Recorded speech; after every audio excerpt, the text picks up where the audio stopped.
Honor embodies Ye Xiu's sentiment of I could play for another decade without growing weary, Huang Xiaoyan's declaration of I have nothing further to say, and Han Wenqing's resolute will return next year. It is the glory of many, a spirit deeply etched in Su Li's heart, as he contemplates the storms that may arise in District 13, in the realm of the gods, and in the professional leagues, all under the guidance of numerous esteemed players. What kind of glory awaits, and how shall Su Li rise to its heights once more? Chapter 1. District 13 has arrived. Have you heard of honor? Do you cherish it? Are you prepared to sacrifice everything for it? On the battleground of honor, many have given their all, striving solely for the true glory of the competition. Players engage with honor for myriad reasons and purposes. What about you? Are you willing to give it a try? I am willing. 80-year-old Su Li pondered this. Champion, Xingxin team. Ye Xiu has once again led the team to victory. To everyone's astonishment, Ye Xiu has joined the national team as a coach after his retirement. How many more years can Ye Xiu continue to compete? Outside, snowflakes drifted down gently, while inside, the room radiated warmth, with the heater humming softly. Ye Xiu reclined in his bedroom, surrounded by newspapers delivered by Ye Xiu, which arrived daily. A smile graced his face as he glanced at the papers. Today was December 3rd, the day District 13 opened, also the 12th anniversary of honor. Eager to join the festivities, he sat up, powered on his computer, and logged on to QQ. Clicking on Wei Chen's avatar, a window popped up, vibrating as he typed. Old Wei, District 13 is open. Aren't you going to join the excitement? Indeed. Old Ye hasn't forgotten about us at Xingxin after retiring. Wei Chen replied. Ye Xiu chuckled. How could he possibly forget the illustrious Old Wei, who single-handedly took down Blue Rain? Get lost. I had already planned to join the festivities in District 13, and N01 better compete with me, especially you now that you're a coach. You should rest well and not scare the newcomers. There might be some promising talents among them, Wei Chen retorted. As for you, Old Ye, just enjoy your sleep. You'll hold the fort at Xingxin. With that, Wei Chen lit a cigarette and took a deep drag. Rare to see you so enthusiastic, Old Wei. It's somewhat uncharacteristic, Ye Xiu teased. Get lost. I've always been this way. The opening of District 12 was quite splendid. Naturally, I must see what's in store this time, Wei Chen remarked, holding the cigarette. After a few minutes of silence from Ye Xiu, Wei Chen decided to cease their conversation. Wu Chun had already approached Wei Chen about exploring the new district, and he had gladly agreed. That evening, Wei Chen finished dinner early and sat at his computer, with only 5 minutes remaining until the district's opening. That he mused, unknowingly. Honor has accompanied me for 12 years. Let me carry on the legacy of Xingxin. Outside, the snow fell heavily as a young boy dashed into the Xingxin internet CF, brushing the snow from his shoulders as he approached the attendant. Please set up a computer. For me. Thank you. The attendant responded. Su Li, right? Station 28 in Zone C. Su Li retrieved his ID and slowly walked towards the machine, gazing at the sea of honor in the CF, silently vowing, I shall also try my hand at honor. As he contemplated, Su Li reached the computer, crouched down, and felt his hands tremble with excitement, thinking, this is my first time playing honor. He inserted his card and logged into honor, his anticipation rising as he entered his long-contemplated character name. Gusu Liren. Su Li guided Gusu Liren to undertake the quests for skills and attribute points. He found himself surrounded by a throng of players near the NPCs. Gusu Liren had no choice but to jump to see over the crowd. With a character lacking jumping abilities, he bounced clumsily like a little rabbit.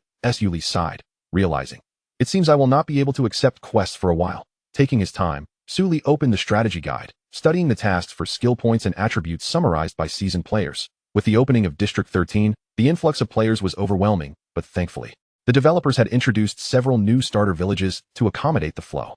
Amidst the clamoring shouts of countless players, the situation improved gradually, as they collectively cleared a path for those who had completed their tasks to exit, allowing newcomers to enter and accept quests. Su Li maneuvered Gusu Liren through the crowd, successfully obtaining tasks that helped him adapt to the environment and basic operations of honor. After a considerable amount of time, Gusu Liren faced challenges such as monster competition, waiting in line, and the general congestion caused by the multitude, which turned even the simplest tasks into a 2-hour endeavor. Su Li stretched and remarked, there are indeed so many players in honor. At last, I have reached level 7. Now, let me cause some commotion in the green forest. Following the guide, Su Li learned the skills of sprint and roll, as well as the swordsman's block and upward strike, along with the demon blade master's demon slash. Now, let the chaos commence, Su Li murmured, and Gusu Liren seemed to heed his call, sprinting towards the green forest. Dungeon, come join the dungeon. Equipment shared, materials rolled, announced a player named Feng Hua Sanyu. Su Li glanced over and promptly applied to join the team. Hey, can you hear me? We're all here. Let's enter the dungeon, Feng Hua Sanyu urged. I can hear you. I'm a newcomer, so please bear with me. Su Li responded. Well, So am I, replied Yi by Tianxia. Feng Huasanyu chuckled. No worries. I, by Luo Fengyu, and GMO Chiawu Di are from the same guild, all experienced players. Newbies, don't fret, with me leading, you'll be just fine. Then we'll rely on you. Su Li smiled. Yes, I will do my best, Yi by Tianxia said softly. Amidst the laughter, the five entered the dungeon. The Green Forest serves as a dungeon for newcomers to further familiarize themselves with honor, featuring manageable difficulty. Clearly, Feng Huasanyu and his companions were not novices, as they smoothly pushed through under his guidance. After vanquishing the last wave of minor monsters, Feng Huasanyu paused to address the group. The boss of the Green Forest is a Tauren large in stature and slow in speed. When we engage, GMO Chiawu Di will control the aggro, while Gusu follows his lead. Yi by Tianxia will provide ranged damage, and Bai Luo will keep an eye on everyone's health. Su Li marveled, how unexpectedly reliable. Engage the monster. Feng Huasanyu bellowed that GMO Chiawu Di charged forth with his shield, while the other three maintained distance from him. The Tauren leaned forward, using its horns to charge towards Gusu Liren's position. Without hesitation, Su Li executed a block, leaped back, and swiftly performed an upward strike, his movements impressively fluid that a demon slash sent the Tauren flying with a flash of dark purple light. Feng Huasanyu shouted, all-out damage. Bai Luo, heal Gusu. A white light enveloped Gusu Liren as someone yelled, Gusu, be careful. Instinctively, Gusu Liren jumped back, inadvertently landing right in the path of the Tauren's horns, sending him flying several paces away. That Su Li was astonished by his own somewhat nauseating maneuver. Yi by Tianxia, firing shots, cautioned, take care. Su Li replied, got it. With that, he steered Gusu Liren forward. After a brief mishap, Su Li regained his composure and intensified his offense. Feng Huasanyu warned, watch for aggro. At that moment, Su Li executed a series of thrusts, triggering a hidden bleeding effect, causing the Tauren's health to dwindle slowly. With another ground splitter, Yi by Tianxia unleashed a level 5 sniper skill, floating bullet, from a distance, and finally, Gusu Liren delivered a downward slash followed by a demon slash, sending the Tauren into the air. Roar, the Minotaur bellowed as it charged towards Gusu Liren. Su Li's heart raced, and upon opening his output panel, he realized he had already drawn aggro. He sprinted awkwardly to the side of GMO Chiawu Di, who raised his shield to confront the beast. Yi by Tianxia accelerated his output, and soon, the Minotaur's enmity returned to GMO Chiawu Di. After a fierce bout, Feng Huasanyu exclaimed, we're nearly at red health healers. Be vigilant. Knights, maintain aggro control. Everyone else, intensify your damage output. Hearing this, Su Li hastened his attacks, and, with a swift ghost slash, ended the life of the Minotaur. Chapter 2, Spider Cave. A system announcement caused Wei Chen a headache. Damn it, I was just about to finish the dungeon.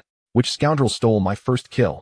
Upon opening the message, he saw congratulations for players Feng Huasanyu, Gusu Liren, Yi by Tianxia, GMO Chiawu Di, and Bai Luo Fengyu for achieving the first kill in the Green Forest. Meanwhile, Su Li finished the dungeon, receiving the first kill rewards. His spirits lifted. His roll was spectacular, scoring 100 points, eclipsing the other 4 players.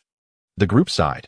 Is this the advantage of being a newbie? Su Li subsequently teamed up with the other 4 members for several more runs in the Green Forest, where they encountered the hidden boss, the Night Cat Demon. Regrettably, the first kill had already been claimed by the guild president. Wei Chen's party. Su Li's team had all reached level 10 and was preparing to tackle the more challenging Spider Cave. They agreed to learn their skills and gather at the dungeon entrance, while Su Li took the opportunity to check strategies on the official site. The minor monsters included 2 types of spiders, one ranged, which could bind and immobilize upon hit, and another melee, which could poison if bitten. There were also 3 bosses, a ranged mini-boss, a melee mini-boss, and the Spider King. Before entering the dungeon, Feng Huasanyu emphasized several points. Listen up, the Spider Cave is significantly more difficult than the Green Forest. Gusu and Yi Bai, pay attention. First, do not draw aggro. Second, follow my commands closely. Third, be precise in your maneuvers. Fourth, work in sync with us. Do not stray from the team. If you understand, let's proceed. Su Li chuckled. Haha, trust in my skills, will you? Yi by Tianxia remained stoic. Subsequently, the 5 entered the dungeon. The system prompted, you have mistakenly entered the territory of the Spider Warriors. Feng Huasanyu lamented. What luck today, we encounter a hidden boss right upon entry. Su Li laughed. Is it because I'm a newbie? Haha. Yi by Tianxia, unusually filled with anticipation, responded, let's give it a try. GMO Chiawu Di, amused and exasperated, feigned anger, stop chatting. Are you planning to leave me behind? Su Li retorted, I'm here now. Ghost slash, a dark purple blade of light struck down the small monsters beside GMO Chiawu Di, while Yi by Tianxia kept the ranged spiders at bay. Fair, though Gusu Liren was a newcomer, his swordplay was impressively sharp, often rescuing the team from peril, while Yi Tianxia's marksmanship was impeccable, effectively pinning down enemies. The group couldn't help but think these two newcomers were destined to become experts. As they advanced through the dungeon, they soon encountered the first boss. While everyone consumed food to restore their status, Feng Huasanyu warned, "Before we engage, there are still 7 spiders. Their numbers are overwhelming, so let's not lose our coordination." With that, GMO Wu Di stood up to draw the monsters, and 7 spiders leapt out simultaneously to GMO. Wu Di executed a series of fluid motions, showcasing his prowess with a swift upward thrust, horizontal slash, and piercing stab. "Be careful, Wu Di," Su Li shouted, his speed unmatched as he unleashed a blade draw, accompanied by a floating projectile, just in time to interrupt 2 spiders that had crept up on GMO Wu Di. Feng Huasanyu shouted, "Nice work, attack." Gusu Liren executed a silver light slash, taking down a group of spiders, while Yi Tianxia maintained his steady ranged fire, never missing a shot. Feng Huasanyu sidestepped to unleash a heavenly strike, sending the enemies airborne. As Yi Tianxia continued to shoot, he noticed Su Li darting around erratically. Confused, Yi Tianxia asked, "What are you doing?" Su Li laughed, "Haha, I'm just trying to avoid the damage from the small monsters. Do you see how much less healing light I have on me?" Yi Tianxia sighed, "Can you really play like that?" Su Li chuckled mischievously. Eventually, they overcame the 7 spiders without any major mishaps. Feng Huasanyu relaxed, genuinely remarking, "You two are quite strong." Amidst the laughter, Su Li suddenly shouted, "Dodge." The team instinctively moved aside at his call. In that moment, they noticed a cloud of purple mist had descended upon them too suddenly. Thankfully, Su Li's warning prevented anyone from being poisoned. The first boss emerged alongside the mist, a formidable creature, larger than an ordinary spider. Its heft meant its control was somewhat compromised simultaneously. Su Li charged forward, sword raised, while GMO Wu Di met it with his shield.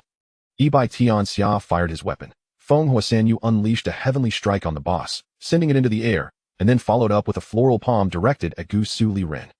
With a swift upward thrust, Gusu Liren struck, but the boss barely moved. Fortunately, he reacted swiftly, rolling backward just in time. The first boss released a toxic mist, and Yi Tianxia jumped back, rolled, and fired a few more shots, still hitting every target. Gusu Liren rose again, performing a series of blade draws and ghost slashes, pushing the boss into the midst of the team. In mere moments, Gusu Liren and Yi Tianxia executed their moves seamlessly. Gusu Liren struck with a silver light slash, while Yi Tianxia took the opportunity to launch a floating projectile, sending the boss airborne. At last, the team grasped the situation, and Feng Huasanyu commanded, "Gusu, keep the pressure on Wu Di. Fall back, Yi Tianxia. Continue ranged attacks by Luo. Focus on healing. Maintain the rhythm." With that, Feng Huasanyu unleashed a heavenly strike, dragon tooth, and floral palm, guiding the boss toward Gusu Liren, who responded with a series of thrusts and blade draws. GMO Wu Di held the shield, pushing back against the boss, who, under this rhythm, could do little to retaliate. With a roar, the boss vanished.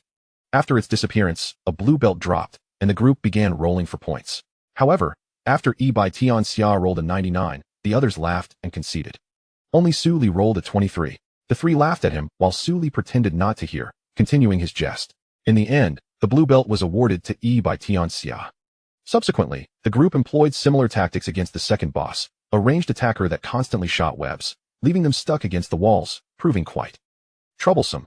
Nevertheless, under Feng Huasanyu's guidance, they cornered it, using skills with immobilizing effects, preventing the second boss from launching another web attack before it fell. They pressed deeper into the dungeon. They reached the territory of the Spider Warriors. Feng Huasanyu explained, "The main feature of the Spider Warrior is that each attack can inflict a 3-second stun on the target, with a high probability of poisoning, dealing significant damage. However, its movements are somewhat slow. Be mindful of evasion. Once its health is low, its speed and damage increase, which is common knowledge, but the stun duration will extend. Pay attention to our coordination. Let's engage the boss." Su Li laughed, "Haha, trust me to surprise you." Yi Tianxia added, "I will be careful." Feng Huasanyu instructed, "Wu Di, initiate the fight." Gusu and Yi ensure we coordinate and integrate into the team.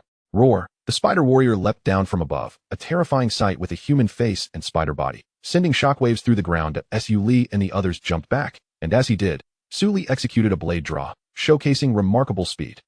The group gasped in a display of unparalleled prowess. Jima Wu Di steadfastly raised his shield and advanced, successfully repelling the Spider Warrior by 2 positions.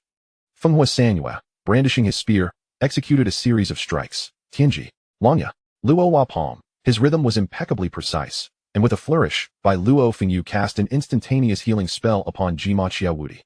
At that moment, Su Li discerned an opening and proclaimed, "I'm coming." Before he even arrived, his sword was already in motion. With a swift draw and a side slash, a gunshot rang out. It appeared that Bai Tianxia had also spotted a gap, prompting an involuntary sigh from the onlookers. These two truly seized opportunities with remarkable accuracy. They could certainly recommend this to Wei Lauda. However, Jima Qiaowudi made a critical error, receiving a normal attack from the Spider Warrior that rendered him momentarily incapacitated for 3 seconds, causing his health to plummet. Fenghua Sanyue, with no other recourse, urged Jima Qiaowudi, "Step aside and recover your status, Gusu. It's your turn to draw aggro." Su Li shouted, "Leave it to me."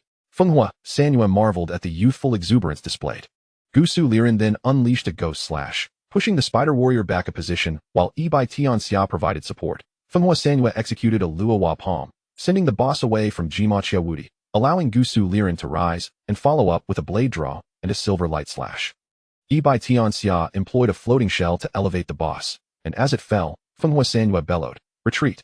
Su Li reacted with remarkable swiftness, retreating several positions, while Fenghua Sanyue also withdrew but was caught in the boss's rising shockwave. To make matters worse, he fell victim to the boss's poisoning effect, draining 3% of his health per second. Reluctantly, Fenghua Sanyue retreated. Realizing the precariousness of their situation, Su Li took the initiative to bear the pressure as he and Bai Tianxia executed flanking attacks. Each of the boss's normal attacks was deftly evaded by Su Li. However, a momentary misstep led to the boss's attack landing on Gusu Liren's head. Instinctively, Su Li attempted to block, but felt no harm turning. He saw Fenghua Sanyue in the recovery stance of Luowa palm, while Jima Qiaowudi held his shield protectively in front of Su Li, and Bai Tianxia unleashed a barrage of ranged attacks. In an instant, the Spider Warrior charged at Bai Tianxia, drawing aggro. Yet, within mere moments, Jima Qiaowudi regained the aggro.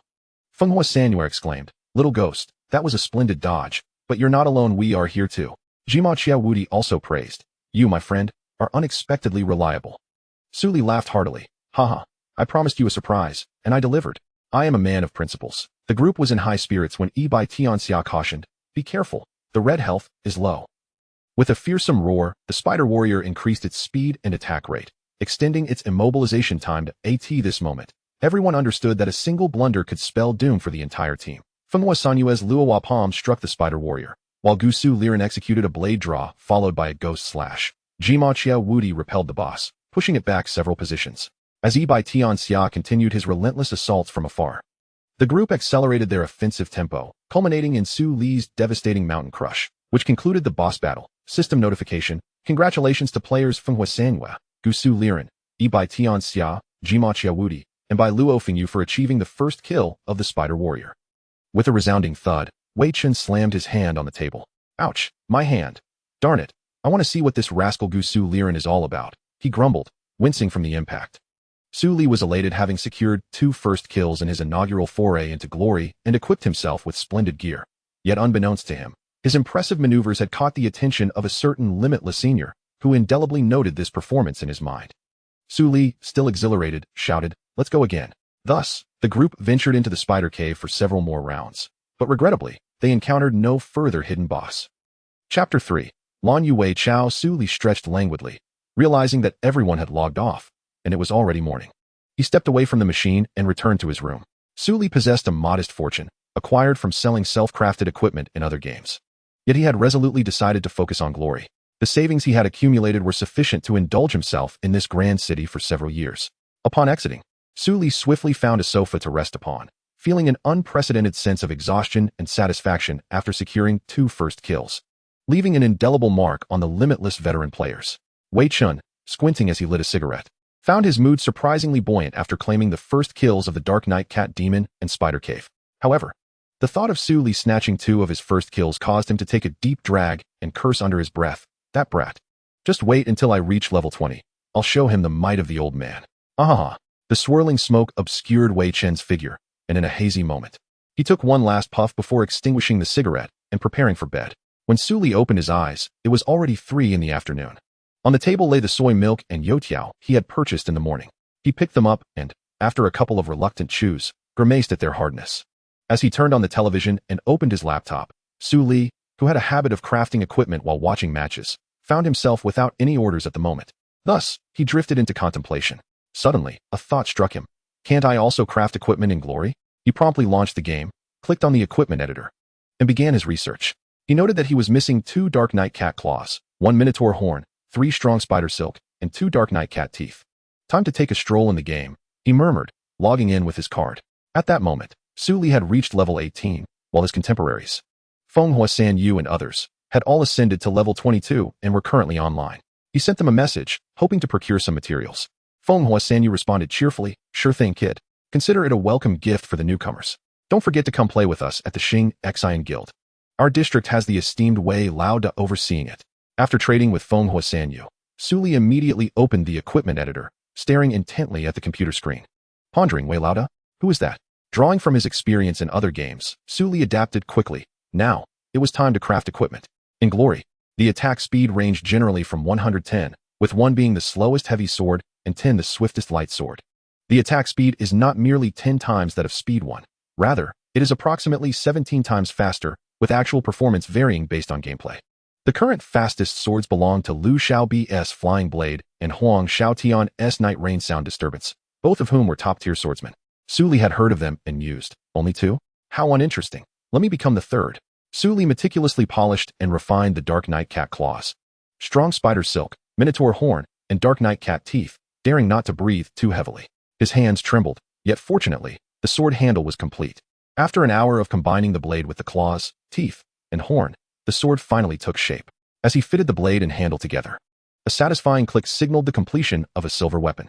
He hovered the mouse over it. Night Star, level 5. Weight 18 kilograms, attack speed 10, physical attack 230. Normal attacks have a 5 chance to inflict bleeding on the target. Normal attacks have a 5 chance to forcibly launch the target into the air. Was this silver weapon a one-of-kind masterpiece or merely a unique piece of trash? Wei Chen would have discerned its true value at a glance. A masterpiece. A truly unique masterpiece. With an attack power at level 5 rivaling that of a level 15 orange weapon, enhanced with 2 probabilistic additional traits. Su Li realized he possessed an extraordinary weapon and had been toying with it. If Wei Chen were to obtain this silver weapon, he would undoubtedly proclaim, "As expected from my craftsmanship. Ha! Players of the new district, tremble. The old man has returned." But Su Li simply remarked, "How wonderful," and equipped it. Glancing at the time, it was 8:36 p.m. He turned on the television, which fortuitously began broadcasting the match between Wei Xiao and Lan Yu. The 12th Glory Competition. Round 16, Wei Xiao versus Lan Yu. The live broadcast erupted with the announcement, and Li Yibo and Pan Lin, impeccably dressed, engaged in lively banter about the current state of Lan Yu and Wei Xiao before formally transitioning into the match. In the third personal match between Wei Xiao and Lan Yu, the participants were introduced. Wei Xiao, player, Zhou Yibai. Introduction, the gentleman. Lan Yu, player, Lu Han1. Introduction, flowing cloud. Loading the map. Entering the map. Zhou Yibai typed in the public chat, "Remember to go easy on this elder." Lu Han1 replied, "Not a chance. After all, I occupy the position that was once unattainable for the elder. I am the main force, so please guide me well." Huang Xiaotian chimed in below, "What the heck? This brat is learning from old Yi or Wei Lauda. Back in the day, I was at odds with old Yi and Wei Lauda. Why does this brat seem to have picked up my bad habits and is now talking trash? I can't believe it. I'm so charming and handsome. How could I influence him? By the way, today's meal is odd. Sauteed shrimp with okra? Such a strange combination." The crowd marveled, as expected of Huang Xiaotian. Yu and Zhou smiled faintly and remarked, "Xiaotian, just relax and watch the match." At this moment, the gentleman and flowing cloud collided head-on. The gentleman executed a ghost slash followed by a full moon slash, unleashing a radiant moonlight upon flowing cloud. Flowing cloud dodged and retaliated with an ascending dragon slash. The gentleman cast an ice formation beneath flowing cloud. Flowing cloud evidently unleashed this skill. And as the falling phoenix slash struck, flowing cloud appeared to soar over the ice formation, descending upon the gentleman. In that instant, flowing cloud bore a resemblance to night rain sound disturbance. The gentleman swiftly turned, following up with a blade draw slash. Flowing cloud blocked it and countered with a blade draw slash of his own, successfully knocking the gentleman back. Impressive. Lu Yun's L and the use of the block were executed with impeccable precision, successfully launching Shi Junzi into the air, exclaimed Pan Lin with excitement. Lu Yun would not let this opportunity slip away and immediately unleashed a series of swift combos. However, Shi Junzi, with a silver glint, unexpectedly countered with A, interrupting Lu Yun's offensive. Following up with A and A, Lu Yun had no choice but to cancel his skill and defend. Shi Junzi swiftly retreated, but Lu Yun's 3 kept pace. Aware of the slim chances of victory, Shi Junzi decided to gamble on this singular possibility. Despite Lu Yun's relentless assault, it seemed victory was nearly assured for him, until Shi Junzi executed a swift change of direction, buying himself precious time. Observing this, Lu Yun hurriedly turned to pursue. But Shi Junzi's Tai Dao had already descended. The plague formation lowered Lu Yun's defense, and Shi Junzi repositioned to unleash a dark formation. Lu Yun was forcibly blinded, and Shi Junzi followed with a shadowy strike, delivering another. Seizing the moment when Lu Yun's speed was diminished, he executed a death tombstone. Finally, he cast an ice formation, successfully freezing Lu Yun.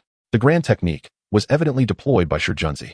This spectacular combo managed to drain 37% of Lu Yun's health. Zhou Yebai remarked on the impressive array of skills displayed by the team. In stark contrast, Lu Hanwen found himself in a precarious situation, as noted by Li Yiba. Lu Yun quickly executed A, followed by A, prompting Shi Junzi to leap back and cast a ghost formation. Realizing the gravity of the situation, Lu Hanwen thought, "This is bad." He utilized his skill, summoning 7 sword shadows. At this moment, Shi Junzi struggled to discern the real from the illusions. "It's the sword shadow step. 7 sword shadows," shouted Pan Lin, eliciting gasps from the crowd, while Huang Xiaotian exclaimed, "This little demon has become exceptionally strong." As Lu Yun approached with a 3, he executed A, successfully sending Shi Junzi airborne. Following this, Lu Yun unleashed a series of aerial attacks, elegantly chaining them together and draining 23% of Shi Junzi's health. Observing the health status, it was noted that Lu Yun had 53% remaining, while Shi Junzi had 64% left, as explained by Li Yiba. With A, Lu Yun struck, prompting Shi Junzi to retreat, block, and then perform a half-moon slash followed by a full-moon slash, pushing Lu Yun back. At this juncture, Shi Junzi began to chant a blade formation, preparing for a decisive strike. Sensing impending danger, Lu Yun closed the gap with a 3, executing it. Shi Junzi deftly dodged and leaped back with A. Lu Yun blocked and retreated, launching A from his position, sending Shi Junzi flying. Meanwhile, an ice formation lay beneath Lu Yun. We can see that Shi Junzi has been sent flying, but wait. Lu Yun has also been knocked into the air. The director exclaimed, urging a replay. Pan Lin noted. In the replay, it was evident that Shi Junzi had executed it just before being launched, forcing Lu Yun into the air. Beautiful. That was executed flawlessly. Li Yiba exclaimed with enthusiasm. He is a high-level skill of swordsman, and tonight, it had been applied to weaponry. In this moment, Lu Yun executed a followed by, and then, forcibly bringing Shi Junzi back to the ground. As Shi Junzi regained his footing, Lu Yun unleashed his awakened skill, which controlled Shi Junzi effectively. Lu Yun initiated with A, swiftly draining the final 10% of Shi Junzi's health. A stunning, successfully eliminating Shi Junzi. Li Yiba announced, "Let us congratulate Lu Hanwen on securing victory in this match." Pan Lin declared, now stood at a score of 1-2. As the arena match commenced, the contestants took to the stage, Zheng Xian and Gao Yingjie. In this bout, Gao Yingjie lived up to his reputation as a prodigy, successfully defeating Zheng Xian. Subsequently, the second contestant from Li Yuan also fell to Gao Yingjie. At this point, Gao Yingjie's health was nearly depleted, facing off against the stalwart defender from Huang Xiaotian, who too fell to Gao Yingjie. Now, the stage was set for Fei Daojin and Yu Shenfan, 2 individuals with a shared history. Lu Xiaobia, renowned for his swift hands, faced Huang Xiaotian, known as the Sword Saint. After Lu Xiaobia eliminated Lu Hanwen during the All-Star match, he aimed his sights at Huang Xiaotian. Today, the long-awaited clash between the Sword Saint and Fei Daojin had finally arrived.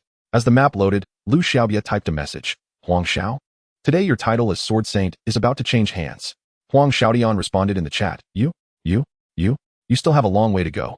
I can go toe-to-toe with Ye Xiu. Can you? Watch the sword, watch the sword, watch the sword. Fei Daojin and Yu Shenfan met at the center. Yu Shenfan executed a 3, closing in on Fei Daojin before launching A. Fei Daojin blocked and countered with a silver glint, but Yu Shenfan was undeterred. Employing the highly decisive, Fei Daojin retaliated with A. However, the skill determination of proved superior, knocking Fei Daojin to the ground. With a maneuver, Huang Xiaotian executed, prompting Lu Xiaobia to evade the attack. Ha, did you see that? This is the gap between us, Huang Xiaotian typed. Fei Daojin had maneuvered behind Yu Shenfan. Su Li, holding his breath, watched intently. Yu Shenfan, reversing his stance, executed A. Fei Daojin blocked, while Yu Shenfan unleashed A, concealing a position within. Huang Xiaotian has progressed again in the national team. He has become stronger. Li Yiba shouted. I truly wonder who besides Huang Xiao can pull this off. Such precision. They even conceal the position within. Huang Xiaotian, the Sword Saint, has indeed become stronger. At this moment, Fei Daojin found himself airborne, unable to locate Yu Shenfan as he turned his view left and right. unaware of the concealment by Fideogen executed A, which fortuitously landed before Yushin Fan. Ha ha ha ha, did you expect this? Huang Xiaotian quipped. At this moment, Yushin Fan employed and immobilizing Fideogen on the ground. Yushin Fan unleashed a flurry of sweeping attacks, following up with an Fideogen blocked with A, and Yushin Fan responded in kind, prompting the crowd to ponder who was faster. Ultimately, it was Fideogen who was quicker. Yushin Fan was sent flying, while Fideogen unleashed a series of aerial strikes against Yushin Fan. At this moment, Ye Xiu Fan retained 46% of his health, while Fei Dao Jian was down to 19%. The silver light of Ye Xiu Fan's blade descended from the air, and with a swift motion, he executed a windward slash. The Fei Ren Jian countered with a wind blade technique. This strike from Ye Xiu Fan grazed the side of Fei Dao Jian's face, leaving him feeling cornered. Fei Dao Jian attempted to block, but to no avail. He tried to evade but had to cancel his skill. It was precisely this maneuver that prevented him from dodging in time, and the power of the windward slash was formidable, draining a significant portion of his life. As the two halves of his health bar flashed, Fei Dao Jian was sent flying. In retaliation, he unleashed the falling petals technique, hoping to force Ye Xiu Fan to the ground. Huang Xiaotian sidestepped, executing a meteor strike. The onslaught of Ye Xiu Fan persisted. He stepped forward, instantly transforming into 9 shadowy figures, employing the sword shadow step. 9 sword shadows. In that fleeting moment, Fei Dao Jian could not discern which was the true body and was compelled to leap backward. A spray of blood erupted as Ye Xiu Fan's silver weapon, Ice Rain, pierced Fei Dao Jian, who made no extraneous movements. The ice rain continued to stab. It was the Phantom Blade, delivering 18 strikes. Ultimately, Lu Xiaobi's prepared counterattack was thoroughly thwarted, and Fei Dao Jian fell beneath Ye Xiu Fan's blade. Lu Xiaobi was astonished. Taken aback by Huang Xiaotian's prowess and the timing of his strikes, he accepted his defeat with grace. You are formidable, but I am even more so. Huang Xiaotian typed this on the public screen. Oh my. This match showcased a thrilling duel between Lu Xiaobi and Huang Xiaotian. It is astonishing that Huang Xiaotian has already mastered the sword shadow step, executing 18 strikes with the Phantom Blade. Let us extend our congratulations to Huang Xiaotian, Pan Lin exclaimed. Next, with Ye Xiu Fan at 48% health, he faced Wang Bu Lu Xing, who was at full health. This encounter was also quite splendid. But in the end, Ye Xiu Fan could not manage to take on 3 opponents alone and fell beneath Wang Bu Lu Xing's sweeping attack. Wei Chen Yu's score was 3-2. Let us examine the team compositions for this match, Pan Lin suggested. Wei Chao, Wang Bu Lu Xing, Du Hua, Fei Ren Jian, Muan, Dongchong Xia Chao, and the 6th member, Shi Junzi. Lan Yu, Sua Kusa Air, Ye Xiu Fan, Lu Yun, Chong Lin Dan Yu, and Ling Han Yu Jia, with the 6th member, Tao Luo Xiaoming. As soon as the map loaded, Huang Xiaotian typed on the public screen, Wang Jieshi, let us settle this with a one-on-one duel. The loser forfeits everything. How about that? Wang Jieshi replied, enough with the chatter. Huang Xiaotian continued, oh Wang Jieshi, don't be like that. Watch my sword, watch my sword, watch my sword. Suddenly, the entirety of Su Li's room was engulfed in utter darkness, with only the faint glow of his laptop illuminating the space. With no other choice, Su Li logged into the game, preparing to tackle a dungeon and test his silver weapon. He opened his friend list and discovered that Feng Huisan Yu and the others had already joined the Xing Exine Guild, leaving only Yi Bai Tianxia, who was at the same level as him. Yi Bai Tianxia, accompany me to grind in the green forest. Su Li messaged. Sure, Yi Bai Tianxia replied. Su Li promptly sent a party request to Yi Bai Tianxia and switched to his character, Gusu Liren. When Yi Bai Tianxia arrived, he said, let us enter the dungeon. Su Li remarked, why are you so aloof? Yi Bai Tianxia hesitated and replied, hey. He looked up to see Gusu Liren had already entered the dungeon. Yi Bai Tianxia muttered, does this guy even listen to me? System prompt. You have entered the territory of the Night Cat Demon. Oh my, Yi Bai, you are exceptionally lucky. We encounter a hidden boss right away. You should thank me. Su Li exclaimed. Enough with the nonsense. If you keep talking, I'll leave you behind. Yi Bai Tianxia retorted. Humph, with my skills, how could I possibly be defeated by a minor creature? Su Li said, swiftly executing a blade draw against the nearest small monster. Yi Bai Tianxia moved forward several units and spotted the Star Chaser. He confirmed his suspicion. This guy wields a silver weapon, and his damage output has increased significantly. Without further ado, Gusu Liren caused the small monster to be forcibly lifted into the air, while Yi Bai Tianxia's ammunition accurately struck the airborne foe. Clearly, Yi Bai Tianxia had adapted to Gusu Liren's attack rhythm, and with their seamless cooperation, they progressed through the dungeon. Hey, what is up with the weapon in your hand? Yi Bai Tianxia inquired curiously. Ha ha ha, so you've noticed. This is a silver weapon called Night Star. Crafted by myself. Su Li laughed heartily. Yi Bai Tianxia was left speechless. As Su Li heard rustling from the grass, he remained vigilant. The Night Cat Demon leaped out, and with a loud bang, blood erupted as the Night Cat Demon was hit. Su Li was startled. This guy is incredibly accurate. Gusu Liren executed an upward slash, sidestepping to deliver a blade draw that sent the Night Cat Demon flying. Yi Bai Tianxia provided ranged support, while Gusu Liren engaged in melee, causing blood to spatter and stars to whirl around the Night Cat Demon, creating a dazzling spectacle. At that opportune moment, a friend request came through. Friend request, please Junru Hua has sent you a friend request. Suddenly, the Night Cat Demon swiped its claws, knocking Gusu Liren back. Su Li quickly performed a roll, and it seemed Yi Bai Tianxia was also affected. They both instinctively chose to decline the request. You two little brats dare to reject this old man's friend request? Let me show you my might. Wei Chen declared. Friend request, please Junru Hua has sent you a friend request. Friend request, please Junru Hua has sent you a friend request. Su Li was taken aback as dozens of friend requests flooded in. The Night Cat Demon landed another claw strike on Gusu Liren, prompting Su Li to hastily accept. At that moment, Gusu Liren's health was critically low, and any misstep could lead to his demise. Su Li maneuvered Gusu Liren to dodge left and right, shouting, Yi Bai, quick, attack! Don't leave me behind! The gunfire finally erupted.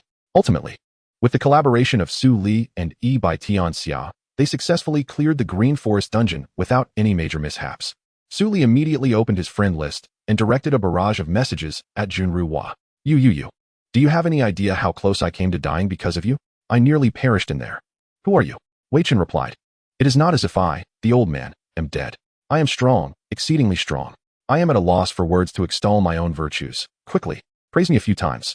Su Li was speechless and retorted, you truly have no limits. Wei Chen chuckled and inquired, who is he? He is the one who can turn the audience's boos into cheers, the former captain of Lan Yu who led the playoffs to a double victory. He is the decisive factor in the match. Qing Junru Hua provided Su Li with an application to join the team, while also giving Yi Bai Tianxia an application. At this moment, the team consisted of just 3 members. Wei Chen announced on the public screen, let us go. Let us seize the wild map. Su Li exclaimed, you scoundrel. You nearly got me killed, do you know that? Yi Bai Tianxia responded, exactly. Wei Chen reassured them. No worries, there is still a wild map awaiting us. Onward, young ones. I shall cheer for you from the rear. Get lost. As Wei Chen and the others entered the skeleton graveyard, he remarked, you truly wish to snatch the wild map? Allow me to assess your strength first. Su Li replied defiantly, humph, bring it on. Gusu Liren charged forward. Wei Chen sighed. This kid is too easy to deceive. Qing Junru Hua entered the dungeon, and Yi Bai Tianxia exchanged a glance with Gusu Liren before stepping inside together. The environment and sound design of Glory were exceptionally crafted. Donning headphones, one felt as if they were truly immersed in the experience, strikingly realistic. Upon entering the dungeon, a gust of wind howled, and Gusu Liren stepped lightly over the tombstones. Wei Chen shouted, kid, retreat quickly. Su Li immediately rolled backward. With a gasp, a small skeleton emerged from the tombstone. Yi Bai Tianxia launched the first attack, gunfire ringing out, while Qing Junru Hua unleashed a charged curse arrow that struck the skeleton nearest to Gusu Liren. Gusu Liren understood that with a warlock and a sharpshooter, only a swordsman could fill the gap. Thus, he rose, executing Silver Light Falling Blade with impeccable timing, knocking down 5 or 6 skeletons with the shockwave.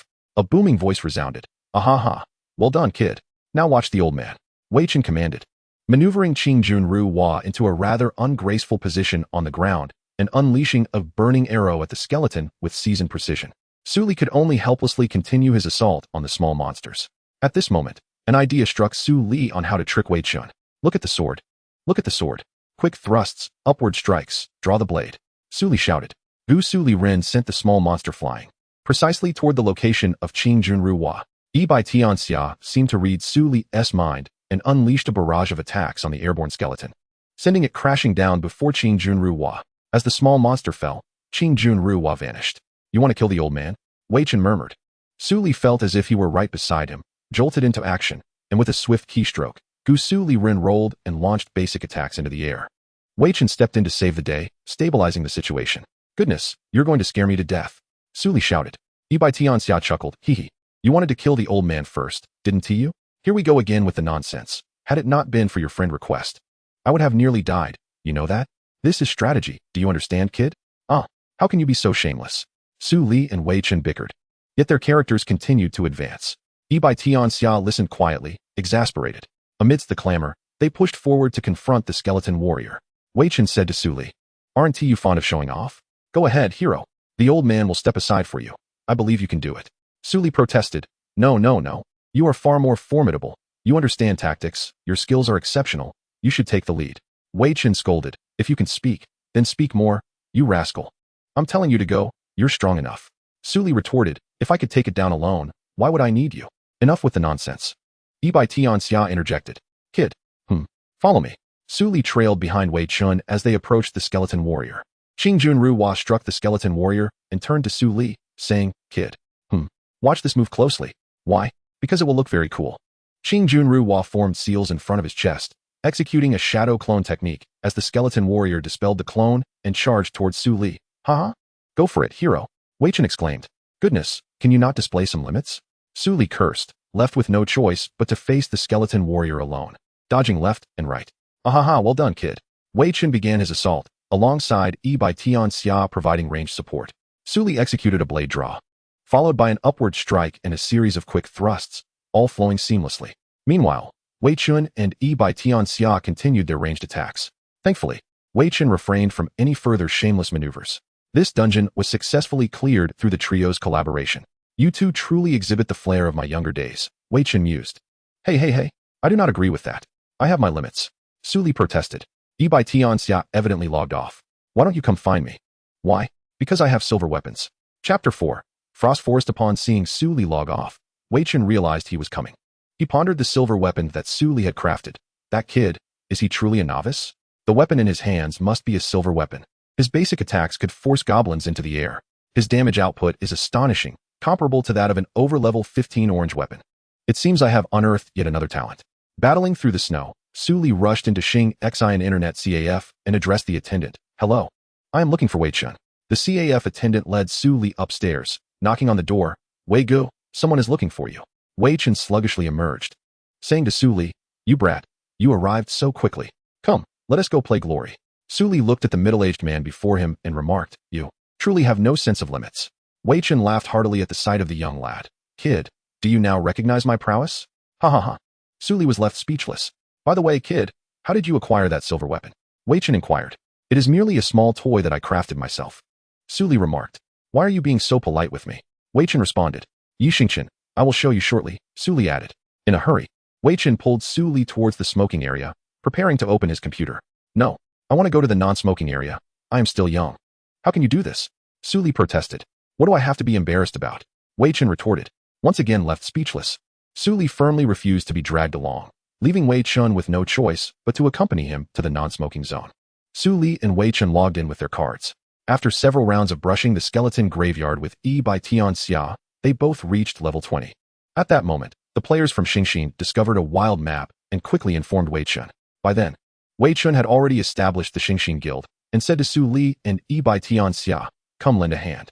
He promptly sent a guild invitation to both Yi Bai Tianxia and Gusu Liren, and upon their acceptance, they proceeded to the Goblin Merchant refresh location.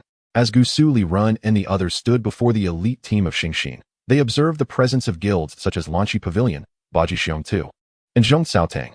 Su Li pondered to himself, is the wild map so popular? At that moment, Lanqi Pavilion's president, Lan He, sent a message to Wei Chen, saying, "Boss Wei, let us join forces and seize the wild map together. We can split the materials evenly. What do you say?" Yidu Hantan also messaged, "Let us put aside past grievances and work together to eliminate the other two guilds." Che Qianzi similarly urged, "Help us out, Boss Wei." Wei Chen responded to each of them, "Sure, sounds good, no problem." He turned to Su Li and said, "Kid, pay close attention to this move. It will be quite spectacular." Su Li shouted, "Who would believe you? Go away." As Qing Junruo prepared to unleash a cursed arrow toward the Goblin Merchant, Gusu Liren executed a slicing attack. The Goblin Merchant rushed towards the Xingxin Guild, and Lan He and the others sensed that something was amiss and immediately directed their forces to target Xingxin. The players from Xingxin swiftly dispersed, and gunfire erupted. The Goblin Merchant darted in another direction, revealing that Yi Bai Tianxia was firing from a distance. Qing Junruo laid down a ninja smoke bomb, and a shadow clone technique appeared behind Gusu Liren, who then performed a mountain crash followed by a wave split, all strikes landing on the Goblin Merchant. At that moment, the Goblin Merchant was adorned with an increasing number of stars, and everyone witnessed the celestial display. Wei Chen smiled slightly, thinking, in this new district. Xingxin boasts 2 geniuses. Can you match this? Gusu Liren led the goblin merchant into a small forest, and as everyone lost sight of their target, they ventured into the woods, only to find themselves surrounded by Xingxin players. It was a decoy. The guild leaders instinctively instructed their subordinates to disperse and formed 2 small teams for mutual support, only to realize that Xingxin was not targeting them. One attack after another struck the goblin merchant. The 3 major guilds charged at the goblin merchant, only to discover its health dwindling perilously. Many members from the 3 guilds fell in the chaotic skirmish, and He ultimately perished amidst the turmoil. With a howl, the goblin merchant collapsed. Congratulations to players: Qing Junru Hua, Gusu Liren, Yi Bai Tian Xia, Bai Luo Fengyu, Fenghua Sanyu, Ji Mo Chia Wu Di, Biyong Hong, Miao Bai Shenghua, Wu Qiong Bai, and Ye Ao Nai Wei for securing the first kill of the goblin merchant in District 13. Upon this announcement, Wei Chen immediately instructed his subordinates to gather players, and the world channel was filled with praise for Xingxin's decisive actions against the 3 major guilds. Recruitment efforts proceeded smoothly. The guild leaders shook their heads, thinking to themselves, this Wei Chen is quite a handful. After claiming the first kill of the goblin merchant, Wei Chen was understandably elated and called for a retreat. At that moment, Wei Chen recalled that they were lagging behind other guilds in terms of record grinding. So he said to Su Li, "Kid, are you interested in joining us at Xingxin?" Su Li pondered for a moment before responding, "Sure. But on the condition that you help me upgrade my silver weapon." Wei Chen readily agreed. "No problem, kid. Show me your silver weapon." Thus, Su Li presented Ye Xiu for Wei Chen's examination. Wei Chen was astonished, exclaiming, "Wow, kid, this silver weapon is truly a masterpiece, a unique gem. How did you create it?" Su Li replied with a smile, "Well, it's quite simple. If you have a foundation in other games, adapting to this is easy. So I managed to figure it out." Without delay, Wei Chen grabbed his account card and ascended with Su Li to consult Guan Rongfei on the matter. Upon their return, over 2 hours had passed, and Su Li wore an expression of exhilaration. Wei Chen smiled at Su Li and said, "So, how about that? My credibility is still intact, right?" Su Li responded, "Absolutely. Boss Wei, I am in awe of you." They descended together and swiftly opened glory. At that moment, Gusu Liren was wielding the very Night Star that Su Li had crafted. Night Star, level 15, weight 18 kilograms, attack speed 10. Physical attack 260. Magic attack 230. Normal attacks have a 10 chance to cause bleeding and a 5 chance to force the target into a floating state. After reviewing the details, Wei Chen said to Su Li, "Now that you're level 20, it's time to change your class. Call Yi Bai Tian Xia to join us in grinding the Frost Forest. I haven't done that yet today." Su Li replied, "All right, Boss Wei. No problem." Wei Chen then summoned 2 more players, one named Yisong Eb Li and the other, Piao Bo by Yun Wei, whose classes were Mage Scholar and Elemental Mage, respectively. Su Li inquired, "Do we not need a priest? How will we recover health?" Wei Chen reassured him, "Don't worry, I'm here. Just focus on fighting, kid." Yi Bai Tian Xia remained silent, while Yisong Eb Li stated, "Rest assured, our damage output will definitely keep up. You just need to endure a bit." Piao Bo by Yun Wei added, "I'm quite adept with this Elemental Mage. You can trust me, little brother." Su Li found himself speechless. Wei Chen led the way with Qing Junru Hua to initiate the dungeon, and Gusu Liren followed along with the others. Upon entry, Wei Chen declared, "This is the first time. Kid, listen carefully to my commands." Su Li replied, "Understood, Boss Wei. No problem at all." Qing Junru Hua and Yi Bai Tian Xia simultaneously attacked the distant goblin, while Gusu Liren rushed in, executing a lifting strike with Silver Light Falling Blade.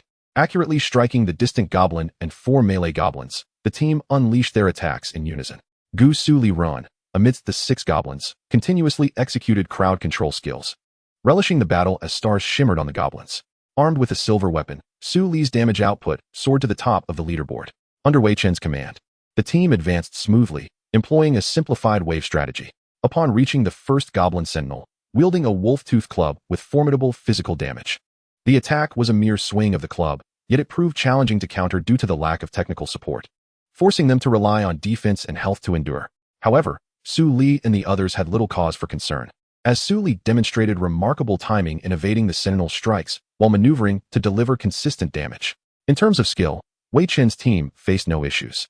Their confidence was evident, relying on a single swordsman to showcase their prowess. The only worry was Su Li's management of aggro. A single misstep could lead to the Goblin Sentinel's club swiftly eliminating Wei Chen. "Quickly engage the enemy. Everyone prepare to unleash your attacks," Wei Chen instructed. "All right, I'm going in. Don't let me get left behind." Su Li replied. "What are you afraid of? We are here," Wei Chen reassured. "Then I will initiate," Su Li affirmed. Thus, Gusu Liren advanced, launching an upward thrust at the goblin sentinel, followed by a jump and a silver light blade strike. The sentinel swung its club, but Gusu Liren sidestepped and executed a blade draw, sending the goblin sentinel flying with another phantom slash. Commence the slaughter. Wei Chen shouted. The synergy of spells, sword light, bullets, star blasts, and flames from the 5 players flowed seamlessly, ensuring no one obstructed another's line of sight as they all exerted their utmost effort. Yet, the sentinel's attention remained solely on Gusu Liren, its club targeting only him. Su Li's timing was impeccable, evading expertly, with every movement enhancing his attacks on the sentinel. This kid is even stronger than I anticipated. He is nearly on par with top-tier players, Wei Chen remarked. This fellow is impressive, Yi Bai Tianxia commented. I didn't perform this well on my first attempt, Piao Bo Bai Yunwei added enviously. The collaboration of the 5 was flawless, and the goblin sentinel soon fell. Without pause, they proceeded to engage the next wave of smaller goblins. Yi Bai Tianxia quietly muttered, Damn, how are they so strong? You're not too shabby yourself, displaying such precision on your first play, Wei Chen complimented. You and Gusu Liren complement each other remarkably. You could join Xing Xian's elite, Yi Song, Yi Bai Li remarked. To be honest, I still have a ways to go in terms of strength, Piao Bo Bai Yunwei replied. Don't let the newcomers outshine you, Yi Song, Yi Bai Li teased. Get lost, Piao Bo Bai Yunwei retorted disdainfully. Ahead, Gusu Liren gathered another small wave of monsters, and the 4, wary, followed Wei Chen's directives to unleash their skills, attracting monsters, grouping them, and attacking. Their performance was impeccable, and after 2 waves of small monsters, they arrived before the second goblin. Facing this foe, Wei Chen commanded with precision, and Gusu Liren managed aggro exceptionally well. The 4 immediately launched their full assault. Before long, the second goblin succumbed beneath Gusu Liren's blade. Satisfying, Yi Song, Yi Bai Li exclaimed. Wei Lauda, how did you find such talented players? Piao Bo Bai Yunwei inquired. I possess a discerning eye, effortlessly identifying them, Wei Chen replied. Yi Bai Tianxia fell silent. Wei Lauda, I'm going in, Su Li announced, with the other 4 silently trailing behind him. The ultimate foe of the Frost Forest was Frost Sane, who, unlike the goblins, wielded an icy blade that unleashed gusts of cold wind, boasting a significant attack range. Su Li questioned, the strategy suggests we need 2. What if we don't have that? Wei Chen assured, with me here, what is there to fear? Charge forth, hero. Su Li was speechless. Gusu Liren dashed to the forefront, drawing Sane's attention. The short legs moved with astonishing speed, reaching Gusu Liren in an instant. So fast, Su Li thought, responding with a mountain crash. In the next moment, Frost Sane was airborne. Incredible. The group marveled, with Yi Bai Tianxia being the first to react, unleashing several gunshots that punctured Sane's form. Su Li capitalized on the moment, executing a series of strikes on Frost Sane. In a flash, Sane teleported. Yi Bai Tianxia followed up with an airborne shot, landing perfectly, prompting Wei Chen and the others to commence their assault. Gusu Liren then executed a silver light blade strike, landing before Sane. Under Wei Chen's guidance, Su Li unleashed a relentless barrage of attacks without mercy. Sane teleported again, and Yi Bai Tianxia fired another immobilizing shot, leading to another round of relentless strikes. Wave Splitter, Wei Chen commanded, as Gusu Liren delivered a wave splitter to Sane. It turned out Sane was already low on health, and Su Li's wave splitter interrupted Sane's spellcasting. Under Wei Chen's leadership, Sane was unable to unleash any further tricks before meeting its demise.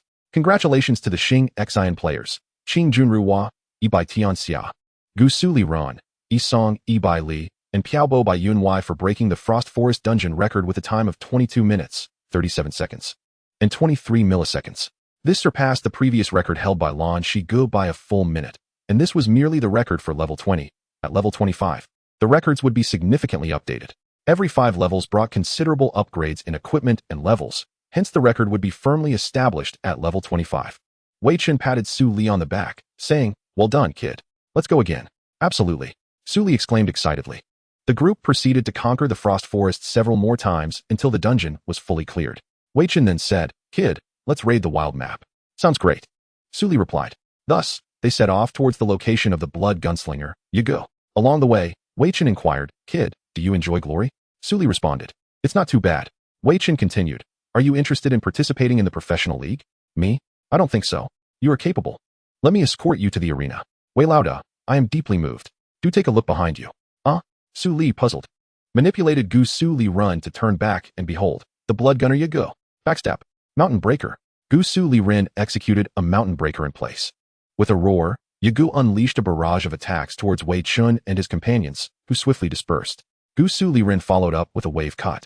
shattering Ye Xiu's dominance, and then delivered a moonlight slash, sending him flying with the full moon slash. Meanwhile, in the distance, 3 guilds peeked from behind the tombstone. Observing the unfolding scene, Lan He, let us eliminate Xing Xian together first.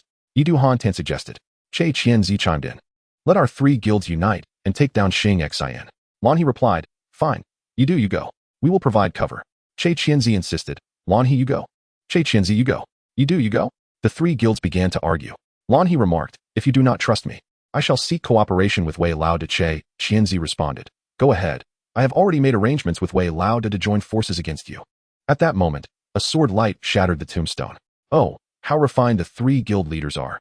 Wei Chen remarked. No, we are merely here to spectate. Lan He replied. Come, gather your people, Wei Chen urged. The 3 guilds approached with a sense of skepticism. With a thunderous roar, the blood gunners summoned numerous skeletons. How vexing, the guild leaders thought. Su Li laughed heartily. They resemble clowns. Wei Lao to Wei Chen retorted. Hey, show some respect to the guild leaders. Is that so? Su Li inquired. Indeed, Wei Chen affirmed. A ghost slash was delivered before Che Qianzi, who failed to evade and was sent flying. Huh? Wei Lao, are you deceiving me? How can the guild leaders be so weak? Su Li questioned.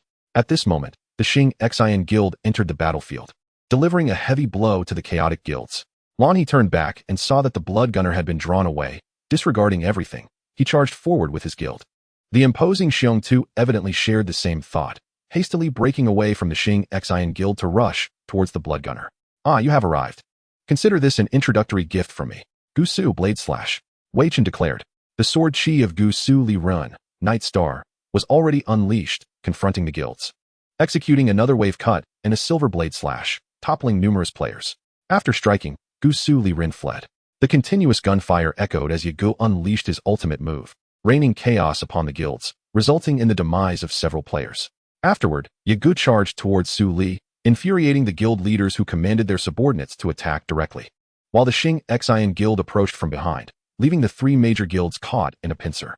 At that moment, a sword light appeared among Lan He and his companions. Accompanied by Ye Xiu, the chaotic barrage unleashed at the brink of death clearly wreaked havoc among the crowd.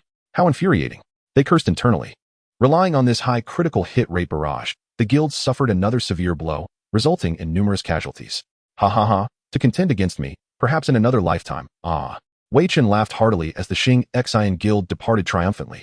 Congratulations to the Xing Xian players. Please welcome Junru Hua, Gusu Liren, one white day.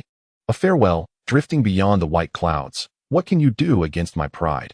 In the flames of war for 3 months, ink falls with the wind and rain. Solitary yet invincible, capturing the first kill of the blood gunner Ye Xiu. The guild leaders were left speechless. Wei Chen stretched lazily and said to Su Li, young man. Let us go. It's morning. I shall treat you to breakfast. Su Li replied, you are too generous. Wei Chen said, what are you being courteous for? Thus, they both set out to enjoy breakfast. After indulging, Su Li and Wei Chen returned to their respective homes. After his meal, Wei Chen returned to the preparation room, where he discovered a young man seated at the computer. This was the new recruit of the season, Jiang Qian. At that time, Wu Chun had led the major teams of the Xing Xian guild to seize a wilderness map. Upon arrival, they found the map had already been cleared by a team of wild players. Wu Chen reported the situation to Ye Xiu.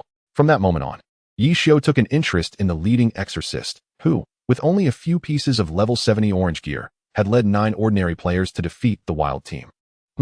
Quite impressive, reminiscent of Guomingyu. Ye Xiu praised. He then approached Jiang Qian to recruit him into Xing Xian. Upon reaching his doorstep, Su Li discovered someone persistently knocking at his door. Su Li approached and inquired, who are you? The person replied, I am here to rent a room. Very well. Come in. What is your name? Chen Mu Bai. Do you play glory? Indeed. What is your glory name? Yi Bai Tianxia. Su Li was speechless. And you? Chen Mu Bai asked. Gusu Liren. Chapter 5, Surround and Kill. You are Gusu Liren. You are Yi Bai Tianxia.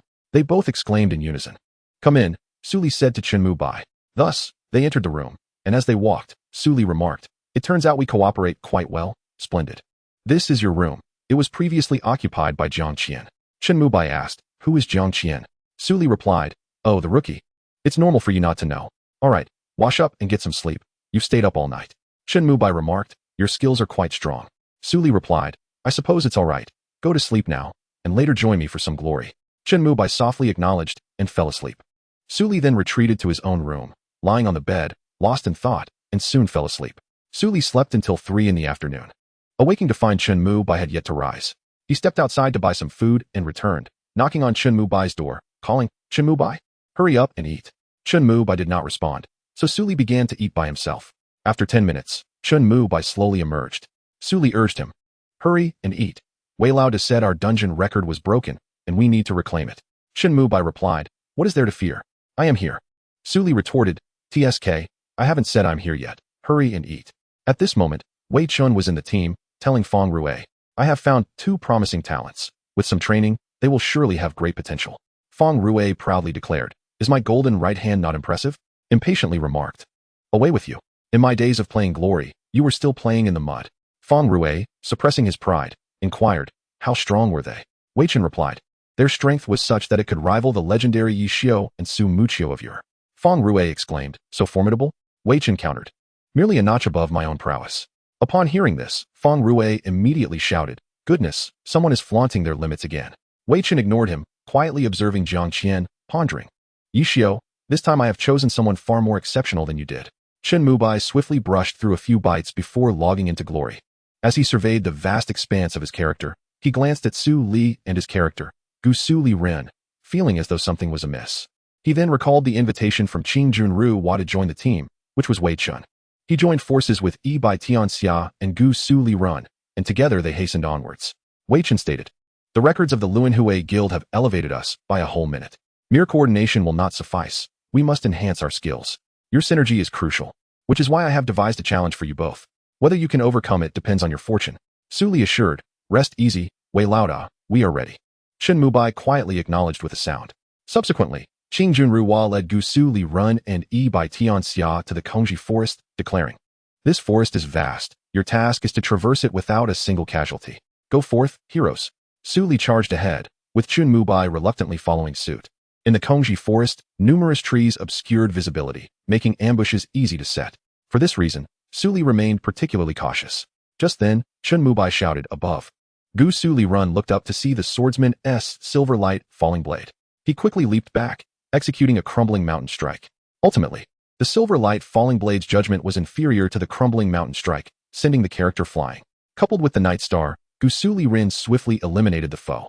Su Li rejoiced, that was rather simple. In the next moment, Gusu Liren triggered a rogue's trap, becoming immobilized. Blade draw ghost slash. Cursed arrow. 3 individuals leapt from the woods, unleashing their skills. Su Li sensed danger and quickly defended himself. At that moment, gunfire erupted, and the swordsman was sent airborne. This was the result of Yi Bai Tianxia's floating projectile from afar. Gusu Liren charged towards the warlock with a silver light falling blade. While Yi Bai Tianxia also responded swiftly, restraining the remaining enemies, granting Su Li a window to secure a kill. Chen Mu-bai exclaimed, "Come on, hurry up. Do you think I am Josakai?" Su Li shouted back, "You can do it. Just a bit more." Within mere seconds, the warlock was vanquished, and the swordsman and the demon fled Yi Bai Tianxia's control, rushing towards Gusu Liren. "Run!" Su Li yelled. Bang, bang, bang. In the blink of an eye, Yi Bai Tianxia appeared behind Gusu Liren. Chen Mu-bai had largely grasped the flying gun techniques and employed them. At a corner, Su Li and Chen Mu-bai seemed to share a telepathic understanding, both taking shelter behind a large tree. Although Gusu Liren appeared to be effortlessly dispatching enemies, he had sustained considerable damage, while Yi Bai Tianxia remained relatively unscathed. Watching the foes dash past, Su Li allowed Gusu Liren to safely consume food for recovery. Minutes passed, and Gusu Liren finally regained his strength, asking Chen Mu-bai, "Which way shall we go?" Chen Mu-bai replied, "Which way?" Su Li declared, "Curse it. We shall proceed this way." Gusu Liren then charged forth, with Yi Bai Tianxia trailing behind, firing a shot skyward. The two ahead leaped out. Su Li, as if foreseeing the event, laughed heartily. "Huh? You were deceived. This was orchestrated by Yi Bai Tianxia. Behold the sword." A blade swiftly approached Ro Dao. It was the swordsman's upward thrust. Ro Dao, caught unawares, was sent flying by this simple skill, while Yi Bai Tianxia continued to restrain the others from a distance. The berserker executed a crumbling mountain strike towards Gusu Liren. With no means to defend, Gusu Liren was subsequently struck by an additional downward slash, sending him airborne. Chen Mu-bai urged, "Quickly, unleash your attacks." Su Li shouted, "Come on, do you think floating attacks are for relaxation?" At that moment, Su Li spotted an opening. A silver light falling blade interrupted the berserker's assault, and Ro Dao lunged forward. Su Li was taken aback as he heard a loud thud. Ro Dao was sent flying. the result of Yi Bai Tianxia's floating projectile from afar. Su Li laughed heartily. Well done, brother Bai, splendid. With that, he prompted Gusu Liren to execute blade draw, sending the berserker before them airborne. Yi Bai Tianxia continued to provide cover from a distance, causing frustration for the two ambushers. Before long, both the berserker and Ro Dao lay defeated. At this juncture, Su Li told Chen Mubai, "We may not be able to break through." Chen Mubai inquired, "Why not?" Su Li replied, "Because I did not bring enough potions." Chen Mubai retorted, "I will provide for you. Do not speak such disheartening words. I have faith in you. Do you not still possess the Night Star?" Su Li smiled and said, "Indeed. I have the Night Star. Let us advance." At that moment, the two ambushers overheard Su Li and Chen Mubai's conversation and ceased their stealth, launching an attack. Bang! A gunshot was fired, and a bullet flew forth. Almost simultaneously, a flash of sword light struck, sending both assailants flying. They were taken aback, realizing, these two kids. This was a trap. Su Li declared, "I have learned much from Wei Lauda. Do not underestimate me." Several basic attacks landed upon one of the swordsmen, and to their surprise, stars appeared around him.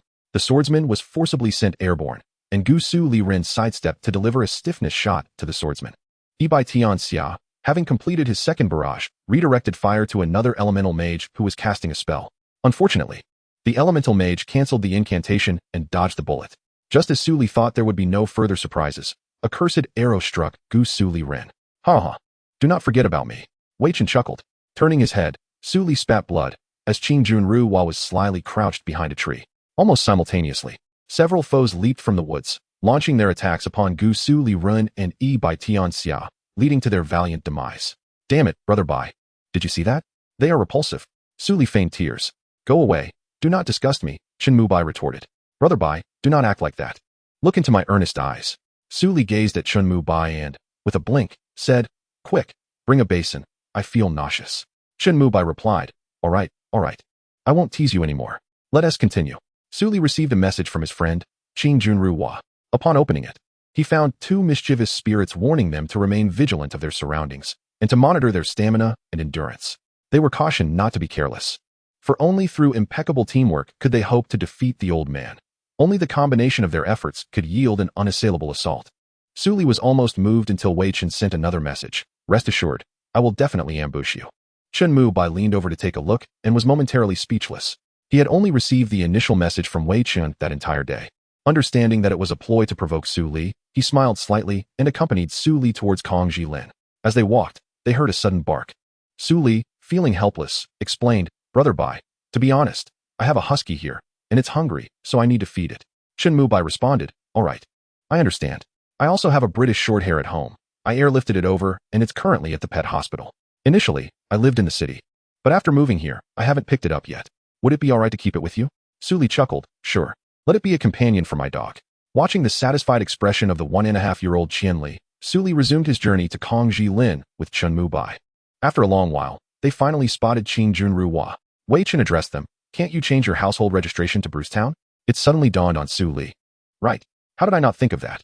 Previously, both Su Li and Chen Mubai's registrations were in Kongji City, and they had not been born near Kongji Lin. By moving their registration nearby, they would be born in that vicinity.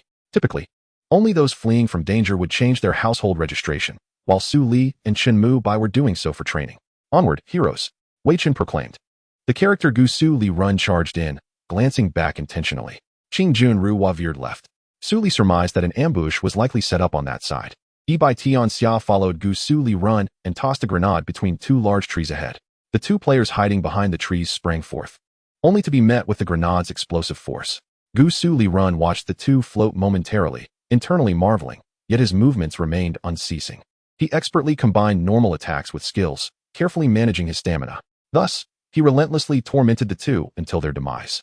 As they advanced, a judo master and a frenzied swordsman leapt out.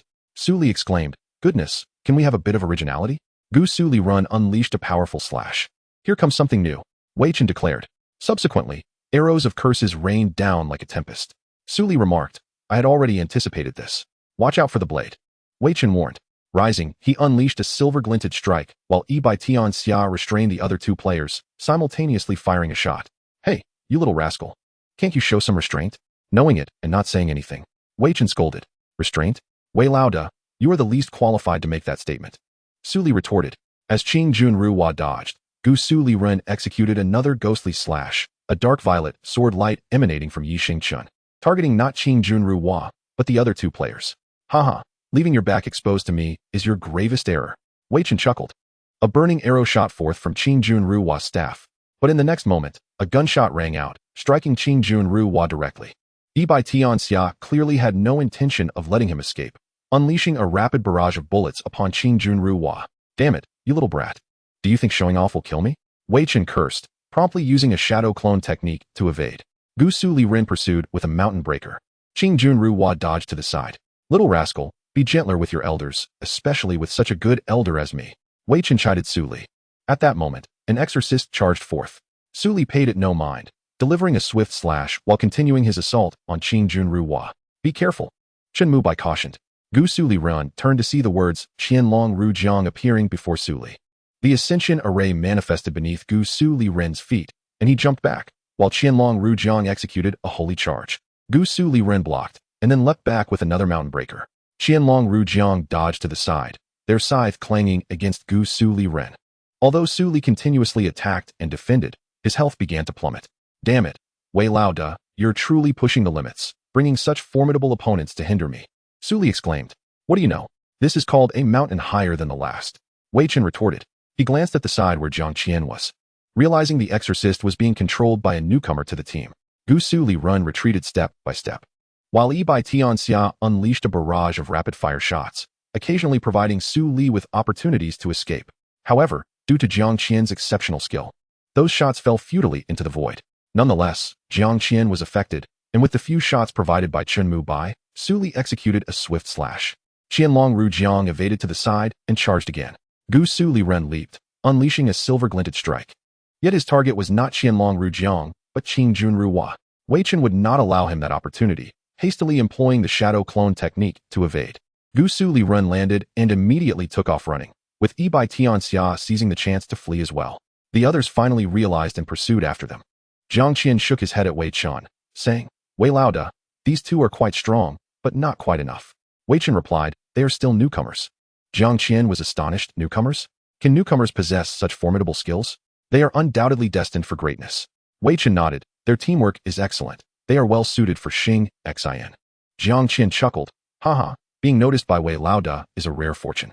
I believe these two can contribute significantly to Xing, Xin, providing timely assistance. Gusu Liren and Yi Bai Tianxia ran swiftly, hiding behind a large tree, narrowly evading their pursuers once more. Su Li remarked, goodness. Wei Lao is ruthless. He sends so many after us and calls upon such skilled experts. Chen Mubai said, stop talking, they've spotted us. Su Li exclaimed. What? So fast? The character Gusu Liren executed a swift sword strike, sending two opponents flying as they failed to evade the glimmering blade. Yi Bai Tianxia then unleashed a barrage of attacks on the remaining foes. Realizing that this approach was futile, Su Li urged Chen Mubai, run. Gusu Liren carved a path with his sword, and Yi Bai Tianxia swiftly followed. With keen eyes, Su Li spotted a thief's trap ahead and maneuvered Gusu Liren over it. A berserker hiding behind a large tree launched a rock smash. But Gusu Liren reacted promptly, sending a silver light slash past the berserker and countering with a ground splitter. The berserker could not withstand the onslaught and was sent airborne. Yi Bai Tianxia seized the opportunity to unleash a torrent of attacks upon the airborne berserker. The swordsman leaped forth, executing a sword strike. Gusu Liren rolled to the side, while Yi Bai Tianxia fired an onslaught of bullets, forcing the swordsman to retreat. Gusu Liren retaliated with another sword strike, sending both adversaries tumbling once more, and followed up with a rock smash aimed at them. With the advantage of the high physical attack from Ye Xiu, Gusu Liren successfully dispatched the berserker and swiftly dealt with the swordsman within approximately 30 seconds. Qianlong Ru Jiang and Qing Junru Hua leisurely emerged from the fray. Su Li, in despair, remarked, Wei Lao, really? You've increased the difficulty. I'm still a rookie. How could you be so ruthless? What is there to be embarrassed about? Wei Chen retorted. How infuriating. Su Li muttered under his breath. Gusu Liren initiated the assault with a moonlight slash, unleashing a crescent of moonlight towards Qing Junru Hua and Qianlong Ru Jiang. The latter braced himself, while Yi Bai Tianxia took the opportunity to launch a floating bomb from a distance. Qianlong Ru Jiang dodged, and Wei Chen seized the moment to command Qing Junru Hua to unleash a charged cursed arrow. Gusu Liren blocked with a counter sword strike and followed with a rock smash. Qianlong Ru Jiang, unable to evade, executed an ascension formation from the ground. Both Gusu Liren and Qianlong Rujiang ascended into the air. Yi Bai Tianxia reacted the fastest, drawing his weapon and commencing his strategy. Fortunately, Gusu Liren had prepared a silver light slash, repositioning himself to land near Qing Junru Hua, who promptly utilized a shadow clone technique to evade. Gusu Liren quickly countered with an upward thrust, continuing to send Qianlong Rujiang soaring. Almost simultaneously, Qing Junru Hua's cursed arrow sped toward Gusu Liren, while a floating bomb also hurtled toward Qianlong Rujiang. Gusu Liren backstepped to block, whereas Qianlong Rujiang ascended even higher, but no one followed up with a combo. A defensive maneuver allowed him to rise from the ground. Gusu Liren unleashed another sword strike, while Yi Bai Tianxia joined him with a spinning kick. Qianlong Rujiang found himself with no means of escape. Sent flying once more, Yi Bai Tianxia and Gusu Liren then took flight, aware that confronting Wei Chen head-on would yield no benefits. Suli glanced at the health bars. Gusu Liren had 21% remaining, while Yi Bai Tianxia had 34%, which was indeed a challenging situation. In contrast, Qing Junru Hua had 54% health, and Qianlong Rujiang 71%. At last, Yi Bai Tianxia and Gusu Liren burst forth from the Kongji Lin. Wei Chen commented, "Well done, you two. You managed to escape." Suli breathed a sigh of relief. "Wei Lauda, we finally made it out. You are truly formidable." Wei Chen then remarked, "You two have coordinated well enough. It is now nighttime. Let us take a moment's rest to prepare for the dungeon run." Upon hearing this, Su Li and Chun Mu Bai felt a wave of hunger wash over them. Su Li suggested, "Could you feed Qianli while I order takeout? After we eat, we can level up." Chun Mu Bai agreed, and Su Li raised his fist in a gesture of camaraderie. Chun Mu Bai smiled and reciprocated, their fists meeting. "Let us go," the two youths declared in unison. Chapter 6, Kongji Lin. After dining, Su Li and Chun Mu Bai logged into glory. At that moment, Qing Junru Hua sent a message. "Two little ancestors, you finally came online. Hurry to Kongji Lin. Our Xing Xian guild is being attacked." Su Li turned to Chun Mu Bai and urged, "Let us go. Wei Lauda is under siege. It seems others can no longer tolerate his lowly tactics. We must rush to assist him." Chun Mu Bai nodded, steering Yi Bai Tianxia toward Kongji Lin. Upon their arrival, they found Zhong Chao Tang stationed outside. Wei Chen sent another message. "I've done some counting. We are surrounded by Luan Hui, Zhong Chao Tang, Lan Shigo, Ba Chi Xiong Tu, and Tapasu Kong. Yizhan, Yu Yun, and He Wu have also arrived. Your task is simple. Create a slight diversion in the outer defenses, and with my exceptional command skills, obliterating them will be but a mere flick of the wrist." Su Li glanced at Chun Mu Bai, sighed, and said, "The pressure is immense." Chun Mu Bai remained silent, concealing his guild's name, and launched a floating bomb at a member of Zhong Chao Tang. Almost simultaneously, he exclaimed, my apologies, my apologies." Accidental fire. The crowd was enraged. How could this be accidental? Yet, upon closer inspection, they recognized Yi Bai Tianxia. A berserker shouted, "Look, it's Yi Bai Tianxia." As the crowd turned to look, Yi Bai Tianxia took off running. Su Li sensed something amiss and slashed a silver-white beam toward Yi Bai Tianxia's back. Since Yi Bai Tianxia blocked the blade, the pursuers were caught off guard and sent flying. So many people, Su Li muttered. He then guided Gusu Liren to follow Yi Bai Tianxia into Kongji Lin, while simultaneously messaging Wei Chen about the overwhelming number of foes. "There are too many. Can't you send at least one more person?" "All right," Wei Chen replied, then directed Jiang Qian beside him. "Kid, go assist those two little brats. We'll cover you." 12 o'clock direction. A charged cursed arrow was released, scattering the attackers, while Wei Chen commanded the members of Xing Xian to carve a bloody path at the 12 o'clock position. Jiang Qian dashed through this opening. The use of stamina is something professional players possess unique methods for, while ordinary and elite players lack the means to learn these techniques, causing those who trailed Jiang Qian to quickly lose pace. "You have received a new friend request." Su Li opened it to find, "Qianlong Rujiang wishes to be your friend." The name sounded familiar to Su Li, who pondered silently. Yet his fingers did not hesitate to accept the friend request. However, they were still being pursued by numerous players, who dared not pause or slow their pace. They had gleaned a modicum of stamina from professional players, sufficient for their needs.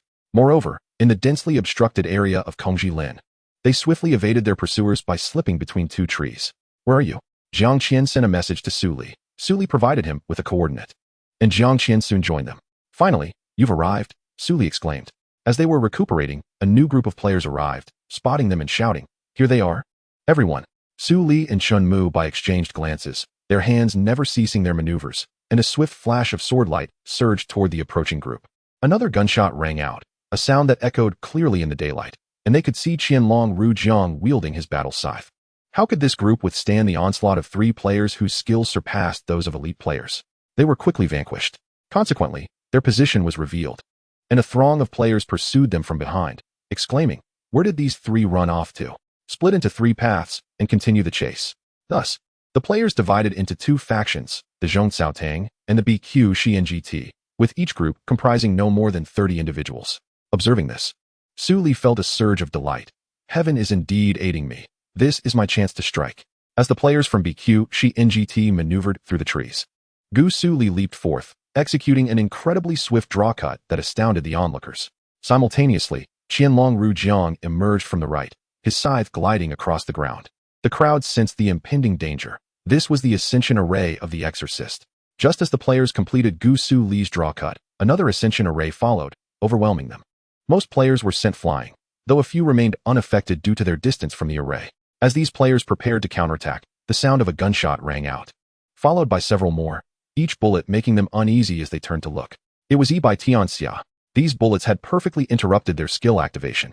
Then, Gusu Li descended, stepping on his sword from above. Those with keen eyesight recognized the move as Silver Light Slash.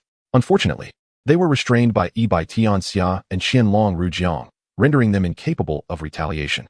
The Silver Light Slash struck at the center of the crowd, sending many tumbling from its shockwave, which seamlessly transitioned into Moonlight Slash and Full Moon Slash, knocking down those in front once more.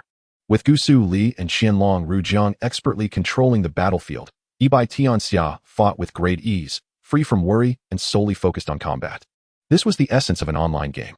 The arriving Zhongxiao Tang felt a sense of secret joy but maintained a facade, for they were allies after all. The Zhongxiao Tang swiftly advanced to assist, while Gusu Li and his companions fled, occasionally turning back to deliver a draw cut that proved bothersome. Upon reaching a fork in the road, Su Li instructed Jiang Qian, "Let us split into two paths. Yi by Tianxia and I will take the left, while you go right. Await my signal to regroup." Jiang Qian replied, "Of course, no problem." Thus, the three separated, while BQ Xiangt and Zhongxiao Tang also divided into two factions. However, Lan Shigu abandoned the pursuit of the three, heading instead to encircle the players of Xingxin. Although the divisions were automatic, the primary focus remained on Gusu Li and Yi by Tianxia, who were their primary targets. "Seriously, is this necessary?" Su Li questioned. The pursuing players responded, "Who else should we chase if not you? We're after Yi by Tianxia too. It's not just you." Su Li retorted immediately. Chen Mu Bai, hearing this, was naturally at a loss for words.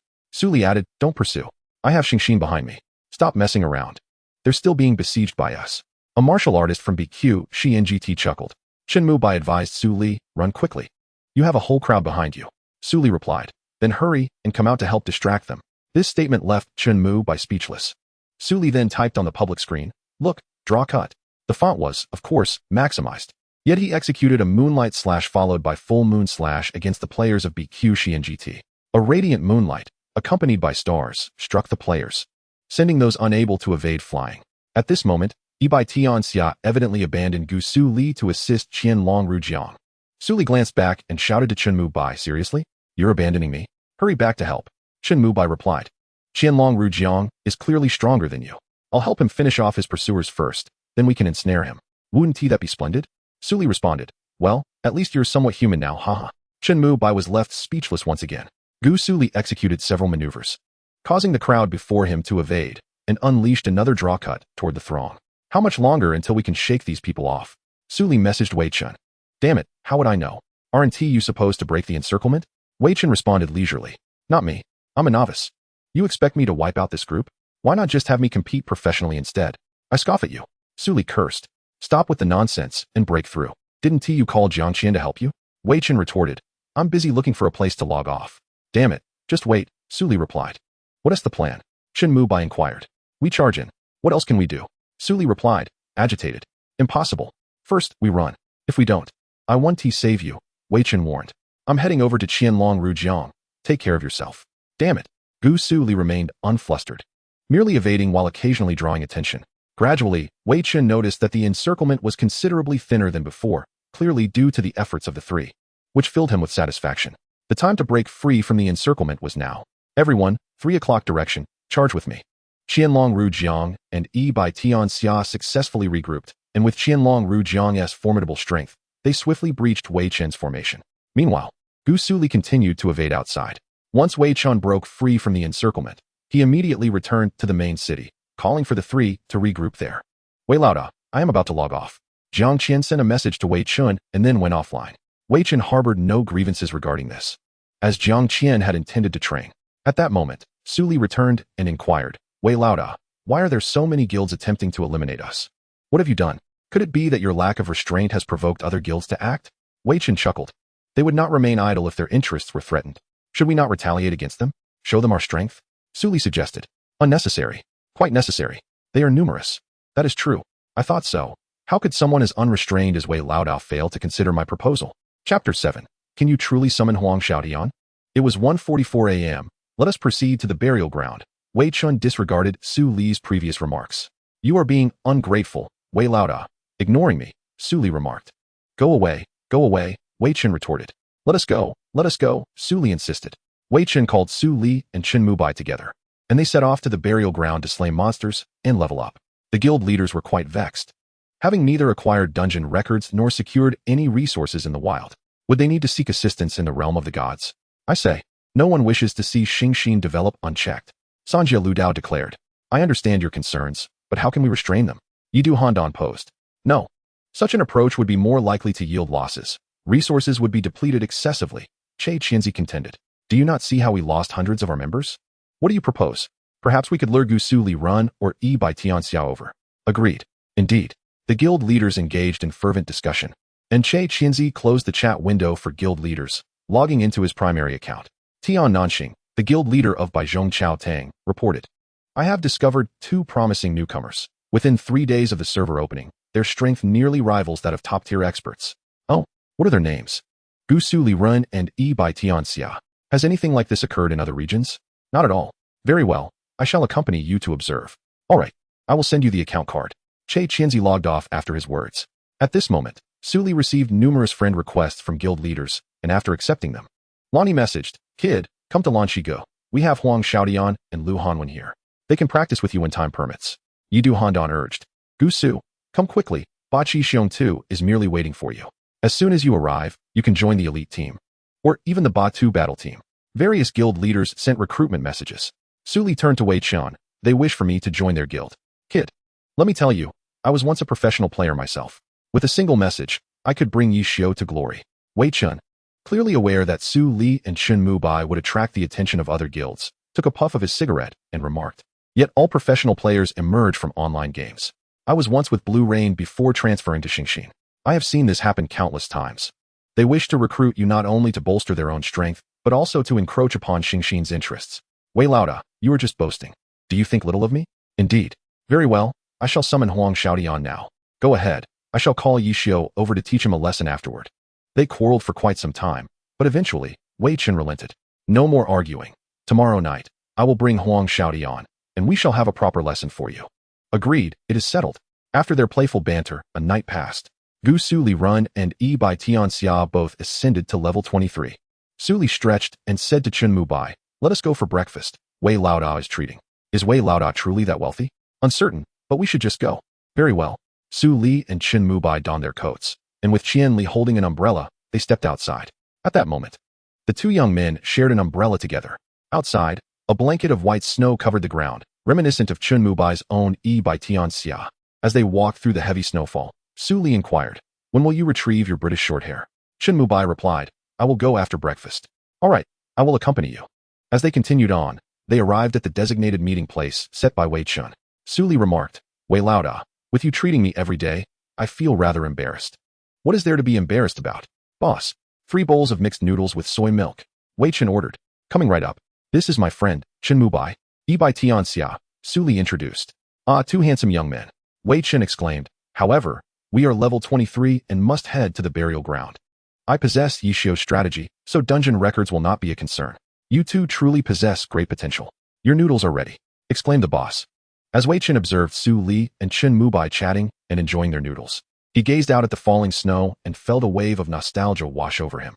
How long had it been since he had shared such moments with friends? Watching the snowfall while enjoying a bowl of noodles? Eat up, Wei Laodao. Su Li's voice brought Wei Chen back to the present. Yes, let us eat, Wei Chen replied. Chen Mubai savored his noodles and asked Wei Chen, Is the professional scene truly this enjoyable? Wei Chen responded, Kid, trust me, you will become addicted. Chen Mubai nodded in agreement. Su Li devoured his noodles and remarked to Wei Chen, You are not deceiving me about Huang Xiaotian, are you? He is the sword saint. I am eager to witness his prowess. Once I reach level 25, my silver weapon can be upgraded to that level. Wei Chen assured him, no problem. I will be there. When you reach level 25, bring Chun Mubai and your silver weapon to see me. In 2 days, they should be able to reach level 25, at which point they would push for the Frost Forest record. Su Li and Chun Mubai agreed and continued to enjoy their noodles. After the trio had their fill, Wei Chen returned to the Xingxin Internet Cafe, while Su Li and Chun Mubai headed to the pet hospital to retrieve Chun Mubai's British Shorthair. Mubai, may I ask what your British Shorthair is named? Oh, it is called Swan Nai. Why not call it Nyo Nai? Su Li inquired. Because I have a fondness for yogurt, Chun Mubai replied. Su Li was rendered speechless. Ever since he began cohabiting with Chun Mubai, he often found himself at a loss due to Chen's candor.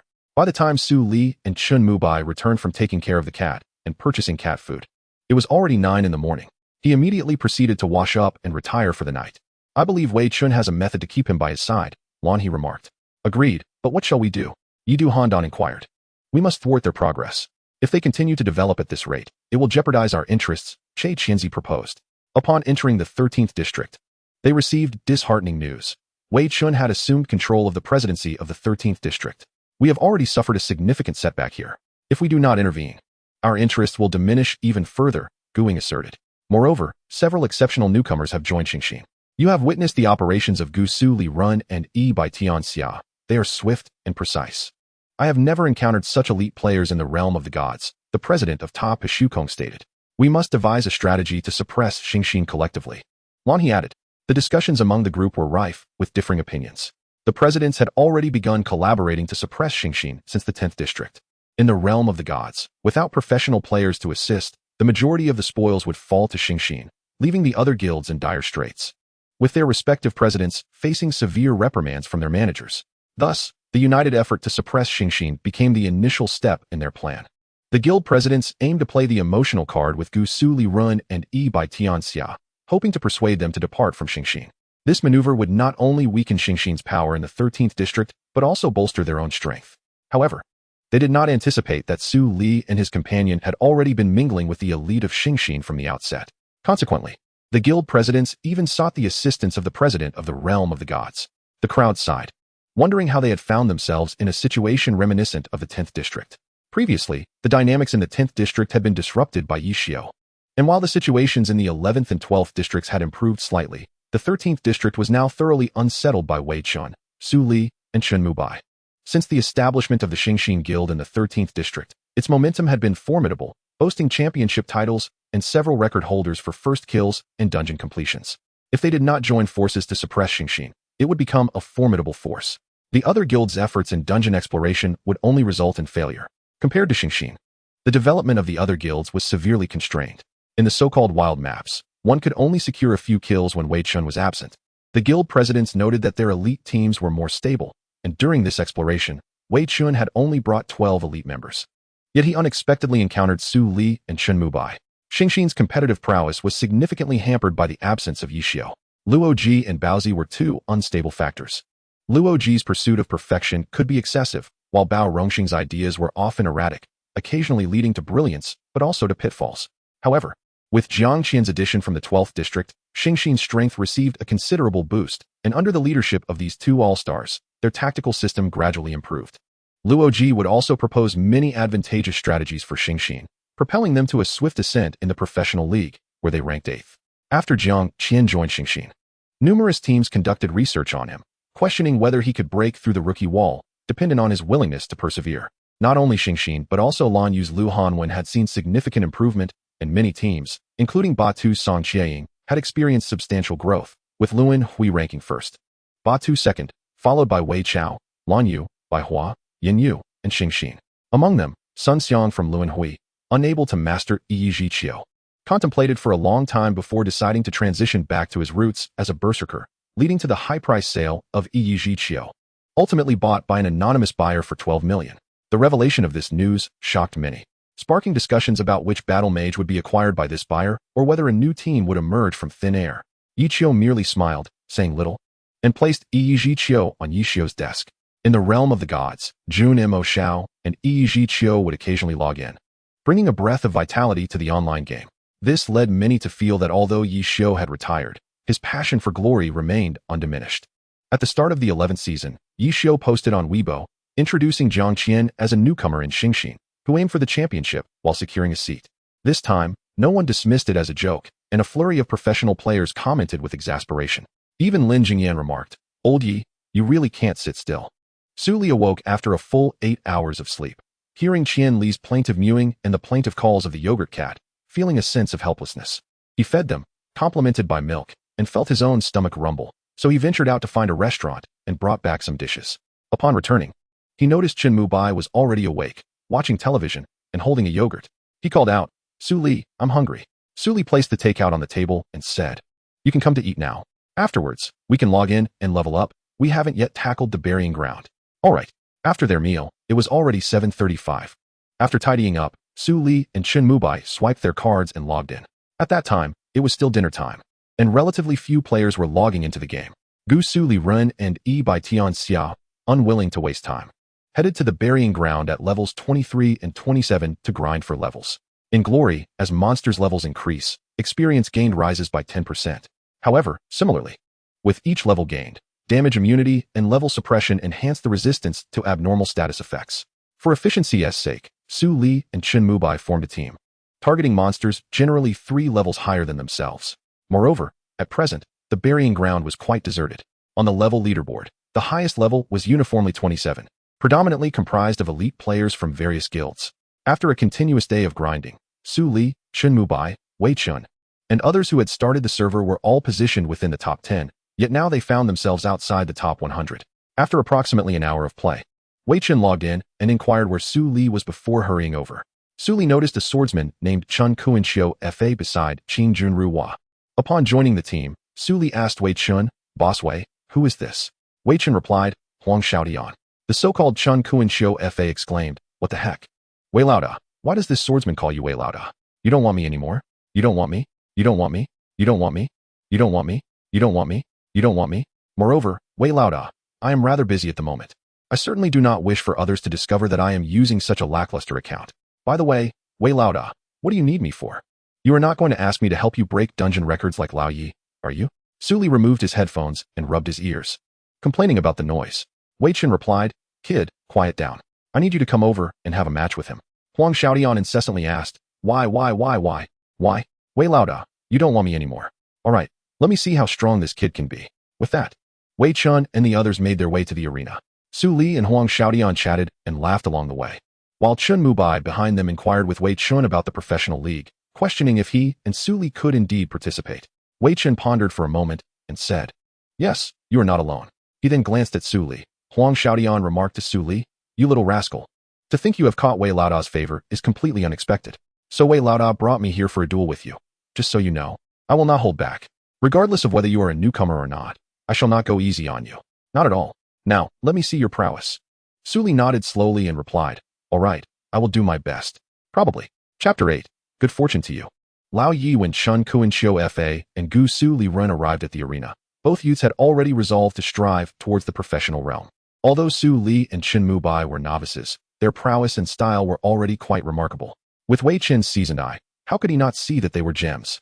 Otherwise, why would he have pitted Huang Xiaotian against Su Li? As it happened, a day prior, Wei Chen had sent Huang Xiaotian a message. "Hey kid, do you have time tomorrow?" Wei Chen wrote. Huang Xiaotian checked the date.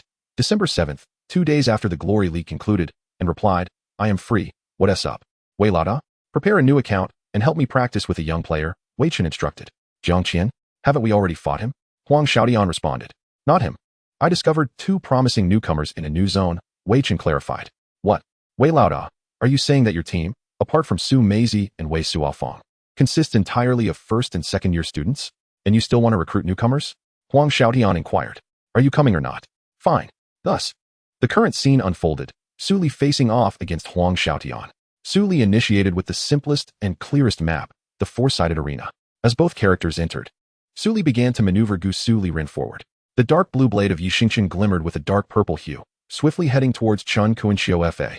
Unfazed, Chun Kuinxiu Fa sidestepped, flicked his wrist, and executed a swift drawn blade slash. A sharp beam of sword light appeared before Gusu Liren, and at the moment of the attack, the public screen displayed, drawn blade slash. Instinctively, Gusu Liren executed a block. positioning the Ye Xiu sword horizontally to negate the control effect of the sword energy, immediately countering with a crescent moon slash. Chen Kuinxiu Fa did not evade, deftly twisting his wrist to perform a beautiful cross slash, perfectly parrying the crescent moon slash. Ah, not bad. Look at that swordplay. Huang Xiaotian commented excitedly on the public screen. He then rose and executed a silver light falling blade. Chen Kuinxiu Fa leapt off the sword handle towards Gusu Liren. In response, Gusu Liren leapt backward and performed a mountain crash. The dark blue sword of Ye Xiu swung down towards Chen Kuinxiu Fa. With a clang, both were momentarily stunned. Huang Xiaotian quickly reacted, swiftly landing 2 consecutive thrusts on Gusu Liren, triggering a hidden effect of bleeding. Gusu Liren remained composed, meeting the thrusts with a full moon slash, emanating a radiant moonlight from his hands. Ha ha ha, too late, kid. Upward slash, drawn blade slash, 3-hit slash, falling phoenix slash, slash, slash, slash, slash. Huang Xiaotian exclaimed. Why are you silent? Speak up. I know you are still maneuvering, but why not engage in more conversation with your beloved senior? The public screen flashed with this message. Subsequently, Gusu Liren found himself half suspended in the air. Oh no. Su Li realized he had executed the full moon slash too early. Clang. Gusu Liren was airborne, from ground to sky, and from sky to ground, unable to withstand Huang Xiaotian's relentless onslaught. With each sword strike, the public screen echoed with more lines of text. Senior, you are quite noisy, Su Li helplessly typed. What? You rascal. Show some respect for your senior. Look at the swordplay. Look at the swordplay. Huang Xiaotian continued to flood the public screen, sometimes merely rambling, yet his attacks remained consistently precise, leaving Su Li at a loss for how to counter. Is this what a professional player is like? Su Li pondered, realizing that he could not continue like this. At last, Su Li spotted an opening. With his feet on the sword handle and his body angled downward, he executed a silver light falling blade, soaring past Chen Kuinxiu Fa. As he landed, Gusu Liren quickly performed an upward thrust, turning the blade to unleash another drawn blade slash. Huang Xiaotian swiftly controlled Chen Kuinxiu Fa to block. Gusu Liren lunged forward, directing Ye Xiu straight at Chen Kuinxiu Fa, following with a thrust. But Huang Xiaotian evaded both. Gusu Liren closed in, but as Chen Kuinxiu Fa jumped, a beam of sword light aimed at Gusu Liren. What? Mountain crash. Su Li rejoiced inwardly, as Gusu Liren leaned forward, executing a ripple slash. Every aspect of the timing and openings was executed flawlessly, which made Huang Xiaotian feel slightly challenged. With a splatter of blood, Chen Kuinxiu Fa was struck, and Su Li quickly followed up with a series of sword strikes, seamlessly linking normal attacks with skills, occasionally triggering the unique trait of Ye Xiu. As the lethargy of spring and the fatigue of autumn set in, blood flowers began to bloom on his skin amidst the twinkling stars. Huang Xiaotian, of course, would not remain passive. After executing a skill to extricate himself, he immediately displayed his opportunistic nature, seizing the moment when Su Li's attack revealed a gap, thrusting his sword forward. It was this very strike that thoroughly disrupted Su Li's rhythm of assault. Left with no options, Su Li found himself overwhelmed by Huang Xiaotian's relentless barrage. After the encounter, his hands trembled with disbelief. He had not anticipated being unable to find even the slightest opening for a counterattack during his second suppression by Huang Xiaotian. Under the onslaught, all his maneuvers became instinctive, devoid of conscious thought, and he struggled to find clarity in his strategy. Each of Huang Xiaotian's strikes felt as if they pierced through his very being, yet they were imbued with an unbearable discomfort for Su Li. It dawned on him that professional players were indeed this formidable. You're playing quite well. Who taught you? It wouldn't be Lao Yi, would it? Please don't pick up his bad habits. He is utterly despicable and shameless. It would leave a stain on history. Surely, you didn't learn this on your own. He mused. Realizing the truth, Su Li acknowledged that Wei Laoda had not misjudged him. However, he still felt a little lacking compared to myself. Haha. So, keep striving, newcomer. I eagerly anticipate facing you again on the professional stage. I shall log off now. Goodbye to the adorable newcomer and Wei Laoda, Huang Xiaotian declared. With that, the account Chen Kuinxiu Fa went offline. Huang Xiaotian was no longer interested in using the level 23 account. After logging off, Huang Xiaotian bombarded Wei Chen with inquiries, primarily about where he had found Su Li, but Wei Chen, possessing foresight, promptly activated Do Not Disturb. Each time Huang Xiaotian messaged, he received a uniform reply, busy leveling up. Su Li felt significantly disheartened and asked Wei Chen, Wei Laoda, can I truly do this? Wei Chen reassured him, absolutely. You managed to hold your ground against Huang Xiaotian for 50% of the time. How impressive is that? He continued, reminiscing. Back in my day, but was cut off by Chunmu Bai. A professional player is not unbeatable. If you can manage 50% now, next time it will be 70 and eventually 90. Isn't progress what we strive for? One day you will stand atop the peak. Su Li finally chuckled. I didn't realize you could articulate so well. I thought you were socially anxious. Leaving Wei Chen to mutter to himself, I swear, you little brat. Can you let me finish my sentence next time? After facing Huang Xiaodian, Su Li found a target to pursue, striving tirelessly towards it. He decided to start from the new district, coincidentally. The Ba Chi Xiong 2 Guild had just broken the Frost Forest record with a time of 18 minutes and 47 seconds. Wei Chen recognized it was time to level up, thus calling upon Su Li and Chen Mu Bai to join him in battling monsters to level up, aiming to reach level 25 and challenge the Frost Dungeon record. After grinding for 2 days, Su Li and the others finally reached level 25. At Wei Chen's behest, they set off to the Xingxin Internet CAF at 9 p.m. that evening. After dining at home, Su Li and Chen Mu Bai donned their clothes and embarked on their journey. Wow, it is indeed cold today, Su Li remarked. Yes, in the past. I would probably be having a snowball fight right now. Chen Mu Bai replied. Is that so? Su Li said, picking up a handful of snow. Snowball fights are nothing new, but I do enjoy them. Watch out. He swiftly packed a snowball and shoved it into Chen Mu Bai's coat. Hey! Chen Mu Bai exclaimed. Su Li. A snowball struck Su Li in retaliation. The two boys played for a while, eventually bursting into laughter. It has been ages since I felt this carefree, Chen Mu Bai said. Indeed. Ever since Jiang Qian left, it has been just me and Qianli at home. With your arrival, the household has gained another lively spirit. I suppose that's just my charm, haha. You dare say that? Even the little dogs by the roadside would bow to you and bark big brother. What nonsense is that? Watch out, watch out, watch out. The two continued their banter, laughing as they entered the Xingxin Internet CAF, where they found Wei Chen already waiting. What on earth have you two been doing? You're covered in snow, Wei Chen remarked. Su Li and Chen Mu Bai exchanged glances and shook off the snow. Oh, it's nothing. Perhaps it was just an unforeseen circumstance, Su Li replied. Who cares? Your hands are stiff from the cold. It will affect your performance, Wei Chen chastised. What should we do then? Chen Mu Bai asked. Let us go. I'll treat you both to a hot bath, Wei Chen said, pushing the two out of the CAF. Wei Lao, look. A snowball, Su Li exclaimed. As Wei Chen turned around, a snowball hit him squarely on the head. In an instant, another snowball came flying towards him. Hey, you two little rascals. I have never lost a snowball fight, Wei Chen declared. He quickly scooped up a snowball and hurled it at Su Li, who dodged, causing it to hit a gentleman behind him. The man slowly stepped forward and remarked, Old Wei, really? You can't even hit straight with a snowball? It seems you are indeed getting old. When Wei Chen recognized the man's face, he was taken aback. I thought I recognized you. It's Coach Yi. It's been a while. How have you been? Upon hearing this, Su Li turned to look. Ye Xiu, leisurely smoking a cigarette, ambled over and said to Wei Chen, Hearing you say that is nauseating. Haha. But, Old Wei, these two kids are. Wei Chen replied, This is Su Li and Chen Mu Bai. The newcomers I found in the new district. Ye Xiu responded, I see. Wei Chen continued, These two kids are still not very strong, but their teamwork is impeccable. Reminiscent of you and Su Mu Qiu during your early days in glory. Ye Xiu exclaimed in surprise. Such high praise, especially coming from you, Old Wei. Ye Xiu remarked. Well, that is impressive. However, Old Wei, I could throw a snowball with my eyes closed and still hit the target. With that, Ye Xiu quickly formed a snowball and threw it at Su Li, who countered with a snowball that knocked Ye Xiu's away. Wow, you're quite accurate, Ye Xiu noted. Old Yi, aren't you being a bit childish? Wei Chen quipped. Watch out, Wei Lao, Su Li exclaimed. Catch this. Chen Mu Bai chimed in. The cold, silvery moonlight illuminated Ye Xiu and his companions, and after a playful journey, they finally arrived at the bathhouse. Wei Chen inquired once more, Old Yi, how did you end up here? I missed you, replied Ye Xiu. Get lost. Who would believe that? Wei Chen retorted.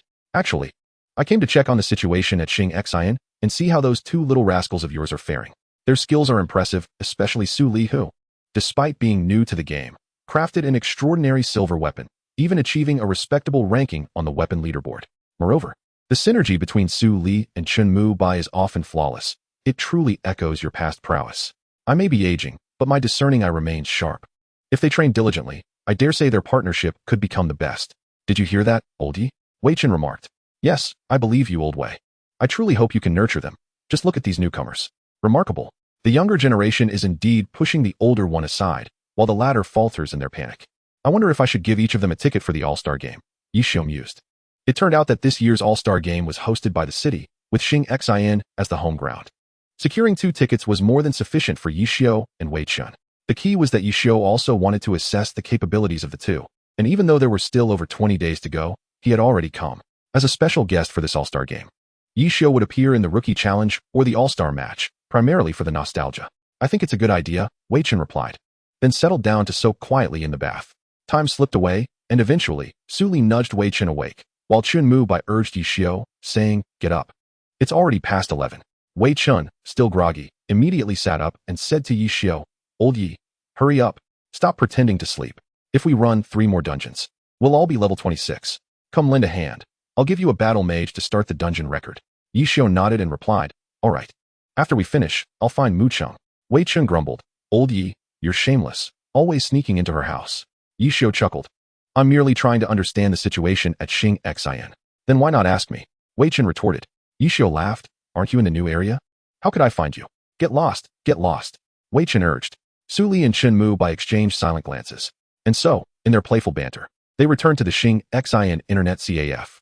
Ye Xiu also acquired Wei Chen's new area account card, boasting the name Do Tian Xia, which was rather ostentatious. Thus, the 4 of them, along with Yi Song Yi, set off to break the dungeon record. In the dungeon, with Wei Chen's crowd control and Ye Xiu's strength, they advanced swiftly. Under the shimmering blade light of Yi Xing Chun, the magical energy of the spear, the starry projectiles, and spells, Bing Shuangsai and soon fell beneath them. Congratulations to the players from Xing Xian, Qing Junru Hua, Gusu Liren, Yi Bai Tian Xia, and Yi Song Yi, for breaking the Ice Frost dungeon record with a time of 17 minutes, 28 seconds, and 66 milliseconds. Another record shattered, causing Blue River and the other guild leaders to feel a collective headache. Once the 5 emerged, Ye Xiu surveyed his surroundings, his mind already racing. Wei Chen quickly grasped the situation and immediately kicked Do Tian Xia out of the team, exclaiming, "Old Yi, hurry up." Do Tian Xia, wielding a spear, unleashed a heavenly strike that sent Gusu Liren and the others flying, followed by a falling flower palm that revealed the hidden players. Do Tian Xia promptly re-entered the dungeon, while the other 3, under Wei Chen's command, managed to escape. Damn it! Che Qian Zi slammed the table. A meticulously planned ambush, uncovered by Ye Xiu, naturally dampened his spirits. He also sent a message to Su Li, "Come play in the arena." Upon seeing it, Su Li said to Wei Chen, "I'm heading to the arena for a bit." Wei Chen pondered for a moment and nodded, "Go ahead." Gusu Liren exited the team and made his way to the arena. Wei Chen shook his head, knowing this reflected the other guild leaders' estimates of his strength. Su Li was now capable of challenging other skilled players, but as for the guild leader, it was still a bit uncertain. He probably would win less than he lost. Not overthinking it, Wei Chen called Chun Mu Bai to go buy equipment in Kongji City. Meanwhile, Wang Shijie stood beside Che Qianzi and said, "Let me take over." Che Qianzi quickly moved aside to let Wang Shijie sit down. Wang Shijie always kept an eye out for new talents whenever a new area was released. In District 10, he had spotted a promising newcomer, Jiang Qian, but unfortunately, Ye Xiu had beaten him to it. This time, Su Li and Chun Mu Bai also caught Wang Shijie's attention. Tian Nanxing had already informed Wang Shijie about these 2, prompting him to consider evaluating their potential in the new area, which led Che Qianzi to send messages to Su Li and Chun Mu Bai. Without a moment's hesitation, Chun Mu Bai declined. However, Su Li accepted the invitation. At that moment, Ye Xiu stood behind Su Li, shaking his head but saying nothing. Gusu Liren approached Che Qianzi and entered the arena. Su Li's opportunity was remarkably fortuitous. Upon entering Glory, he encountered elite players from Xing Xin who helped him quickly master the swordsman class. Shortly thereafter, he met Wei Chen. In just a few days, he faced off against the Sword Saint and the Magician, but unfortunately, he was soundly defeated. This time, Su Li did not cause Wang Shijie significant losses. Against the Magician, he was simply overmatched, falling within just over 50 seconds. Ye Xiu observed this and smiled slightly, asking, "Su Li, what do you think?" Su Li candidly replied, "Very strong. I couldn't see through him at all. I fought a bit with Senior Huang Xiaotian, and I never felt this helpless before. Are all guild leaders this strong? Wouldn't that mean professional players are all guild leaders? I certainly do not wish to usurp." "Foolish. Of course not. You weren't fighting Che Qianzi himself. It was most likely Wang Diyan," Ye Xiu explained. "Huh? Who is Wang Diyan?" Su Li asked, confused. "Wang Jieshi," Ye Xiu replied nonchalantly. Su Li was speechless. "If Wang Diyan is looking for you, it's likely because he recognizes your strength and wants to recruit you into the professional league. So there are many others? Who else?" "Wang Jieshi, Huang Xiaotian, and Old Wei," Ye Xiu said, turning to pat Wei Chen on the back. "Well done, Old Wei, making your move so quickly. I always operate this way." Wei Chen replied. Ye Xiu then inquired, "What is going on with that Huang Xiaotian kid?" "Oh, it was I who invited him to test the prowess of Su Li."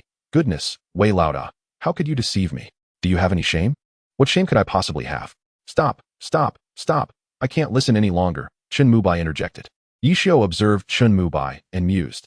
This lad indeed collaborates splendidly with Su Li, yet he appears somewhat out of sync with the team. Let us see how Wei Chen resolves this. Indeed, old Wei, why are you bickering with a child? Aren't you afraid others will say you're being an old fogey? Ye Xiu remarked. He doesn't respect the elderly. How can I cherish the youth? Wei Chen retorted. Just as Su Li was about to speak, Chen Mubai covered his mouth with his hand. Old Wei, I shall take my leave. You carry on. Ye Xiu said. Go on. Enjoy your time with your dear Su sister. Wei Chen replied. Chapter 9. The vampire Gilo. If Su Li is an opportunist, then Chen Mubai is the one who creates opportunities for him. This was the last sentence Ye Xiu spoke to Wei Chen before departing. Wei Chen took a moment to ponder and realized it was indeed true. During the assault on Su Li, it was Chen Mubai who first opened the situation. When they were besieged, it was Jiang Qian and Chen Mubai who created opportunities for him to escape. Had it not been for such seasoned timing, perhaps Su Li would have perished beneath their blades during the onslaught. Previously, when Wei Chen had inquired about Su Li's age, Su Li mentioned he was merely 17 years old, and Chen Mubai also claimed to be the same age. Youthful and swift in both operation and reaction. Moreover, Su Li and Chen Mubai displayed a seamless synergy. At this moment, Wei Chen finally contemplated seriously what it would be like to send them into the professional league. Alright, let us three finish the Frost Forest dungeon, Wei Chen proposed.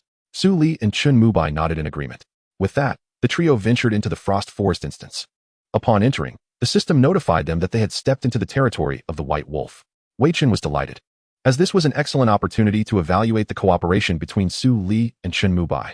He then elaborated on the characteristics of the White Wolf. It is swift, with ordinary attacks that are unremarkable. After all, it is a wolf that swipes with its claws. Due to its incredible speed, one might not react in time and get scratched. As for its skills, it unleashes blizzards with a range slightly larger than that of an elemental mage. Simply avoid them. Furthermore, when its health is low, it will summon 5 ice wolves every 2 minutes, which are somewhat faster. We must coordinate to defeat the White Wolf swiftly. Su Li and Chen Mubai, seated beside Wei Chen, nodded in acknowledgement. Su Li then stood up and said, Wait for me a moment, Mubai, come with me. Under Wei Chen's puzzled gaze, they left their seats. A few minutes later, Su Li and Chen Mubai returned with 3 cups of green tea. Placing one before Wei Chen, Su Li explained, Old Wei, take care of your health. How can one stay up late without green tea? Remember to smoke less. Wei Chen looked at the 2 youthful lads before him, feeling profoundly touched. He was accustomed to the ways of society, with a strong sense of camaraderie, and this gesture struck a chord deep within him. Though moved, he could not resist his pride. Go on, I am still young. Staying up all night is no trouble at all. With a sigh, Su Li took a seat beside them and resumed controlling Gusu Liren to advance forward. Su Li had already heard the howls echoing from the forest. He had to remain fully alert. In this group, he was the only one at the front. The backline consisted of a sharpshooter and a warlock, which was quite a burden. Lost in thought, suddenly, with a roar, the White Wolf leaped out. The sharpshooter immediately aimed and unleashed a barrage of bullets toward the Wolf King. The new skill, Rapid Fire, available to sharpshooters at level 25, momentarily accelerated their attack speed. Facing the Wolf King, he activated this skill without hesitation. With several gunshots, bullets pierced through the White Wolf, creating multiple wounds. Su Li was equally unfazed, commanding Gusu Liren to execute a blade slash. This strike momentarily halted the White Wolf's charge, allowing Qing Junru Hua to raise his staff and begin chanting. With Su Li intentionally coordinating, Qing Junru Hua's binding spell ensnared the White Wolf securely. 2 seconds, 2 fleeting seconds, Su Li did not let the opportunity slip. Gusu Liren unleashed a 3-part slash. 1 strike, 2 strikes, 3 strikes, each landing on the White Wolf. The White Wolf leaped back, letting out a roar, and swiped a massive claw at Gusu Liren. Despite its speed, it still had openings. Gusu Liren rolled aside, narrowly avoiding the claw. With a loud bang, the floating bullet was fired, striking the White Wolf as well. However, the White Wolf's resistance was not to be underestimated. The floating bullet had barely left the air when it was about to land. Yet Gusu Liren would not grant it that opportunity, executing a simple upward thrust. This delayed the White Wolf's landing slightly. Gusu Liren raised his sword, took a small leap forward, and unleashed a wave split. At that moment, the White Wolf was still airborne, and this strike sent it flying several paces away. Just as it landed, Qing Junru Hua cast another binding spell upon the White Wolf. Seizing this moment, everyone unleashed a barrage of attacks. It was with this rhythm that Su Li and the others engaged the White Wolf for a full 5 minutes. Afterward, the White Wolf let out a long howl, summoning a blizzard in response. Under Wei Chen's command, this blizzard caused no complications. Once its health was low, it summoned 5 ice wolves. With Su Li and the others exerting strong crowd control, these ice wolves fell repeatedly. Ultimately, while the white wolf was summoning ice wolves. Gusu Liren ended its life. Ah, the white wolf's fur, splendid indeed, Su Li remarked. Old Wei, please give me the underground purple armor, Chen Mubai requested. Take, feel free to take it, Wei Chen replied.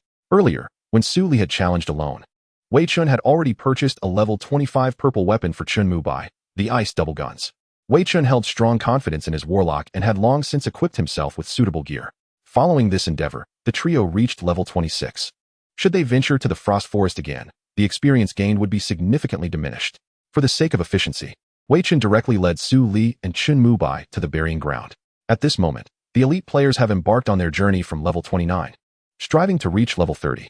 Although Wei Chen and his companions are distinguished among the players, they cannot match the relentless upgrading of the elites, resulting in a few levels lagging behind. Let us venture into the burial ground, Wei Chen declared. The burial ground becomes accessible at level 23. Wei Chen had already guided them through several runs and felt no urgency to claim the dungeon record, for with Ye Xiu's dungeon strategies, breaking records was a trivial matter. The burial ground conceals 3 hidden entities. The first is the Zombie King, characterized by high defense and substantial health, albeit slow in movement, wielding a long spear and towering over ordinary zombies by 3 or 4 times. The second is the Zombie Archer, slightly weaker than the Zombie King in terms of defense and health, yet not to be underestimated. It is notably swift, armed with a longbow, and only marginally larger than a typical zombie. Additionally, it possesses the ability to teleport, causing considerable distress to many players. Lastly, there is the Vampire Knight, capable of transforming its cloak into a swarm of bats. Those bitten will become sustenance for the Vampire Knight. When players are struck and lose health, a portion of that damage is converted into the Vampire Knight's health. But the disparity between player health and that of the Knight is monumental. Wei Chen, eager to set a new record, noted that the current record holder was from Lanchi Pavilion, standing at 23 minutes, 18 seconds, and 47 milliseconds. Breaking this record seemed straightforward. So he summoned Yi Song and Yi Li, while the player drifting White Cloud could not join due to work commitments. Yi Li was handed over to another player by Ye Xiu, who typically played online at night, aligning well with Wei Chen's schedule, thus he was invited to join. As they entered the dungeon, Wei Chen could not suppress a mixed expression of love and hate. The system issued a warning. The Vampire Knight Galo shows signs of resurrection. Adventurers, proceed with caution. Previously, while leveling up, they had encountered no hidden challenges. Now, as they sought to break a record, they faced the most elusive hidden foe. It was enough to make anyone's heart race. Well, let us just treat it as leveling up, Wei Chen said. Su Li took control of Gusu Liren to engage the enemy, while the 3 ranged players unleashed a flurry of attacks from the rear. However, none could rival the prowess of Gusu Liren wielding silver weaponry. As Su Li dispatched zombies, he glanced towards Yi Li, whose precision in operations was evident, though the style differed from Ye Xiu's. Curiously, Su Li led the monsters towards Yi Li and inquired, "You're impressive. Who are you, buddy?" With elegance, Yi Li replied, "Hello, I am Ye Xiu," emphasizing the surname as if fearful of mispronunciation. Wei Chen stumbled upon hearing the name, quickly asking, "Who are you?" "I am Ye Xiu," Yi Li reiterated. Wei Chen paused, then asked, "You are the younger brother that Ye Xiu mentioned?" "Indeed," Ye Xiu confirmed. Just then, another voice chimed in, "Old Wei, there's no need to be so astonished. With a brother like me, how could there not be a sibling who enjoys playing glory? Get lost, you're everywhere," Wei Chen chuckled. Ye Xiu was indeed with Ye Xiu, who had been invited to the All-Star Championship by Xing Xian.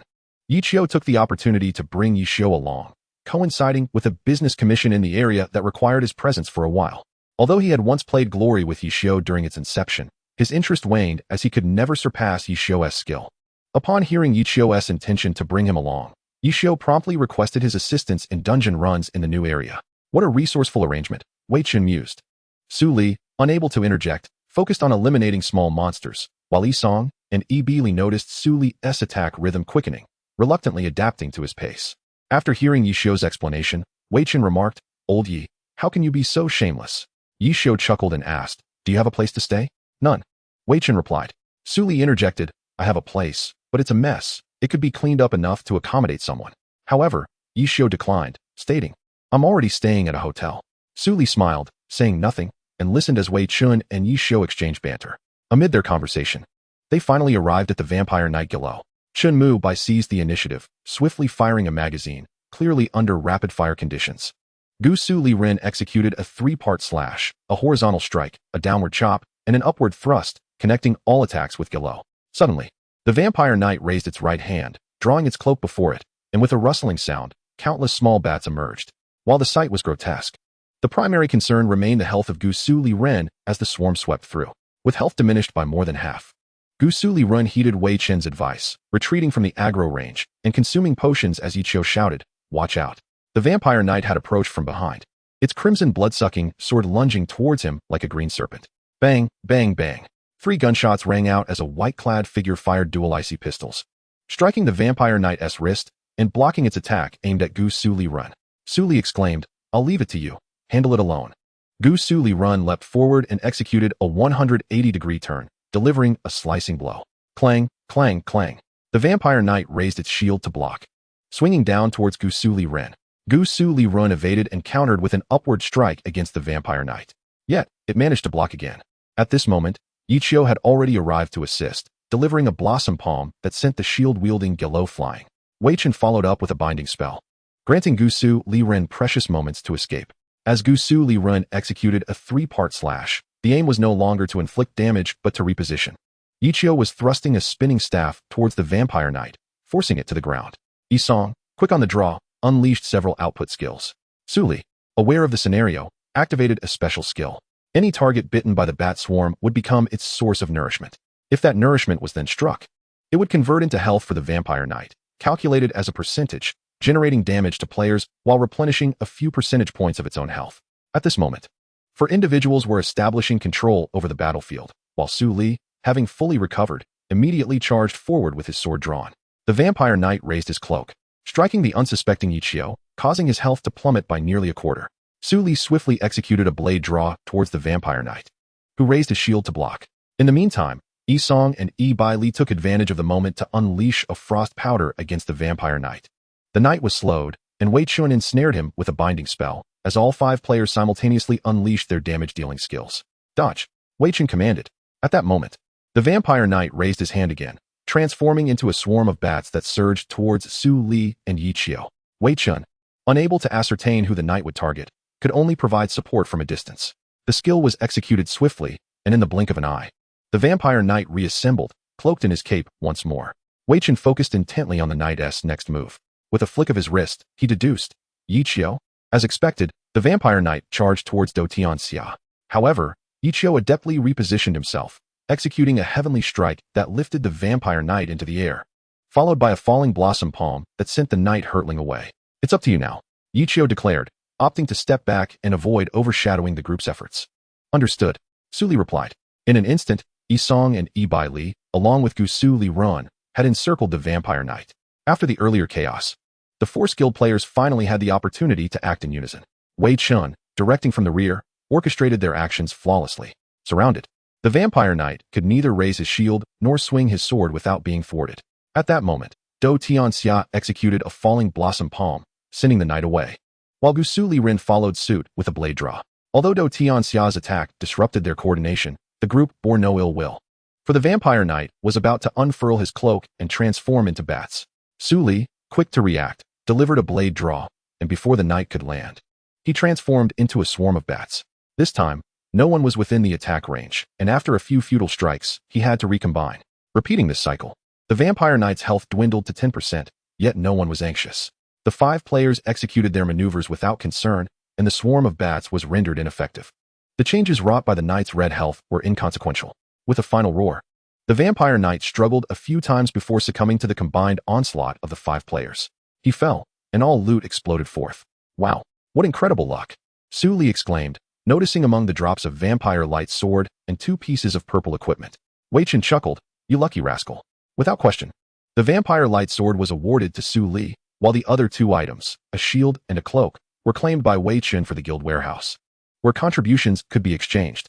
The cloak, however, was hotly contested, with Chun Mu by claiming it with a decisive 75 points. He donned the cloak, resembling a legendary gun king. Subsequently, Wei Chen led the group into the dungeon, and everyone entered a record-breaking mindset. Chapter 10. Su Muchio's notes during their second foray into the dungeon. Wei Chen emphasized that this run was primarily for newcomers to learn strategy and refine teamwork. Observing the strategy penned by Ye Xiu, Wei Chen remarked, "Old Yi stated that the most crucial aspect of the dungeon strategy in the buried bone grounds is positioning. We must utilize reasonable positioning to disturb the subterranean creatures as little as possible. We will continue with Old Ye's approach, ensuring every step is precise. Damn, this is lengthy. Su Li sighed, turning to Wei Chen. Let me take a look. Wei Chen distributed the strategy to everyone, and in an instant, all players halted their actions to focus intently on the guide. What's going on here? A voice suddenly interrupted. Wei Chen instantly recognized it as Ye Xiu's. Isn't this my strategy? Let me give it a try. No, you brat. Behave, Ye Xiu. Who would listen to you? Otherwise, I'll tell mom and dad. The group fell silent. Ye Xiu was adept at exploiting others' weaknesses, both in the game and in real life. Ye Xiu had already pulled Ye Xiu aside, addressing the group. Watch closely, I'll narrate as I go. At that moment, Do Tianxia had stepped out, but after just a few paces, he startled 4 skeletal creatures. The 4 monsters charged at Do Tianxia, and in the next second, they collided with one another. Wei Chen immediately recognized the brilliance of this strategy. It was a flawless gathering of monsters, an approach that meticulously attended to details. Do Tianxia then smashed the creatures against a nearby stone wall, eliminating the first. The second, the third, and the fourth was trapped by the remnants of the first 3. Su Li marveled, wow, that works. He realized they had completely eliminated the time spent on one creature, saving precious seconds, estimating a total time savings of about 10 seconds for the entire team. In dungeon records, even a single second could represent an insurmountable gap. Su Li grasped the essence of this strategy, and during the next wave, he turned to Ye Xiu, saying, let me give it a shot. Ye Xiu felt gratified. Today's youth were quick learners. In the following wave, Su Li, taking a page from Ye Xiu's book, nearly replicated his technique, with only minor errors corrected by Chenmu Bai. Su Li, Chenmu Bai, quite impressive, Wei Chen acknowledged, recognizing the potential in these 2 newcomers. Ye Xiu had full faith in Wei Chen's judgment. These 2 were likely to become key players in the Xing Xian team. Over the next 9 waves, the trio of Ye Xiu, Su Li, and Chenmu Bai showcased their skills together. The original strategy had no errors, managing to avoid a total of 12 monsters, while the new approach flawlessly dealt with 21. With each monster taking 10 seconds, that equated to a substantial advantage of 1.5 minutes. Su Li was astounded, recalling a previous instance of Jiang Qian clearing this dungeon, which had yielded a similar time improvement. The new strategy was distinctly advantageous and uniquely belonged to Xing Xian. Just then, the Jia dynasty shattered the Frost Forest dungeon record, achieving a full minute improvement. Wei Laoda, we have broken the record. I understand. There is no need to quarrel with them. I have deduced that there are at least 2 professional players on their team. Wei Chen remarked. I suspect it is that lad Xiu Fei, accompanied by their team as Qigong Master. Moreover, competing for this dungeon makes us appear rather petty, do you understand? We are the champion guild. Su Li pondered and realized the truth in his words. Thus he let the matter rest. Soon, a dungeon run was completed. At this moment, the president of the Jiao Wang Chao Guild was no longer Chen Yahui. The leadership had transitioned to a new president named Wan Shishun Sui, who was spearheading the resurgence of Jiao Wang Chao. In this season, Jia Shi seemed to be gaining momentum, positioned at 11th place, trailing Xinhin by merely 10 points. While Huang Feng had also recruited an exceptional player, Hu Shikai, a mechanic, who brought numerous tactical variations to Huang Feng. Tian Sun felt reassured. As they were surging toward the playoffs, Hu Shikai consistently demonstrated impressive maneuvers, sometimes shifting the tide of battle, such as in the encounter where Huang Feng faced Su Kong. With the 2 rookies, Gai Kai Jia and Hu Shikai, directly clashing, ultimately leading to Hu Shikai's explosive performance that secured the victory over Gai Kai Jia. In the team competition, Hu Shikai's 1 against 2 was evidently a star tactic, and through continuous synergy with Tian Sun, they regained their former confidence, triumphing with a score of 91 against Su Kong. The gap with Xinhin was merely 5 points. The 9th position was taken by Hu Xiao, exhibiting little change from the previous season, still lacking strategic depth, finishing just 3 points behind Xinhin. After all had completed the dungeon run in the Buried Bones, they had all ascended to level 27, and thus ventured to tackle a few waves of minor monsters, preparing to challenge the record for the Buried Bones dungeon. The elite players had all reached level 30, aiming for higher dungeons, the first canyon. The first kill was claimed by the team that shattered Su Kong's defenses, while the record remained with the Xinhin Guild. Unbeknownst to them, dawn had arrived, and Su Li and Chenmu Bai were preparing to return home. Wei Chen interjected. Wait a moment, lad, you can upgrade your silver weapon now. Su Li suddenly remembered and replied, let us go, Wei Laoda, to upgrade my silver weapon. Mu Bai, come along. Thus, the 3 ascended to the 2nd floor of Xinhin, where Guan Rongfei was seated in deep contemplation, surrounded by a pile of drafts detailing methods for crafting silver gear to enhance Xinhin's silver equipment. I'm here, Rongfei. I've brought you an intriguing piece of equipment, the Night Star, remember? It can be upgraded again, Wei Chen said. Guan Rongfei's eyes sparkled as he promptly snatched the account card from Su Li, entering the equipment editor to discuss further upgrades. Wei Chen quietly stepped out for a smoke, and Chun Mu-bai followed him, advising, Wei Lauda, you shouldn't smoke too much. It's detrimental to your health. Even the kids know better. Ye Xiu suddenly appeared. Yes, my fault, Wei Chen replied with the cigarette in his mouth. At that moment, Ye Xiu approached with a notebook, saying to Wei Chen, Old Wei, this notebook was left by Mu Qiu. It contains insights on crafting silver gear, which Guanrong Fei might find useful. After speaking, he turned to Chun Mu-bai, patted his shoulder, and said, you still need to work hard, Chun Mu-bai, before heading to the training room. At that juncture, the training room was sparsely populated, with only Jiang Qian training early in the morning. Ye Xiu, observing Jiang Qian's diligence, smiled and said, I'll join you for a while. Jiang Qian nodded, beginning to spar with Ye Xiu, unaware that Su Li was next door, just a wall apart. After 50 minutes, Su Li emerged, account card in hand, exclaiming, That's amazing. Wei Lauda, it's done. Wei Chen smiled, Is that so? That's splendid. Come on, let us go out for a meal. You must be famished. Chun Mu-bai replied, Indeed. I'm quite hungry. Su Li nodded, and the three set off together. On the way, Wei Chen handed Su Li the notebook, saying, This is a notebook left by Su Mu Qiu. You can take it home to study. You can craft silver gear, but you must research it yourself. If you need materials, just let me know. Su Li received the notebook, brimming with excitement, eager to return home and peruse it. Yet he accompanied Wei Chen until they finished the meal. Upon returning home, Su Li and Chun Mu-bai took a taxi. Chun Mu-bai fed Qian Li and Swan Nai before preparing for bed. Before sleeping, he noticed Su Li still busy at the computer and asked, Are you not going to sleep yet? Su Li smiled, I'll sleep soon. Don't worry about me. I have Qian Li and Swan Nai keeping me company. Chun Mu-bai said, All right, sleep early. I'll head to bed first. Su Li did not respond, holding Swan Nai as he opened Su Mu Qiu's notebook. Glory has never been a solitary game, was inscribed on a corner of the page by Su Mu Qiu. Su Li wholeheartedly agreed with this sentiment and continued reading. What a talent! Su Li marveled. The notebook contained a detailed exposition on the weapons for the Xie and the sharpshooter. Gradually, Su Li became engrossed. And by the time he finished reading, it was already 10 in the morning. There was no doubt that Su Mu Qiu was a genius. The equipment for the sharpshooter, how to prepare as a sharpshooter, was all meticulously described. On the professional stage, Jun Mao Xiao and Ye Xiu's silver weapons were vastly superior, achieving a high rank on the weapon leaderboard, yet it only described how to create weapons up to level 50. The final page of the notebook bore the phrase, Glory will never falter, and we shall never part. Upon finishing, Su Li firmly internalized the notion that Su Mu Qiu was a genius. He was confident in creating the sharpshooter's weapon envisioned by Su Mu Qiu. He wanted to craft it for Chun Mu-bai and to illuminate the stage of glory with Su Mu Qiu's brilliance. Su Li had formulated a plan, stepping out to purchase a notebook to record his thoughts. The first entry was the crafting method for the Night Star. After reaching level 25, he had no clear direction, choosing to take it one step at a time. Next, he noted the silver weapon insights penned by Su Mu Qiu, making several amendments to materials that were less suitable for the current version. After completing his notes, he added a line at the end, We shall eventually stand atop the pinnacle. Reflecting on the journey, it is all worthwhile. Chun Mu-bai rose from his bed, the blinding sunlight streaming onto his face. He drew open the curtains. The clouds in the west were illuminated by the setting sun, casting a rosy glow. Chun Mu-bai did not linger, opening the door to find Su Li and Qian Li, along with Swan Nai, sleeping together. Chun Mu-bai muttered, This Su Li, doesn't he fear catching a chill? He then retrieved a blanket from Su Li's room and draped it over the trio. As Chun Mu-bai opened the notebook resting upon the table, he was greeted by an abundance of densely packed characters. It was evident that this was the enhancement strategy diagram of Ye Xiu. Continuing to flip through the pages, he stumbled upon the equipment of a sharpshooter. Without further contemplation, he set the notebook aside and ventured out to purchase groceries. Meanwhile, Su Li stirred from her slumber, the night enveloping the world in darkness. Upon awakening, she noticed the blanket draped over her, and both Qian Li and Swan Nai were soundly asleep, filling her heart with warmth.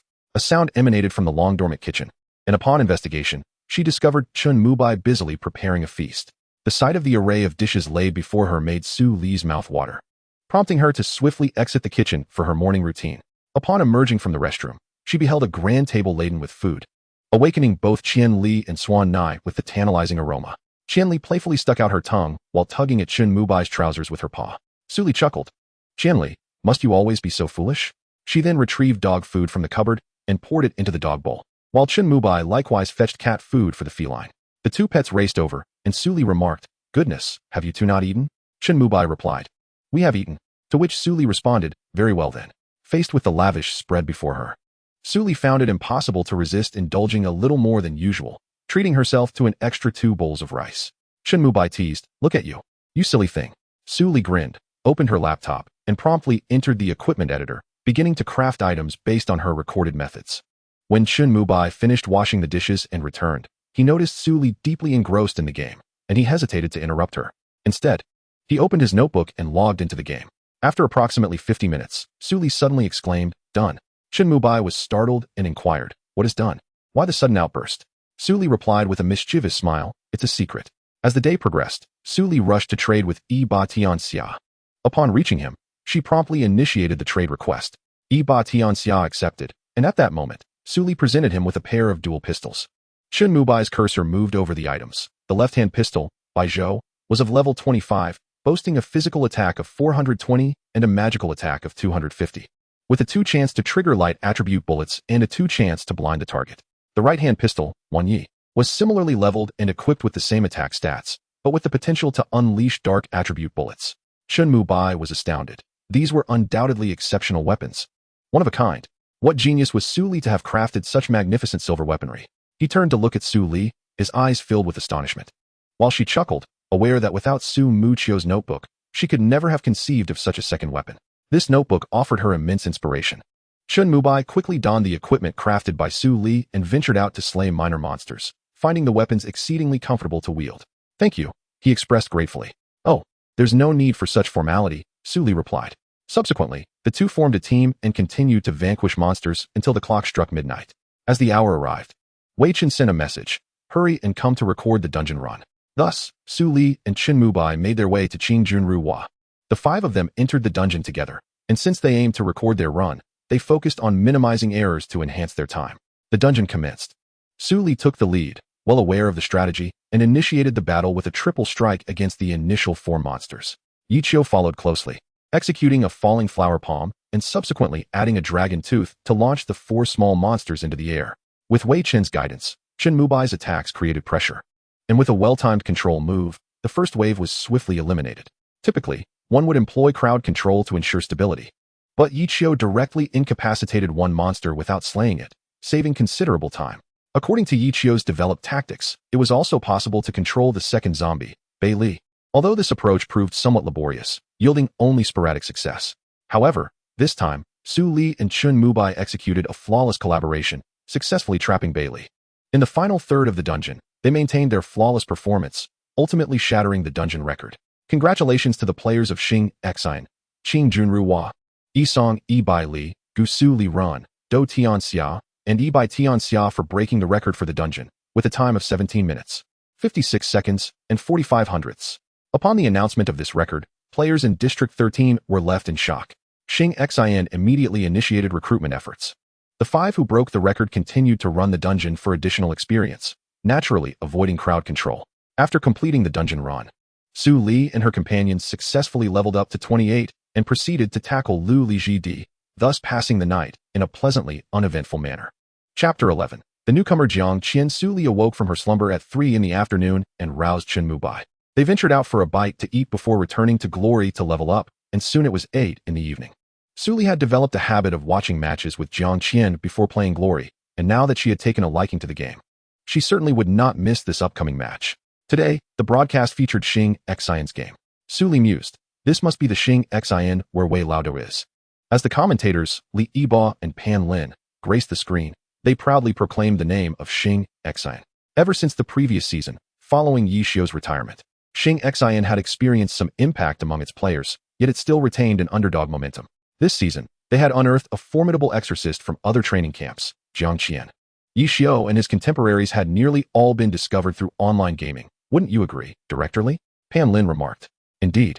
Feng Rue crafted a unique Qigong master strategy last season, which many found challenging to counter. Meanwhile, the newly recruited Jiang Qian possesses considerable strength, although his prowess is somewhat curtailed after being studied by other teams. In contrast, the Huangfeng team had also recruited a promising newcomer, Hu Shikai, whose profession was a mechanic. The addition of this new talent heralded a rise for Huangfeng this season, providing Tiansen with a commendable teammate. Huangfeng, after thorough research by other teams, maintains its formidable momentum and elusive tactics, rendering opponents perplexed. On the other hand, Tiansen, the foremost exorcist of Glory, faces the emerging exorcist Jiang Qian in a contest of the old versus the new. Let us observe this intriguing duel. Li Yiba articulates enthusiastically. In the first round of the individual competition, the player from Xingxin, Bao Rongxing, a rogue by profession, faces off against Huangfeng's Chang Jianpain, a magic swordsman. As the commentators introduce the competitors, Su Li glances over at Chun Mu Bai, who is intently engaged in the game, not with Ye Xiu, but rather as Mu Hai, an ammunition specialist.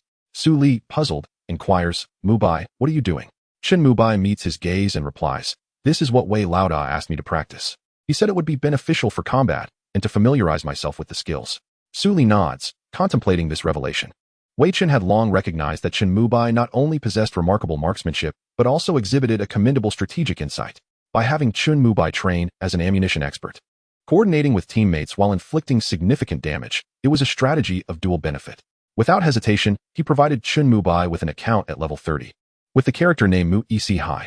As Chen Mu Bai played, he discovered that the ammunition specialist was exceptionally intuitive, aligning perfectly with his thought process. With a solid foundation as a sharpshooter, he found the damage output as an ammunition expert to be quite impressive, showcasing his adeptness. Consequently, he trained both accounts diligently. Ye Xiu remains Chun Mu Bai's favored character, especially with the silver weapon crafted by Su Li and the tactical insights imparted by Su Muqiu. Chen Mu Bai could be considered remarkably fortunate, as the sharpshooter remains his strongest profession, indicating a mastery of dual professions. Alas, Bao Rongxing, in a moment of uncertainty, squandered a golden opportunity, lamented Li Yiba. A splendid wave of 3 successive strikes dispatched Baozi Rexue, prompting a congratulatory shout from Pan Lin for Chang Jianpain. Su Li, having regained his focus, noted that the first round of the individual competition had concluded, and he turned his attention entirely to the match. Now, for the second round, the Huangfeng competitor, Su Jianglu, a martial artist, faces off against Xingxin's Su Muqing, a gunner, as Pan Lin announces. Su Muqing has matured into a formidable player, ready to confront any adversary with unwavering resolve. She has even created the Snowflake Firepower line, a pinnacle of experience and awareness for gunners. One wonders if she can sustain such a tenacious approach now that Ye Xiu has retired, mused Li Yiba. Now, we witness Su Jianglu emerging from the wooden cabin, while Mu Yuqingfeng has ascended to the rooftop, launching a piercing cannonball, declared Pan Lin. The cannonball explodes midair as Su Jianglu valiantly pushes through, steeling himself against the firepower of Mu Yuqingfeng. Overcoming the Snowflake Firepower line of Su Muqing is no trivial task, yet Su Jianglu charges ahead. Boom. A powerful gust erupts from his fist. Su Jianglu opts to unleash a crashing punch, while Su Muqing chooses to evade with a flying cannon. Personally, I find this approach quite fitting for the situation. What are your thoughts, Director Li? Pan Lin posed the question to Li Yiba. Indeed, when a martial artist activates the steel bone skill, it is imperative to launch an aggressive attack to force the opponent into their rhythm, thereby creating an advantage. Thus, Su Muqing's decision to avoid was entirely anticipated, explained Li Yiba. Mu Yuqingfeng maintained distance with the flying cannon, while Su Jianglu pressed on through the Snowflake Firepower line. There was no way he would allow Mu Yuqingfeng an opportunity. He unleashed an eagle strike, swiftly closing the gap. Sufficient distance achieved, Su Jianglu thought. Su Jianglu thrust forward with a powerful punch, executing a tiger's dance. Mu Yuqingfeng, caught off guard, could not evade the formidable skill. Following this ultimate move, Su Jianglu continued with a series of martial arts combos, gradually whittling down Mu Yuqingfeng's health. It seems that without Ye Xiu, the formidable Su Daybody has diminished in strength, Su Jianglu remarked on the public screen. Su Muqing responded with 2 smiling emojis. In an instant, while Su Jianglu inflicted damage upon Mu Yuqingfeng, he suddenly found himself enveloped in a mushroom cloud. Su Muqing, heat-seeking missile, successfully depleting nearly 24% of his health. Director Li, how did this heat-seeking missile come into play? Pan Lin glanced at Li Yiba. Su Muqing's position for the fire was one Su Jianglu had overlooked. Observe, beneath Mu Yuqingfeng lies a small pit. The fire was strategically placed there. This is Su Muqing's trap, and the counterattack has only just begun, Li Yiba elucidated. As Su Muqing's counterattack commenced, Su Jianglu had already fallen into a disadvantage after succumbing to Su Muqing's trap. Relentlessly firing and attacking, he recreated the Snowflake Firepower line. Su Jianglu, until his demise, never escaped Su Muqing's Snowflake Firepower line, resulting in his defeat. It seems Su Daybody has learned some tricks from Ye Xiu. She should not be underestimated. Su Jianglu typed on the public screen before his demise. Let us extend our congratulations to Su Muqing. She has showcased the pinnacle of gunners, demonstrating strength and securing a victory for Xingxin, exclaimed Pan Lin. Su Li was left astounded. The intricacies of this match were difficult for him to process. Reluctantly, he continued to observe. In the third round of the individual competition, the Xingxin player Jiang Qian, with the character Han Jiangguing, faces off against Huangfeng's Su Shikai, characterized as Shizhou Linjiang. Suli pondered, so Jiang Qian has indeed joined Xingxin? This highly anticipated clash between the rising stars of Xingxin and Huang Feng is truly remarkable. Both Jiang Qian and Hu Shikai entered the league in Season 11, coincidentally. One being Jiang Qian, who has achieved 5 consecutive victories in the individual competition, and the other, Hu Shikai, a promising defender. They are indeed formidable contenders for the title of Best Rookie, declared Pan Lin. Now, we see Hu Shikai selecting the Rose Flower Sea map. Quite romantic, indeed. Li Ba jested. Han Jiangguing surveyed the surroundings, finding no suitable hiding spots, and thus proceeded toward the center of the map. As they walked and engaged in combat, I remarked that we were all newcomers and should avoid unnecessary antics, opting instead for a straightforward duel. Hu Shikai retorted that he would not fall into the naive traps of youthful infatuation. Jiang Qian countered that it would depend on one's abilities. Han Jiangguing surged forward, while Shizhou Linjiang remained static, crouched down, a mere 3 paces apart. Han Jiangguing struck first, tracing a circular arc with his scythe upon the ground, unleashing an ascension formation from his hands. Shizhou Linjiang, anticipating the attack, countered with a mechanical punch, but Han Jiangguing adeptly parried, his left hand pressing against his weapon, revealing a thunder insignia. Hu Shikai sensed impending doom. Unfortunately, this cancellation maneuver had resulted in Shizhou Linjiang's weapon being ensnared by a curse. Struck by a bolt of lightning, Shizhou Linjiang became vulnerable as Han Jiangguing seized the opportunity to affix another curse upon his weapon. Sealed. Haha. It seems you've fallen into my trap, which indicates my victory, Jiang Qian proclaimed triumphantly in the public chat. The sealing curse was a formidable new skill of the exorcist at level 75, with a cooldown of 7 minutes and an effect lasting a mere minute. What does 1 minute signify? A decisive confrontation could conclude in that time, leaving no room for a second round. Han Jiangguing wielded his silver weapon, Yanhua, and struck downwards. Yet Shizhou Linjiang did not flinch. The next moment, Han Jiangguing found himself sent flying. Little Jiang, allow me to impart a lesson. This technique is called pride leads to defeat, Hu Shikai responded. It turned out that Shizhou Linjiang had not been evading in the grass, but rather deploying a mechanical device. A mechanical tracker interrupted Jiang Qian's assault, while Hu Shikai discreetly placed a magnetic field coil amidst the flowers, rendering its range difficult to ascertain. Jiang Qian's instinct was to attack fiercely, applying a hard body charm. He sought to dominate Shizhou Linjiang and inflict damage.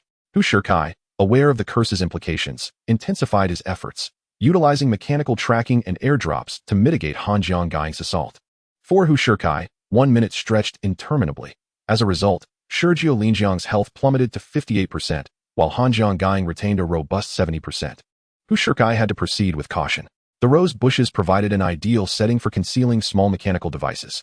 Seizing this advantage, he employed a thruster to create distance and mimicked the playstyle of Feng Rue, the Qigong master, frequently crouching to unleash skills with stealth.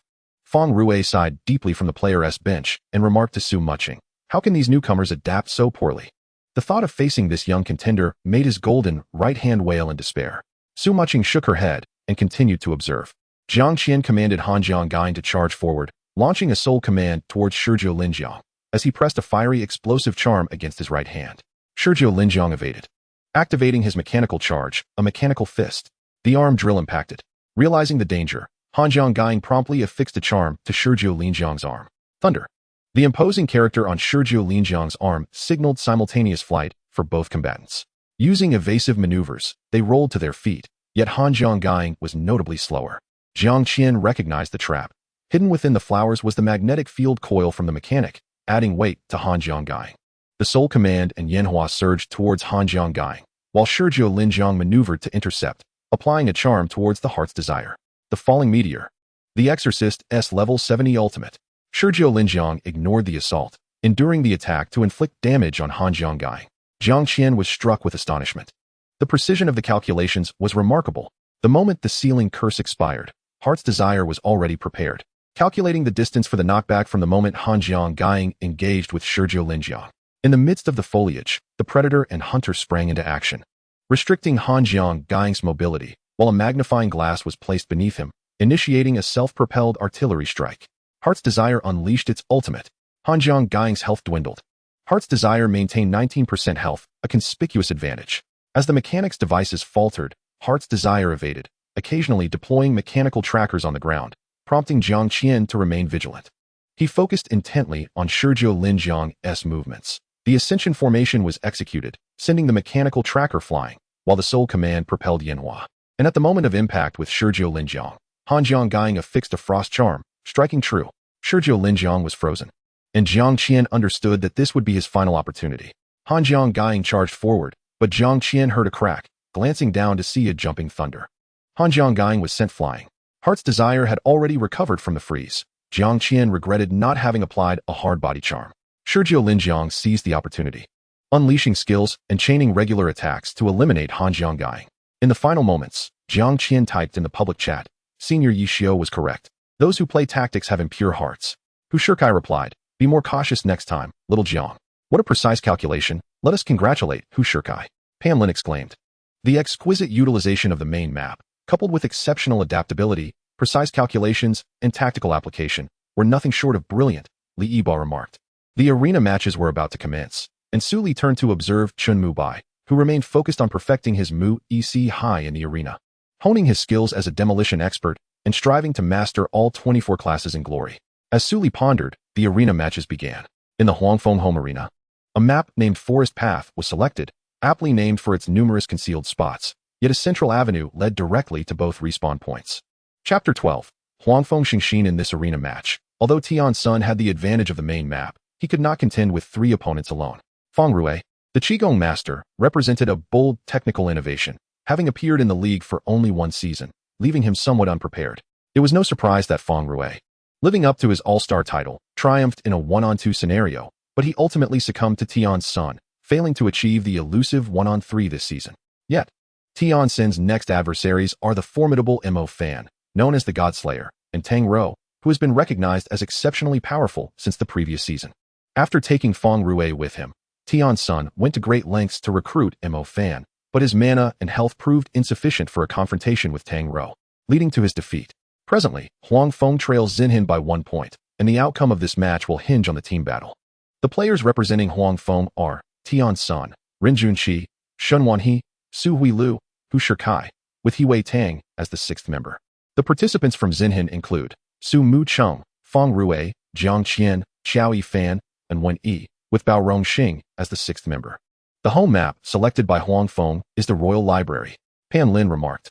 Players who followed the first season of Glory would recognize that the Royal Library was the map used during the finals, where Jiashi narrowly clinched the championship under Ye Xiu's leadership. Is this an attempt to recreate that scene?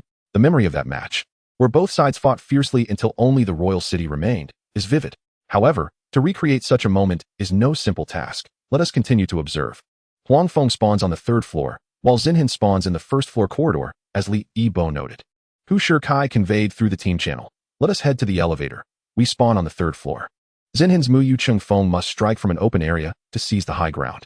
In truth, Tian Sun had recognized Hu Shikai's potential not only for his strength, but also for his imaginative command skills, tactical understanding, and insightful assessment of situations during their training camp.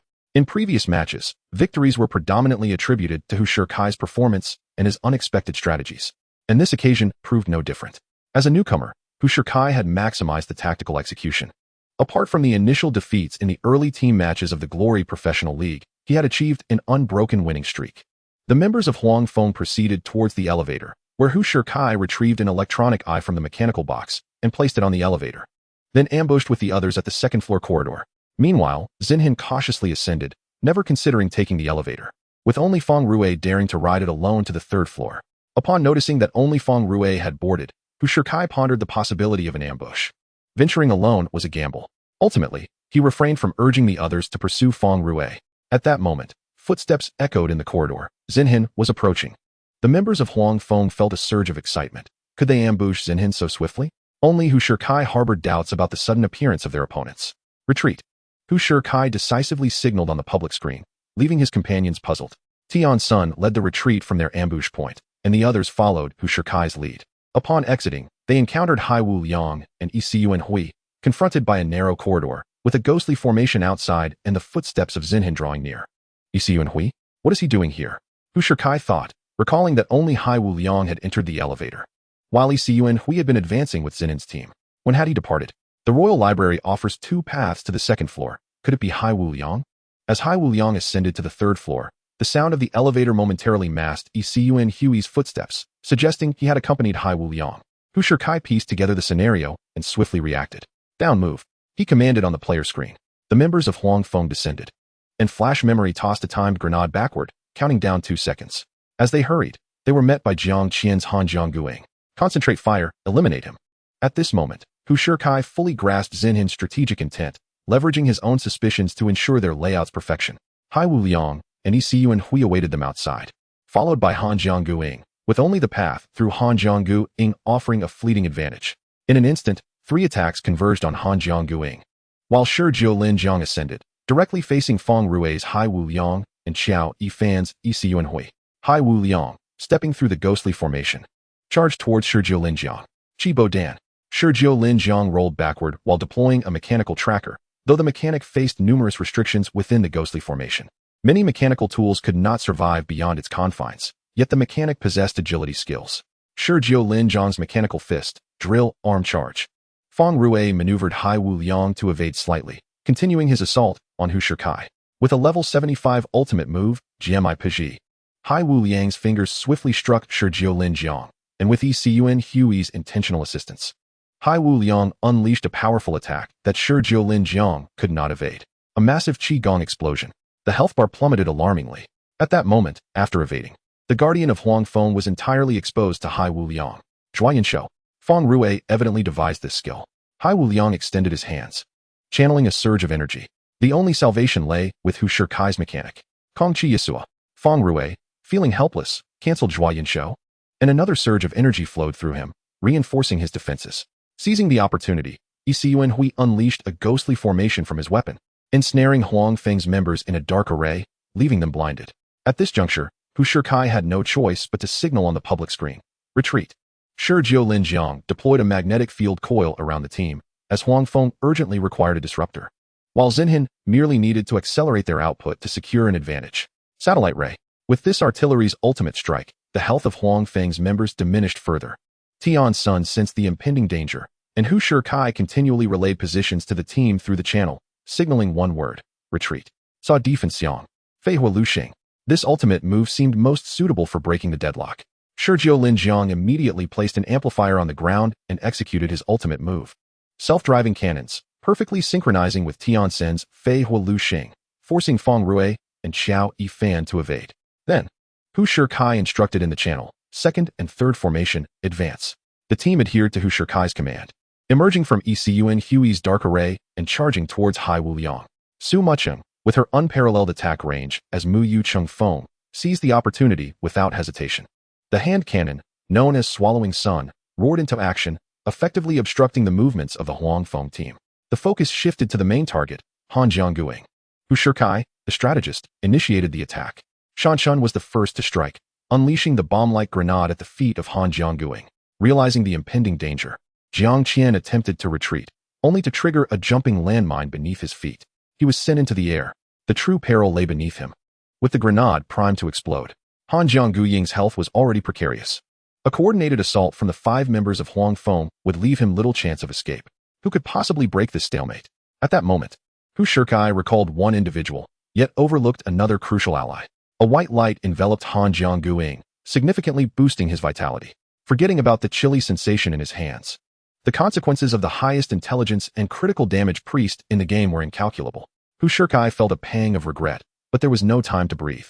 Hai Wu Liang and Ye Xiu and Hui had already arrived, and attempting to eliminate Han Jiangguing now would come with substantial repercussions.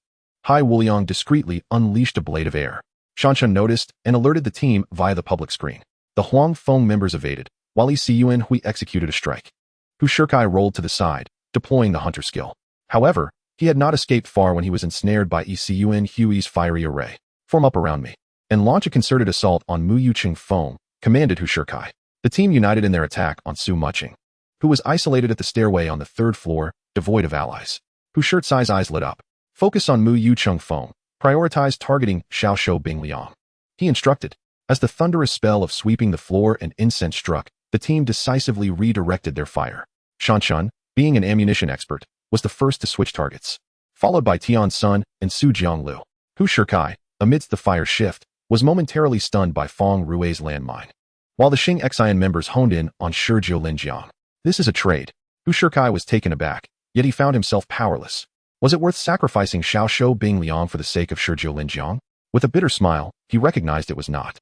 The entire opposing team was aware of Xiao Shou Bingliang's status as a vulnerability for Xing Xian, while Hu Shikai was a key player for Huang Feng. He resolved to buy time, immediately manipulating Shi Jiulin Jiang to deploy the mechanical rotor, attempting to stall for a moment.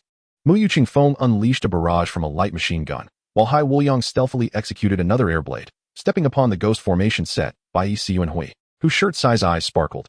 He canceled the mechanical rotor and landed, producing a series of clicks as he activated an air compressor and magnetic field lines. Hidden discreetly beside a bookshelf. In that instant of skill cancellation, he rapidly set up a mechanism for self-preservation. The Thunder Cannon, executed by Hai Wuliang, charged towards Xiao Shou Bingliang. Sanctuary. The gentle angel cast this skill, but Xiao Shou Bingliang's health was critically low. While Shi Jiulin Jiang only had a slight advantage, Han Jiangguing made his move, swiftly applying a seal accompanied by the character for Thunder, leading to the downfall of Shi Jiulin Jiang. Meanwhile, there was no denying that Wu Kutu Fei delivered a crushing blow to Xiao Shou Bingliang.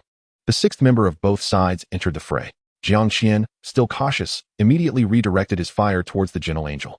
A scythe struck Han Jiangguing, courtesy of sweeping the floor and incense, while Feng Rue arrived to assist. The Star Tactics.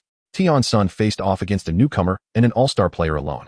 On the other side, Mu Yuqing Feng concentrated fire on the gentle angel. Wu Kutu Fei, alongside Shanchuan's skill, burst forth, unleashing a flurry of strikes. The aggression from Huang Feng was evidently more fierce. Mu Yuqing Feng sought assistance from Ye Xiu and Hui. Ye Xiu and Hui unleashed a dark purple blade, executing the ghost slash.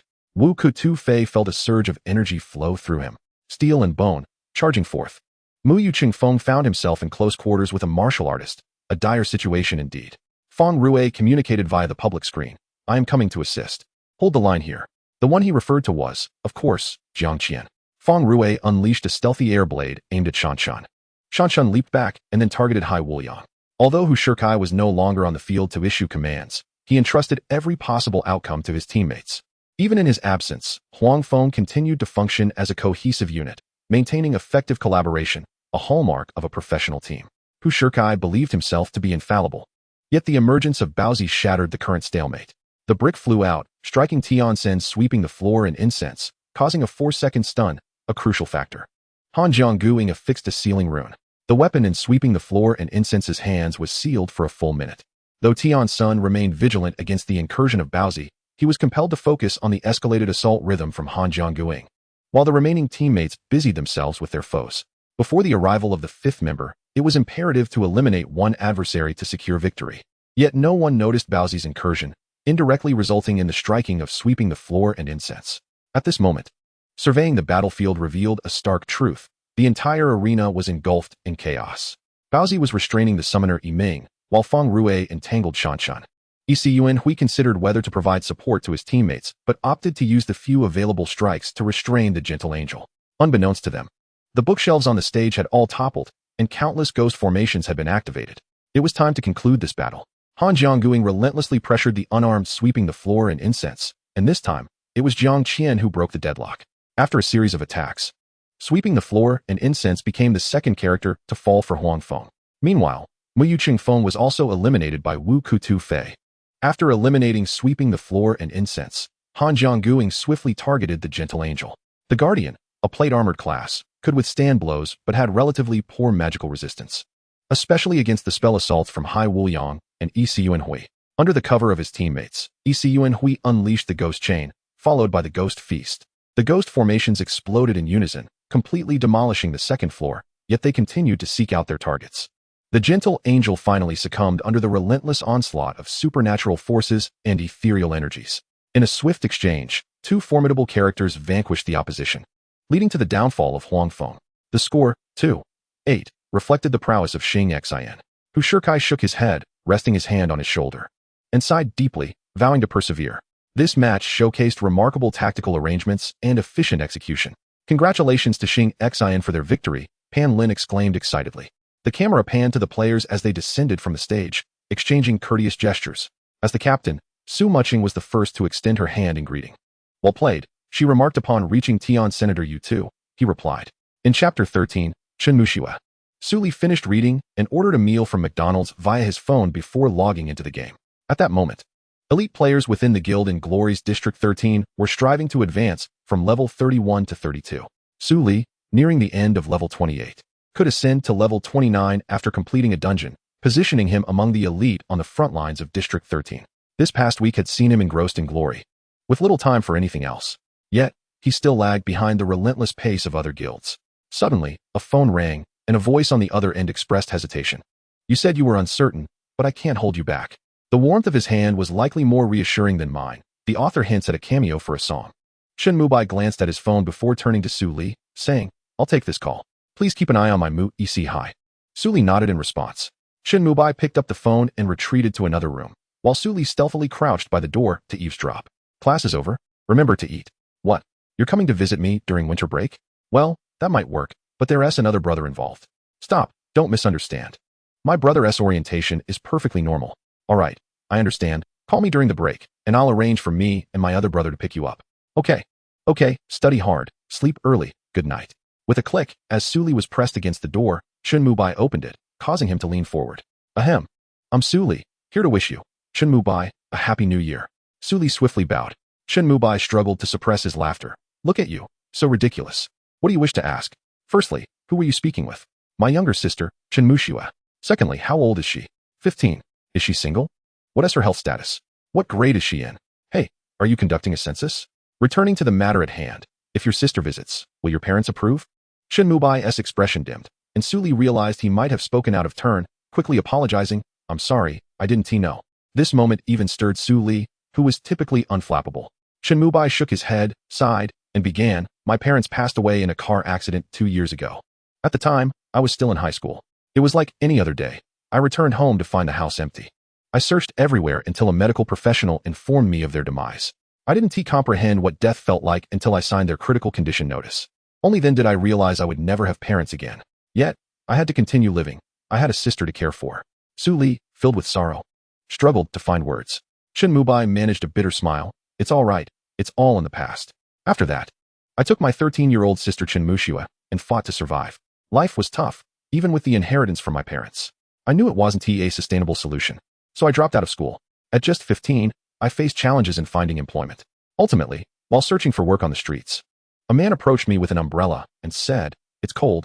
I sent it, child. I looked up to see a handsome man in his 30s. I ignored him, intending to leave after gathering my belongings.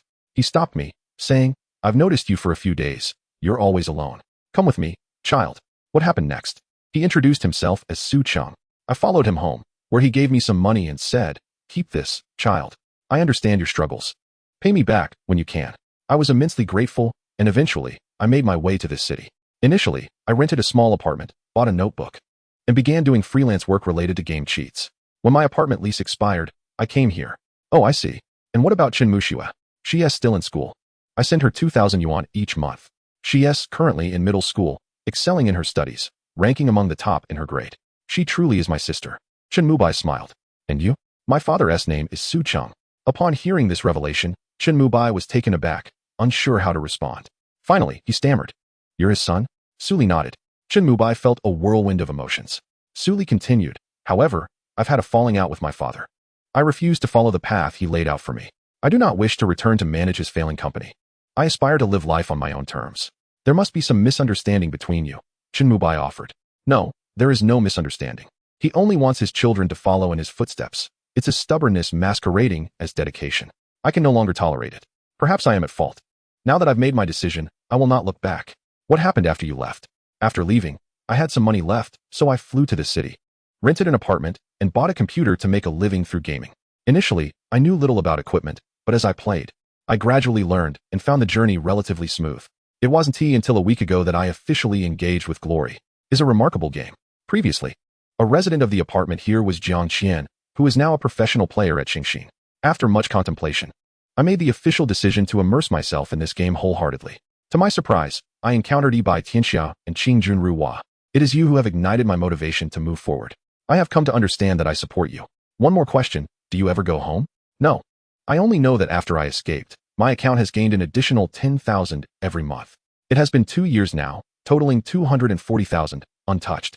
So, this is how you live your life. I forge equipment for a living, and sometimes I create exceptional gear that sells for 5 or 6,000, even up to 20,000. Well, Su Li, when you go back, you must convey my gratitude to your father. You silly, I will definitely take you along. Why? You are foolish. Besides Chen Mu Shui, who else is there? I might as well take you home, but I want to help with the thank yous. You can do that yourself. All right. Chen Mu Bai felt quite moved.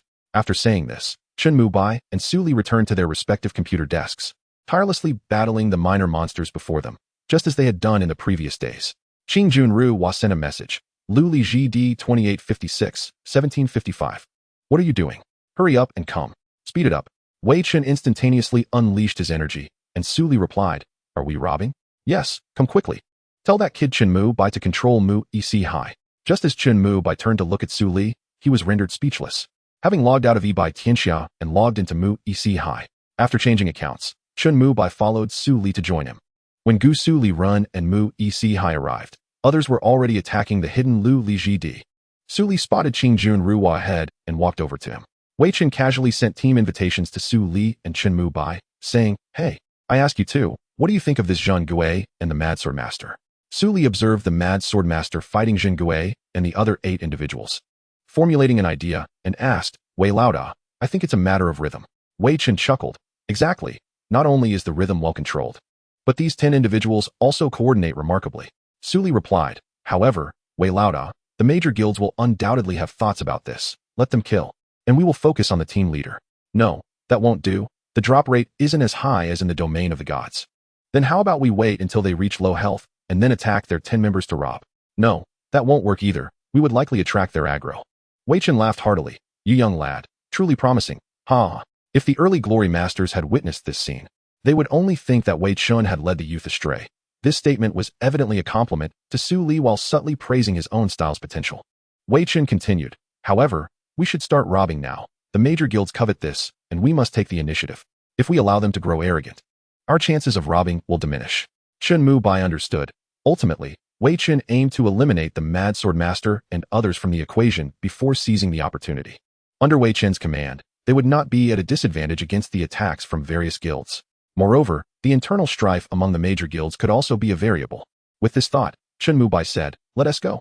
As he spoke, the sound of clicking echoed, and he had switched to ice bullets, ready to attack at any moment. Wei Chen randomly selected 6 individuals to join Gusu Liren, Mu EC High, and Do Tianxia, all charging forth together. Before they arrived, the bullets had already reached a Mad Sword Master named Wu Hui. Wu Hui hurriedly dodged. The Zheng Gui, named Wu Yuan, was about to initiate his skill when Gusu Liren executed a 3-stage slash up close. Just as Wu Yuan prepared to unleash his skill, a flash of sword light appeared. The blade draw Wu Yuan was taken aback by the speed of this player. Reluctantly, Wu Yuan had to cancel his skill, raising his sword to block. Looking back, he was filled with despair as his team was being shattered by Wei Chen and the others. Wu Hui, seeing this, thought, This cannot stand. He immediately activated his frenzy and dashed to support, executing a charge that brought him next to Qing Junru Hua, followed by a backward leap and a crushing mountain strike. Enhanced by the frenzy, this crushing mountain strike was even more formidable. Qing Junru Hua merely took a slight step back as Gusu Liren surged forward, executing a split wave slash. This timely split wave slash shattered Wu Hui's invulnerability. While airborne, he was struck down by a battle mage named Do Tianxia with a round dance staff. Wu Hui felt utterly humiliated, and Do Tianxia unleashed a 4-hit combo of battle mage skills, with the energy lines not wasted, bestowed upon the remaining 8 individuals. At that moment, Ba Qi Xiong 2 and Lan Shigo advanced. Wei Chen shouted, Team 1, Flame Impact, Team 2, Blizzard, Team 3, Ghost Formation, Team 4, Draw Aggro. Teams 5, 6, 7, and 8, follow instructions. As long as Lan Shigo and Ba Qi Xiong 2 could not break through the Xingxin formation in a short time, Wei Chen deduced that they would have sufficient time to eliminate the 10 individuals. When Wei Chen approached Wu Yuan, he asked, looking handsome, Do you want to join us? Wu Yuan, infuriated, retorted, Dream on. Wei Chen smiled. All right, Gusu, take him down. In the next moment, Gusu Liren and the others swiftly dispatched Wu Yuan and Wu Hui. The remaining individuals were no exception, having long been slain by this group as assault. After eliminating these 10 individuals, Wei Chen immediately commanded everyone to resist the attacks from Lan Shigo and Ba Qi Xiong Tuesday. Within the team, in reality, appeared Wei Chen's messages and his powerful voice, issuing further instructions for Su Li to take away. At this point, only 30% of health remained. As Su Li re-established stable aggro, everything seemed to be going smoothly, but suddenly, the 10 individuals reappeared, with Wu Hui charging at the forefront. I cannot believe it. Even after Wei Lauda defeated you, You still return? Aren't you tired? Enough nonsense, come and get it. Wu Hui shouted. How old are you? So childish. You little brat. Su Li mocked. Wu Hui activated ghost formation from behind, charging towards Gusu Liren. Bang bang bang bang. The gunfire from Mu Ec Hai erupted with a surge of intensity, momentarily slowing the relentless onslaught of Wu Hui. Disrupting the rhythm was the most devastating blow to Wu Hui, or at least that was how Chun Mu Bai perceived it. Upon witnessing this, Su Li dared not be complacent. Wei Chen was busy commanding the Xing Xian Guild to fend off the assaults from Lan Shigu and Ba Chi Xiong too, unable to spare any hands to assist Su Li. Moreover, Su Li and his group were currently engaged in battle, their health dwindling rapidly. The more their life points plummeted, the more cautious Su Li became. Nearing the red zone, 7 elite players were barely sufficient. He commanded, Do Tian Xia, Mu Ec Hai. Come with me to distract them, the rest continue to deal damage. Gusu Liren charged forward, sword raised in a defensive stance, mitigating some of Wu Hui's skill damage and effects. With a flick of his wrist, Wu Hui executed a splendid cross slash, but Gusu Liren swiftly retreated, drawing his sword for a counterattack. At that moment, Wu Hui was caught in the aftermath of his own move, unable to evade the incoming strike.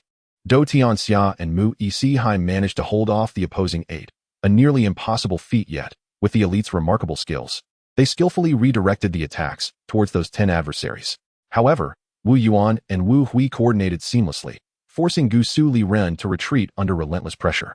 While the remaining 8 were faltering, their lives precariously hanging by a thread under the combined assault of Ye Xiu and Chun Mu Bai.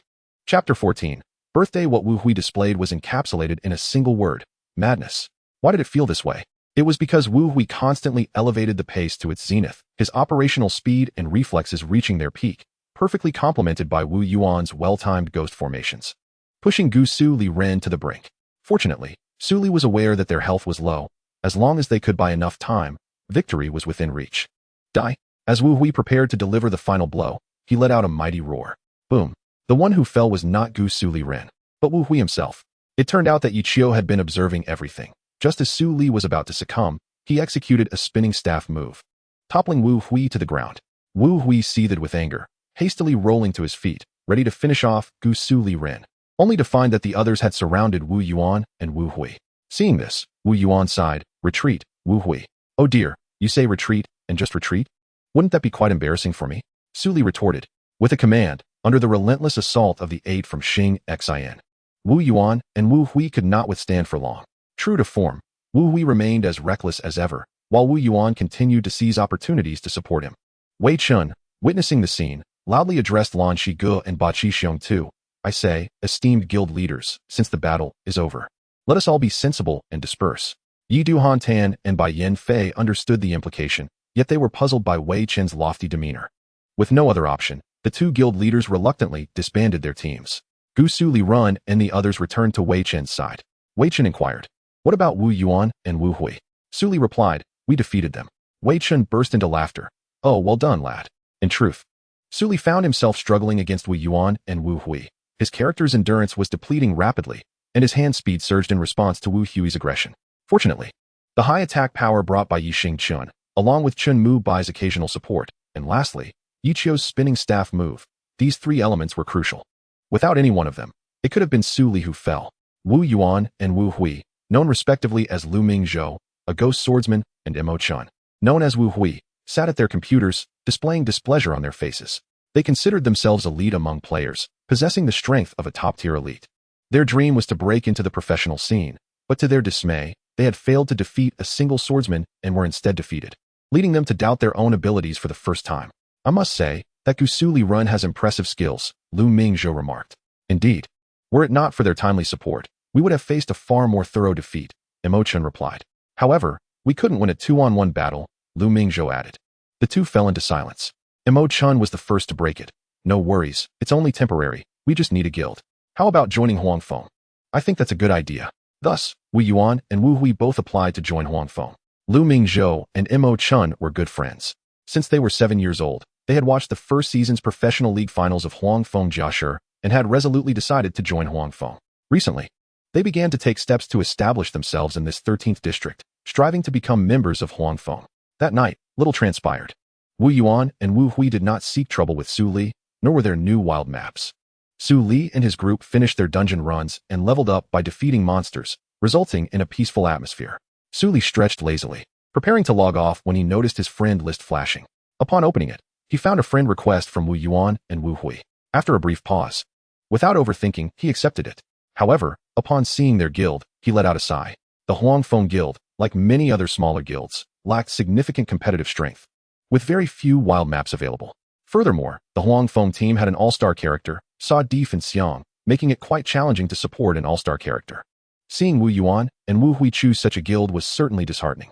Wei Chen had originally intended to bring these two into Xian, but alas, they had already joined another guild, expressing his sincere regret. A few minutes later, he retrieved a cigarette from his pack and lit it. Stepping out of the Xian internet CAF enveloped in smoke, Chen Mubai remained engrossed in the equipment Su Li had crafted for him until morning, seemingly reluctant to part with it. Only after Su Li's reminder did he reluctantly log off and head to bed. As Su Li lay in bed, he pondered the words Chen Mubai had spoken earlier. So that was it. His parents were gone, leaving him with a younger sister, a carton of yogurt, and a sum of inheritance. In times of dire straits, it turned out his father had helped him. Ultimately, however, he must forge his own path. No matter how well-intentioned or helpful his father might have been, he had to adhere to his own choices. I'm sorry, father. Mo Chun faced defeat at the hands of Su Li in the game, channeling his frustration onto the minions with a series of heavy blows from his great sword. Lu Mingzhou shook his head. This minor setback could ultimately empower Mo Chun. Such relentless fervor, ingrained in his very character, epitomizes Mo Chen's unique style. Lu Mingzhou had once inquired of Mo Chun, why did you choose the Frenzied Sword Master? As the name implies, the Frenzied Sword Master embodies madness. To attack, one must embrace that madness, allowing foes to fall before him, as he strides forward over their fallen bodies. Lu Mingzhou, having been friends with Mo Chun since childhood, understood that Mo Chun was one who infused his very essence with this fervor. Had Mo Chun encountered Sun Jipping from 5 seasons past, he might have felt an undeniable resonance. Thus, Lu Mingzhou and Mo Chun each harbored their own thoughts as they silently battled through the night.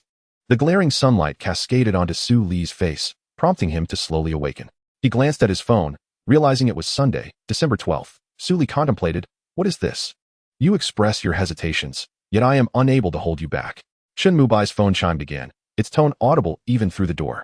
Stepping outside, Su Li saw Chen Mubai slumbering and shook his head before answering the call. Brother, happy birthday. The voice on the other end was unmistakably feminine. It must be his sister, Chen Mushua, Su Li surmised. Ahem, Mushua, hello, this is Su Li. Who are you? Where's my brother? He is asleep in another room. Why is his phone with you? In truth, he was sleeping soundly, oblivious to the ringing phone, so I answered it. Does that explanation satisfy you? What happiness are you speaking of? Su Li chuckled at her misunderstanding. No, do you believe me? That's what I meant.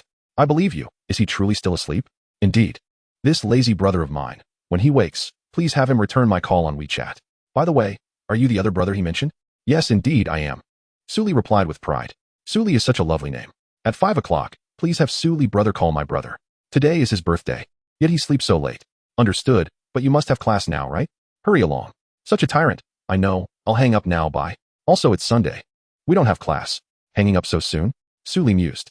It's Chun Mubai's birthday. Let me help him celebrate. Glancing at his phone, the time read 3:52. It was still early. Su Li quickly tidied up before heading out.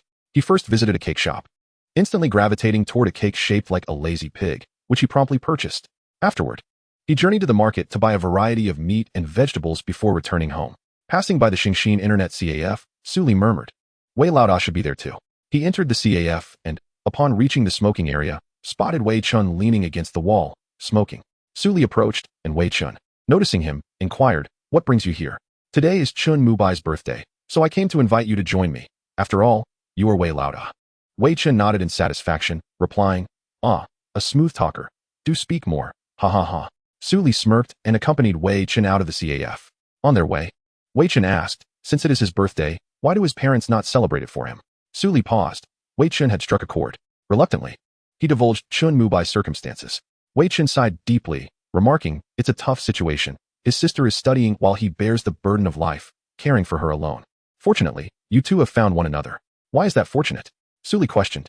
I will ensure both you and Chen Mubai reach the professional arena, Wei Chen asserted.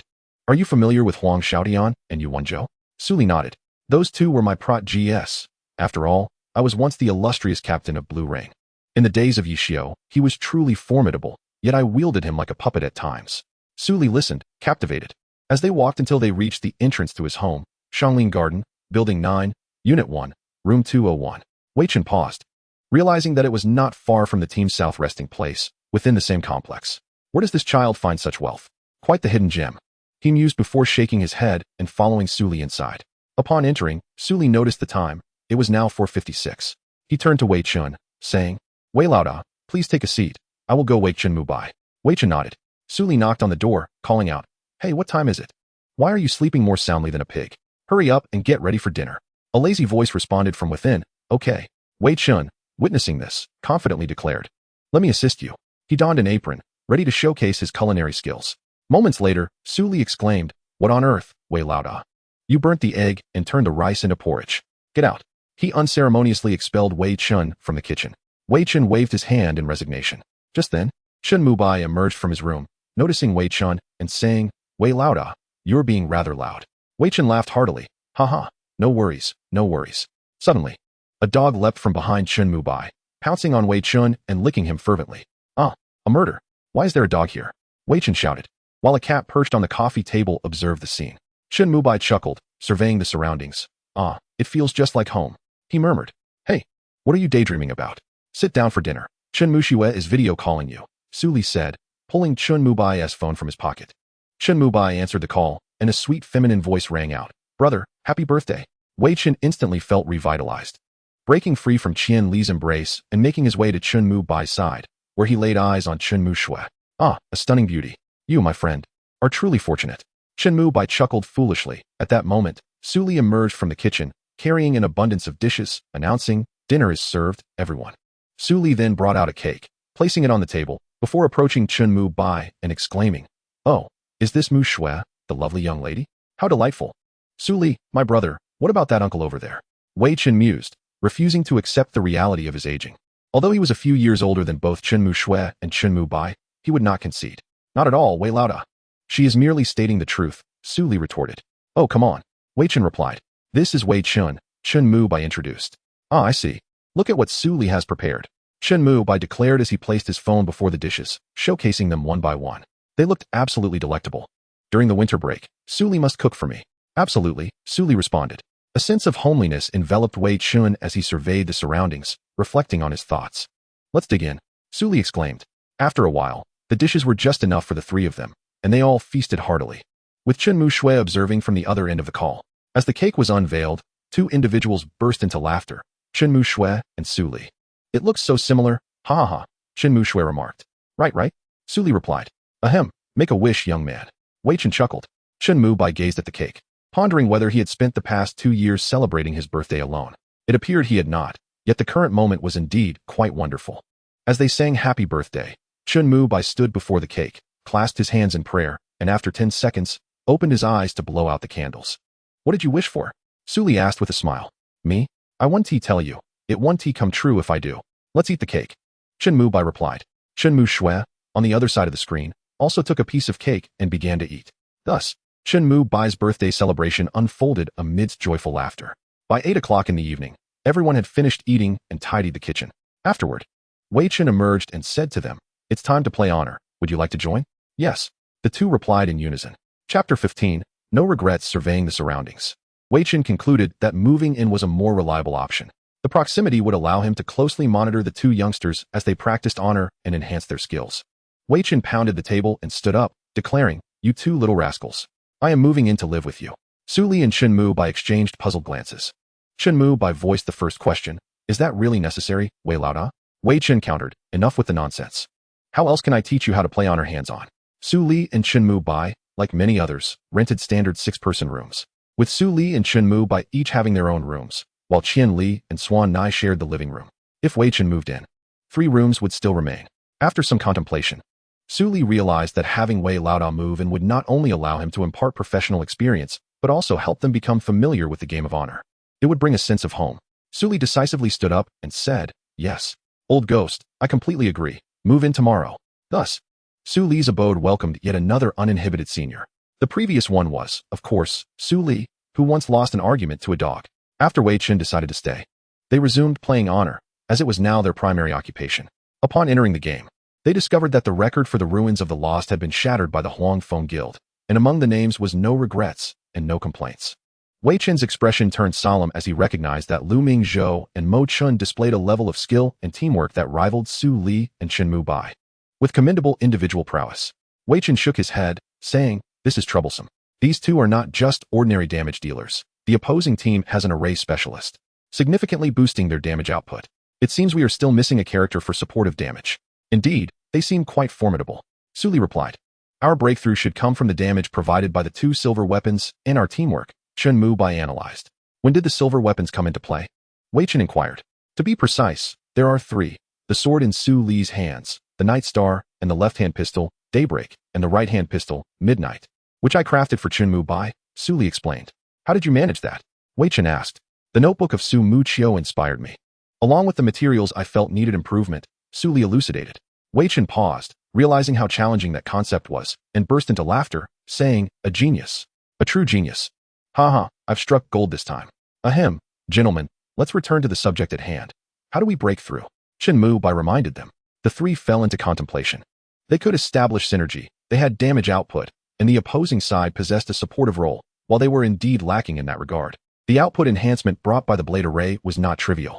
Thus, they could only seize the moment and ensure their collaboration was seamless, leveraging the damage boost from the two silver weapons to overwhelm this dungeon.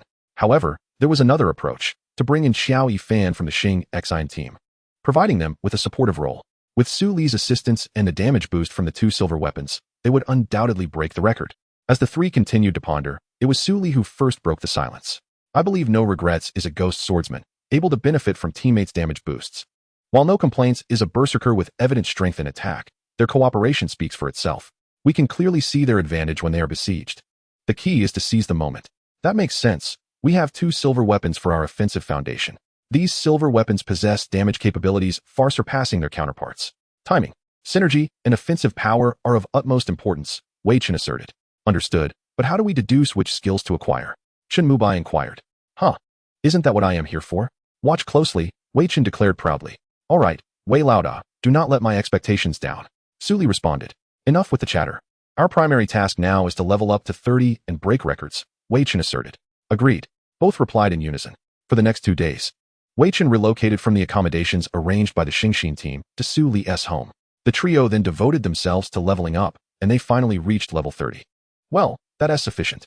Let us take a break and prepare to commence at midnight," Wei Chen announced. "Understood," Su Li replied. With that, Su Li stood up. After a while, he returned with 3 cups of tea to share with the others. Su Li had a habit of drinking a cup of green tea whenever he stayed up late, as it mitigated any harm to his health. Wei Chen skillfully retrieved a cigarette from his pocket and lit it. Chen Mubai frowned and said, "Wei Laoda, you should quit. It's detrimental to your health." "I cannot quit," Wei Chen replied. "Then opt for a better brand. It's less harmful," Chen Mubai suggested. Su Li approached and asked, "Are we dining, gentlemen?" "Of course. How could we not? Allow me to showcase my culinary skills." "No, please, let your little brother Su prepare it instead." "How could you say that? Aren't you also Xiaochen?" Amidst their banter, they could not resolve the matter, and the three chorused, "Let us order takeout." That notion was already ingrained in their minds. Before long, the meals arrived. After finishing their dinner and taking a moment to rest, they returned to glory. There was still an hour until midnight. To expedite Su Li and Chen Mubai's familiarity with various professions, Wei Chen specifically directed them to the arena while he chose suitable class sets for them. Although the Xingxin Guild had been established for less than 2 years, as a champion guild, selecting several class sets was no challenge for Wei Chen. After gathering the gear, he observed Chen Mubai and Su Li engaging in combat in the arena and watched them with great interest.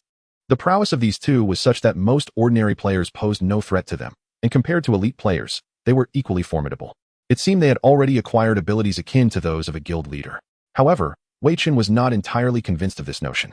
At the end of the day, these two were still novices, having recently ventured into glory, and achieving such results was quite remarkable. Wei Chen could discern that these two newcomers had likely observed glory or its competitions prior, possessing a slight foundation that allowed them to adapt so swiftly, which was understandable. The match concluded in a minute, a duration typically reserved for seasoned players to dominate novices, and indeed, that was the case here. Chen Mubai exhibited exceptional marksmanship, while Su Li demonstrated an innate opportunism. He adapted to his role with incredible speed, showing no signs of being a newcomer to glory. Su Li's reflexes were sharp. Seizing an opportunity would lead to a surge of action. However, his greatest strength lay in his adaptability. If his opponent were aggressive, he would sap their momentum. And if they were evasive, he would force them into a corner. Chen Mubai was patient, with precise operations, remarkable reflexes, and hand speed. His marksmanship was impeccable, founded on solid basics, making it difficult for anyone to defeat him. Indeed, Wei Chen thought, I have truly struck gold. Within that hour, Wei Chen engaged closely with Su Li's pet and Chen Mubai's pet, while Su Li and Chen Mubai grew more familiar with the various professions in the arena. On December 15th, at midnight, the 5 members promptly entered the Luming GD dungeon. Each member donned their class sets, enhanced by 2 pieces of silver weaponry, significantly boosting their output compared to regular teams and indicating they would progress much faster. After several days of dungeon practice, the 5 had developed a seamless cooperation. Wei Chen had conveyed all necessary instructions. Upon entering the dungeon, the 5 charged forward as practiced. Chen Mubai skillfully utilized his flying gun to enter the window, while the other 4 had already engaged the monsters. As they initiated combat, 12 monsters were summoned, and under their skillful management, the creatures remained within the trio's encirclement. Chen Mubai and Wei Chen unleashed their attacks from a distance. Just this condition alone was unattainable for many teams, as they typically maintained a defensive stance to mitigate damage. A strong assault team was essential to seize the dungeon. The first wave of 12 small monsters, through the 5's coordination, along with the advantages of their class sets and silver weapons, yielded significantly higher results than in previous days. Hurry, let us ramp up the damage. Have you all not eaten dinner? The commanding voice echoed in their ears. Under this guidance, they progressed smoothly without incident, advancing through the battles and stepping over the corpses of the small monsters, making their way into the castle's garden. The Luming GD dungeon featured Tuoya, a variable capable of impacting the dungeon's outcome due to its myriad skills, making it a complex entity. The earlier suggestion to familiarize Su Li and Chen Mubai with the various professions in the arena was not without reason. The multitude of skills meant diverse strategies, and in the realm of random judgments, there was no definitive method for defeating it. Su Li had encountered Tuoya numerous times before, each experience offering new challenges. Fortunately, Su Li's skills were robust enough to prevent any concerns about failure. The time taken to defeat Tuoya partly relied on luck, depending on which skills it would employ in the moment. Adaptability was key, and each would accept their fate. This was the essence of Wei Chen's guidance during their first run of the Luming GD dungeon, and it remained pertinent. Adaptability and acceptance of fate were still the order of the day. As before, Chen Mubai and Wei Chen took positions on elevated platforms, unleashing a barrage of attacks. Tuoya, furious, charged forth. With a swift kick, it executed a whirlwind strike. However, with the spear's length and Tuoya's short legs, would Ye Xiu allow such an opportunity? Clearly not. A precise strike from the Wanwu stick landed squarely on Tuoya, forcefully slamming it to the ground. At the moment of impact with the ground, Su Li had already surged forward, executing an upward thrust followed by a piercing attack. The crowd unleashed their skills, while those nearby swiftly evaded, naturally dodging the shockwave that erupted upon his rise. Gusu Li, wielding his sword, performed a block to deflect Tuoya's assault, then countered with a technique known as Wind's Remnant Grass, the sword energy slicing through the air and striking Tuoya, leaving him momentarily stunned. Following this, bullets from Chen Mubai flew forth in rapid succession, echoing through the back garden as Tuoya's health plummeted once more. Tuoya staggered, executing a kick and a spinning kick, but in the very moment he was about to unleash his kick, he was ensnared by a binding spell from Qing Junru Hua, restricting his movements. Wei Chen, with remarkable speed, afflicted Tuoya with various negative statuses that a level 30 sorcerer could impose. The others seized this opportunity, intensifying their assault. Regardless of the complexity of Tuoya's skills, he could not escape Wei Chen's keen insights, who consistently discovered effective countermeasures. Just when Wei Chen felt fortunate that he was not caught by a shadow clone behind him, the next second revealed Tuoya standing before Qing Junru Hua. Alarmed, Wei Chen found himself at a loss for a response. He immediately attempted to cast a shadow clone to evade, but the swiftest was Chen Mubai, who charged forward with a knee strike aimed at Tuoya. Following this, a whirlwind kick connected with Tuoya, causing him to lose his footing. In a swift motion, he pressed down on the trigger, sending Tuoya crashing to the ground amidst a barrage of bullets, clearly having activated rapid fire. The instant Tuoya landed, Gusu Li unleashed Wind's Remnant Grass, creating a circle of sword energy that halted Tuoya's movement. In the next moment, Su Li brandished his sword, a flash of cold light signifying another wave of sword energy aimed at Tuoya. Nearby, the sweeping motion of a broom glimmered with icy light, clearly indicating the use of the frost powder skill. As the broom relentlessly struck Tuoya, frost began to accumulate upon him, bestowing a slowing effect. Yet the onslaught was not over. Do Tianxia emerged, jabbing a spear towards Tuoya, followed by a large circular motion that dragged Tuoya back into the encirclement of their team. From a distance, after dispelling the crisis, Wei Chen immediately cast several instant spells to continue the barrage. Gusu Li charged forth once more, dodging the bullets from Bai Tianxia. This scene was remarkably harmonious. And Wei Chen, who had been observing the collaboration of the two, was utterly captivated. The synergy between them transcended mere childlike coordination. They adeptly filled in the gaps left by Su Li and Chenmu Bai. Such proficiency was beyond the reach of ordinary players. It required a heightened awareness and the ability to recognize openings. Wei Chen found it hard to believe that Su Li and Chenmu Bai had not played together before. This was clearly not the feat of novices. With this contemplation, Wei Chen continued to direct the group in their relentless assault on Tuoya. The cycle repeated, with Wei Chen always finding ways to interrupt Tuoya's spellcasting, while the others adapted fluidly. At last, Tuoya's health turned crimson. His speed increased, and his skills became more flamboyant. Yet the team's response remained sharp, especially with Wei Chen's guidance. The five of them executed their maneuvers with precision, keeping Tuoya firmly under control with diverse methods of interruption and assault. Tuoya, if he were a mere individual, would undoubtedly feel an overwhelming sense of frustration. This state of affairs could not last long, and soon he fell. With Tuoya's defeat, a system announcement chimed in, indicating an increase of a full half-minute on the basis of Huangfeng. Lu Mingzhou and Mo Chen's expressions soured upon receiving this news. They understood that this was the utmost limit they could achieve, yet both did not dwell on it, and began their own assaults on what lay before them. The record had been broken, and Wei Chen and the others were elated, also gaining unexpected rewards. Chenmu Bai's aerial marksmanship was something that left many in the online gaming realm in awe. Wei Chen couldn't help but feel envious of Chenmu Bai's youth and the remarkable synergy between the two, which seemed like a match made in heaven. Wei Chen resolved to observe Su Li and Chenmu Bai's operations for a while longer before drawing any conclusions. Thus, the group re-entered the dungeon. Chapter 16. Christmas event. The dungeon continued, and the five no longer focused on breaking records, ensuring that they did not overlook any experience-rich minor monsters. The minor monsters within the dungeon provided the most substantial experience gains, far surpassing that of leveling zones in terms of both experience and gold.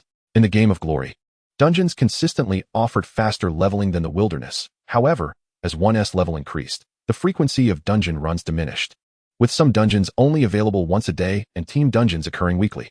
Whether it be a 20-person, 50-person, or 100-person dungeon, they were limited to weekly runs. Su Li was well aware of this, having previously housed a player who balanced studying with playing glory, Jiang Qian. However, Jiang Qian had since departed, leaving Su Li and Chenmu Bai to immerse themselves fully in the game. As they pushed through the dungeon, Wei Chen's commanding voice resonated with vigor, providing a stark contrast to the eerie atmosphere of the dungeon. The group laughed heartily and soon arrived at Tuoya. Just then, a system announcement interrupted. Wei Chen glanced over, realizing it was merely about a wild map being captured. Wait, what? When did this happen? Why wasn't there any notification? Wei Chen's sudden pause caused his character, Qing Junru Hua, to falter as well. It must be acknowledged that Tuoya was indeed a formidable opponent. In an instant, he executed a spinning kick aimed at Qing Junru Hua. Boss Wei, watch out! Su Li shouted. By the time Wei Chen reacted, it was already too late. Qing Junru Hua was sent flying, his health plummeting like a faucet turned wide open. Each drop was a significant loss, sending Wei Chen's heart racing. Thankfully, Qing Junru Hua did not perish. Wei Chen swiftly shoved a healing potion into his mouth, unwilling to let his guard down until he fell. Upon exiting the dungeon, Su Li instinctively knew that Wei Chen's actions indicated something had gone awry. What happened? He inquired. Wei Chen replied, the wild map has been taken. Who captured it? Huangfeng. Hearing that name, Su Li was not surprised. Ever since those two troublemakers from Wu Yuan Wu Hui joined Huangfeng, they had gained formidable competition in dungeon records.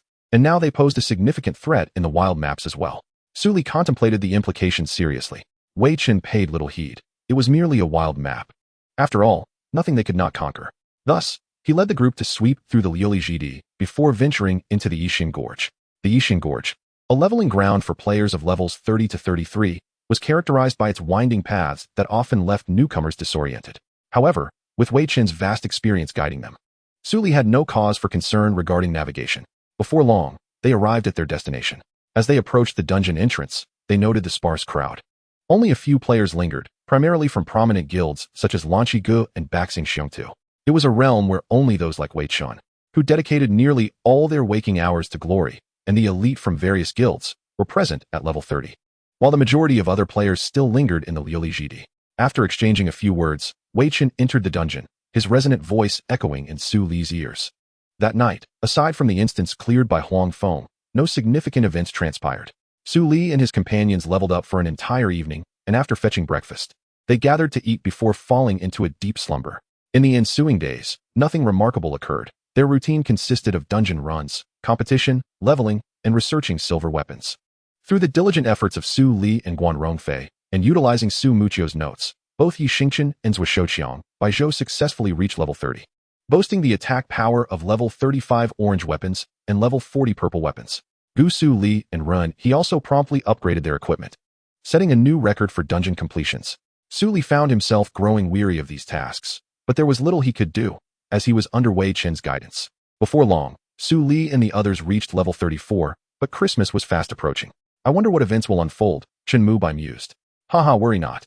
For with me and Boss Wei around, you shall soar through any event, Su Li replied. Today, December 23rd, the day before Christmas Eve, the official Glory account had already revealed the Christmas event on Weibo.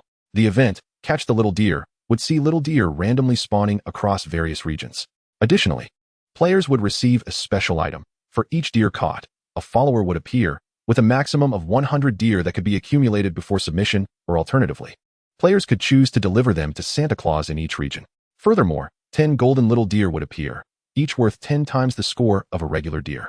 Submitting any deer would yield rewards, and combining submissions would result in more substantial rewards, with experience doubled. Notably, submitting all 100 deer would unlock a grand prize, alongside personal and guild leaderboards. Moreover, it was crucial to note that the little deer could be inherited. For instance, if one character had caught 5 deer, another character could inherit the deer upon defeating them. Go forth, adventurers, Su Li exclaimed as the event was finally unveiled. According to the official announcement, the rewards for this event are sure to be extraordinary, filled with rare materials. Prepare for a sleepless night, you two rascals, Wei Chen remarked upon reviewing the event details. We may need to grind day and night. All right, Chen Mu replied. Indeed, it will be a full 36 hours. Wei Chen added. Absolutely, the two affirmed. Let us commence. Sleep until 10 tomorrow morning, Wei Chen declared with a chuckle. Can you handle it? Is that even a question? In my youth, I played Glory more fervently than you two. Wei Chen was about to regale them with tales of your win. Observing his enthusiasm, the two youths promptly retreated to their rooms. These two youngsters truly lack appreciation for the finer things, he muttered, pulling out a cigarette and stepping onto the balcony to indulge. After finishing, he returned to his room to rest. Meanwhile, Lu Mingzhou and Mo Chen also took note of the event announcement and quickly resolved to stay awake for 36 hours, stocking up on a case of coffee to prepare for the challenge. This event presents a splendid opportunity, Mo Chen remarked. Haha. Let us maintain our sleep quality and rejuvenate our spirits, Lu Mingzhou advised. Understood, Mo Chen replied. The two logged off, tidied up, and went to sleep, determined to enjoy a restful night. The following morning, shortly past 10, Su Li awoke and, as per his routine, fed Qian Li and Swan Nai before heading out for shopping. Enduring 36 hours without sleep was a minor challenge for the youth, but for someone like Wei Chen, it might prove formidable. Thus, Su Li planned to acquire coffee, green tea, and some snacks to replenish their energy. On Christmas Eve, the day before Christmas, numerous businesses adorned their storefronts with Christmas trees to attract customers. What a lively scene, Su Li thought. The streets bustled with throngs of people, and vehicles moved to and fro. Inside the mall stood a massive Christmas tree, embellished with an array of gifts, yet no one rushed to seize them. Instead, they snapped photos or, like children, made wishes before the tree. Everything seemed idyllic. Su Li smiled at the sight, found a delightful eatery, purchased lunch, and returned home. Upon arrival, he noticed that Wei Chen and Chen Mu were already awake. Come, let us eat, he said with a smile. After a simple meal, they prepared to log into Glory. Having engaged with Glory for nearly a month, Su Li and Chen Mu had experienced rapid growth in their skills. Their teamwork seamless during record attempts, much to Wei Chen's satisfaction. However, one must not overlook the prowess of Mo Chen and Lu Mingzhou, who, during this month, frequently ranked high in record attempts, their teamwork rivaling that of Su Li and Chen Mu proving formidable in the competitive wild map landscape. Wei Chen lamented. The new server is teeming with talent. Even he could not discern who among Su Li, Chen Mu Mo Chen, and Lu Mingzhou was more formidable. At noon, Xiao Lu made her timely appearance, and a multitude of individuals began their bustling activities. However, Su Li and his companions chose to traverse directly through the fire forest to reach the city of Sin, for in numbers, they could not catch what they sought. Upon entering this leveling area, the sky transformed. Dark clouds loomed overhead, and a gentle drizzle fell. Occasionally, a thunderous rumble would echo. Black was the predominant hue of this city, and walking through the fine rain reduced visibility, while the pattering of raindrops and distant thunder tested the player's auditory senses. Attacks from various directions relied on this very perception. As the four stepped onto the street, a bolt of lightning descended from the heavens, illuminating the entire thoroughfare in a ghastly white. Su Li gazed upon the distorted faces of the villagers, their faces drenched in rainwater, some wielding weapons of diverse professions. He shook his head, remarking, "It appears that this scene is not so easily penetrable." Indeed, Chen Mubai sighed, acknowledging the oppressive atmosphere of the city of sin, which was quite stifling and even somewhat eerie. What is there to fear? The operation remains unchanged, Wei Chen stated. In the realm of glory, the faces of minor monsters and character models were randomly generated. Even goblins and skeletons, upon closer inspection, bore distinct appearances, though non-human creatures appeared similar to the untrained eye. Humanoid monsters like villagers could be easily distinguished by their gender, physique, and facial features. These variations were merely to enhance the game's vibrancy and did not affect gameplay. In the City of Sin, reduced visibility and chaotic sounds made it overwhelming for newcomers like Su Li and Chen Mubai. Moreover, it was worth noting that the residents here were exceedingly belligerent, with an extensive range of hatred. As soon as they set foot in the City of Sin, 3 minor monsters launched an attack on Su Li and his group. However, they were not merely confronted by Su Li alone. The 4 joined forces, and in a brief moment, the minor monsters were vanquished, yielding scant experience points, truly the least efficient method of leveling up. The quartet formed a team and set out to locate Xiao Lu. Su Li, spotting 3 small deer ahead, dashed forward. They managed to catch one, but were soon pursued by a throng of villagers. What is this? These villagers act as if they have never seen a person before, relentlessly pursuing me.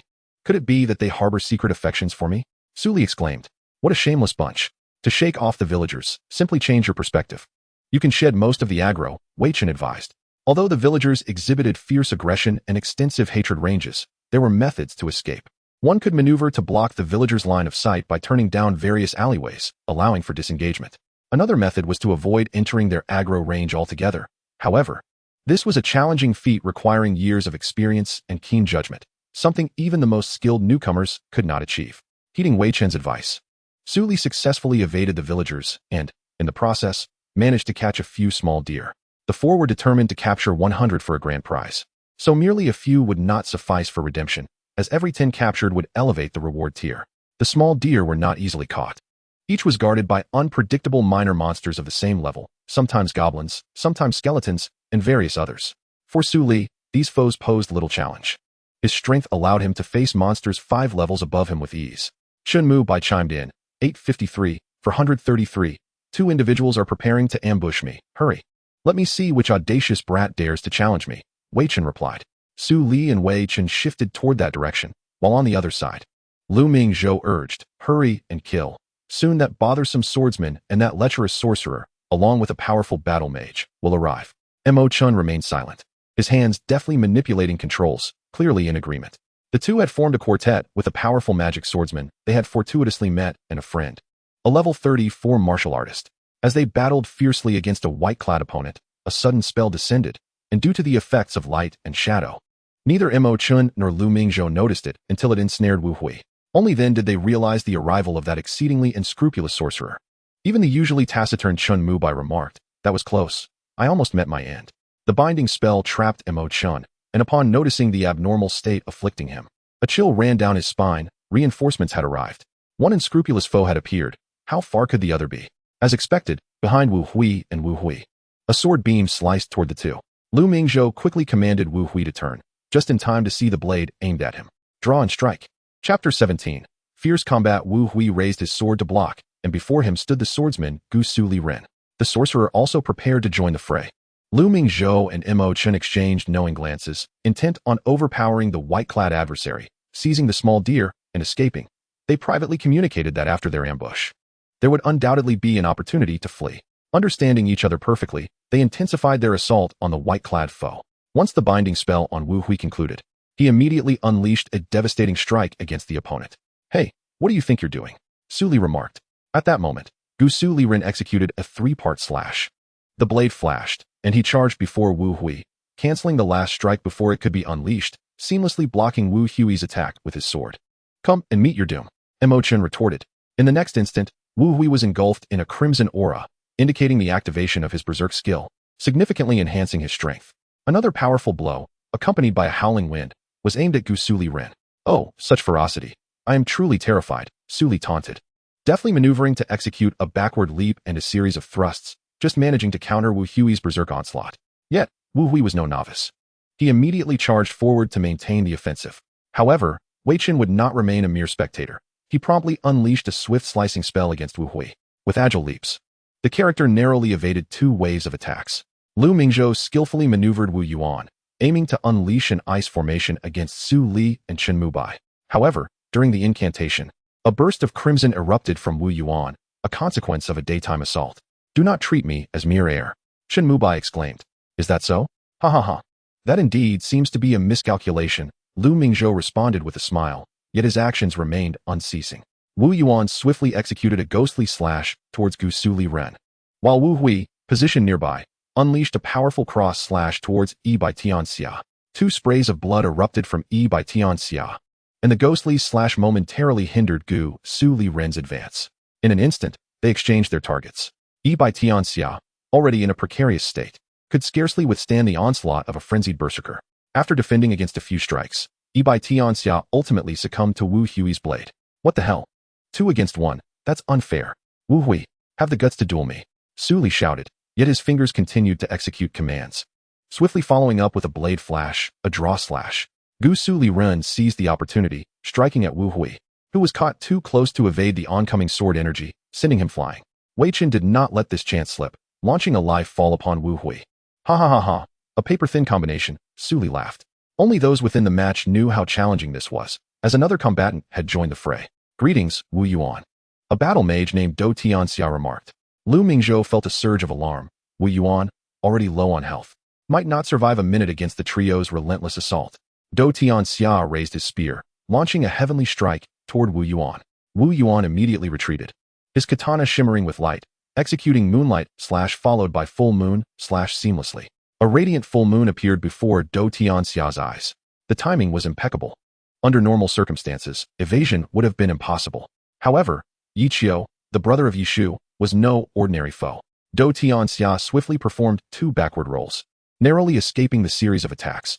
Meanwhile, Su Li's mind raced. Wu Yuan possessed only a few small deer, while Wu Hui had a full 30. After a quick deliberation, Su Li declared in the team chat, "If it were me, I would definitely focus on Wu Hui. He has more small deer." He followed this with several drooling emojis. Cunning. Clearly, he has learned from Wei Chen's limitless tactics. Is he already mastering the essence? Chen Mubai pondered. Gusu Liren also changed targets swiftly, launching an attack on Wu Hui the moment he finished speaking. A flash of sword light encircled Wu Hui, who was not one to be easily felled, immediately countering with a downward slash aimed at Gusu Liren. Gusu Liren deftly dodged this strike. "Humph, merely flashy tricks," Chen scoffed, slashing his blade across his arm, forming a blood-infused sword that advanced toward Gusu Liren, who once again evaded with grace. Observant individuals could discern the nature of this attack. It was clearly a character jitter, yet the evasion was slightly lacking. Character jitter? Wei Chen's confusion deepened. Was this mere coincidence or intentional? If it were deliberate, then Su Li was undoubtedly remarkable. It was no simple feat for a newcomer to achieve character jitter. Glory was no mere child's play. Had Su Li encountered glory before? Even with talent, such proficiency seemed implausible. The last individual with such talent was still Ye Xiu. The perspective of "please enter the tile" lingered on Su Li. "Now, let us see how you evade," Chen declared, pivoting his sword to deliver a ground split slash towards Gusu Liren. This time, Gusu Liren raised his sword to block, successfully parrying the ground split slash. However, the assault from Wu Hui was not yet concluded. After executing the ground split slash, he swiftly followed with a small backward jump, transitioning into a mountain smash. The heavy sword of Wu Hui came crashing down. "What the hell? Do you think I'm easy to bully?"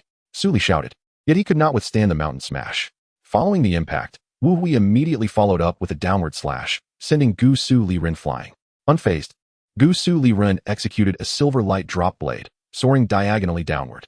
Wu Hui charged after Gusu Liren, but Gusu Liren, with remarkable speed, unleashed a draw slash, colliding with Wu Hui's charge.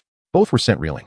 Meanwhile, Wei Chen was engaged in a standoff against the assistance summoned by Wu Hui, while Ye Xiu strategically restricted Wu Yuan to prevent any interference with the battle. Su Li possessed a surefire strategy for victory. "When death is imminent, do not struggle," Chen stated. "Indeed, do not struggle," Su Li replied. Chen sneered, still defiant. "Die beneath my sword." However, Gusu Liren evidently employed a skill not known to them. Phantom Invisibility Blade. It turned out that certain small deer might randomly yield rewards. including usable items such as skill scrolls and gold coins. Upon acquiring this scroll earlier, Su Li had already utilized it. To his fortune, he had drawn a level 70 ultimate skill, Phantom Invisibility Blade. He had even tested it on minor foes, managing to unleash up to 12 strikes. The game developers were unafraid of disrupting game balance. After all, this was an event aimed at attracting players, willing to provide such valuable skill scrolls. Yet it would only last until the Christmas event concluded. 12 strikes. Wei Chen, witnessing from behind, was left astounded. A novice could unleash 12 strikes. Should he grow further? The potential was immeasurable. One had to admit, Su Li was a prodigy, a rare genius. Wei Chen firmly believed he would shine brightly in the professional league. Indeed. Do not struggle. This time, the words were directed not at Gusu Liren, but at Wu Hui. Faced with Gusu Liren's Phantom Invisibility Blade, no matter how reckless Wu Hui was, he could not surpass the judgment of an ultimate skill. After all, he too was a novice, entirely unaware of high-level skills. A sword, 2 swords, 3 swords, 4 swords, each piercing into Wu Hui's body, as blood erupted like blossoms in the air, cascading down as if a faucet had been turned on. Mo Chun had also acquired a skill scroll, yet he refrained from using it until now. It was imperative that he employed it. Berserk activated, and the fury surged. Behold the sword. The gleam of blades and shadows of swords danced. Gusu Liren fought valiantly until the end, while Wu Hui lay defeated beneath the night sky. Gusu Liren's health lingered at a mere 0.70. It appears I am slightly more formidable. A bubble appeared above Gusu Liren's head, indicating 0.7, but in the next moment, it surged to 5. Clearly, Su Li had deftly administered a potion to Gusu Liren. Meanwhile, the number of little deer behind them had increased to 55. Run, run, do not hesitate, Su Li urged. Thus, the trio truly fled. The onlookers were left speechless. They could neither stop them nor defeat them. They could only allow their escape. For the little deer trailing behind them were a reward as well. As day turned to night, they once again arrived at the city of Sin. Feeling quite aggrieved over their swift downfall, the two who had been attacked by Chun Mu Bai fared poorly as well, losing nearly 50 of their health. But there were so many rewards at stake. Fortunately, they had managed to reclaim some, and Chun Mu Bai quietly took a sip of water. Su Li, now more cautious than ever, recognized that each additional little deer behind them increased their peril. Hence, he sought a concealed spot to consume food for recovery. The previous battle had not been easy, and his hand speed had significantly improved. Consequently, the group devised a plan to protect Su Li by proactively seeking out lone enemies. Thereafter, all the little deer would belong to them. The 4 of them were no pushovers. Having previously engaged in large-scale skirmishes, they were wholly unafraid of 5 opponents. Thus, they resolved to take the initiative. The 4 traversed the map, capturing any little deer they encountered and searching for players when none were present. Wei Chen glanced at the leaderboard. Their guild, Xing Xian, ranked 9th, quite an achievement. In terms of individual rankings, as all 4 aspired to a Grand Slam, none had made the top 100. On the other side, Mo Chun and Lu Ming Zhou made a comeback, continuing to capture little deer while remaining vigilant against other guilds. It was inevitable that major guilds would send their elite players to the city of Sin. As most players, there were indeed the CRME de la CRME of various guilds. It was merely a matter of luck that Su Li and Mo Chun's teams had yet to cross paths. Moreover, the guild leaders had emphasized avoiding unnecessary battles. As Su Li and his companions strolled through the streets, the number of little deer trailing Gusu Liren had swelled to 68, including a golden little deer. Furthermore, all 4 had obtained skill scrolls. Chun Mu Bai's scroll was Rain of Arrows. Wei Chen's was Gate of Death. Ye Xiu's was Shattering Mountains and Rivers, and surprisingly, Su Li had received 2, Phantom Blade and Sword Shadow Step. Mo Chun also shared in this good fortune with Blood Shadow Blade and Fury Surge, while Lu Ming Zhou obtained Grave of Death. At that moment, Su Li spotted a group of players ahead, marked by the name Lan Shigo. Among them, a notable swordsman, Lan He. Shall we engage? Su Li inquired. Of course, we shall, Wei Chen replied. With a gunshot, a blood hole appeared above Lan He's head, courtesy of Yi by Tianxia. Enraged, Lan He turned to see 4 players charging towards them. The swordsman Gusu Liren, the warlock Qing Junru Hua, the battle mage Do Tianxia, and the gunslinger Yi by Tianxia. Lan He's team comprised 5 members. They could fight, Lan He thought to himself, for he was one of the 5 elite members of Lan Shigo. With a swift draw, he executed a precise slash aimed at Gusu Liren, followed by a 3-hit combo. Gusu Liren rolled back and countered with a draw slash. Lan He deftly shifted for his second strike against Gusu Liren, only to find himself immobilized by Qing Junru Hua's binding spell. In the next instant, Do Tianxia's spinning staff forced Lan He to the ground. The other 4 would not simply observe. One magic swordsman unleashed a frost wave blade towards Yi by Tianxia. Meanwhile, A ghost swordsman executed a moonlight slash combined with a full moon slash aimed at Do Tianxia, while the ammunition expert launched an ice projectile. And the energy master fired a wave of energy. It won't be that easy, Su Li shouted, stepping forth, leaving behind a trail of sword shadows. He moved 6 steps, creating 6 sword phantoms. The onlookers were astonished as each shadow unleashed a draw, slash simultaneously, making it impossible to discern the true body. They had no choice but to evade, and with a whoosh, one blade of energy struck the magic swordsman, followed by a 3-hit combo that concealed the sword phantoms once more. Damn it, Lan He muttered, yet remained unfazed as he leaped, his blade gleaming silver. However, midair, he was abruptly pulled down by Do Tianxia's spinning staff, which struck him precisely. Haha, witness my prowess. Under the cover of Su Li and his companions, Qing Junru evidently unleashed the gate of death. The timing was impeccable. The 5 had nowhere to escape, ensnared by dark energy. Ye Tianxia stepped forward and unleashed his level 60 ultimate skill, Rain of Arrows, encircling all 5 within its range. While Do Tianxia leaped up and employed his level 75 ultimate skill, shattering mountains and rivers.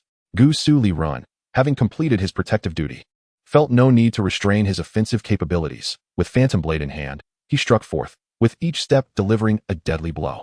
Just as before, each sword accurately pierced the players, and with superior output from his silver weapon, 12 strikes felled 3 opponents. While the remaining 2 succumbed to Ye Tianxia's dual pistols, Lan He's team was completely obliterated. Lan He felt a sense of frustration. He had only just been persuaded by the guild leader to venture into the new district for exploration and had achieved a measure of success. Yet faced with Su Li and his crew, he found himself utterly helpless, especially since he was the first to be eliminated from the guild that Su Li had targeted. When Su Li unleashed his sword shadows, only Wei Chen discerned 2 of them. The other 4 sword phantoms appeared, as real as life itself, which was truly astonishing. Chen Mu Bai's rain of arrows was executed with remarkable precision. Though chaotic, it seemed to target only 2 individuals, demonstrating perfect control of firepower. This was a bountiful harvest. The little deer amassed by the elite players directly allowed Su Li and Chen Mu Bai to reach 100.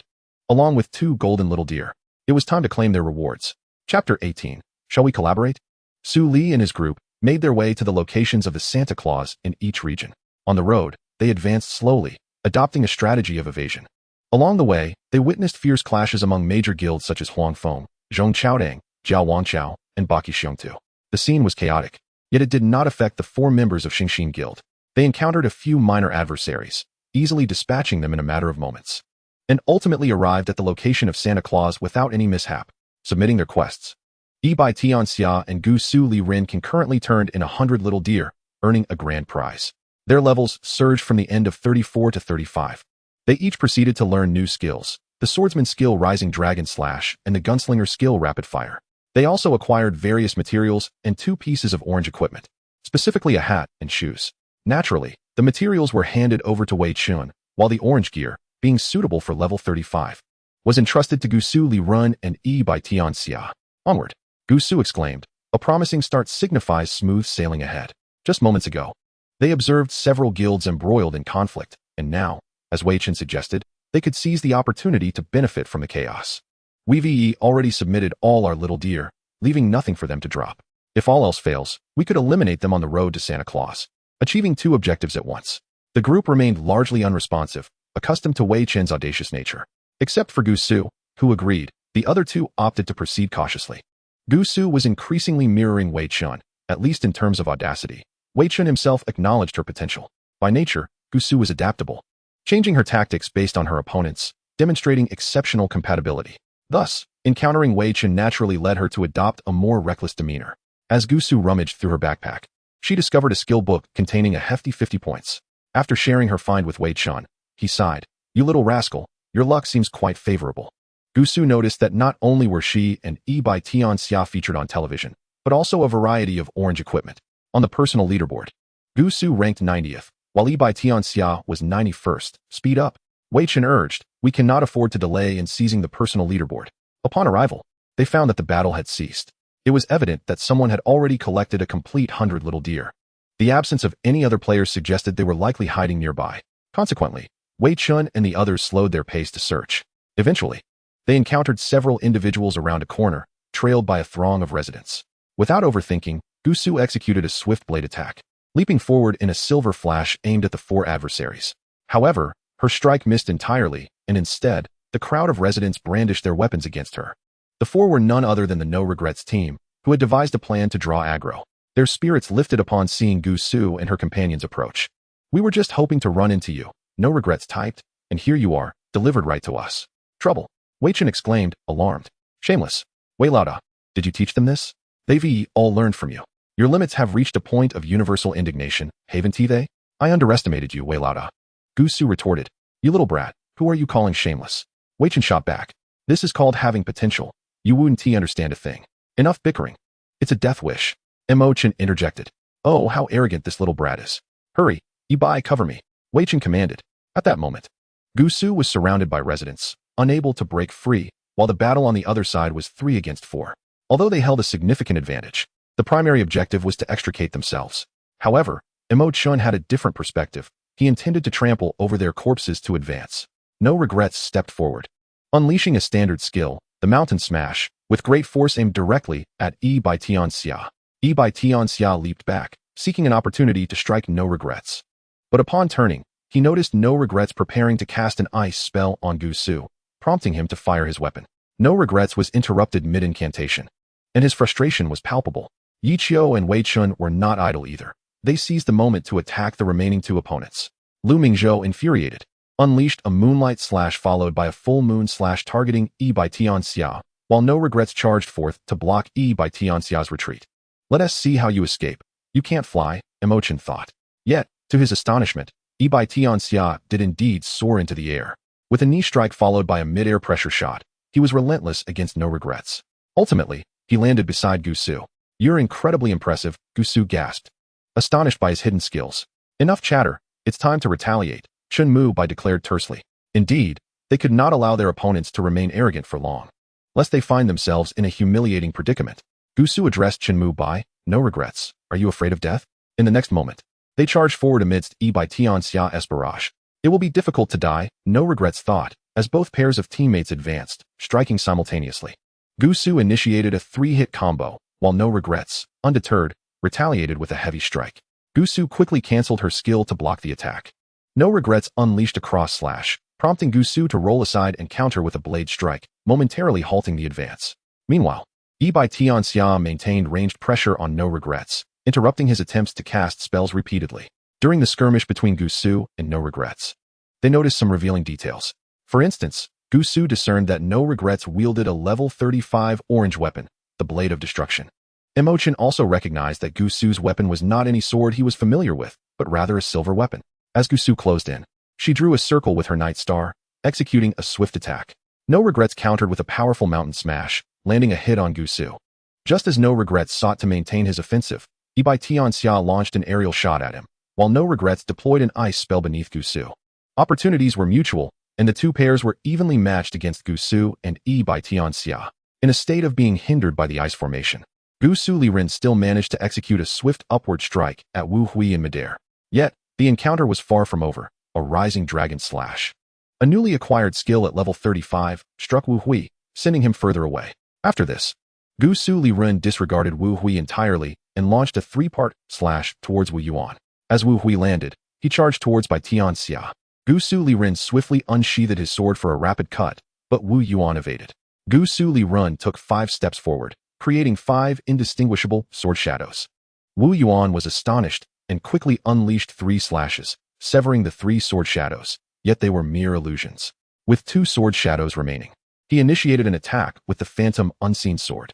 Wu Yuan coughed up blood. Facing a high-tier skill was already challenging, and now another one? It felt as though victory was already sealed, leaving no reason to continue the fight. Meanwhile, Wu Hui executed a blade draw and leaped after Bai Tianxia. Bullets aimed at him. Wu Hui endured the assault without flinching, activating his berserk state, and delivered a downward slash that sent Bai Tianxia flying. Following this, he unleashed a series of rapid strikes as a berserker, rapidly depleting Bai Tianxia's health. At that moment, a black tentacle reached towards Wu Yuan and Wu Hui. This was none other than the Death's Door summoned by Qing Junru Hua. "Ah, the vigor of youth," Wei Chen mocked. "Do not blame me. This is the price of your arrogance. Did you truly believe your teammates could contain the 2 of us?" Wu Yuan, having endured Gusu Liren's Phantom Unseen Sword and the Death's Door, found his health precariously low. Aside from Wu Yuan and Wu Hui, the other 2 were swiftly eliminated by Ye Xiu and Wei Chen. Wei Chen was not one to indulge in the spectacle of four younglings clashing. He found it utterly dull. Although he could have pushed the characters into the aggro zone, he simply chose not to. You too, Gusu. You have your tricks but refrain from using them. It is utterly exasperating, Wei Chen remarked. You simply cannot stand to see a fair contest, can you? Besides, my principles have not sunk to the level of inciting public outrage. I am still beneath you, Wei Lauda, Su Li retorted. Wei Chen, feeling exposed, furiously exclaimed, You understand nothing. This is all for the sake of victory. Stop with the chatter. So, Wu Yuan and Wu Hui, are you afraid of death? Su Li inquired, suggesting that showing weakness might lead to them sparing the two longer. The one dying will be you, Mo Chen declared. To be so arrogant, even when facing death. I must admit, I admire your courage at times. But alas, you shall perish. Su Li responded. Wu Yuan and Wu Hui fell once more to Ye Xiu beneath the light of day. These 400 little deer are truly an effortless catch. Wei Chen laughed heartily. Be cautious. Let us first claim our rewards, Ye Xiu advised. The four then set off back to Santa Claus. Had it not been for Chen Mu Bai and Ye Xiu's strong opposition, Su Li and Wei Chen would have lurked near Santa Claus, waiting to ambush anyone delivering little deer. Su Li glanced at the time. It was just past 2 o'clock, with over 30 hours left until the event concluded. The rewards seemed almost within reach. The four handed over their collected little deer. Luck had favored Wei Chen and Ye Xiu this time. Wei Chen received a level 35 orange weapon, the Staff of Death, and his level rose from 34 to 35, while Ye Xiu obtained a level 30 orange weapon, the Longquan Battle Spear, along with a skill scroll, albeit not for a battle mage, but for a swordsman's windward slash. Here you go, Su Li. Ye Xiu smiled and offered it. I shall gladly accept it, Su Li replied. How does that brat have such good fortune? Wei Chen remarked to Chen Mu Bai. Perhaps. Fortune favors the foolish, Chen Mu Bai suggested. That cannot be the case. He possesses my admirable qualities, Wei Chen countered. Can a lack of boundaries truly be deemed a virtue? How strange, Chen Mu Bai replied. Lu Mingzhou and Mo Chen found themselves vanquished once more by the sword and gun, feeling quite disgruntled. The sorcerer's words hold merit, Lu Mingzhou stated. If only the residents had been present then, I could have disrupted the sword formation, and with a blood shadow fury or a fury of blood, they would have met their end. Indeed, they had lost this time, but it mattered not. Victory was inevitable, just not at this moment. Let us continue to strive forward. He encouraged. Wu Yuan and Wu Hui were walking along when they spotted a group ahead. Upon closer inspection, it was indeed members of the Xing Xian team. Seeing the 10 golden little deer trailing behind Gusu Liren ignited a murderous intent within them. Hold on. It seems he won't be handing over those little deer anytime soon, Lu Mingzhou cautioned. Agreed, Mo Chen affirmed. Su Li proposed the idea that if all 100 were golden little deer, perhaps the rewards would increase. This notion garnered unanimous agreement from the three. Consequently, Chen Mu Bai paired with Su Li, while Ye Xiu teamed up with Wei Chen, forming 2 groups to gather the little deer. The synergy between Su Li and Chen Mu Bai was seamless, with not a single flaw to be found. Of course, this was only true when facing opponents of lesser skill. Against someone of Wei Chen's caliber, it would take mere moments to identify a gap in their coordination and exploit it. Should they encounter elite players, the situation would be entirely different. Their combined strength could rival that of a 5-member elite team. The only constraints upon them were Mo Chen and Lu Mingzhou. Mo Chen, known in the new district as Frenzy, had defeated countless opponents in the arena, with many praising his overwhelming presence. His relentless drive would surely tear apart the coordination of Su Li and Chen Mu Bai. Lu Mingzhou, on the other hand, was a player who relied on intellect. He could keenly observe the battlefield and execute maneuvers suited to the current circumstances, compensating for any openings left by Mo Chen's aggressive tactics, thus effectively collaborating to defeat their foes. The outcome of this duo would hinge upon their performance in the heat of battle. Su Li never forgot the threat posed by these two and sent them a message. Shall we cooperate? As Mo Chen saw the message and was about to refuse, Lu Mingzhou restrained his hand, urging him to wait. Mo Chen retorted, what are we waiting for? Collaborating with the enemy, especially with Gusu Liren. Given that kid's low moral standards, you are well aware of that, aren't you? Lu Mingzhou replied calmly. Our foremost objective at present is to breach the domain of the gods and engage in cooperation with them. The benefits we reap far outweigh any potential drawbacks. Let us postpone our final confrontation until later. We too have our dilemmas. Do not forget, our ultimate goal is to revive the glory of the league and seize the championship. We will have our opportunity for vengeance, those two, audacious enough to attempt our demise on multiple occasions, will inevitably seek retribution in due time. Very well, I shall heed your advice. Thus, Lu Mingzhou responded to Su Li's message, affirming their collaboration. Chapter 19. Onward, heroes quickly, where are you all? Right behind you. Gusu Liren paused momentarily. And after a few seconds, turned around to find Wu Yuan Wu Hui standing there unwaveringly.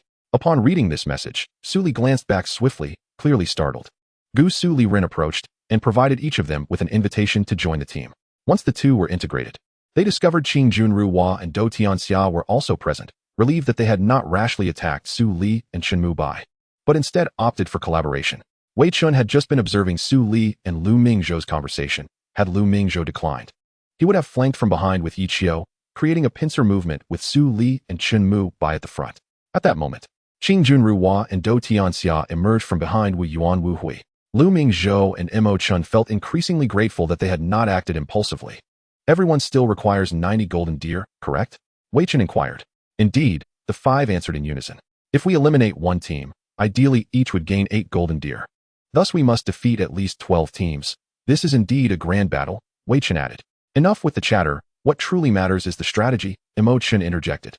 We must take the initiative, conserve mana, maintain stamina, execute proficiently, and ensure seamless cooperation. Wei Chen summarized the essential points. Have you purchased a new dictionary? I was unaware of your proficiency with idioms, Dou Tianxia remarked. Wei Chen instantly recognized the speaker.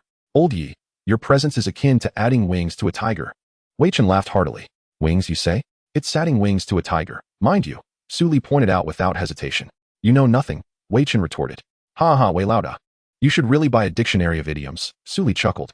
Old Wei, how embarrassing, Ye Xiu stated, adding, however, you should truly acquire a book on ethics to learn what it means to have morality. Get lost, Wei Chen shouted, when it comes to being despicable and shameless. You are the true master of glory, all right? Oh, are we starting to be modest here? Ye Xiu laughed, in this regard.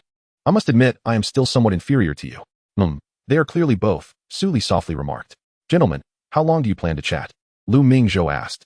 Haha, enough joking. Let us get started, Ye Xiu replied. Agreed, everyone responded. The 6-member team scoured the map of the city of Sin in search of golden deer. As they proceeded, they encountered 2 teams of players from Yen Yulu ahead. Charge! Su Li exclaimed. The elite players from Yen Yulu noticed someone charging towards them with enormous text above his head. Are children today so confident? Daring to confront 10 of us alone? Queried an elemental mage from the Yen Yulu team. He possesses 10 golden deer. Let us eliminate him, declared a berserker. If you do not encounter unexpected circumstances, that unexpected circumstance is me, as I have you surrounded, Gusu Liren declared, his text bubble aimed at them. Arrogant brat. The berserker retaliated with a crushing strike. Wu Hui rushed in from behind, executing a charge to intercept the blow meant for Gusu Liren. At that moment, a mage began chanting a fiery spell, only to be struck by a bullet. A sniper on the rooftop was targeting Yen Yulu. Meanwhile, another swordsman swiftly drew his blade to strike Gusu Liren. The latter evaded to the side, stepping forward as 6 sword shadows emerged, leaping into the air. Silver light cascading down, rendering it impossible for the 10 to discern his true form, forcing them all to evade. Now you evade. It's too late. A powerful voice boomed from behind the 10 players of Yenyu. Turning around, they were met with the dismal sight of Wu Yuan, Dou Tianxia, and Qing Junru Hua standing behind them. Logically, they should have sensed this, but the weather in the city of Sin distorted their hearing. Compounded by the distractions posed by Gusu Liren, Wu Hui, and others at the front, the door of death loomed above them. And Yen Yulu's first instinct was to interrupt Qing Junru Hua, knowing that each of these 10 were elite players. The ranged marksman launched the first attack, with Dou Tianxia stepping in front of Qing Junru Hua. At that moment, Wu Yuan seized an opening, unleashing an ice blade that transformed 3 members of the 5 into ice blocks, prompting Wu Hui to strike first. He leapt and executed a crushing blow. The 3 were unable to evade, while the remaining 2 were ensnared by Gusu Liren's tactics. A single bullet from Yi by Tianxia not only disrupted the elemental mage's incantation, but also provided support to Gusu Liren. The black hand slowly reached towards the shoulders of the 10. It was not that they wished to evade. The reality was that Su Li, Shenmu Bai, Ye Xiu, Mo Chen, and Lu Mingzhou coordinated exceptionally well, executing a seamless series of crowd control skills that trapped everyone within Wu Yuan's ghostly array. As the door of death concluded, everyone unleashed their skills. Gusu Liren utilized Phantom Unseen Blade. Dou Tianxia unleashed Breaking Mountains and Rivers. Wu Hui activated his berserk state with a furious assault, while Wu Yuan deployed the Death Tombstone. Yi by Tianxia descended from the rooftop, already firing upon them. Upon reaching the ground, another chaotic barrage ensued. After enduring these formidable attacks, their health dwindled perilously, unanticipatedly discovering that Gusu Liren and Wu Hui still possessed their ultimate abilities. Gusu Liren executed a slicing strike with the wind, while Wu Hui unleashed his Blood Shadow Blade. The crowd control was effectively directed towards the other four. Among the four, two were professional players while the other two were friends, their synergy undeniable. Under such optimal crowd control, Gusu Liren and Wu Hui's ultimate abilities were frequently unleashed upon their adversaries. One by one, the players of Ye Xiu fell. However, among these 10 individuals, Xiao Lu did not collect many, only managing to bestow each person with a single golden deer. The six took a brief respite before embarking on their assault against other teams. Under Ye Xiu's command, the prominent guilds such as Lan Shigo, Ba Qi Xiong Tu, Zhong Chao Tang, Luan Hui, Tapa Su Kong, Jiao Wang Chao, Hu Xiao Shan Zhuang, and Lei Ting continuously delegated personnel, yet each endeavor culminated in utter annihilation. The guild leaders' chat exploded with accusations against Wei Chen and his cohorts for their despicable actions, yet no solution emerged in the heat of the moment. Amidst the leaders' grievances, Lan He was the first to speak up. Everyone, it seems we must temporarily ally to suppress Wei Chen and his group, he suggested within the leaders' chat. Old Lan, cooperate. You must be jesting. Who can predict whether you might resort to treachery after our alliance? Yidu Hantan remarked. Huh, you do, I ask you. Do you possess any alternative? Lan He retorted. The leaders fell silent. Indeed, at this juncture, refusing to collaborate would lead to being mercilessly slaughtered by Su Li's faction. Yet the prospect of cooperation left the guild leaders apprehensive. A similar scenario had unfolded in the 10th district, where the guild leaders had also banded together to suppress Ye Xiu's team, yielding unsatisfactory results and incurring heavy losses. Old Lan, you must understand that they not only have Wei Chen and that suspect resembling Ye Xiu, but also two highly coordinated duos. What do we possess to contend with them? Che Qianzi protested. We rely on our numbers, another leader interjected. Foolishness. Have you forgotten the Battle of Qianbohu in the 10th district? We deployed a significant number of players, and what was the result? Compensation and loss of territory, Guiyin countered. Indeed, and with Wei Chen stationed there, would you dare accept resources from his inventory? He is utterly unconcerned with limits. Bei Dingdan added. The guild leaders were rendered speechless once more. Su Li and his associates had become a source of mounting frustration for them. To remain unchanged is to adapt to change, Jiao Wangchao's leader, Wan Shishun Sui, asserted. It is wise to have several guild leaders support each other. When attacking the elites, we can swiftly encircle them, leveraging our numbers, Lan He proposed. Have you forgotten Qianbohu? They utterly decimated us, Che Qianzi reminded. Come now, old Che, why do you dwell on this? If we do not cooperate, do you truly believe a single guild's strength can surpass Wei Chen's elite team? The only outcomes are retreating to the flame forest or facing death and losing 10% of our experience. And this is not a fleeting moment. We may be forced to remain here for 36 hours, incurring ever greater losses. Remember, the previous battle was on water, where we suffered greatly. This time, we are on land. Do we lack the strength to fight back? Lan He countered. Lan He's reasoning was sound, compelling many to side with him. Wan Shishun Sui nodded in agreement. I concur, Yidu Han Tan added. Let us not forget that Do Tianxia is associated with the suspect resembling Ye Xiu, and Wei Chen is at their helm. Guiyin emphasized. Moreover, they have guild support behind them, Che Qianzi remarked. Then let us form a coalition, Lan He proposed, calling for those in favor of an alliance to respond. Wan Shishun Sui was the first to voice his support. Old Lan, I stand with you. I shall join as well, Yidu Han Tan added. A total of 7 guilds aligned with Lan Shigo, while the remaining guild, Zhong Chao Tang, remained wary of their interests.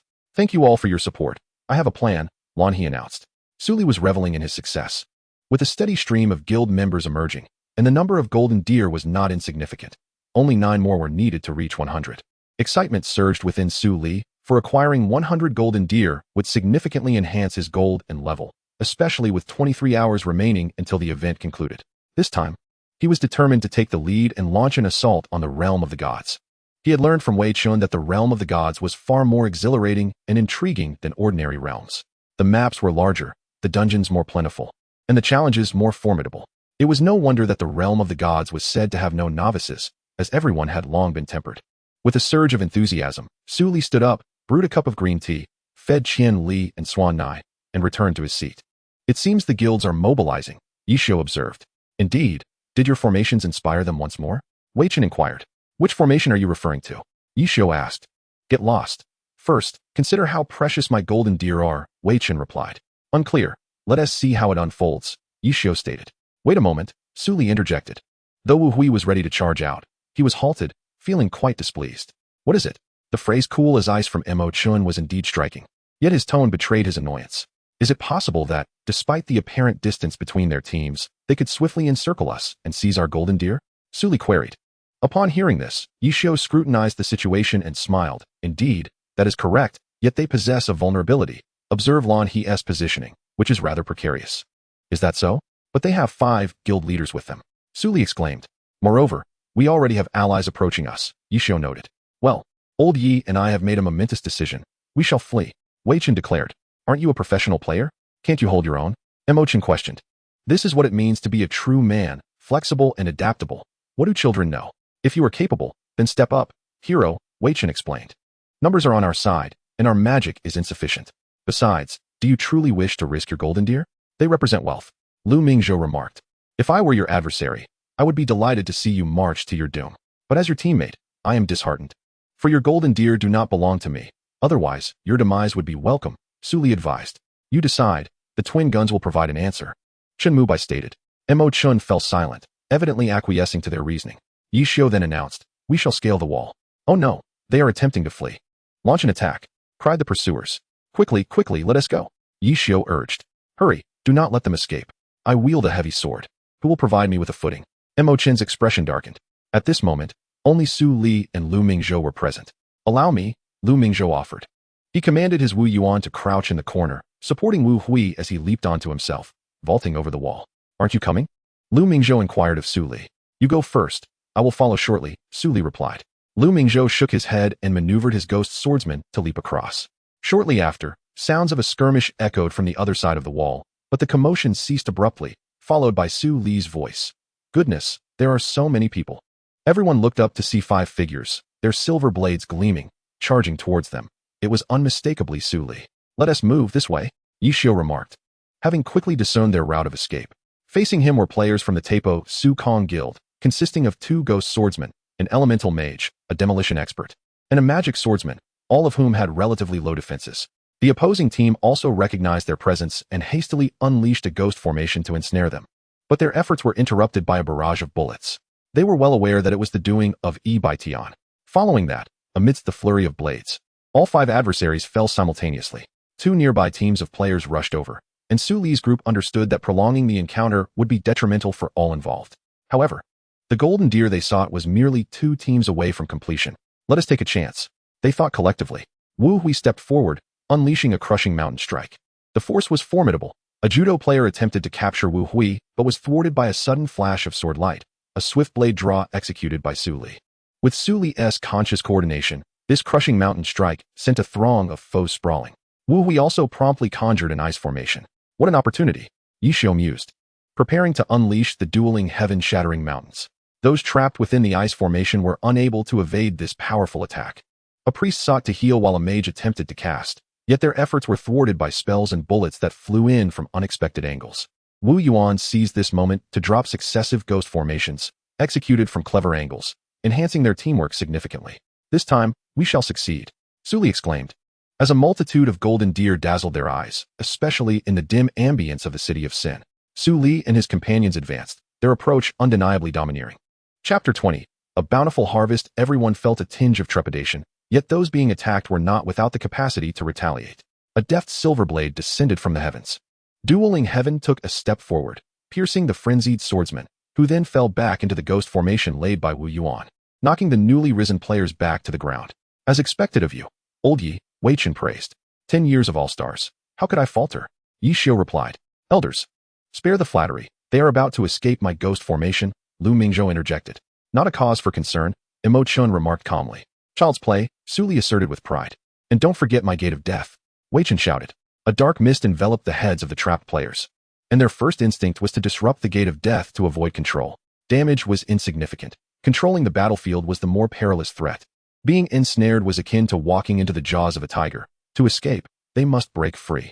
A wave of despair washed over them as Su Li and his comrades utterly dominated in close combat, while ranged spellcasting was incessantly interrupted by bullets that seemed to come from nowhere. They had never felt so stifled until the tendrils of the gate of death brushed against their shoulders, signaling the end of their lives. The control exerted by the ghosts and sorcerers left them no avenue for escape, while the sharpshooter's precision made casting spells a torturous endeavor.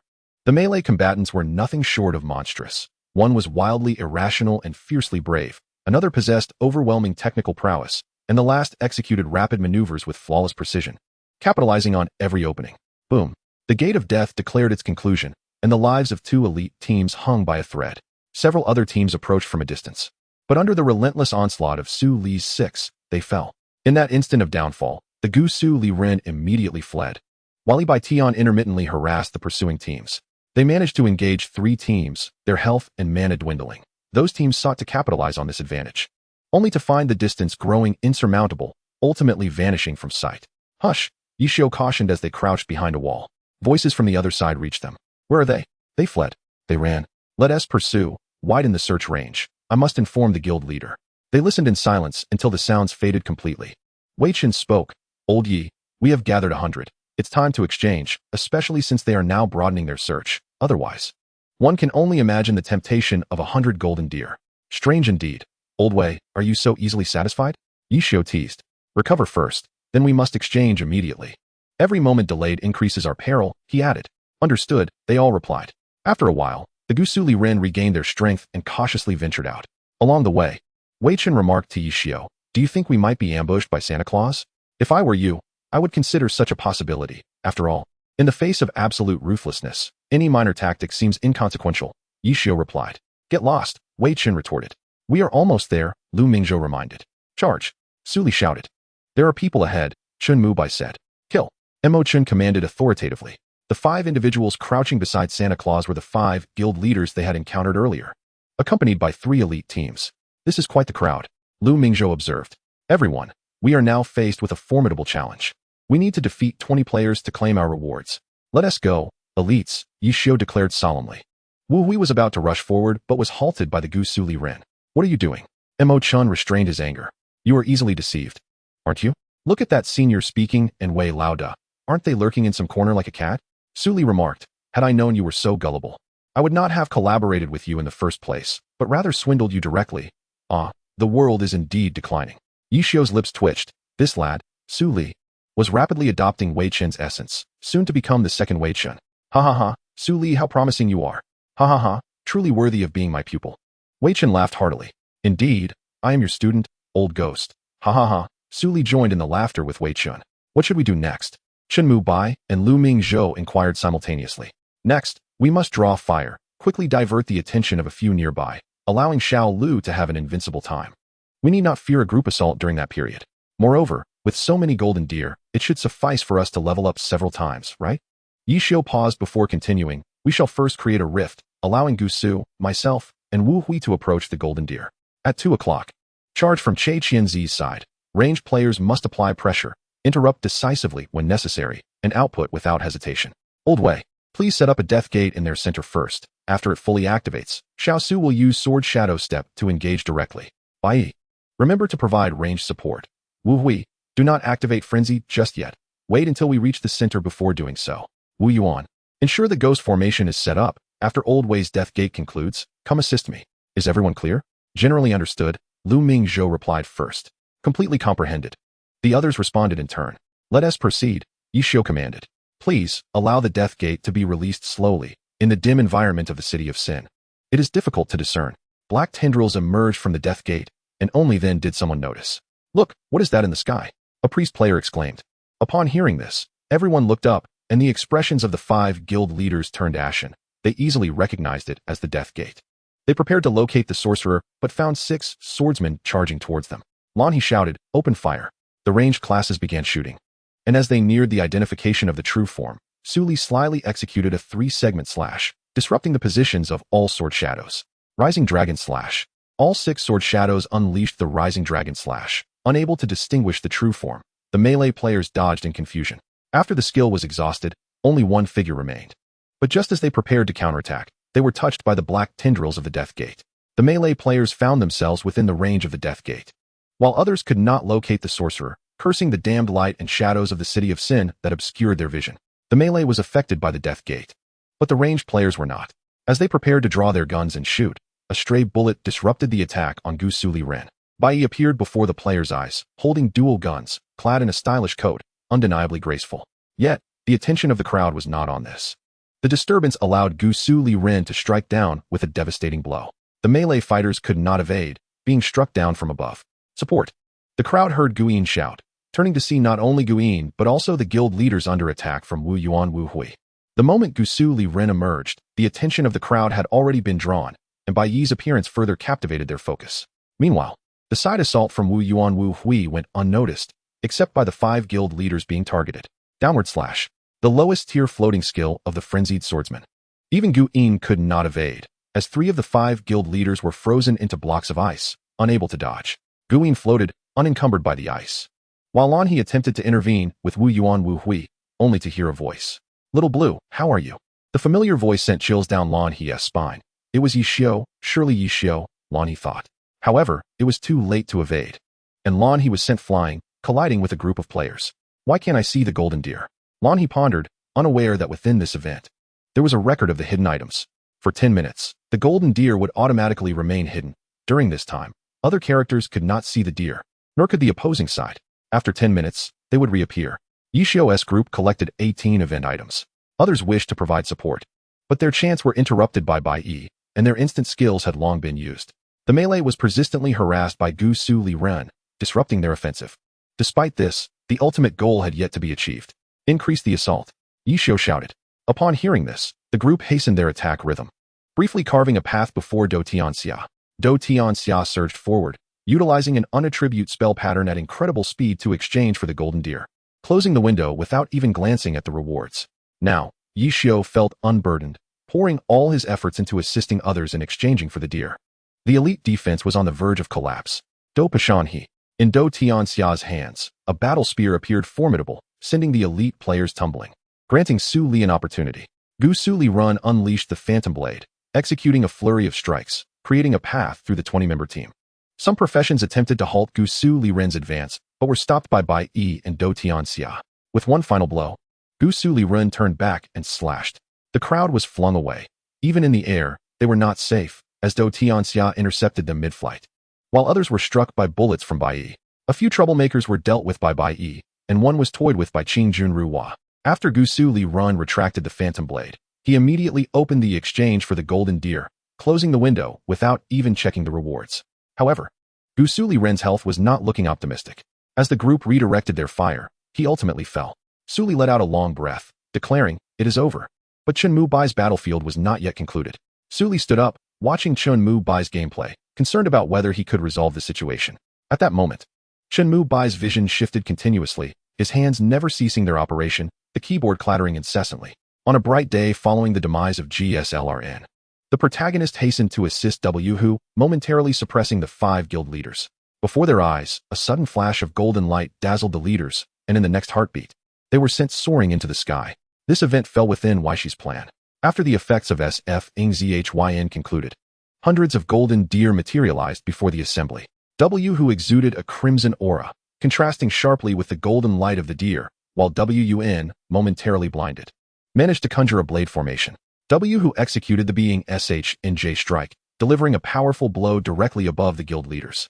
However, the leaders were no novices. With a swift motion, WNSHSH and Su wielded a staff to drag W Hu from the air. Wei Xiu was preoccupied with engaging others, while WICH provided support, leaving the task to the 3 of them. W Hu rose and instinctively attacked the guild leaders. Yet, beneath their feet, a hand grenade rolled into play. The guild leaders, sensing the danger, rushed toward W Hu. But it was too late. Amidst a burst of light, they were forced back by the explosion. Realizing what needed to be done, W Hu coordinated with YB, IT, Shi, and WUN to exchange for golden deer from the Santa Claus NPC. During the invincibility period, all attacks on them proved ineffective, necessitating a shift of focus. She skillfully evaded a majority of the incoming attacks while countering with strikes against several nearby characters, drawing closer to the guild leaders with the aid of spells. Greetings. Not at all. She, attacking from the side, brought the guild leaders to the brink of collapse, yet W Hu did not advance toward them, instead heading to where She was restraining others. Upon completing the exchange for the deer, Zhu turned to MCHN and instructed him to join Wei Xiu. MCHN, ever trusting of his friends, complied and went to distract the others. Hu Zhing. LNH was flung away, but even in midair, he found no respite. As YBIT, she sent several bullets his way, and WUN followed up with slashes. After sustaining injuries, LNH realized he was several paces away from the battlefield. YBIT, she executed a knee strike, launching several shots at GYN, which flew straight to Santa Claus. In a flash, he completed the exchange and rejoined the fray. with DUTN Shi and YBITN Shi keeping the others occupied, and W, who forging ahead, while queuing JN, RW launched attacks from afar. WUN effortlessly finished exchanging for the golden deer. Subsequently, he re-entered the battle. Alone, queuing JN, RW faced interception from the others, only to discover that the figure before him was but an illusion, while the real body was already beside DUTN Shi. Haha, to stop me? Perhaps in your next life, WICHN remarked with a teasing tone, before swiftly completing the exchange for the golden deer. Following a coordinated effort among the five, they returned to the main city. It is over. Everyone take a break and get some sleep. From here on, it's all about caring for us. No worries. The rankings won't drop any further. The remaining 12 hours, just enjoy the show, why she declared. It's truly over. SL chuckled, appearing quite pleased. Chapter 21. CHNM Su arrives whenever a character in the team exchanged for a deer. The world channel erupted with waves of astonishment. How impressive. The system announcements can't keep up with their speed. This is outrageous. Xing XN. I am all for Xing XN. The benefits are simply fantastic. Setting aside the facts, Xing XN is just like this. Haha. Setting aside the facts, this brother here is quite humorous. Oh. Am I the only one who thinks GSLRN is incredibly handsome? Not only is his gameplay superb, but his character's appearance is also his own. I'm in love. YBITN She is also quite dashing, you know. The aloof male god. Last time I tried to add him, he surprisingly accepted. I'm so happy I'm melting. WUNW who is impressive too. I admire his strength. Following this, hundreds of messages flooded in, all clamoring for SL. CHNMBI, MCHN, and LMNGZHU. Observing this, SL typed a message in the public channel. Stop competing. Join our guild for a chance to compete with us. W who replied, what arrogance. Competing? That's the realm of hooing effing. I'm not inferior in skill, YBIT, and she chimed in. We're not lacking in strength, WUN added. After this, the four fell silent. Yet the world channel erupted once more, debating whether to join hooing F-ing or Xing XN. As the guild leader of Xing XN, WICHN experienced firsthand the fervor of this moment. The guild was instantly at full capacity, and he praised SL's efforts. Only to notice that most of the newcomers were female players. Taking a moment to smoke a cigarette, he reflected on the situation. This event yielded significant rewards for the six, with GSLRN reaching level 40, while the others lingered at the end of level 39. Additionally, they accrued numerous orange weapons, materials, and crucially, a grand slam of orange equipment, which was stored in the guild warehouse for members to exchange based on their contributions. As for the rankings, GSLRN's 6 characters dominated the personal leaderboard, and with only 12 hours remaining in the Christmas event, time was of the essence. On the guild leaderboard, Xing XN surged upward, though it could not compete with the points amassed by larger guilds, and hooing Fing, relying on merely 2 members, lagged behind 3 ranks. After reviewing the leaderboard, WICHN logged off, content with the outcome. The event not only provided experience points, GSLRN earned 80 points, WHU 60, while the rest received 50, but also new skills, prompting SL to log off after learning a new ability. CHNMBI stretched and chatted on his phone, while WICHN relaxed with a cigarette until CHNMBI finished his call. They both retired to their rooms for sleep. The last to rest was SL, who, after feeding Chi and L some yogurt, tidied up a bit. He enjoyed a deep slumber lasting a full 10 hours, indicative of the toll the event had taken on everyone. SL, the last to wake up, was the first to rise, skillfully turned on his phone, ordered takeout, and suddenly noticed new messages. You have a new friend request.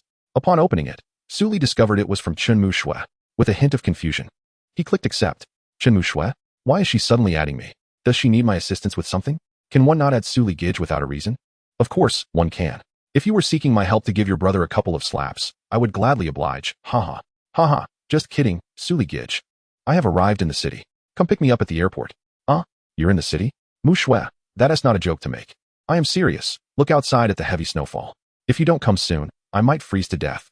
That deadbeat brother of mine has ignored my calls multiple times. Are you even my real brother? Or are you more reliable, Suli Gij? Hurry and come pick me up. I'm going to freeze. Suli could only smile helplessly and messaged Wei Chen. Remember to pick up the takeout. Grabbing a coat, he headed outside. Wei Chen was startled awake by a knock at the door. Dazed, he assumed it was Su Li and Chenmu Bai. So he slipped on his slippers to open the door. Upon discovering it was the delivery, he took the food back to the table, bleary-eyed, and glanced at his phone. It turned out Su Li had ordered takeout while out for something important, knowing Chunmu Bai would be the last to wake up. Wei Chen got up to rouse Chunmu Bai for breakfast. Chunmu Bai, yawning, shuffled to the bathroom to brush his teeth. Rubbing his eyes as he walked past the dining table, he casually asked, Where's Su Li? Wei Chen took a bite of his breakfast and replied, he went out. Chen Mubai responded with a simple "oh," picking up his toothbrush and continuing his morning routine. Chen Mubai had evidently forgotten that his sister, Chen Mushui, was coming over today, despite her mentioning it to him just yesterday afternoon. Fortunately, Chen Mushui had preemptively contacted Su Li for assistance, a foresight that proved to be remarkably astute. Indeed, Chen Mubai had completely overlooked his sister's impending visit. At the same time, Wu Yuan and Wu Mingzhou were online. Noticing that Su Li was not present, they exchanged puzzled glances. Mo Chun was about to inquire, but was halted by Wu Mingzhou. Our collaboration has concluded. There's no need to fear them revealing your identity. Exercise caution. Wu Mingzhou reassured him, adding that they would have plenty of opportunities to meet in the future. After considering this, Mo Chun decided against asking further questions. Meanwhile, Su Li was seated in a taxi, glancing at the swirling snow outside, pondering why he hadn't taken the bus instead. It would have certainly been more economical. However, as the snowflakes increasingly battered against the car window, the chill seeping through the glass and the warmth of the heater only heightened his restlessness. How much longer until we arrive? We're just around the corner. The airport is right ahead. The total fare is 34 yuan. You can pay via WeChat or Alipay. Which would you prefer? The driver parked by the roadside. Alipay then, Su Li replied, pulling out his phone to scan the payment. Moments later, he felt a pang of regret upon seeing the deduction notification. After orienting himself, he opened an umbrella and walked toward the airport. It's incredibly cold today, he thought. Exhaling a puff of warm air. Chen Mubai, you owe me a significant favor this time. Be sure to remember it. Though these words may have seemed like a complaint, there was no trace of impatience in his tone. Upon entering the airport lobby, Su Li spotted a young girl seated prominently. Her long hair flowed gracefully, undisturbed by the elements, with remnants of snowflakes still clinging to her, enhancing the purity of her white attire. Her delicate features and sparkling eyes, clear and innocent, radiated the vibrant charm unique to her youth, resembling an ethereal spirit emerging from the snow. This must be Chen Mushui, Su Li thought, realizing she was even more beautiful than during their video calls. Chen Mubai is indeed fortunate. He approached her, lightly tapping her shoulder. Are you? Before he could finish, he felt a sudden lightness before a sharp pain radiated from his back as he was abruptly thrown to the ground. Ah, you're Su Li Gij? I'm so sorry. Chen Mushui, instinctively knocked you down, she exclaimed, quickly offering apologies as she came to her senses. However, her explanation faltered as she took in the sight before her. The young man standing before her wore a sleek black trench coat, his eyes twinkling like stars. A loosely draped scarf adorned his neck, and his high nose and soft smile emanated a youthful exuberance, casting a radiant glow even in the winter chill. Time seemed to freeze in that moment, allowing Chen Mushui to hear her heart racing as if a deer had collided with it. In the past 15 years, she had never experienced such a sensation. Her heart fluttered, and it felt as though eternity had been encapsulated in that glance. Although her brother was also quite handsome, she had never felt this level of distraction when looking at him. Could this be what it means to have a crush? Chen Mushui rummaged through her knowledge acquired over 15 years, feeling as if something was sprouting wildly within her, akin to a gentle breeze stirring ripples across a tranquil lake. So this is what it feels like to be captivated. I didn't mean to. Are you all right? Su Li Gij? Chen Mushui finally regained her composure. Su Li brushed off his clothes with a smile. You're quite the little powerhouse. Looking so slender, yet surprisingly strong. I'm fine. I'll just hold your brother accountable later. As he spoke, Su Li noted how clearly Chen Mushui articulated her words, her voice resonating with a melodious clarity that was a delight to the ears. It wasn't the saccharine sweetness one might expect, but rather akin to tea brewed from bamboo, refreshing and harmonious, growing increasingly pleasant with each utterance. Amused by his own whimsical comparisons, Su Li couldn't help but smile. I truly apologize. I learned some self-defense techniques as a child, and any unfamiliar touch triggers a reflex, Chen Mushui explained, her voice laced with sincerity. As she spoke, she tilted her head slightly, and Su Li, initially intending to tease her further, found himself unexpectedly moved by her small gesture. The words that had lingered on the tip of his tongue suddenly eluded him. It matters not. I am not one to dwell on trivialities. Su Li finally waved his hand and gently remarked, the snow seems to have lightened. Let us hasten our return. Brother Su Li, I twisted my ankle while disembarking from the plane, and now it appears to be swelling. Hence, I remain seated. Otherwise, I would have sought you outside. Chen Mushui spoke with a rather pitiable tone. Well, it cannot be helped. I shall carry you, Su Li stated, bending down to securely lift Chen Mushui onto his back. At that moment when their bodies touched, a current surged from Su Li's fingertips to his heart, causing it to race uncontrollably. He inhaled deeply, suppressing the turmoil within, and steadied himself as he made his way outside. With one arm wrapped around Su Li's neck and the other holding the umbrella, Chen Mushui found herself precariously positioned. To prevent falling, she clung tightly to him. Chen Mu Shui, do not grip so tightly. I fear I may suffocate, Su Li said while tilting his head and shifting his neck. Ah, I apologize. I am so sorry. Chen Mu Shui quickly loosened her grip. My suitcase is still over there.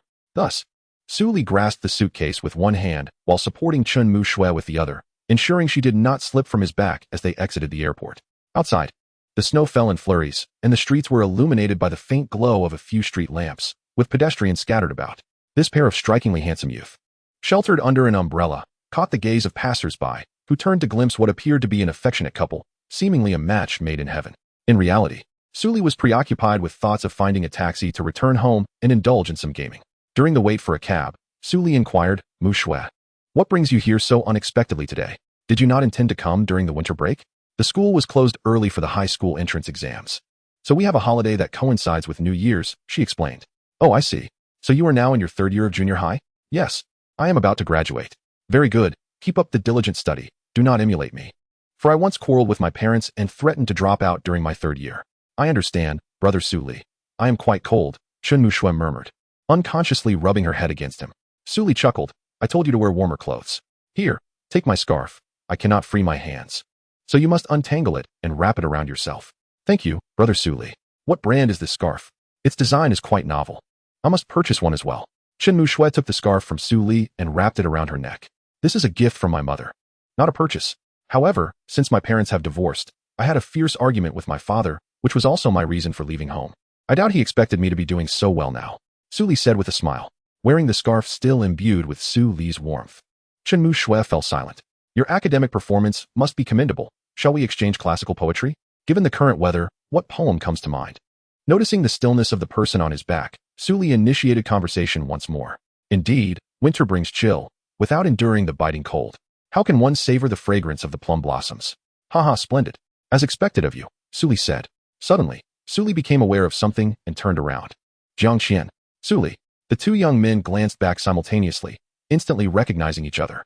Chen Mu Shui, perched on Su Li's back, did not recognize him. Nor did the woman beside Jiang Qian. What a surprise to see you. The last time we met was quite a while ago. Su Li was the first to speak. Indeed, your words are as trivial as ever, Jiang Qian replied with a smile. Yet he too noticed the girl on Su Li's back. Who is the person you are carrying? And who is the girl beside you? They both inquired in unison, their gazes shifting to the two young women. Curiously, Chen Mu Shui found the other girl familiar, nearly deducing her identity. Ah, you are. Both girls exclaimed concurrently. You are the class monitor. Xiaji. Chen Mu Shui finally recognized the girl beside Jiang Qian as her former class monitor, Xiaji. Do not fidget. Do you not realize your weight? Su Li remarked. I am only 92 pounds. Do not exaggerate. Chen Mu Shui retorted with a pout. Jiang Qian was momentarily speechless, casting a sympathetic glance at Chen Mu Shui on Su Li's back and internally questioning Su Li's choice. Chapter 22, All-Star Match. You are the class leader, my dear classmate. Xiaji affectionately called to Chen Mu Shui. Why did you drop out? You were our health committee member, and I have been so busy since you left. Chen Mu Shui complained. My academic performance was lacking, and I felt I would not be able to succeed in a regular high school. However, I discovered my talent in gaming, which led me to join Ye Xiu. Do you know how much I have missed you over the years? Xiaji exclaimed, rushing towards Su Li. Su Li quickly stepped back a few paces and said to Xiaji, No, my load is already heavy enough. If you join in, I fear Jiang Qian will not be able to hold on to his girlfriend tomorrow. I am only 92. Chen Mu Shui protested angrily, while Jiang Qian pulled Xiaji back. Chen Mu Shui then asked, Is this your boyfriend? He is quite handsome, but my brother Su Li is even more so. He is mine. Su Li was speechless. Was it truly necessary to compare in such matters? This continued for quite some time until they realized that the two men were conversing through their phones, their expressions darkening as they each delivered a light punch to the two girls. Su Li then remarked to Jiang Qian, I am quite hungry. What are you two up to? His gaze swept over the two of them. Xiaji's face flushed, while Jiang Qian straightforwardly replied, We were just about to grab a bite. Would you like to join us? Su Li turned to the girl on his back and asked, Hey, are you going? Are you hungry? I will treat you to a delightful meal. Chen Mu Shui pondered for a moment before responding, I am hungry. Let us go. Thus, Su Li brazenly approached Jiang Qian. You shall pay. If I treat, I will simply return home. How does that sound? Jiang Qian laughed. Of course, I shall treat. We have been brothers for many years. This small expense is nothing. Let us go, for it is fortuitous that we have encountered each other. Why not seize the opportunity? Upon hearing this, Su Li nodded in satisfaction and said, Then I can eat with confidence, Mu Shui. With me around, do you fear there will be no food to share? Xiaji noticed that Chun Mushui had been on Su Li's back and inquired, Mushui, what's wrong? Why don't you come down? Just as Chun Mushui was about to respond, Su Li interrupted, this silly pig. Immediately, Chun Mushui covered Su Li's mouth with her hand to silence him. I twisted my ankle when I got off the plane, so I had no choice but to ask brother Su Li to carry me. By the way, look at you, Xia. Carrying me while looking for a boyfriend without even telling me, Chun Mushui remarked. Let us discuss this matter later. Ahead lies the restaurant. Charge. The group rushed into the restaurant, seeking refuge from the heavy snow. Su Li finally had a moment to rest, gently placing Chun Mushui in front of a chair before sitting beside her. Jiang Qian and Xiaji took their seats directly opposite them. Su Li initiated the conversation. Jiang Qian, doing quite well, I see. A professional player for Xingxin now? Indeed, Jiang Qian replied. I must tell you, this time, it was Boss Wei overseeing matters. And he discovered 2 promising talents. I even had the chance to experience their skills firsthand. Su Li's expression darkened as he asked, are those 2 promising talents named Gusu Liren and Ye Xiu? Jiang Qian was taken aback with delight. How did you know? Have you played too? What is your name? I'll add you. Gusu Liren. Chun Mushui's brother happens to be Ye Xiu, Su Li responded. Casting a glance at Jiang Qian suddenly felt embarrassed, but fortunately, Chun Mushui and Xiaji began chatting, providing him with a reprieve. As Chun Mushui and Xiaji settled into conversation about the events of the past few years, one striving for high school during the 3rd year, the other entering the professional league for glory in pursuit of championships, the waiter approached, having observed their lengthy discussion, and asked, excuse me, have you decided on your orders? Yes. Jiang Qian promptly replied, ordering a plethora of dishes favored by Xiaji. Su Li was taken aback by the sheer number. But noticing Chun Mushui and Su Li's cravings, Xiaji ordered many of Chun Mushui's favorites as well. After all, they were good friends. Throughout the meal, only Su Li appeared to be the clown. Fortunately, the dishes favored by Chun Mushui also aligned with Su Li's tastes, allowing the 4 to engage in delightful conversation. Chun Mushui and Xiaji discussed their futures, while Jiang Qian and Su Li reminisced about Jiang Qian's assistance to Wei Chen in the new district. The dinner proceeded pleasantly, with everyone feeling satisfied, leaving only the task of packing up the leftovers. Jiang Qian happily paid the bill and took Xiaji with him, who left reluctantly, glancing back at Chun Mushui. Let us chat more when we get back. Chun Mushui smiled, bidding her farewell. Su Li, however, cursed Jiang Qian silently for failing to arrange a taxi for him. With no other option, Su Li hoisted Chun Mushui onto his back and trudged through the snow step by step back home. Later, Chun Mushui inquired, why didn't we take a car? I saw Xiaji ordering one for us. Upon hearing this, Su Li's face darkened. Don't worry about it. I know what I'm doing. Upon arriving home, they heard a series of clicking sounds. Chun Mu Bai and Wei Chen were engrossed in playing Glory. Su Li placed Chun Mushui on the sofa, and upon seeing her, Qian Li and Swan Nai approached to entertain their new guest. Meanwhile, Su Li hurried to Chun Mu Bai, pushing a suitcase towards him. Chun Mu Bai, initially bewildered, suddenly remembered that Chun Mushui would be visiting and set aside his game to check on his sister. Su Li took over his role as Ye Xiu. A few minutes later, Wei Chen's voice boomed. Your sharpshooter skills are nowhere near his level. Interrupting. Thankfully, I reacted swiftly, otherwise, I would have been defeated by you. After assisting Wei Chen with a few monsters, Su Li logged into his Gusu Liren account. Noticing the time, he realized there were only 2 minutes left until the Christmas event ended, and the leaderboard would be updated. He also recognized that his character had reached level 40 while still using the level 25 Ye Xiu. Determined to improve, he turned to Wei Chen and shared his intentions. Wei Chen took a deep drag from his cigarette and replied, go ahead. Before proceeding, however, Su Li decided to brew a cup of coffee. Observing Chun Mushui and Chun Mu Bai in a minor disagreement, he intervened to ease the tension and eventually convinced Chun Mushui to go to bed. This time, it was not Su Li who carried her, but Chun Mu Bai, as he was indeed her brother.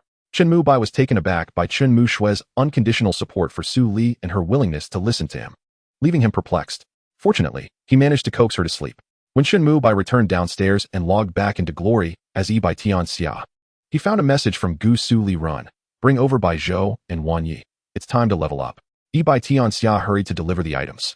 Subsequently, Su Li opened the equipment editor. With the assistance of Su Muchio's notebook, the upgrade plans for Bai Zhou and Wan Yi had long been established. They merely awaited implementation.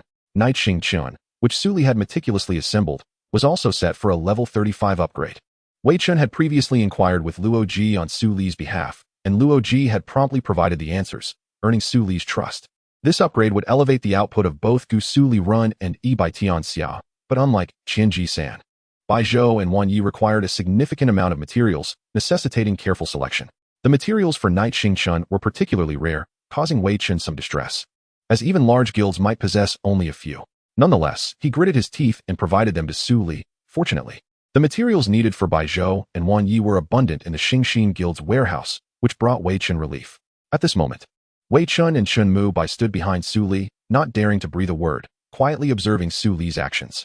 After what felt like an eternity, a satisfying click resonated, signaling that Knight Xingchun had successfully upgraded to level 35, enhancing its attack power and attributes. Wei Chen gave him a pat on the back and encouraged, "Keep going, kid, there's more to do." Su Li nodded and opened the next silver weapon, Bai Zhou. Daylight is a left-handed firearm imbued with the essence of light. The materials required for its creation are relatively fewer compared to those for the Night Star, representing one of the insights penned in Su Muchio's notes. Su Li merely transformed Su Muchio's concept into reality, albeit the materials he utilized had become outdated within the framework of the previous level 50.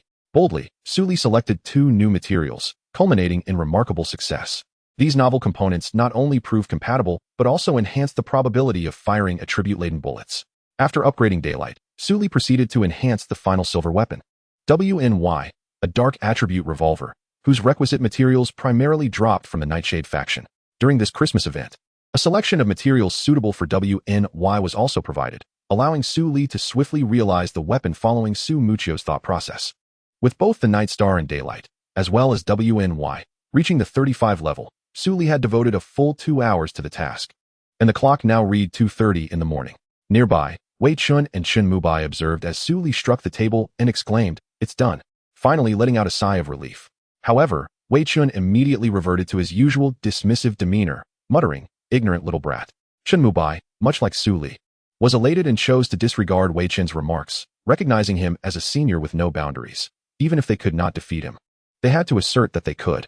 Upon returning to the game, Gusu Liren swiftly approached Bai Tianxia, initiating a trade to transfer Daylight and WNY to him, subsequently claiming the leaderboard rewards. For this Christmas event, Gusu Liren secured first place, followed by Wu Hui, Qing Junruhua, Bai Tianxia, Wu Yuan, and Do Tianxia. It must be said that the rewards from this event were quite generous, with numerous participants in the world expressing their astonishment at the bounty. Not only were there the rarest skill books, but also self-selected materials and orange equipment.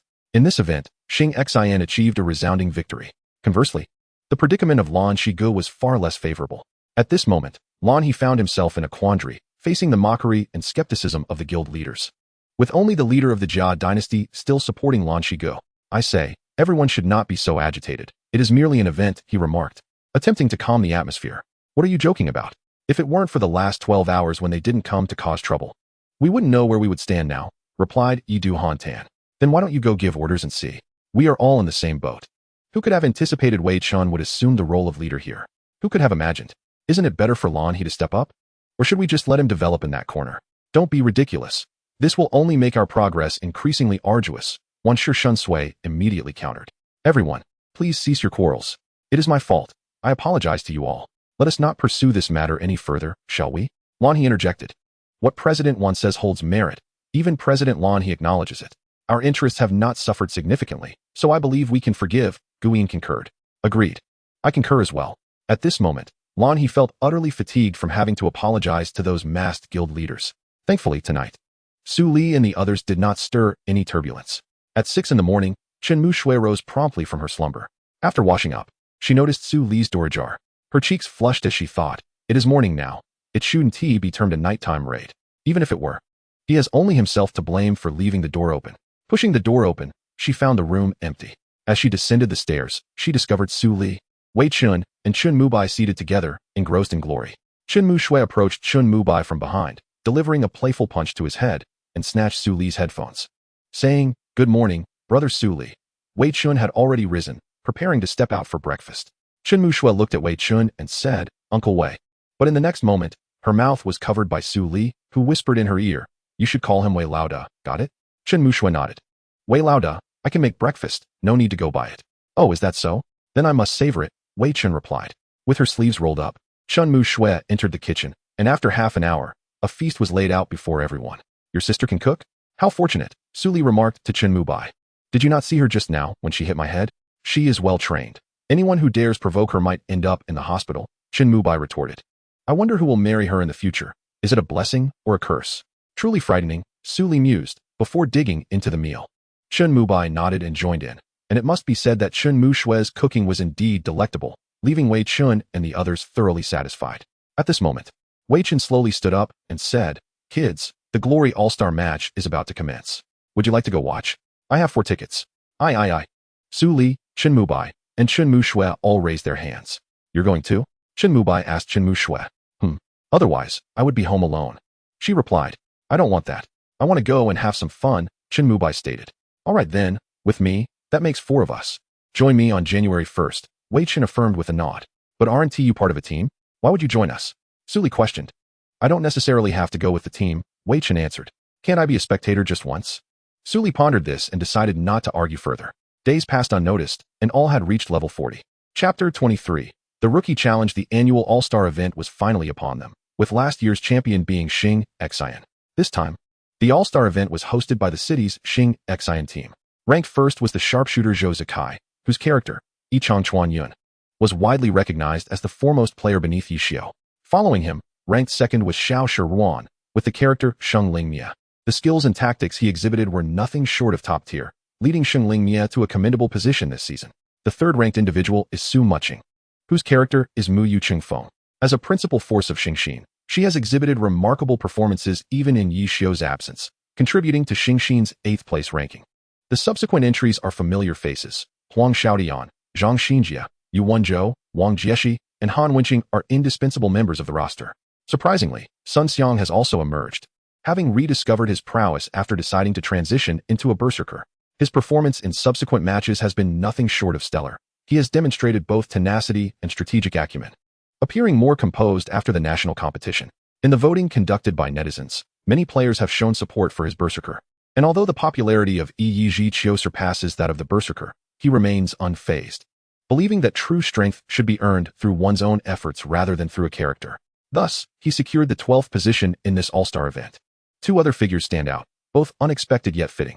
One is Feng Rui from Xingxin, whose character is Hai Wu Liang.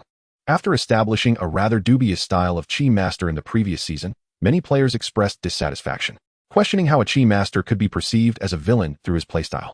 Nevertheless, he reaffirmed the effectiveness of his unconventional approach during the finals against Luanhui, garnering a significant fanbase from that match, which swayed neutral votes, placing him 17th.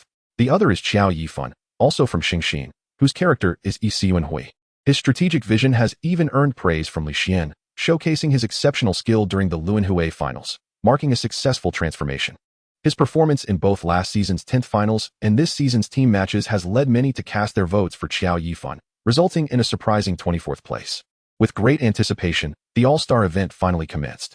On January 3rd at 4 o'clock in the afternoon, Wei Chen set off with 3 companions. Arriving at the entrance of the Xingxin Internet Cafe, where the esteemed owner Chen Guo was absent, busy attending the All-Star event. However, the entire Xingxin team was present in the training room, including the retired Ye Xiu. Upon seeing Old Wei, Ye Xiu greeted him warmly, stating, I believe Old Wei would do splendidly. He would certainly achieve remarkable results. Wei Chen, puzzled, was clarified by Feng Rui, who insisted, while the audience interaction can be entrusted to Old Wei, the gaming segment is solely yours. With a wink directed at Wei Chen, he understood the discussion was about which professional player would engage with the audience during the All-Star event. Chuckling, Wei Chen patted Ye Xiu's shoulder, saying, Indeed. No matter what Old Ye plays, he is always at the top, especially with his limitless strategies in the game, which everyone will remember. I cannot compare to you. Haha. Do not shy away. This gaming segment is meant for you. Following Wei Chen, Su Li, taken aback by the grand scene, noticed Chen Mubai and Chen Mushue standing outside. Ye Xiu called out to Su Li, It's you, come on in. Hearing this, Su Li entered the training room. Upon seeing Su Li, Chen Mubai and Chen Mushue quickly followed, while Feng Rui, eyes gleaming, remarked, Wow, another stunning beauty has arrived. Do any of you know her? Please, tone down that lecherous gaze. You are making her embarrassed, Ye Xiu joked. I know her. She is the one who carried Su Li that day, Jiang Qian interjected with a smile, recalling a snowy day. Chen Mushue blushed and lowered her head, while Chen Mubai cast a disapproving glance at Su Li. Quickly, Su Li shook his head and explained, No, that day Mushue twisted her ankle, and I thought no one else could carry her, so I volunteered. Everyone laughed, and no one pressed further, though Chen Mubai's cold gaze suggested he was not pleased, causing Su Li to shiver slightly. He promptly patted Chen Mubai's shoulder, saying, No need to be anxious. I did nothing wrong. Who told you to forget your sister? At this, Chen Shui shot another reproachful look at Chen Bai. Realizing that further pursuit would only lead to trouble, Chen Bai waved his hand and conceded. Forget it, it's not important. Su Li nodded in agreement, and the matter was settled.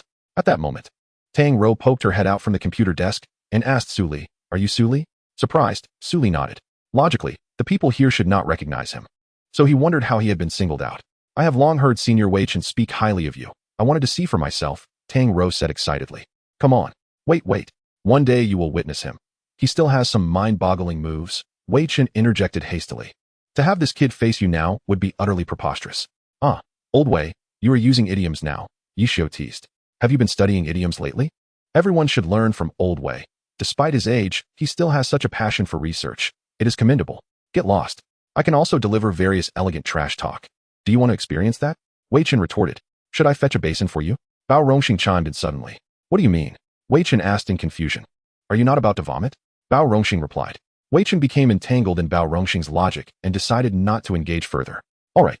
We need to prepare to head to the venue," Su Muching remarked from the side. "There are many things to get ready over there."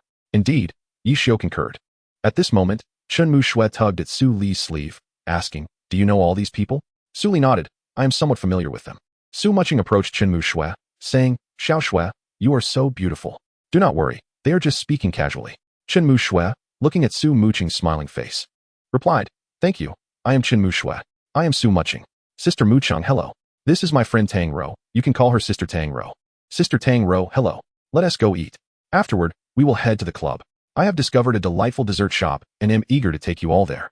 Chen Bai contemplated making a plea to stay, yet he was pulled back by Su Li. Subsequently, Chen Shui released her hold on Su Li's garment and exited alongside Su Mucheng and Tang Rua, leaving the room populated solely by several gentlemen. "Oh, these two lads are rather handsome, aren't they? What are their names?" Feng Rue inquired. "This one is Su Li, the one beside him is Chen Bai." Wei Chen responded. Jiang Qian directly approached Su Li and Chen Bai, addressing them. "Come, I shall treat you to a meal. You are paying, right?" "As agreed." "Let us go," Su Li remarked. "Let us proceed," Chen Bai chimed in. Thus, the three young men departed, leaving behind a few seasoned veterans and two new contenders. Youth truly has its advantages. "When will old Wei treat us to a meal?" Ye Xiu teased. Scram, Wei Chen retorted. "The boss speaks the truth," Lao Wei added. "Let us depart, Mo Fan. Remember to keep up," Ye Xiu instructed. Consequently, the silent individual throughout the earlier conversation also made his exit. At District 7, Row 16. Row 17, Row 18, wait. Why do we have an extra seat? Su Li counted them one by one. "Let us sit like this for now. I want to sit beside brother Su Li," Chen Shui joyfully declared. "You little girl, who exactly is your brother?" She playfully rapped Chen Shui on the head, who covered her head with her hands, appearing exceedingly adorable. "Never mind, Bai, let Shui sit at 17, and I'll take 18. We can leave the extra seat here," Su Li suggested. Bai nodded, settling into seat 16, while Shui happily positioned herself between her two elder brothers. As the clock struck 8, a resounding boom echoed as a colossal dragon descended from the sky. Characters leaped from its back, revealing a myriad of avatars. Ye Xiu and Hui jumped down, activating the ghost formation, while Ye Yusheng Fan floated above, his dialogue box shimmering as he descended gracefully. Following closely was Suakusa Air, who raised the curse of the God Slayer to unleash the Gate of Death. However, from the depths of the Gate of Death emerged a disbanded spell, the Qi Gong of Hai Wu Liang, who stood majestically upon the dragon's back. Boom, boom, boom. Additional cannon sounds erupted as Mu Yu Chung Feng's projectiles arrived, prompting resounding applause from the audience. A powerful punch surged forth from Da Mo Guyan, accompanied by Shi Bujuan, who released divine flames, albeit for a brief duration. A bullet pierced through the sacred fire, striking Da Mo Guyan. The chaos unfolded as a gunshot echoed, alongside his partner Sun Xiang's swift counterattack, the bloodthirsty swordsman clashing with another similarly summoned bloodthirsty warrior, resulting in utter devastation. Sheng Ling Mia dispatched a grenade from the air, as characters materialized amidst the flames, numbering from 11, 22, 33 to 12, dissipating in a fiery blaze. "Greetings, dear audience. Welcome to the annual All-Star Open Tournament," exclaimed the unseen host as he finally emerged from behind the curtain. My, quite extravagant, isn't it, Su Li?" remarked an individual seated at position 14, donning a hat and mask. Upon turning to look, Su Li was startled. The individual, noticing Su Li's surprise, removed the mask, revealing himself as Wei Chen. "Why were you wearing a mask?" Su Li asked. "Isn't it obvious? I'm quite popular now. How could I not?" Wei Chen replied. I actually think this event is rather splendid. You simply lack worldly experience. I, on the other hand, have seen much of the world, Wei Chen scoffed. The first event of the annual All-Star Tournament is typically the Rookie Challenge. This year, both newcomers and second-year students are eligible to participate. And among those challengers are venerable deities such as the King of Fighters Han Wenqing, Sword Saint Huang Xiaotian, and Magician Wang Jieshi, among others. Naturally, the summoned deities are not permitted to decline, and it is common for multiple rookies to challenge a single individual. For instance, the retired Ye Xiu has faced challenges from 7 rookies at once on 2 occasions, a rather poignant memory. The host, whose voice had been heard but whose presence was yet unseen, stepped onto the stage and announced, for the first rookie challenge, let us welcome the new talent from Xing Xin, Jiang Qian. Jiang Qian rose from his seat and gracefully made his way to the stage. Casting a glance towards the Jiashi area, where a female competitor smiled and waved at him, filling his heart with joy. Grasping the microphone from the host, he introduced himself. Hello everyone, I am Jiang Qian from the Xing Xin team, and my profession is exorcist. I wish to challenge Senior Tian Sun from the Huangfeng team. How commendable of Jiang Qian, showing no signs of stage fright, as if trained from a young age. Wei Chen commented. The host inquired, may I ask why Jiang Qian chose to challenge Senior Tian Sun? I wish to ascertain the extent of the gap between us. Jiang Qian replied candidly. Soon, Tian Sun took to the stage, answering several questions posed by the host before both competitors took their places at the competition table. To facilitate the demonstration of holographic projection technology, the competition tables were arranged in 2 locations, with characters provided by the competition organizers. The disparity between deity characters and non-deity characters is inevitably significant, hence both sides were equipped with gear supplied by the organizers, allowing them to directly export skill points from the gear editor, tailored to the player's preferences. Who do you believe will emerge victorious, Boss Wei? Suli inquired of the seated Wei Chen. It's hard to say, but Tian Sun's odds of winning are higher than that young lad Jiang Qian. Even though Jiang Qian's exorcist is already quite impressive, it may not suffice against Tian Sun, Wei Chen replied, drawing from his experience. Suli nodded thoughtfully, while Chen Mushui offered him a handful of popcorn, her eyes inquiring if he wished to partake. Suli affectionately patted her head and accepted the popcorn, savoring it as the commentary delved into the rookies' backgrounds. As the lights dimmed, the map was proportionally scaled down and presented before the audience, though the projections on both sides somewhat diminished the excitement, as all awaited to witness the prowess of the competitors.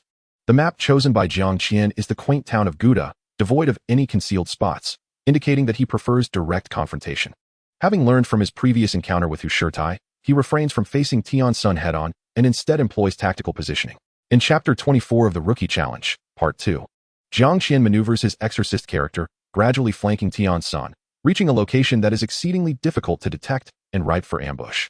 How can this fellow be so foolish? Wei Chen remarks, observing that there are no other viable ambush points nearby. Although this spot is hard to notice, by employing reverse thinking, it becomes the easiest point to counterattack. What do you mean? Suli inquires. Just continue watching, Wei Chen replies. Tian Sun evidently recognizes this and cautiously moves towards a small stone at the edge of the map, both characters appearing vigilant. Despite the match being a mere exhibition, both sides approach it with utmost seriousness. Tian Sun wishes to preserve his legacy in front of the audience, while Jiang Qian seeks to demonstrate his strength. In this town, in this alley, an inconspicuous feint leads both characters to cross paths. The audience holds its breath, eagerly awaiting the unfolding drama, as both players tread carefully, waiting for the first move. At that moment, Tian Sun strikes, launching a starfall attack, with his weapon hurtling towards the foam mountain like a meteor. In a split second, he dashes forward, and Jiang Qian, sensing the threat, swiftly evades the assault with a roll. However, in the next instant, another character appears before him, and a left-handed strike makes contact with his exorcist. Jiang Qian realizes he cannot evade this blow and hastily raises his scythe to block. As he does so, a lightning symbol subtly manifests on the weapon, unleashing 2 bolts of lightning upon Jiang Qian's exorcist. The audience erupts in applause, captivated by the brilliance of the holographic technology. Meanwhile, Tian Sun's exorcist retrieves its weapon, launching a flawless attack while Jiang Qian's exorcist is still reeling.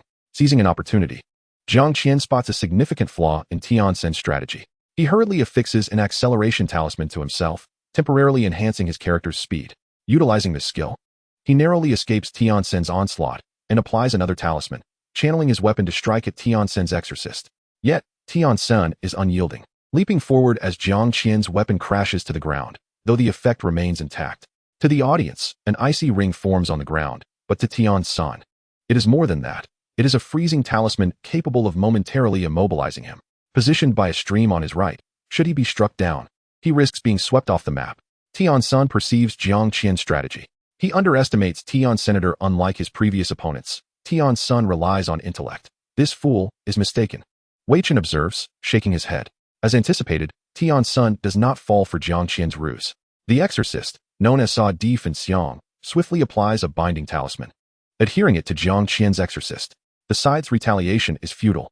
As the immobilization effect of Han Jiangguing concludes, Jiang Qian instinctively attempts a charge to corner Tian Sun near the stream, but unexpectedly, Tian Sun deploys a concealed fire meteor talisman amidst their confrontation. This talisman is exceedingly well hidden, so much so that even Wei Chen fails to notice it, resulting in a significant reduction of Jiang Qian's exorcist's health. Following this skill, Tian Sun effortlessly executes a basic combo, leaving Jiang Qian at a complete disadvantage. Under Tian Sun's relentless assault, Jiang Qian's Han Jiangguing is forced into a corner, ultimately succumbing to Sa Di Fin Xiang's explosive talisman, leading to his defeat. Glory. The stage lights illuminate Jiang Qian and Tian Sun as they exit the competition area, both acknowledging the audience, who respond with enthusiastic applause. Well played, your strategic intent was commendable. I have high hopes for your future, Tian Sun says, shaking Jiang Qian's hand. Thank you for your guidance, Senior, Jiang Qian bows, glancing at the positions of the Jia Shi and Xing Xian teams before departing the stage. Wei Chen remarks, Kid, never engage in such high-risk, low-reward tactics. We should exploit the opponent's weaknesses or induce mistakes. That is the essence of strategy. Of course, I prefer the latter approach. Haha. Su Li ponders, Wei Laoda and Captain Lan Yu share similarities. Both induce opponents to err. I have also seen Senior Ye Xiu's matches. He magnifies his opponent's weaknesses to secure victory. Meanwhile, Captain Lei Ting employs a strategy of leveraging weaknesses to overcome strengths, utilizing the opponent's advantages and solid teamwork to win. As for the vice-captain of Batu, his defensive prowess is remarkable, seamlessly alternating between offense and defense. These four are the masters of strategy. I still have much to learn. Chen Mubai and his sister listen in astonishment, as Wei Chen casts an approving glance at him and tells Su Li, not bad, kid. I have high hopes for you. You truly are my choice. At this moment, the host announces the contestants for the second group of the Rookie Challenge. Xing Xian's Mo Fan against Yen Yu's Li Hua. Mo Fan and Li Sun step onto the stage simultaneously. The host first engages Mo Fan, who, expressionless, states that he plans to challenge Li Sun and get ready to compete. Li Sun, seasoned and composed, first praises Mo Fan's calm demeanor before expressing his intent to treat the match seriously. Mo Fan against Li Sun. To be frank, Wei Chen is not particularly optimistic about Mo Fan. His firework-style gameplay is far too simplistic for Li Hua, who is well-versed in ninjutsu. While Mo Fan's firework style may briefly rival top-tier players, it is also a fatal weakness, potentially leading to a lapse in concentration, making it exceedingly easy for Li Sun to exploit. Su Li had previously observed Mo Fan's matches. Based on his experiences in other games, he noted a lack of focus. Meanwhile, Li Sun's ninja served as the frontline assault force for the Yunyu team, having honed his skills to a remarkable degree of concentration. However, overall, Mo Fan was still merely a sophomore, with much room for growth ahead. Wei Chen shared Su Li's sentiments. Su Li, who do you favor? Chen Mubai inquired, leaning closer. I favor Senior Li Sun. After all, Mo Fan's focus isn't consistently sharp, Su Li responded. Since brother Su Li supports Li Sun, I shall support him as well, Chen Mu Shui whispered quietly. Wei Chen turned to Su Li, his eyes filled with admiration as he asked, Can you discern Mo Fan's tactics? You truly are a hidden gem. Su Li merely smiled and refrained from answering. At this moment, the match commenced, with two ninjas maneuvering tactically, vying for the upper hand. Naturally, the audience displayed impatience towards the tactical positioning, yearning for direct confrontation. In contrast, Su Li and the others observed with utmost seriousness, anxious not to miss any details, while only Chen Mu Shui feigned understanding, munching on popcorn as she watched intently. Oh no, Wei Chen exclaimed, slapping his thigh. Through Li Hua's perspective, Mo Fan's ninja hurled 3 shurikens towards the unyielding opponent. Unbeknownst to Mo Fan, who was engrossed in the screen, the opponent momentarily stiffened, quickly realizing something was amiss. He turned to discover Li Hua's ninja had appeared behind him. Ninjutsu, Shadow Dance. Mo Fan's skill ensnared Li Hua, but thanks to Li Hua's exceptional awareness, he immediately reacted. A shadow clone jutsu flickered in the air, dissipating most of the incoming attacks. The audience gasped in astonishment. Can he achieve a 50% kill? Li Hua pondered, then executed a technique to attack one of the shadow clones. Fate favored Li Hua this time, landing a hit on the true body of the professional player, who, of course, was not limited to a single move. Following that, a barrage of skills struck the unyielding opponent. It was not that Mo Fan wished to evade. He simply found it impossible to escape. Each time Mo Fan launched an attack, Li Hua seemed to predict his moves, rendering him unable to retaliate. However, all assaults eventually reached a conclusion. Realizing this, Mo Fan swiftly utilized the recently cooled-down substitute technique, replacing himself with a scarecrow to absorb Li Hua's blows, while his true self appeared behind Li Hua. He first executed a devastating attack, sending Li Hua soaring, then ensnared him with a binding technique, achieving a double kill with his ninjutsu before retreating to conceal himself. Most of the audience consisted of fans of the Xingxin team, who maintained decorum towards their players, while others expressed their discontent with jeers. They found it tedious for an all-star match to resort to such tactics, in stark contrast to the professionals who observed with great seriousness. Mo Fan, what do you think? Yu Wenzhou asked. What else can be said? If it weren't for that tree back then, the outcome would have been uncertain, Huang Xiaodian retorted. But it's impressive that Li Hua can employ a firework-style strategy. Evidently, Huang Xiaodian still held a grudge against that tree. Yu Wenzhou chuckled, filtering out Huang Xiaodian's banter, and stated seriously, indeed, he has progressed. Although his focus remains inconsistent, at the rate he is improving, he will soon become a valuable asset in team competitions. This lad shows promise, though if only he could concentrate a bit more and for a longer duration, Ye Xiu remarked to his teammates. Within the span of a few exchanged words, the match underwent another significant shift. At that moment, Mo Fan's health was reduced by nearly 14 points due to Li Hua's deduction of his position, resulting in a forceful exchange, while Li Hua himself had only lost 10 health points. Previously, Mo Fan had also suffered a decrease of 30 health points, leaving him with merely 50 health remaining. Mo Fan's firework-style tactics resembled a skill in its own right. When he activated this technique, a high-damage exchange was inevitable. However, when the skill cooled down, his defenses would diminish, revealing vulnerabilities in his ability to withstand attacks. Yet, Mo Fan understood that as a scavenger, his priority was to preserve himself in order to scavenge effectively. Momentarily lost in thought, Mo Fan recalled Ye Xiu's words. Rather than being a timid scavenger, it was better to boldly venture forth and dominate. Am I lacking something? Mo Fan pondered. Suddenly, Mo Fan's ninja turned, launching 3 shurikens. Li Hua was astonished. He had never perceived Mo Fan as someone capable of direct confrontation. Though he evaded the shurikens, Mo Fan unleashed the shadow clone technique, initiating an assault on Li Hua. Unhurried, Li Hua executed the smoke cloud jutsu, enveloping the arena in a burst of purple smoke. He attempted to escape the range of Mo Fan's shadow dance, but was interrupted, as Mo Fan had already predicted his position, relentlessly attacking him. Mo Fan continuously pushed his limits, even as his focus waned, instinctively attacking rather than retreating as he had previously. Wei Chen and the other professionals focused on the electronic display, observing Mo Fan's shifting perspective, with the singular constant being his attacks on Li Hua. Li Hua remained calm. Before launching the next shadow clone attack, he employed the Sakura Moon Shatter technique, transforming blossoms into a flurry of cherry blossoms, targeting Mo Fan's shadow clone. While being attacked, he was not passive, inflicting damage on the shadow clone, and with the Sakura Moon Shatter, all of Mo Fan's shadow clones vanished. Mo Fan was still too inexperienced. But he showed potential, Yu Wenzhou remarked with a shake of his head. In the face of Mo Fan's assertive stance, Li Hua experienced some difficulty, though it was inconsequential. As during the final wave of exchanges, Mo Fan's ninja's health reached 0, and he fell. Ultimately, he was unable to prevail. Ye Xiu shook his head, realizing that altering Mo Fan's long-standing state of mental disarray could not be accomplished overnight. Following the host's announcement of victory, both competitors took to the stage. Mo Fan maintained a stoic expression, yet his eyes sparkled with the glimmer of hope for a breakthrough. He was reluctant to express gratitude towards Ye Xiu, yet the wisdom imparted by Ye Xiu had proven invaluable to him. After a brief handshake with Li Hua, he descended from the stage, still wearing an expressionless demeanor. Li Hua, always the supportive presence, sought to smooth over the moment, having quietly observed Mo Fan's progress, which had instilled in him a sense of pressure. However, being a senior figure, he offered a few words of praise before stepping down himself. Indeed, Mo Fan had made notable strides, Wei Chen remarked. Brother Su Li, could you accompany me to the restroom?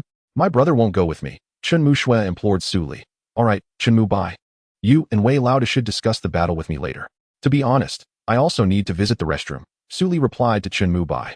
Chen Mu Bai regarded Su Li and Chen Mu Shui with an odd expression but ultimately nodded in agreement, saying, all right, and they proceeded together. At that moment, Wei Chen approached Chen Mu Bai and inquired, so, young man, do you understand what you just witnessed? Not quite, Chen Mu Bai responded.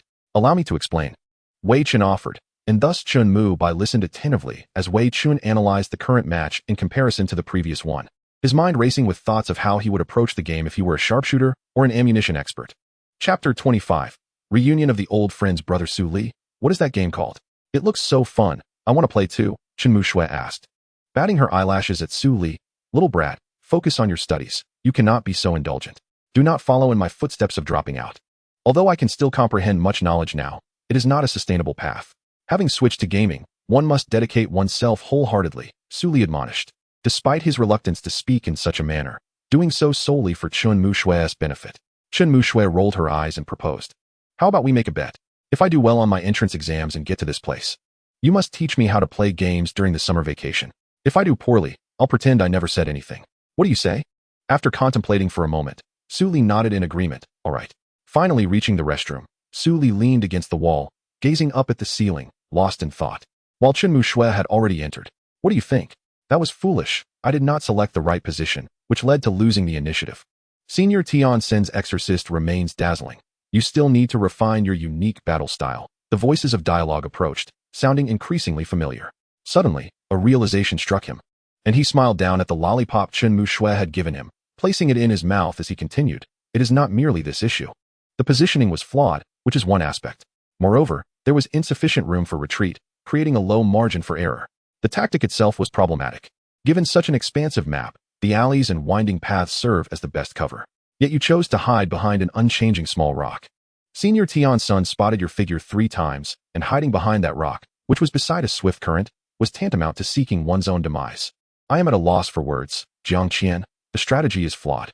Jiang Qian and the nearby Xia Ji paused in surprise. In the dim light, they could only see a man leaning against the wall, seemingly chewing on something, and as they approached, they realized it was Su Li.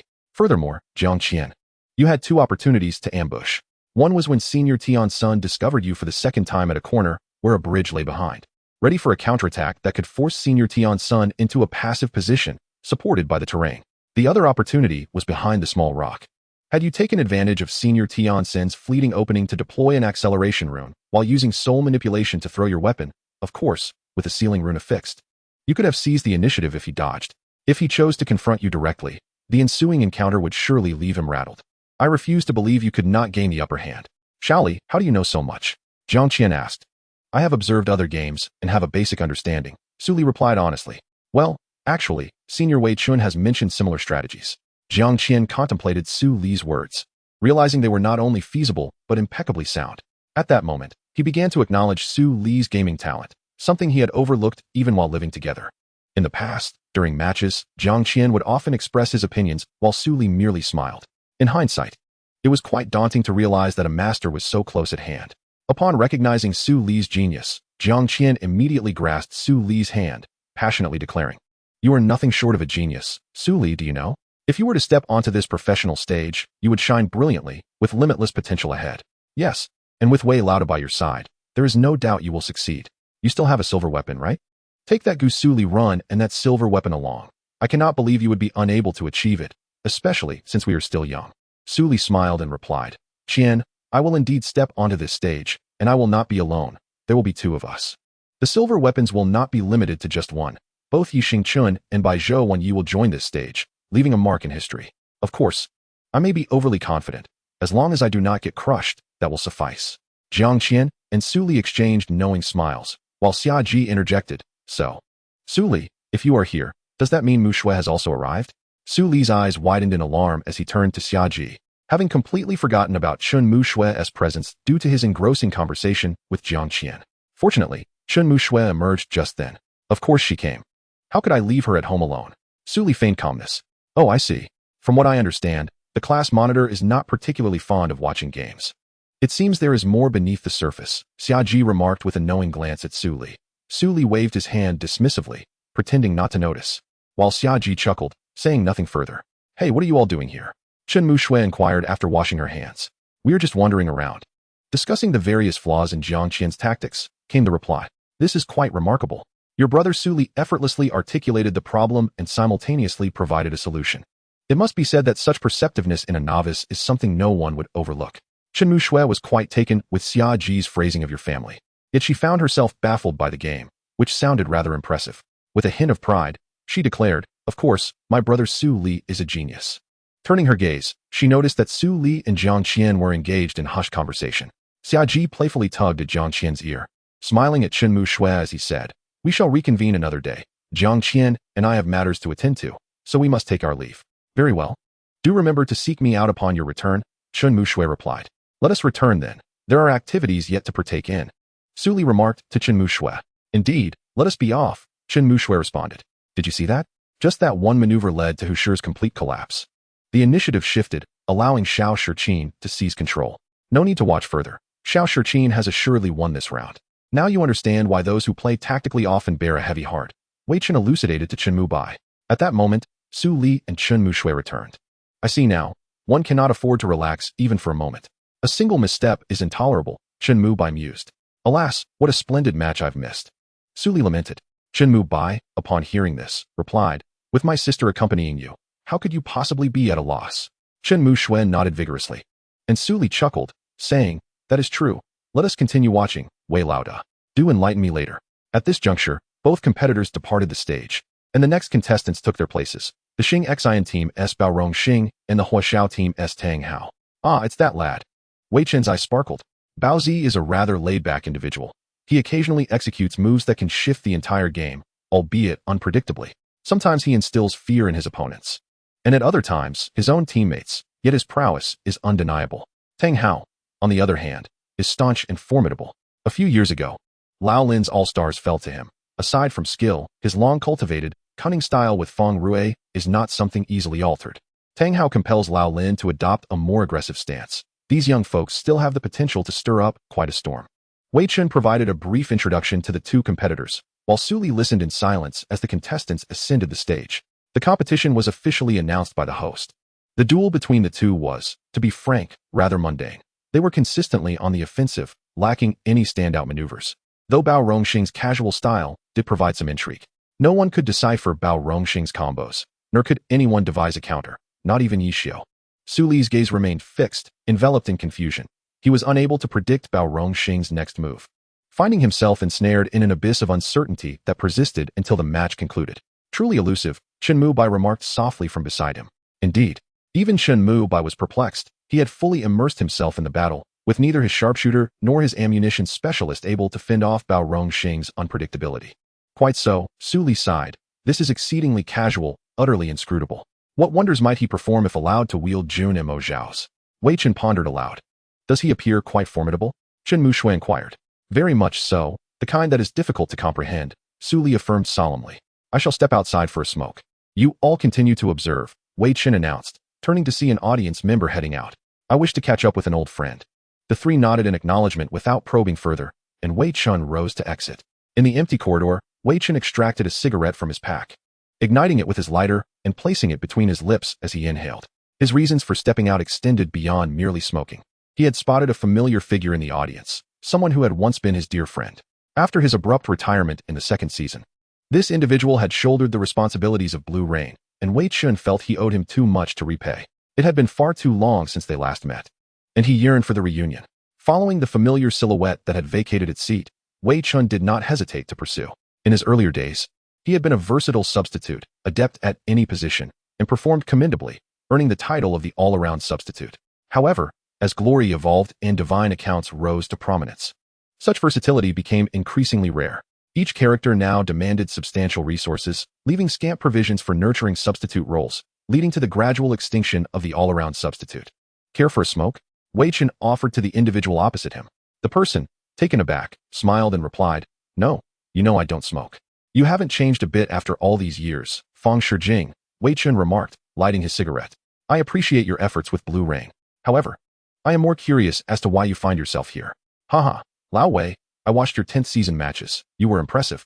Truly worthy of being the captain of Blue Rain. I chanced upon a Blue Rain match and saw you were still the same, pursuing victory at all costs. To be honest, I miss glory, especially during the annual All-Star event. I managed to snag a ticket and came here.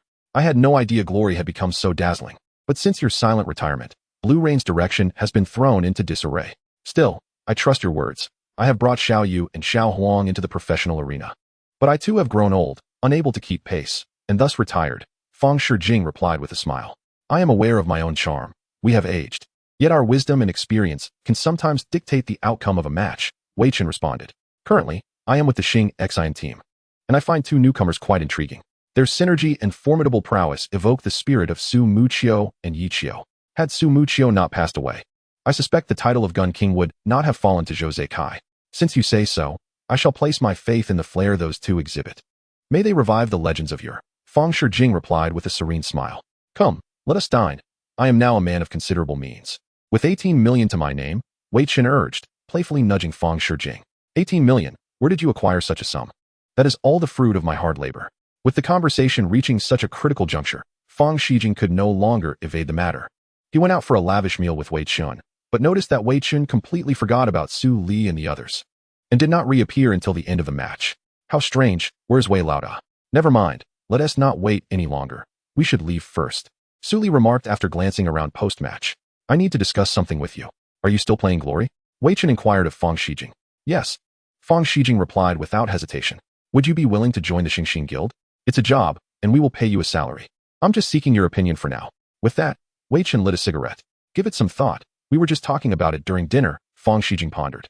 Don't you wish to recapture the feeling you had when you first played Glory? Ye Xiu used to say that returning to Glory and contributing your share would make you a member of the elite team. And immersing yourself back into the game you love can be quite addictive, Wei Chen added. Let us leave it for now. It is indeed quite late. Call me once you have made up your mind. Fang Shijing nodded, hailed a cab, and returned to the hotel. While Wei Chen also took a cab back to Su Li's small abode. Wei Chen was willing to give Fang Shijing some time. This was not a trivial matter. If he chose Glory, he would have to resign from his current job. In youth, one might boldly declare their willingness, but with age comes the need for contemplation. The members of the Xingxin elite team truly required guidance. It was essential for enhancing Xingxin's competitive edge. You finally returned, Wei Lauda. You left us there without a word. Su Li exclaimed upon seeing Wei Chen. It's nothing. I just went out for a meal, Wei Chen replied. All right then. Since there's nothing to do today, let us just get some rest. We have to go watch tomorrow, Su Li suggested. Sounds good. After Su Li entered his room, Wei Chen freshened up and went to bed. Chapter 26. Qianbo Lake Dungeon. The next day, Su Li rose early and logged onto the game. It was still the early hours of the morning, with very few players online. Even the leveling area was eerily quiet, save for a few small monsters meandering through the forest beside Qianbo Lake. Su Li contemplated, opened his friends list, and discovered that not many were online. However, Wu Yuan Wu Hui was already logged in. In the past few days, many who participated in the Christmas event had risen to level 40 and opened the Qianbo Lake dungeon, but the 5-person team from Xingxin had yet to gather, as those who benefited from the grand event also compressed their own interests. Currently, the elite players from various guilds had barely reached level 39. Naturally, Xingxin was among the first to achieve this, but at this hour, who could find a level 40 character? Su Li shook his head. Up so early? Chen Mubai yawned. It's, well, not too bad, Su Li replied, surprised that Chen Mubai was also awake at this hour. It's only 4 o'clock. Why are you up? I couldn't sleep and wanted to play some Glory, Chen Mubai admitted. Oh, I see. Then let us join forces and tackle a dungeon together, Su Li suggested. Sure. Sounds good. At this moment, Huangfeng didn't have any characters available to join Wu Yuan Wu Hui in the dungeon, so they could only continue battling wild monsters to gradually level up. In this map that required proficiency in aquatic combat, while they too had practiced water battles like Su Li, they lacked the damage output necessary to conquer Qianbo Lake. Are you heading into the dungeon? Qianbo Lake dungeon. Su Li messaged Wu Yuan. Lu Mingzhou and Mo Chun had just logged in a few minutes when they received Su Li's message. If it were Mo Chun, he would undoubtedly ignore it. Su Li considered this and thus sent a message to Lu Mingzhou. This guy, Gusu, wants us to join him for the dungeon? Mo Chun remarked. Yes, this time it's genuine. We've been stuck at this dungeon for several days without progressing, which has significantly hindered our leveling speed. Gusu is reaching out because it's early morning and no one else is online, making it difficult for just the two of them. Since we are also 2 players, it's mutually beneficial, and I think it's quite appropriate for us to go, Lu Mingzhou explained.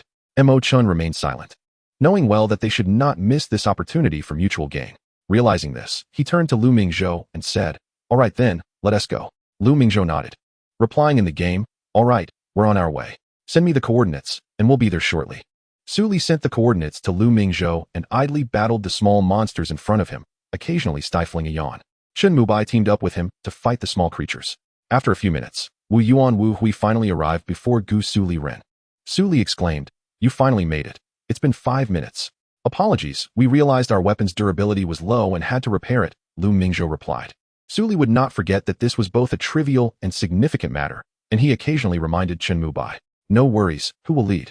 Su Li asked. You're not familiar with leading, so I want to comment, Lu Mingzhou answered with ease. I agree. So do I. Mo Chun and Chen Mubai voiced their opinions. Su Li shook his head in resignation and said, "Let us enter the dungeon. I can't guarantee we'll clear it. It depends on you all." The group fell silent and followed Gusu Liren into the dungeon. The Qianbo Lake dungeon accommodates levels 40 to 43, with land and water combat equally divided, testing the player's overall prowess.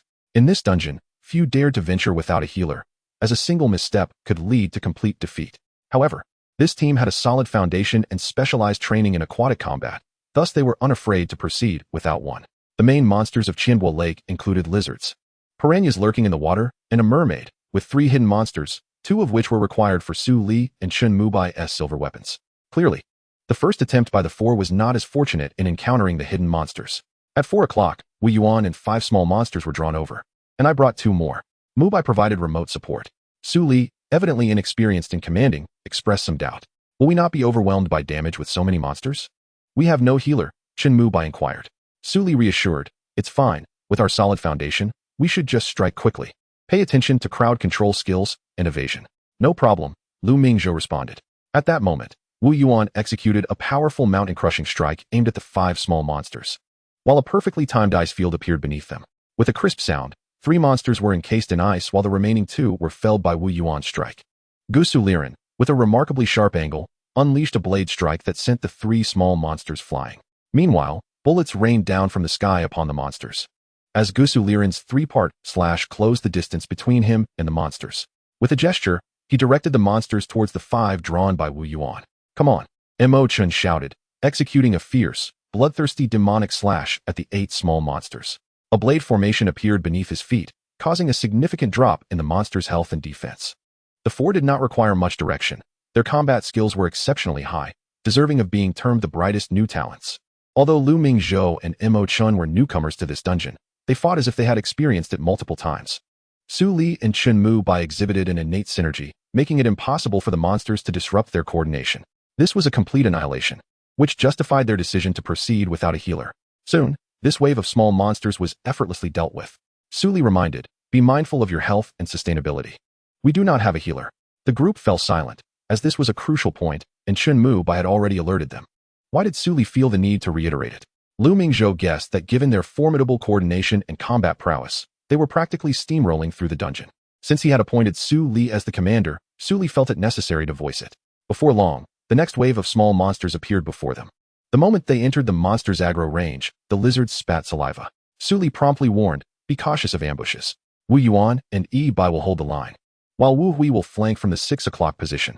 Wu Hui delivered a cross slash at the nearest monster, while Gusu Liren, in contrast to Wu Hui's frenzy, excelled at seizing opportunities for decisive strikes.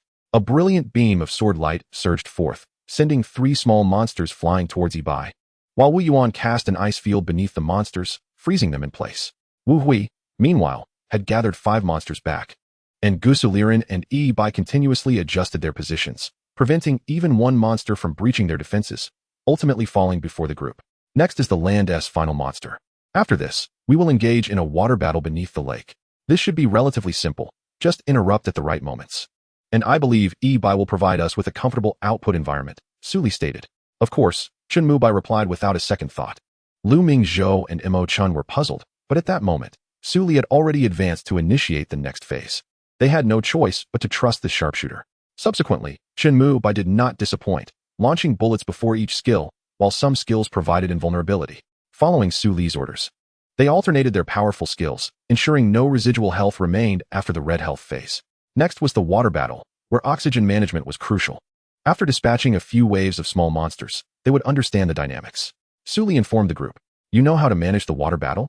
Lu Mingzhou and Wei Chen, aspiring for professional league participation, recognized the need to master all fundamentals, including aquatic combat.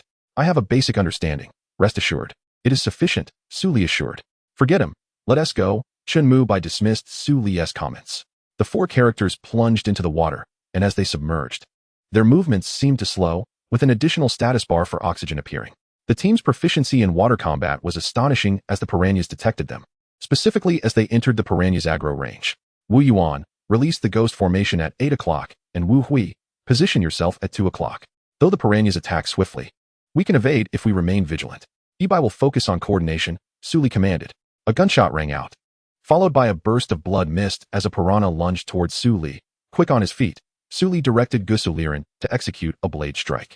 Although the speed was reduced underwater, the range broadened, sending 3 piranhas flying towards Wu Hui.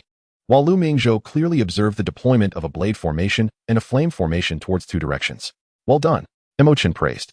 Then unleashed a mountain-crushing strike at the 3 piranhas before him. Wu Hui skillfully managed his health, maximizing the output of the berserker, with the blade formation enhancing their damage. The berserker's attack was alarming. In the distance, Ibai adeptly maneuvered, coordinating with Gusu Liren to guide the 2 piranhas into the flame formation's vicinity. Soon, both pairs of monsters were completely eliminated. Quite reliable, indeed, Su Li remarked with a smile. Your command was also splendid, Lu Mingzhou responded. Prior to entering the dungeon, Lu Mingzhou had reviewed various strategies, yet none aligned with Su Li's command style. The only explanation was that Su Li had independently deduced the battle strategy, including positioning that allowed everyone to provide rapid support and efficiently claim the monsters' lives. Thus, it became clear that Su Li was no ordinary player. After this battle concluded, the group had little oxygen left and quickly swam to a small island to rest, consuming food. Following the next wave of monsters, they encountered the second boss. Under the collaboration of the 4 and Su Li's command, everything proceeded smoothly, and the second boss was defeated without incident. After clearing a few more waves of monsters, they arrived at the mermaid's lair. The ordinary challenge of the Qianbo Lake dungeon tests players' aquatic combat abilities, requiring them to occasionally surface for oxygen. Consequently, many novices succumb to its trials. However, the 4 players are different. Su Li and Chen Mu Bai are not only familiar with each other, but also benefit from the damage output provided by their silver weapons. Coupled with the synergy between Lu Mingzhou and Wei Chen, they can effortlessly resolve any encounter. The mermaid possesses 2 distinct forms.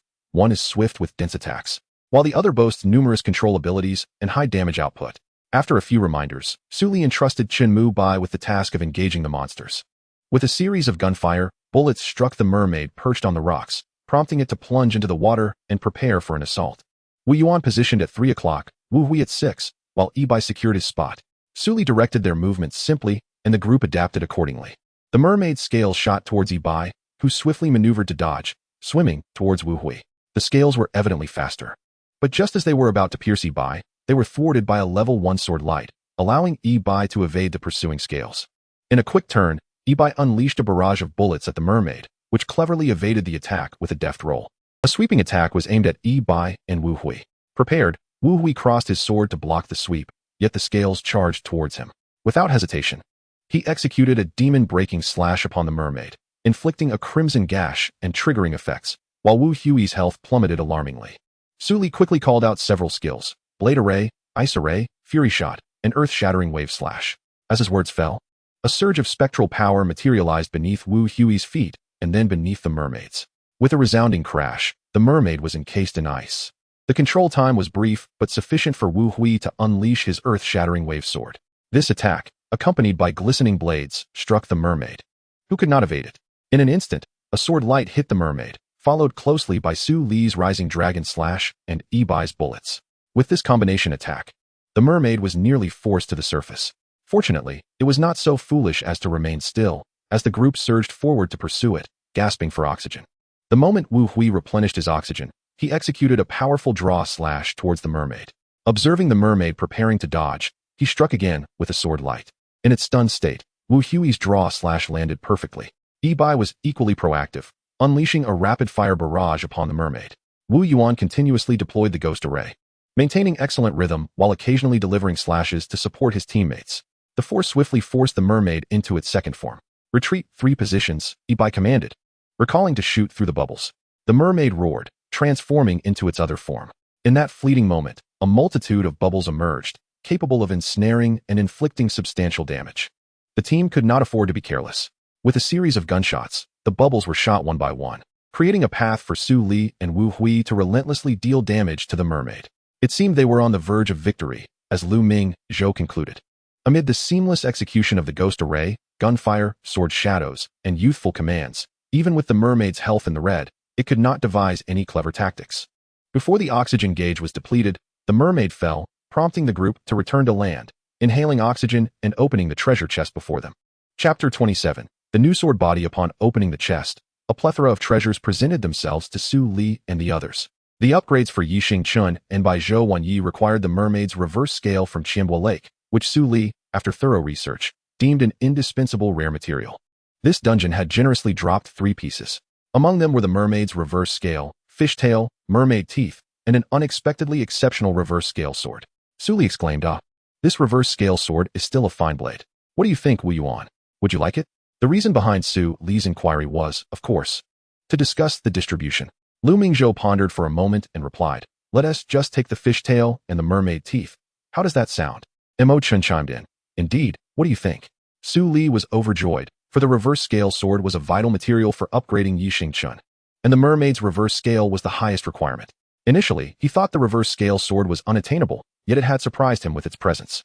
Having learned some cunning tactics from Wei Chen, Su Li feigned a lack of satisfaction, despite having obtained what he desired. "Ah, fine," he pretended to be unsatisfied. But thankfully he did not overdo it like Wei Chen and quickly agreed. Lu Mingzhou understood that Su Li was deliberately attempting to deceive him and, of course, would not fall for it. He merely smiled and refrained from exposing him. Su Li shouted, "Let us go. Onward." This team was not easily formed, and they had to seize the opportunity to grind the dungeon. Lu Mingzhou chuckled in agreement, and thus the 4 re-entered the Qianbo Lake dungeon, continuing their grind until dawn. "What a fortunate day," Su Li remarked, stretching lazily. "Indeed, we encountered not a single obstacle," Lu Mingzhou complained. After their first run, they never again encountered 3 or more reverse scales, nor had they seen a purple weapon. Following their 3rd run in the Qianbo Lake dungeon, Wu Yuan and Wu Hui logged off, but Chun Mu Bai and Su Li continued to monotonously grind small monsters until Chun Mu Shui descended from upstairs. "What are you two doing? When did you wake up? Why are your dark circles so pronounced?" Chun Mu Shui exclaimed, simultaneously yanking off their headphones. It was evident that she was genuinely upset, and Su Li and Chun Mu Bai exchanged glances. We just woke up," they replied in unison, sharing another glance before bursting into laughter. Chun Mu Shui's expression gradually softened. Just as they thought they had evaded her scrutiny, Wei Chen appeared downstairs, glancing at the computer. "Did you finish your dungeon runs already? That was quick. The experience bar is quite extensive, surely. You wouldn't rise at 3 or 4 in the morning to level up, would you?" After hearing this, Chun Mu Shui, with a darkened expression, urged them, "Quick, go, sleep." Upon her words, Su Li and Chun Mu Bai immediately set aside their headphones and ascended the stairs to rest, refraining from uttering anything further in her presence. Time passed, and the two eventually arose once more, descending the stairs to find Chun Mu Shui feeding yogurt to Qian Li, her expression indicating a profound enjoyment of the moment. "Oh, where's Wei Lauda?" Su Li inquired after scanning the surroundings and failing to spot Wei Chen. He mentioned he had matters to attend to and left right after breakfast. "There's still some left on the table, so hurry and eat. You're not allowed to wake up this early again," Chun Mu Shui said, stroking Qian Li's fur. "Mu Shui, you are truly wonderful," Su Li exclaimed, and he rushed forward with open arms to embrace Chun Mu Shui, only to be intercepted by Chun Mu Bai. With a stern look, Chun Mu Bai remarked, "I know my sister is great, but you should hurry and eat." What Chun Mu Bai failed to notice was the faint blush on Chun Mu Shui's cheeks, a hint of shyness as she seemed to await Su Li's approach. However, upon hearing Chun Mu Bai's words, Su Li, grinning, proceeded to have his meal.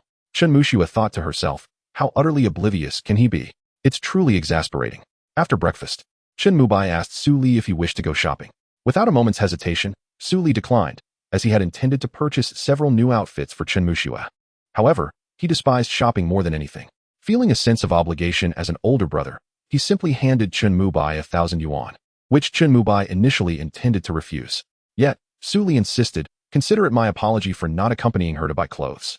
We are brothers, so just accept it." Reluctantly, Chun Mu Bai acquiesced and took Chun Mu Shui out of the house. "My goodness, it has been ages since it felt so empty," Su Li mused as he settled onto the sofa. Initially, he had lived alone, but later Jiang Qian moved in. However, during the summer break, Jiang Qian departed to join the professional league, leaving Su Li alone once more. Subsequently, he met Chun Mu Bai and Wei Chen through glory, establishing a goal to advance in the professional realm. Eventually, he also met Xia Ji and Chun Mu Shui. His world, once overshadowed by his father's issues, was now illuminated by an influx of brightness. Today, unexpectedly alone at home, he found himself at a loss for what to do.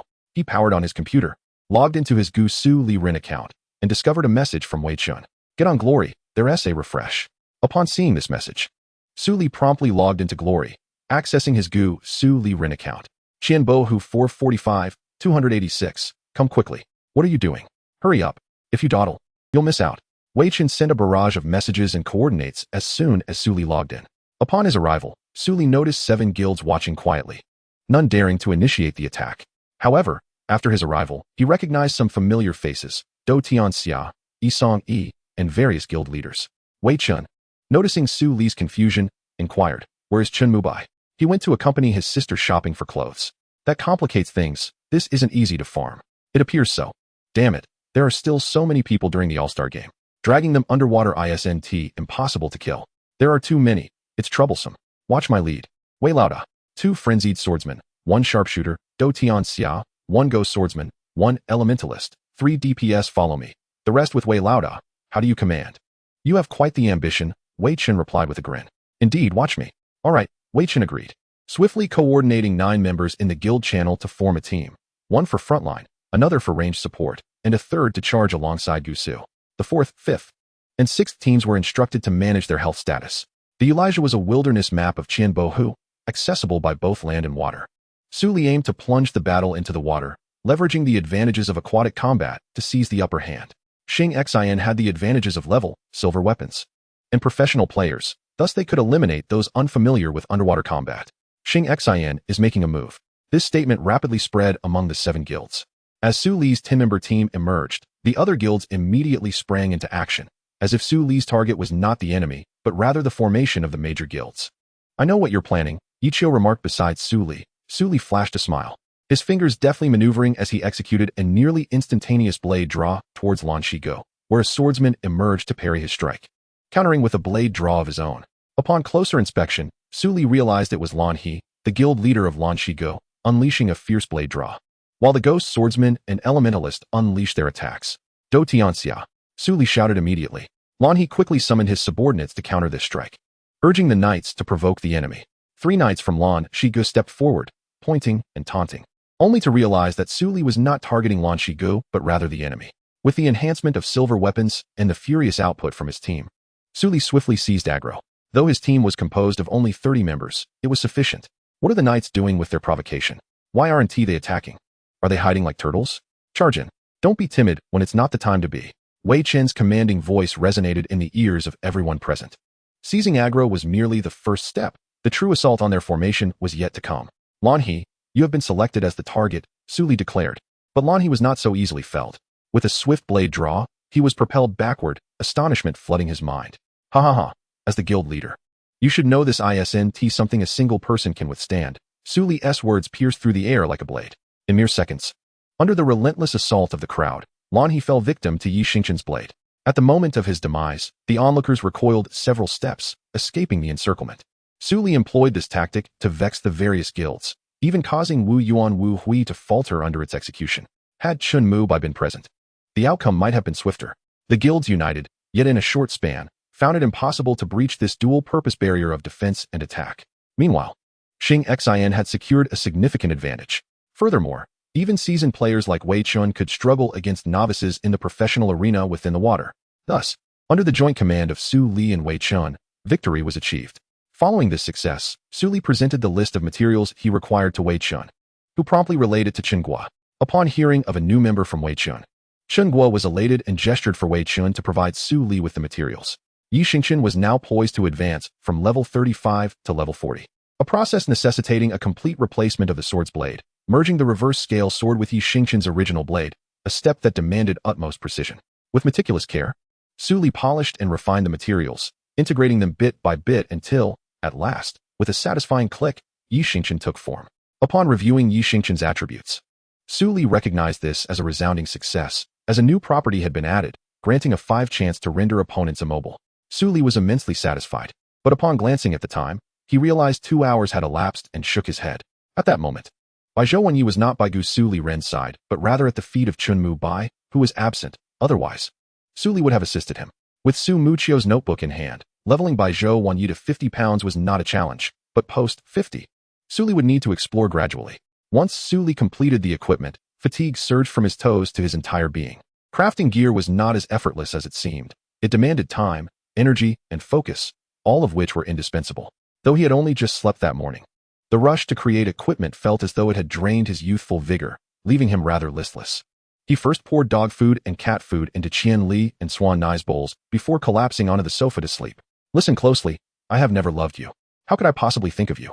Music resonated from a small shop in the square, where a pair of siblings were present. Goodness, you are quite picky, Chen Mubai remarked. Picky is not necessarily a bad thing. This piece is quite nice, Chen Shui said, holding up a garment to herself. You said the same about so many others before. Chen Bai shook his head. Chen Shui chuckled and retreated to the fitting room to try on clothes. While Chen Bai found a spot to sit, a nearby acquaintance nudged him and said, "Hey, you're Chen Bai, right?" Chen Bai, surprised, glanced at the individual wearing sunglasses and a cap, seemingly trying to conceal his identity. Out of politeness, Chen Bai inquired, "Yes, I am Chen Bai. And you?" "It's me, Jiang Qian from the Xing Xian team. We met just yesterday. Where's Su Li? Has he not come out?"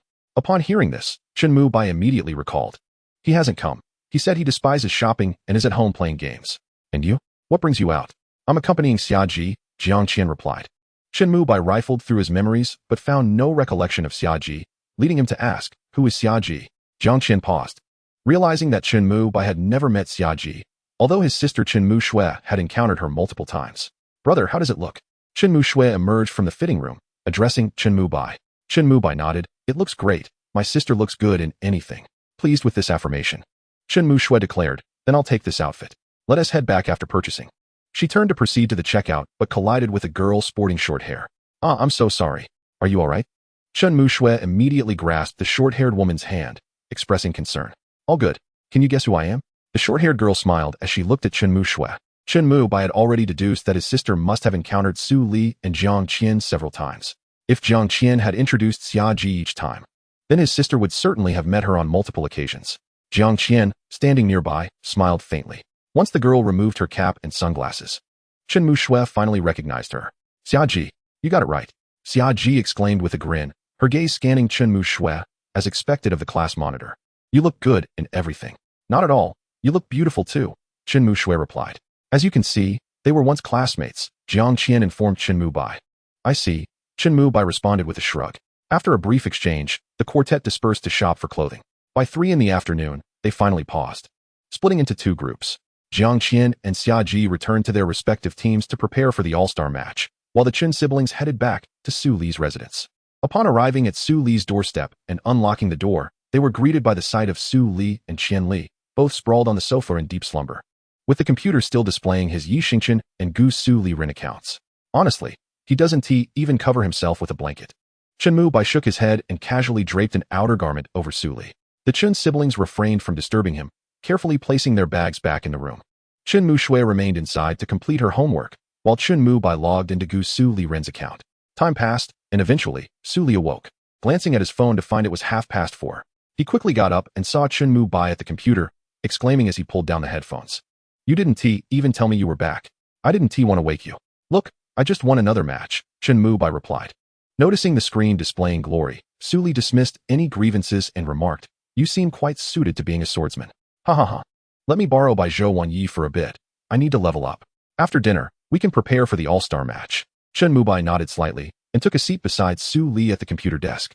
The living room was spacious, equipped with 5 assembled computers, one for himself, one for Chen Bai, one for Wei Chen, and occasionally, one for Jiang Qian as well. That left one computer unallocated. To whom should it be assigned? "I've finished my homework," Chen Shui exclaimed, bounding down the stairs with hurried steps, her eyes wide with anticipation as she approached Su Li. "Brother Su Li, can I play too?" Su Li glanced at Chen Bai, who nodded in affirmation. Thus, Su Li returned the gesture to Chen Shui, saying, "Go ahead and play. A bit of leisure is quite nice." Chen Shui, delighted, sat next to Su Li and powered on the computer. "I'm here, Su Li," said Chen Bai, as his character, Yi Bai Tian Xia, stood ready before the Qian Bohu dungeon. Soon, Su Li joined him and initiated a trade request. Chen Bai, controlling Yi Bai Tian Xia, removed his weapon and handed it over to Su Li. Not one to be careless, Su Li returned to the main city, opened a room in the arena, and accessed the equipment editor to begin his work. Chen Shui watched Su Li in awe. Although she did not understand the intricacies, she sensed that it was quite impressive. Meanwhile, Chen Bai logged out of Yi Bai Tian Xia and entered Mu Ec High, who was nearly at level 39, just shy of the elite members who were all striving for level 40. Typically, Chen Bai left Yi Bai Tian Xia idle, lacking time to train Mu Ec High. Thus he entrusted the latter to a leveling service he had noted, called Xiaochang Studio. Today, he retrieved his account not only at Wei Chen's request, but also out of a desire to delve deeper into the role of the ammunition expert. With a casual click, Chen Bai entered an arena match, careful not to disturb Su Li, while Chen Shui opened an anime series to watch. Time slipped away unnoticed, and after a while, Su Li let out a long sigh, witnessing that Bai Zhou Wanyi had successfully reached level 40. A mere glance at the attributes confirmed that the creation was flawless, allowing him to reassure Chen Mubai. Bai Zhou Wanyi has been completed. Is that so? That's wonderful. Chen Mubai replied, his hands never ceasing their movements. After about 30 seconds, his actions gradually slowed, and the screen flashed the word glory. Show me, Chen Mubai urged, promptly logging E by Tianxia back in. Meanwhile, Chen Muxua busied herself in the kitchen preparing a meal. The anime paused at 6 episodes and 11 minutes and 23 seconds. Su Li quickly transferred Bai Zhou Wanyi to Chen Mubai, then rose to pour dog and cat food into their bowls. Upon hearing the sound, Qian Li eagerly jumped off the sofa to eat, while Swan Nai ambled over at a leisurely pace. Dinner's ready, Chen Muxua announced, emerging with the food. We're coming. Su Li and Chen Mubai chimed in unison as they grabbed bowls from the kitchen, devouring their meals with gusto, resembling nothing less than Qian Li, the silly dog. Delicious, Su Li exclaimed, his mouth full. Indeed, Chen Mubai agreed. Before long, the table was nearly cleared of food, and after a brief rest, they set off for the All-Star Game. The following day, the All-Star Game granted spectators the opportunity to play alongside professional players, as well as participate in a viewer challenge. It was rumored that the home team, Xing Xin, had a surprise in store, the nature of which remained a mystery to all but the internal team, tantalizing the audience's curiosity. Seated in his position, Su Li noticed Wei Chen's absence and assumed he was occupied, thus refrained from inquiring. Meanwhile, Wei Chen stood off stage, smiling at Su Li's approximate location. After previewing the day's holographic content, the event finally commenced, unveiling a scaled-down map crafted from the game, which elicited gasps and applause from the audience. Amidst the clamor, the host ascended the stage to address the crowd. Dear audience, how are you? Another round of applause erupted. As you can see, this map is our game map. For this game, we will invite 4 professional teams. Let us welcome the 3 members of the Xing Xin team. The host excitedly announced. Go on, relax, Su Mucheng encouraged as she rose from her seat, addressing the Xing Xin members. Do you need to say that? My golden right hand has been itching for action. Fang Rue chuckled, also standing up. Let us go, Tang Rou added, rising as well. The 3 members of the Xing Xin team took to the stage amid the audience's applause, waving to them, which prompted yet another wave of cheers. As Su Mucheng's popularity alone captured a significant portion of the crowd. Dear friends in the audience, your enthusiasm is palpable. Now, let us welcome the hosts of the Lanyu team. The host exclaimed with excitement. As the applause continued, Yu Wenzhou smiled and stood. Xiaotian, it's time for us to go. Huang Xiaotian, ever eager, jumped up immediately, beckoning Lu Hanwen to rise as well. Don't be nervous. Just watch how I win over Su Meizi. Lu Hanwen nodded and stood up. The Lanyu team and the Xing Xin team exchanged greetings, with Huang Xiaotian teasingly asking, will Su Meizi be weaker without that old guy? Do you need me to help you find your rhythm? By the way, have you had enough to eat? What's wrong? Still not convinced by Ye Xiu? Su Mucheng replied with a bright smile, yet her tone remained firm. Has Su Meizi turned bad? Oh, your devious Qigong master is quite formidable. Care for a rematch? I welcome challengers. Huang Xiaotian extended his hand to Su Mucheng, then proceeded to shake hands with Fang Rue. Do you want to experience my golden right hand? Let me teach you how to write the word devious. Fang Rue responded, unfazed by Huang Xiaotian's banter. Huh, you haven't learned a thing from Wei Laoda. Tang Rou, don't follow his example. How much has old Yi taught you? Huang Xiaotian muttered. Quite a bit, actually. Especially when Ye Xiu said that whenever he sees Huang Xiaotian, he should give the surrounding flowers and trees a few sword strikes. Huang Xiaotian has been quite obedient since then, Tang Rou replied with a smile. Why has everyone followed Lao Ye's poor example? The atmosphere of glory indeed seems to be declining. The members of Xingxin merely laughed in response. How infuriating. Lao Ye, you are truly a calamity that will haunt us for generations, Huang Xiaotian exclaimed. However, the others only chuckled, and this scene, amplified through the microphone, caused the entire audience to erupt in laughter. Of course, no one would forget how, during the playoffs, Huang Xiaotian's attack on a tree resulted in it crashing down, costing him 50 of his life points, a tale that has been passed down and used by professional players as a significant retort against him. Haha. It seems Huang Xiao also regrets that move, the host from the Ba2 team remarked playfully. Let us proceed, Han Wenqing simply stated, prompting Zhang Xinjie and Zhang Jiala to rise and make their way to the stage. After Lin Jingyan of Ba2 retired, Han Wenqing and Zhang Jiala continued to strive on this stage for the championship, achieving commendable results this season. Once the teams shook hands, they stood beside Lan Yu and waved to the audience, who erupted into thunderous applause. A tribute to the resilient players of Ba2 and all those who continue to ascend. Haha, it seems Han's popularity is truly enduring. I admire that, the host from Wei Chao said, expressing a few sentiments before inviting the next team to take the stage. If everyone regards you as an idol rather than a mere support, these were the words of Ye Xiu, echoing in Wang Jieshi's mind as he pondered, and then rose to walk to the stage, followed by Vice Captain Su Bin and team member Gao Jie. Amidst the applause, they ascended the stage, and after shaking hands with the players of Xingxin, Wang Jieshi turned to Tang Rou and said, Ye Xiu has taught you well. You have grown significantly. Keep it up. Tang Rou merely smiled in response, saying nothing. Once all handshakes were completed, the host announced the game rules. In the game of tag, the pursuer would respawn at a fixed point on a large map, while the others would randomly collect items. The pursuer's weapon would be equipped with small sandbags for 2 rounds of elimination. During the elimination phase, players could respawn within 1 minute. If no one else was caught, anyone sitting beside a tag player would be considered eliminated. The fleeing players were tasked with collecting 4 items, a waist guard, a weapon, upper body armor, and shoes. Collecting 1 item would take 2 minutes, and the more players involved, the faster the process. The fastest pursuer could score 1 point for catching someone, and the entire team would earn 5 points if they successfully tagged all opponents. Additionally, 8 audience members would be selected to participate as runners. Each team would then send 1 pursuer to choose an audience member. The game commenced. All 4 teams began discussions, and the first to step forward was Huang Xiaotian from Lanyu. Let me think. I shall draw using 2 different methods. The first, of course, is the big spinning wheel, and the second will be random selection. Huang Xiaotian declared as the big wheel began to spin. After 5 seconds, he shouted, Stop the wheel. Upon hearing this, the wheel halted at row 12, seat 25, and a robust gentleman immediately took the stage, expressing his excitement. Huang Xiaotian exchanged a few words with him before continuing. Next, let us go with row 7, seat 15, he decisively announced, but that spot was vacant. Meanwhile, Suli nearby broke into a cold sweat. That position had originally belonged to Wei Chen, who was inexplicably absent. Huang Xiaotian gazed at the empty seat with disappointment, needing to select another number, at which point a young lady rushed up, clearly excited to meet him. Following Huang Xiaotian, Fang Rue of Xingxin stepped forward. Let me think. I want to complicate things. Let us just use the big wheel again to see which lucky audience member can face my golden right hand. The wheel spun out row 9, seat 16, and row 9, seat 21. A burly man and a seemingly quiet boy ascended the stage. Fang Rue's smile froze when he recognized the quiet man as Lin Jingyan, retired after the 10th season. Damn, how lucky am I to have you here, old Lin. Fang Rue exclaimed. No choice. I was drawn. Let me witness your chi master skills once more, Lin Jingyan shrugged. That's only natural, Fang Rue replied with a grin. Before conversing briefly with another robust gentleman, Wang Shijie from Wei Chao then stepped forward, shortly after which he selected 2 individuals and exchanged a few words. Han Wenqing then stood up, confidently picking 2 audience members who were evidently devoted fans, their personalities remarkably similar, yet they became quite excited upon meeting their idol, proclaiming how long they had been fans of his. Subsequently, the host announced the team formations. Team 1's pursuer was Huang Xiaotian, with runners Su Muqing, Zhang Jiala, and the 2 audience members he selected.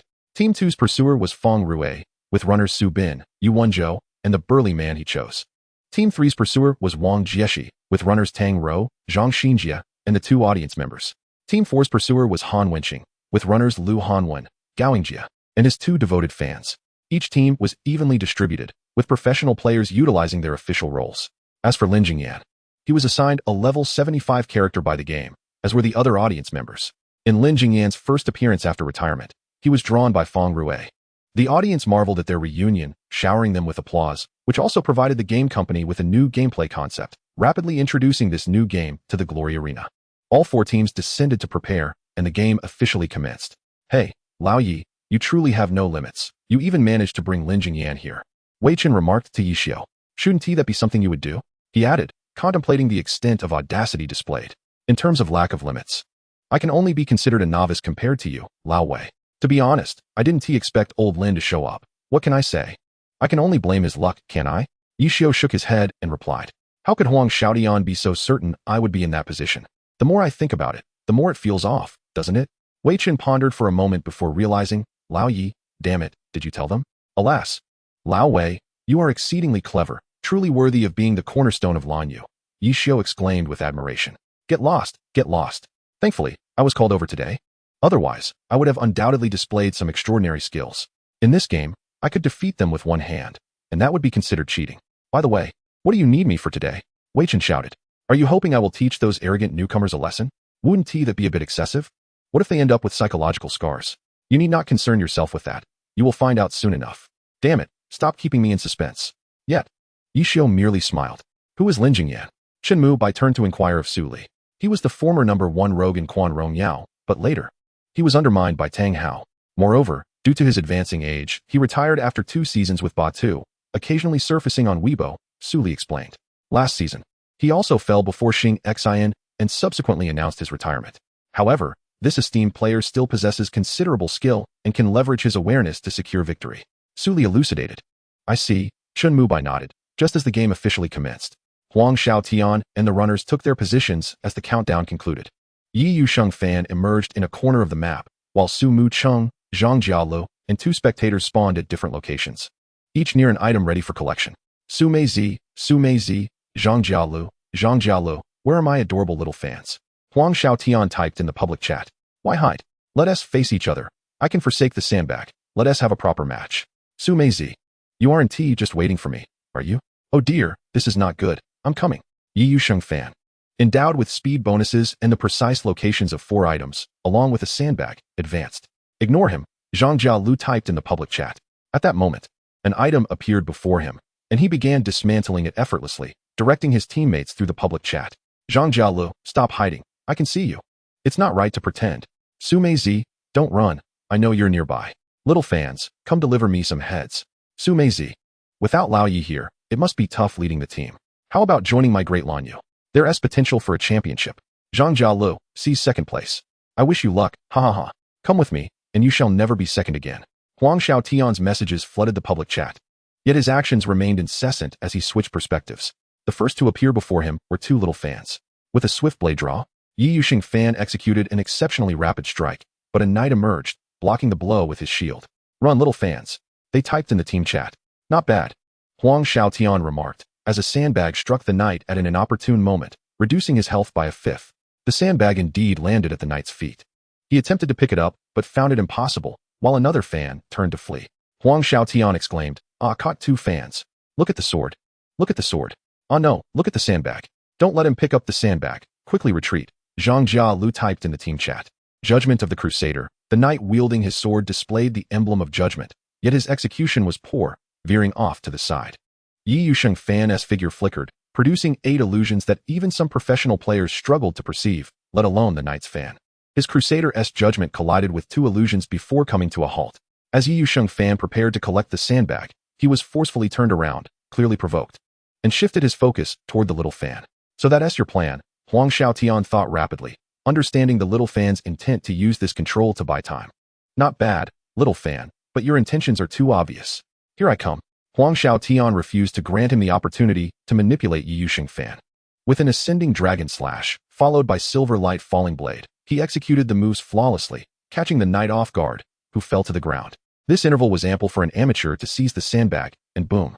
The sandbag struck the knight, depleting his health bar entirely, replaced by a green health indicator. A minute passed, and those green bars transformed into a countdown to the knight's demise. From the moment he was downed, the countdown commenced. To save or not to save became the escapee's dilemma, while whether to wait or not became the captor's consideration. Huang Xiaotian made his choice.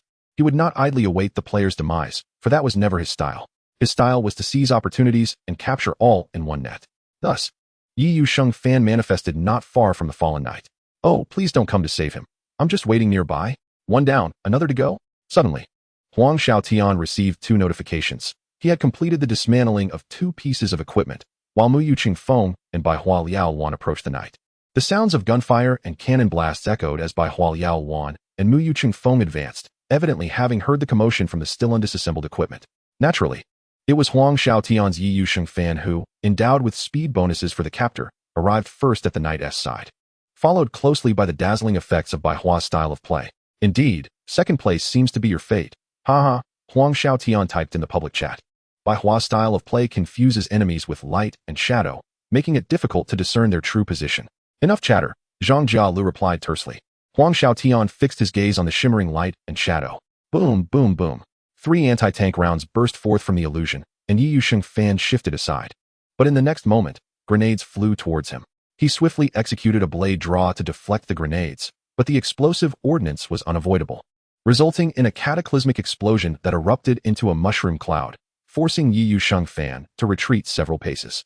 For the 2 professional players, stepping back from their positions signified the arrival of an opportunity. The intricate dance of light and shadow enveloped the night, while in that fleeting moment, Ye Xiu Fan's sandbag was hurled forth. With a thud, the sandbag landed on the ground, replaced by a flurry of bullets. How cheeky, playing like this! Huang Xiaotian exclaimed, clumsily maneuvering his Ye Xiu Fan to evade the onslaught. Su Muching managed to hold the enemy at bay for a full 10 seconds. A duration ample enough to revive a knight. Under the shimmering light of the intricate strategy, the trio departed, and with a resounding bang. Yet another piece of equipment was dismantled. Huang Xiaotian recognized that he could no longer afford to be careless. Su Meizi, Zhang Jiala, you truly possess remarkable skills. Here I come, right behind you. As a pursuer, Ye Xiu Fan enjoyed a significant movement speed advantage, augmented by several pieces of equipment that provided vision. Of course, the dismantled equipment would not remain visible as it was chased down, but the last piece of equipment's vision allowed Ye Xiu Fan to approach the others. In that instant, Ye Xiu Fan resembled a ninja, a lurking assassin awaiting the perfect moment to strike. As the others were preoccupied with dismantling equipment, a sandbag was launched from the side, unnoticed by anyone. The sandbag lightly struck the knight, who instantly collapsed, prompting Su Muching and Zhang Jiala to swiftly scan their surroundings. At that moment, 8 sword shadows surged towards them, creating a moment of confusion between reality and illusion. Meanwhile, the sandbag on the ground vanished, and Su Muching and Zhang Jiala took it upon themselves to protect a player who was still dismantling equipment, appearing to need just 10 seconds to finish. At this juncture, Huang Xiaotian also utilized the sandbag, striking Bao Yao Wan and Mu Yu Chung Feng in quick succession. 5. Ye Xiu Fan picked up a sandbag. 4. Bao Yao Wan and Mu Yu Chung Feng jointly shielded the remaining fan. 3. Ye Xiu Fan threw the sandbag. 2. Bao Yao Wan and Mu Yu Chung Feng fired together. 1. The sandbag struck Bao Yao Wan, who fell in response. 0. The game concluded.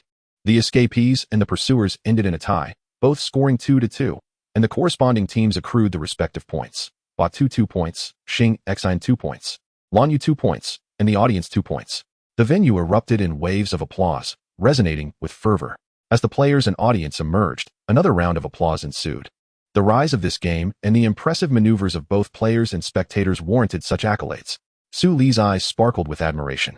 He could not replicate the 8 sword shadows that Huang Xiaotian had achieved, and the various maneuvers, including the perspective shifts, left him awestruck, as did Zhang Jiala's intricate style of play, which was visually stunning in the holographic projection. Haha, Huang Xiao, how was the game? The host inquired with a smile. It was exceptionally enjoyable. The movement speed boost for the pursuer made it a breeze to catch Zhang Jiala and Su Meizi. The sandbag's instant kill mechanism was exhilarating. And the next character is truly formidable. Coupled with the pressure from dismantling equipment, Zhang Jiala and Su Meizi were incredibly fierce. If it weren't for the pursuer's immunity, I fear I would have perished long ago. What a close call. I would love to play this game again. It truly lives up to the reputation of Glory Company. Huang Xiaotian rambled on, only to be interrupted by the host. Haha, it seems Huang Xiaotian is quite enthusiastic. Su Meizi, do you have anything to say? The host turned to Su Muching. Indeed, it was quite enjoyable. Though Huang Xiaotian was a bit noisy, Su Muching replied with a gentle smile. Indeed, how infuriating. Su Meizi, let us have a one-on-one later. Huang Xiaotian immediately challenged. Are you certain you want to face me in a duel later? Su Muching continued to smile. Huang Xiaotian, recalling the man behind her, was momentarily speechless. Huang, you really should learn more from Lao Yi, Zhang Jiala remarked. The intricate style is ineffective against him. Truth be told, Lao Yi has become a giant in the field. Had he not retired last season, I might have considered retirement myself. It seems all 3 of you are quite satisfied with the game. Let's ask the 2 audience members, the host suggested. The 2 audience members excitedly shared their thoughts before leaving the stage. Not bad, Lao Yi. Su Meizi is increasingly resembling you, Wei Chen commented. That guy Feng Rue is probably sweating bullets right about now. It's all right. Lao Wei, are you sure the audience challenge is suitable for those 2? I fear you might feel embarrassed, Ye Xiu chuckled. What do I have to be embarrassed about? It's not me who is going up to compete. As long as you're okay with it. What do you mean by that? Just as Wei Chen and Ye Xiu continued their banter, the second game commenced. In the second team, Feng Rue was the pursuer, while Su Bin, Yu Wenzhou, Lin Jingyan, and a small fan took on the role of escapees. The host briefly explained the situation as Feng Rue and the others took the stage. Old Lin, take another look at my Qigong master. The rogue hasn't regressed. Has he? Do you want me to help you find your rhythm? My golden right hand is not just for show. Come out, let us settle this fairly. Feng Rue typed on the screen. Then you need to give me the immunity gear first. Perhaps I'll come out to face you, Lin Jingyan retorted. Sure. I've taken it off. Where are you? Liar, you're clearly still wearing it. Seeing this, Hai Wuliang immediately scanned the area for any sign of the rogue. Typing again on the screen. Liar, How could you see? Just teasing you. Old Lin, you're getting more and more lewd. I was just joking. I'm right behind you. No way. Are you trying to deceive me? I really am right behind you. What is there? A brick. The sound of the brick shattering echoed as it struck Hai Wu Liang's nape. Of course, Hai Wu Liang still retained immunity to damage, and Lin Jingyan dared not linger, promptly turning to flee. These were all part of Yu Wenzhou's strategy. At the start of the game, Yu Wenzhou's Suksa air spawned next to a piece of equipment and immediately began dismantling it. Since dismantling required no intricate maneuvers, Yu Wenzhou shared his plans within the team's fairness. I hope everyone can heed my advice. Su Bin and the small fans each dismantled a piece of equipment, while Lao Lin attracted Hai Wu Liang's attention, utilizing the terrain advantage to engage in a strategic battle with Hai Wu Liang, who was employing his rogue's long-range skills to intermittently expose himself. The objective was to stall for time. A successful strike would allow them to retreat and regroup with Su Bin, who would then divert Hai Wu Liang's focus. It was evident that Yu Wenzhou, through careful observation, discerned the path to victory, affirming his esteemed reputation as one of the four great strategists. Consequently, Lin Jingyan and the others followed Yu Wenzhou's strategic insights. As time progressed, the team dismantled their equipment with remarkable ease. Chapter 30. The audience challenge. Damn. Lao Lin, you've become increasingly lewd, Feng Rue commented in the public screen. You're not so innocent yourself, are you? Lin Jingyan retorted. The audience had witnessed many such scenes, and as Su Li observed that the situation had yet to unfold, he turned to Qin Muxue and inquired, how many days off do you have for New Year's? 3 days, plus the midterm exams. A total of 5 days starting from the 30th, she replied. Today is January 4th. Why aren't you at school? Su Li asked. Qin Muba, overhearing, glanced back at Qin Muxue. I took leave until the afternoon of January 6th, which means I'll be leaving tomorrow, Qin Muxue said with a cheerful smile. Won't that set you back in your studies? Not at all. I've been self-studying, and with the final exams approaching, I'm primarily reviewing. I've always been diligent in my studies. Qin Muxue replied, her eyes sparkling. I have a plane ticket for tomorrow night. I'll be coming back to play during the winter break. Great. Su Li and Qin Muba echoed in unison. At that moment, the situation shifted dramatically. Feng Rue's Hai Wu Liang had already eliminated one fan, leaving the others at half health.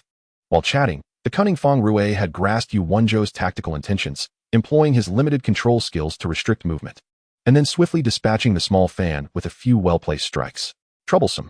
While I was hidden, he too was concealed, evading my line of sight, Lin Jingyan remarked.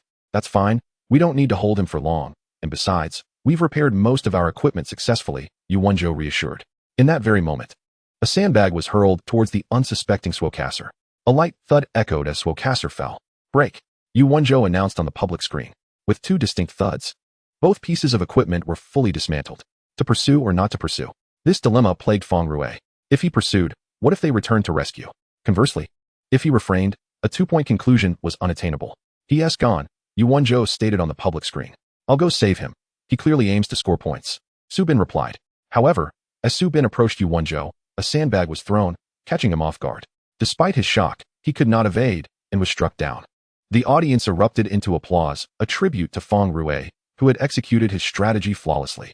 Feng Rue had never intended to chase after opponents. Rather, he leveraged Yu Wenzhou's commands to turn the tables. If Lin Jingyan returned, it would surely lead to his demise, allowing Feng Rue to secure further points.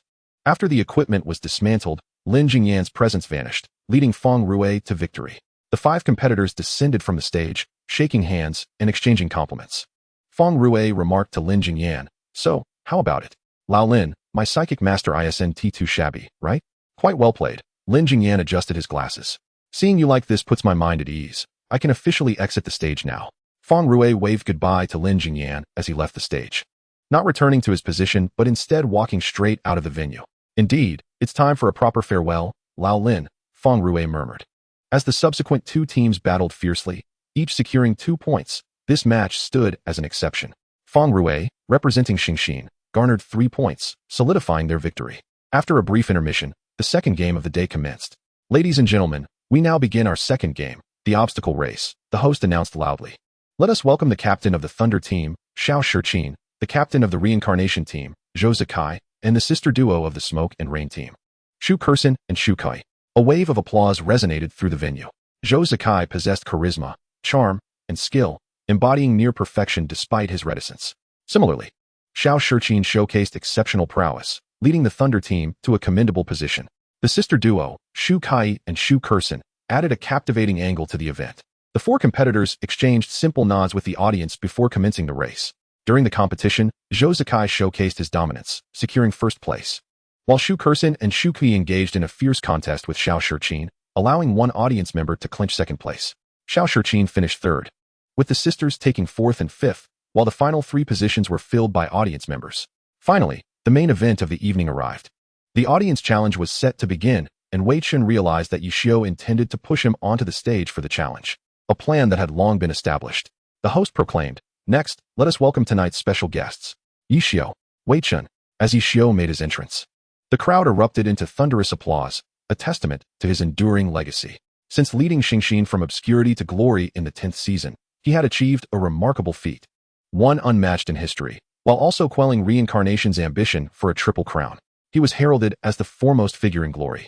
In contrast, Wei Chen's reception was notably subdued, with the loudest cheers coming from Huang Xiaotian and Su Li. As the former captain of Blue Rain, Wei Chen had left no room for leniency during the 10th season, making his final mark. Though he had not appeared frequently, each of his appearances left a profound impact. These two, along with Feng Rue, were often referred to as the Limitless Trio. Back on stage, are we? How do you feel, Lao Wei? Happy? Ye Xiu teased. Damn it, Lao Yi. Is this your idea of a joke? What am I, some sort of audience bully? You've gone too far. Shu, what if they discover us? What do you mean? Guess. Damn, just spit it out. Did you not repeatedly proclaim the prowess of Su Li and Qinmu Bai? Now, shall we put it to the test? Indeed, there is reasoning behind that. Lao Yi, how did I not consider it before? It seems to be a disparity in intelligence, or perhaps a difference in limitations. Prepare to take the stage, Lao Wei. Very well, I shall heed your words. This audience challenge will adopt a 2v2 format, commencing with Ye Xiu and Wei Chen facing the audience. The host chuckled. So, ye god, it seems you have returned here. How does it feel? I feel nothing. It has become quite routine. With Lao Lin back, I must make an appearance, Ye Xiu replied with a smile, also bringing along Wei Chen to greet everyone. Go on. Go on. I came back of my own volition, fearing you might leave an impression of being unrestrained upon our beloved audience. That would not bode well for my teammate. So I am here to compensate for your limitations. The audience erupted in a chorus of boos, but Wei Chen, unfazed, spread his arms and savored the disapproval as if it were a daily occurrence. Ha ha ha, Lao Wei certainly enjoys a jest, the host remarked. This is no jest. You should inquire with Huang Xiaotian. That lad is terrified. Ye Xiu laughed. Now, without further ado, let us dive into the matter at hand.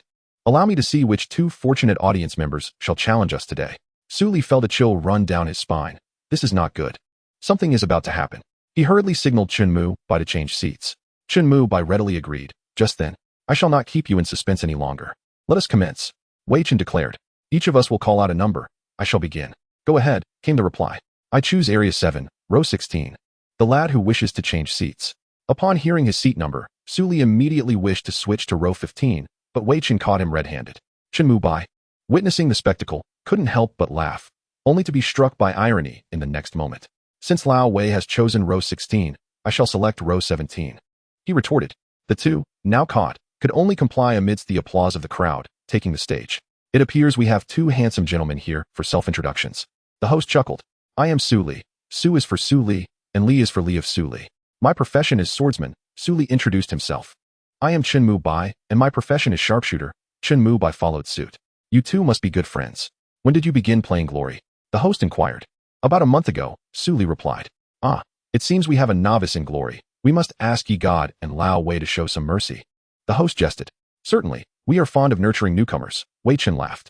To allow the newcomers to experience the vast world of Glory and feel the warmth of their seniors, both Lao Wei and I shall personally take the field.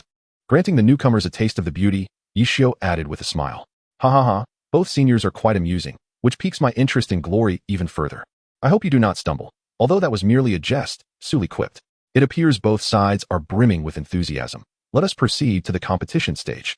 As the match is about to commence, the host declared with a smile. It looks grim. I truly sympathize with these two newcomers. They have finally secured a chance to battle professional players, only to face the most unrestrained Lao Yi and Lao Wei. I fear for their mental state afterward. Why must they encounter such opponents? Alas, I am rooting for you, Xiao Lu, to see how Lao Wei toys with these two, Huang Xiaotian exclaimed. Lu Hanwen nodded in agreement, while Yu Wenzhou remarked, even in retirement, Lao Yi remains unrelenting. The Chinese team successfully clinched the championship in the inaugural Glory World Championship. Largely thanks to Ye Xiu's influence, even in retirement, he stirs up a significant commotion. It's going to be dire for you, Su Li, Jiang Qian from the Xing Xian team remarked. Encountering such cunning veterans, even the sharpest sword shall be dulled. When it comes to despicable and shameless antics, these two are titans of glory.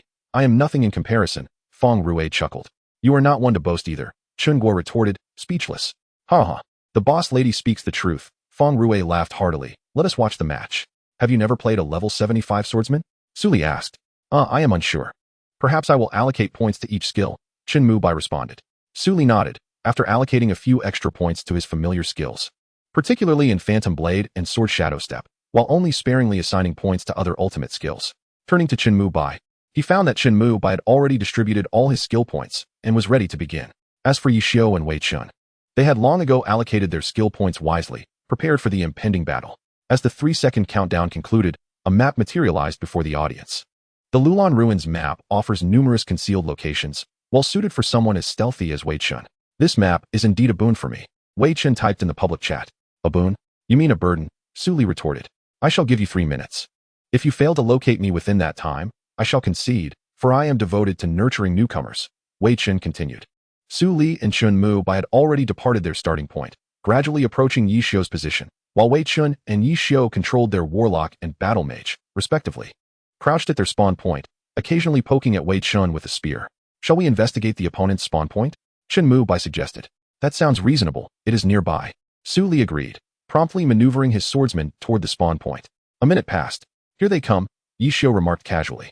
Just then, Wei Chen's warlock unleashed a curse arrow, revealing his position to Su Li and Chen Mubai. Chen Mubai, controlling his character, launched a grenade, absorbing damage as he threw it at the feet of the warlock, while Su Li executed a triple slash, narrowing the distance to the warlock. With a thunderous boom, Wei Chen's warlock was pressured by the swordsman, and from around the corner, a spear lunged towards Su Li. By the time he realized it, it was already too late. Quick, assist Su Li, he shouted, never one to be careless in support. His hands moved without pause. With a swift motion, the sword was horizontally positioned, successfully blocking the upward strike that could have sent him airborne. A quick backward leap followed, and the silver light of the blade descended. The execution was rapid, yet fraught with vulnerabilities. Ye Xiu, controlling the battle mage, executed a circular staff maneuver that brought Su Li crashing down from the sky. The circular staff enforced a forced fall, leaving Su Li unable to recover. Observing this, Chen Mubai immediately activated rapid fire, directing his attacks towards the battle mage. Naturally, Wei Chen was not idle either, employing binding and manipulation spells. The instant Su Li was struck by the circular staff, Wei Chen methodically inflicted negative states upon him, aided by Ye Xiu's deliberate coordination, yielding remarkable effects. Another dazzling strike landed on Su Li, yet Chen Mubai was delayed in his rescue, compelling him to break the stalemate himself. Lu Xing's decisive move was a level 75 ultimate skill, the swiftest of its kind, prompting Ye Xiu to instinctively evade. In that fleeting moment, another operation of Wind Withered, Grass Gone was initiated, while Wei Chen's warlock commenced chanting, only to be abruptly struck by incoming bullets. A spray of blood erupting from the forehead of Wei Chen's warlock. The Barrett sniper inflicted double damage. It must be said, Chen Mubai's sense of timing in seizing the battle's momentum was impeccable. Even Wei Chen could not afford to underestimate him. Ye Xiu skillfully maneuvered the battle mage, launching a heavenly strike towards Su Li, who promptly activated Sword Shadow Step. Chapter 31, Audience Challenge Match, Part 2, 1, 2, 3, 4, 5, 6. 6 sword shadows momentarily bewildered both Wei Chen and Ye Xiu, making it difficult to discern the real from the illusion. Seizing the opportunity, Ye Xiu unleashed a 270-degree crushing strike towards the 3 sword shadows, yet none exhibited the slightest tremor. Under the cover of the sword shadows, Chen Mubai advanced, commanding the sharpshooter to unleash a barrage, while Wei Chen's warlock slowly conjured a 6-star light prison. Witnessing this, Chen Mubai prepared to shoot at Wei Chen, but at the moment of contact, Ye Xiu executed falling dragon swords to the sky. Thanks to Su Li's warning, Chen Mubai had already evaded Ye Xiu's assault. The attack that was past him suddenly turned around, crashing into him. Bang! Chen Mubai's sharpshooter was struck, staggering back several paces. Just as the 6-star light prison ensnared him. Dragon turns back, exclaimed the participants, buzzing with excitement. Sun Xiang observed, feeling a deep sense of admiration. Is this old fellow still progressing? The pressure on Su Li intensified as the previously aggressive momentum shifted to a defensive stance. Chen Mubai, now bound by the 6-star light prison, had to endure for those 8 seconds at all costs. Meanwhile, Wei Chen had thoroughly read the sword shadows, casting a shadow flame upon the swordsman. Ye Xiu, aware of the situation, sent another heavenly strike hurtling towards Su Li. Another heavenly strike. Su Li sighed inwardly. Yet his hands remained in motion, executing a blade draw slash aimed at Ye Xiu. As rain began to fall from the sky, the chaos of the rain ensnared Su Li's swordsman, and under the negative state of confusion, the heavenly strike naturally found its mark. The tactical mage's attack landed squarely on Su Li's swordsman, causing his health bar to plummet significantly, sending chills down his spine. At last, Chun Mu Bai broke free from the confinement of the 6-star light prison and stepped forward a few paces, just as Wei Chen entered his shooting range. A hail of bullets rained down upon Wei Chen, forcing him to cancel the chaos rain maneuver to evade. Meanwhile, the airborne Su Li could not see where Ye Xiu's tactical mage was, only noticing his health bar steadily decreasing. No choice, Su Li thought, executing a falling phoenix slash. This perfectly disrupted Ye Xiu's attack rhythm, but Ye Xiu was not easily thrown off by sudden changes. He unleashed another angry dragon-piercing heart. Chun Mu Bai countered with a barrage, clearly employing dual control to disrupt Ye Xiu's offensive tempo. The perspective shifted to the sky, where a black vortex gradually emerged. The gate of death.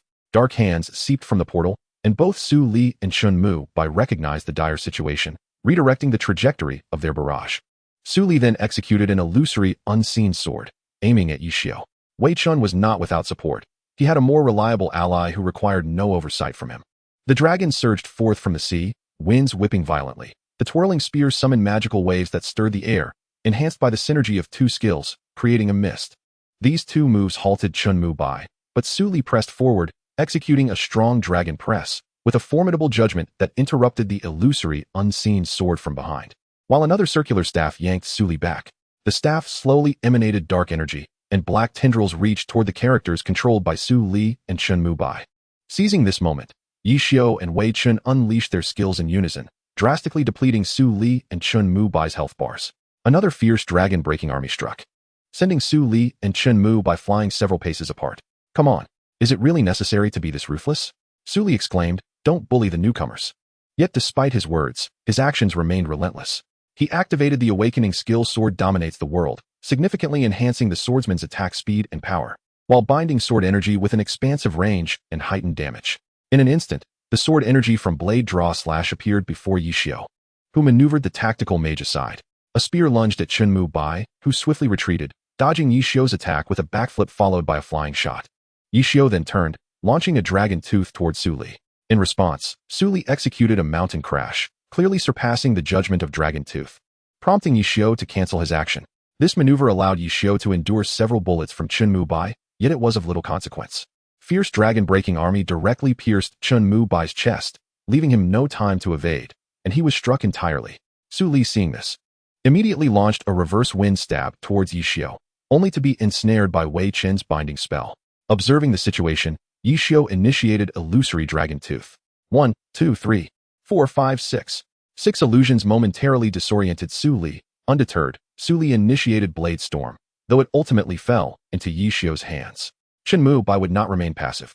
He promptly activated Angry Shot, unleashing a barrage at Ye Xiu, while Wei Chen calmly released his spells. Su Li managed to block Ye Xiu's attack, and 3 slashes appeared before Wei Chen.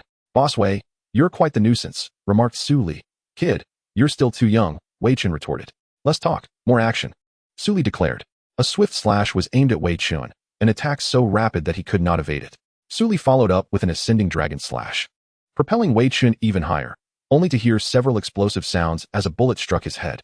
This was the work of Chun Mu Bai, whose shots, under the constraint imposed by Ye Xiu, still managed to assist Su Li in dealing damage. Wei Chen shifted his focus to Chun Mu Bai, realizing that this young lad was indeed impressive. Observing that Wei Chen was completely immobilized, Su Li seized the opportunity to launch an aerial assault. Having mastered skills below level 40, Su Li executed a swift combo. After his final wind slash, he was met unexpectedly by Ye Xiu's spear. Wei Chen had long since begun his recovery maneuvers, reciting a spell, yet Su Li found himself unable to interrupt him. Turning back, he discovered that Chun Mu Bai had already fallen. Although not a professional player, Chun Mu Bai was considered a high-level player among the ordinary crowd. Yet he was thoroughly suppressed by Ye Xiu, illustrating the vast disparity in strength between them. Su Li understood the gravity of the situation, with little hope left. He resolved to expend all his efforts to take down Wei Chen, whom he had previously attacked alongside Chun Mu Bai. However, the final spell cast by Wei Chen sealed the fate of Su Li's swordsman. With Wei Chen's health reduced to a mere 1%, a message flashed across the public screen. If you wish to defeat me, wait another 100 years, ha ha ha. Reflecting on the match, Su Li realized that Wei Chen had consistently lurked in the corners, dealing damage whenever possible, often targeting Ye Xiu. This Chen Mu Bai is quite intriguing. Even under such pressure from old Yi, he managed to assist his teammates, Zhang Jela remarked. Ultimately, he was still too inexperienced to withstand Ye Xiu's cunning. But they are still newcomers, and I suspect many teams have already extended offers to him, Han Wenqing stated coldly. The sharpshooter's timing and positioning were commendable, Zhang Xinji observed. Indeed, he possesses great potential, Zhang Jela responded with a smile. At this moment, Su Li and his companions returned to the stage, where the host inquired. These two spectators are quite impressive. May I ask how old you are? 16, replied Su Li. He is also 16. 16, and only played Glory for a month. What a prodigy, the host exclaimed. Do you have anything to say to the great Ye Xiu or the great Wei Chen? Of course, Wei Lauda. Your lower limits truly leave me puzzled, and Ye Shun, you are incredibly skilled. I fear I could never catch up. Indeed, you two are a pair of limitless masters, profoundly influencing the younger generation. It has been a pleasure to spar with you, Su Li declared. The audience erupted in laughter at his words. Upon hearing this, Wei Chen responded, not bad, kid. You're a promising talent, but if you wish to catch up to me, you'll need to work harder. Ye Xiu chuckled. Don't listen to his nonsense. He would love to thrash you a few hundred more times. Come on, am I that kind of person? Who doesn't he know that I cherish newcomers? From your perspective of limitless depravity, perhaps. Hey, old Yi, you're mistaken. I'm merely passing on a fine tradition. A fine tradition? To pass your boundless depravity onto the next generation? Truly a legacy of calamity. Get lost. Seizing the opportunity, Su Li and Chen Mu Bai returned to their positions, letting out a long sigh of relief. Chen Mu Shui blinked her big eyes and asked, who won just now? Of course, it was Wei Lauda. Oh, I didn't realize he was so formidable. Chen Mu Shui nodded. Otherwise, why would he be called Wei Lauda? Chen Mu Bai shrugged. At this moment, the second pair of contestants took the stage, but unlike Su Li and Chen Mu Bai, Ye Xiu and Wei Chen defeated this pair of spectators with minimal effort.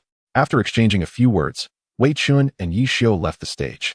Let us welcome the second pair of contestants, Tang Rou and Bao Rongxing from Xingxin team, the host excitedly announced. Tang Rou had previously faced ridicule for breaking her promise in the 10th season, led by Ruan Cheng from the esports household. However, after Tang Rou's remarkable performance in the finals against 3 opponents, Ruan Cheng gradually ceased his taunts, and this season, he could only admire Tang Rou's exceptional skills. The initial ridicule faded with time, and combined with Tang Rou's beauty, the incident was slowly forgotten. Bao Rongxing was an unpredictable player. Sometimes his maneuvers would leave spectators in cold sweats, and other times, his actions would lead them astray, only to realize afterward that his skills were nothing extraordinary. After the match, they would lament, am I foolish? His decent appearance also contributed to his popularity. Once Tang Rou and Bao Rongxing took the stage, they immediately drew a matchup. One spectator wore glasses and appeared quite refined, while the other exuded an aura of cold arrogance. May I ask your names? The host inquired. Hello everyone, I am Lu Mingzhou. I've been playing Glory for a month, and I'm 16. Hello, I am Mo Chun, 16 years old. And I play as a berserker. Are you two good friends? The host asked. Yes, we play exceptionally well together, Lu Mingzhou replied. Would you like to say a few words to Tang Rou and Bao Rongxing? Good luck. Tang Rou smiled. Bao Rongxing added, let me see your strength. The two teams exchanged little dialogue, quickly selecting a map and preparing to commence. They chose a location with numerous obstacles, allowing Lu Mingzhou to employ his ghost formation for unexpected effects while showcasing their strength against Huang Feng, presenting an excellent opportunity. As the game began, Tang Rou and Bao Rongxing moved towards the center of the map, while Mo Chun and Lu Mingzhou adopted tactical positioning. In the 13th district, Lu Mingzhou favored this map, indicating his thorough understanding of its layout. At this moment, Lu Mingzhou and Mo Chen appeared behind Tang Rou and Bao Rongxing, with a ghost formation deployed. Tang Rou signaled Bao Rongxing to move to a nearby cover, where the area was already filled with ghost formations. Lu Mingzhou listened intently for footsteps until Tang Rou arrived. Now, simultaneously, Tang Rou shouted, retreat. Bao Rongxing, ever obedient, immediately fell back. Meanwhile, Mo Chun's berserker leapt from the air, executing a mountain collapse strike towards Tang Rou, while Lu Mingzhou's left blade emanated a dark purple glow, clearly a ghost slash, both skills converging upon Tang Rou. You remained unperturbed, wielding her round dance staff to strike down MCHN from the air. With a swift turn, she narrowly evaded a slashing attack. As LMNGZHU prepared to deliver 2 more strikes, a brick suddenly hurtled towards him. Alarmed, he dodged to the side, unleashing a moonlight slash aimed at Tang Rou. Undeterred, Tang Rou launched a dragon's breakthrough towards them, catching MCHN and LMNGZHU perfectly aligned, thus absorbing the full force of her powerful move. Meanwhile, Boz was not idle either, sending another needle towards MCHN. who was entangled in combat with Tang Rou. Realizing the imminent danger of the needle's effect, MCHN understood the gravity of the situation. In the next moment, he was airborne, courtesy of Tang Rou's Sky Strike. However, Tang Rou noticed her movement speed diminishing as several flaming ghosts surged towards her, a direct result of LMNGZHU's maneuver. Observing MCHN in peril and BOZ and Tang Rou stepping into the ghost formation, he executed a stealthy ghost feast, significantly depleting Tang Rou's health while leaving BOZ unscathed. It turned out that BOZ had sensed something amiss upon entering the ghost formation and promptly exited, just as LMNGZHU unleashed his ultimate move. BOZ swiftly turned and targeted LMNGZHU with a petrol bomb, while Tang Rou saw a phantom dragon tooth, 5 shadows lunging towards MCHN. Unable to discern which was Tang Rou's true form, MCHN pressed on, executing a back-jumping break mountain slash towards her. From Tang Rou's perspective, she observed MCHN positioned sideways, and the dragon tooth was unleashed with remarkable success. Following that, the runes detonated upon MCHN, and another falling blossom palm sent him flying towards LMNGZHU. BOZ then hurled a brick squarely at LMNGZHU's nape, rendering him stunned for 4 seconds, before unleashing a sand drag towards MCHN. In a flash, MCHN pivoted his view and retaliated with a demon break slash. This strike was undeniably ferocious. He disregarded the threat posed by Tang Rou behind him, focusing solely on his adversary before him, determined that his blow would not miss. A spray of blood erupted from BOZ upon impact, while LMNGZHU, just recovering from a state of disarray, initiated a blade array. Yet, just as he completed it, a dragon head descended upon him, Tang Rou's dragon's soaring sky. In the tumult, they had scarcely noted Tang Rou's maneuvers. BOZ was engaged with MCHN, instinctively activating another ghost formation. Tang Rou, seizing the moment, immediately followed with dragon's soaring sky, showcasing her formidable strength. After being flung back, LMNGZHU remained composed, executing a recovery maneuver, only to see a battle mage rapidly approaching. Alarmed, he surveyed the terrain, beginning to dance around Tang Rou. She, however, did not pursue him, but instead focused on BOZ to concentrate fire on MCHN, whose health began to plummet. Sensing the pressure mounting, MCHN's fury surged, and after blocking one of Tang Rou's strikes, he retaliated with a break mountain slash aimed at her. This audacious strike was met with Tang Rou's own resilient spirit, as she adeptly parried it with a precisely angled dragon tooth. Meanwhile, LMNGZHU was unrelenting, his dark purple blade shimmering with a faint blue light. A soldier's array struck towards Tang Rou, but in the brief moment of stiffness after casting an ice array, a large brick was hurled at him.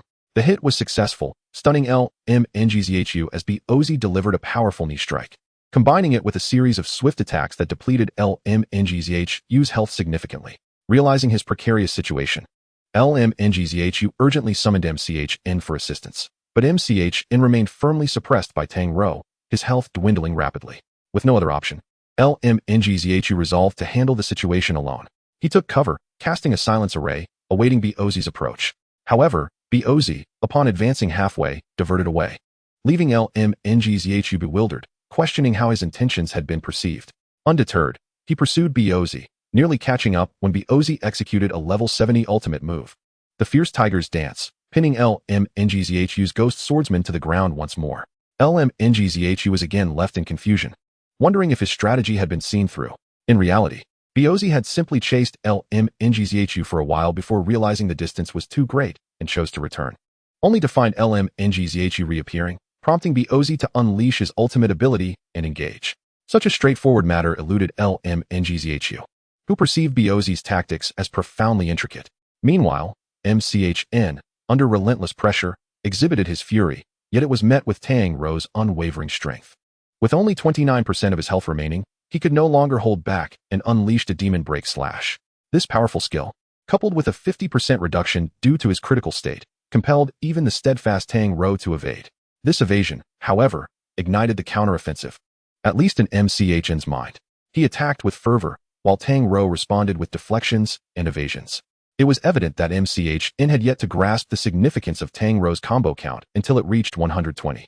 At that moment, he finally understood the implications of the fighter's will, a passive skill of the level 50 battle mage. With a decisive strike, Tang Rou unleashed a powerful dragon that thoroughly suppressed MCHN. No matter how he countered, it was akin to stone striking the surface of water, causing mere ripples before fading into silence. The dragon emerged from the depths, sweeping away MCHN's final vestige of life. LMNGZHU, astonished by Bozi's unconventional tactics, had never imagined combos could be executed in such a manner, leaving him in awe.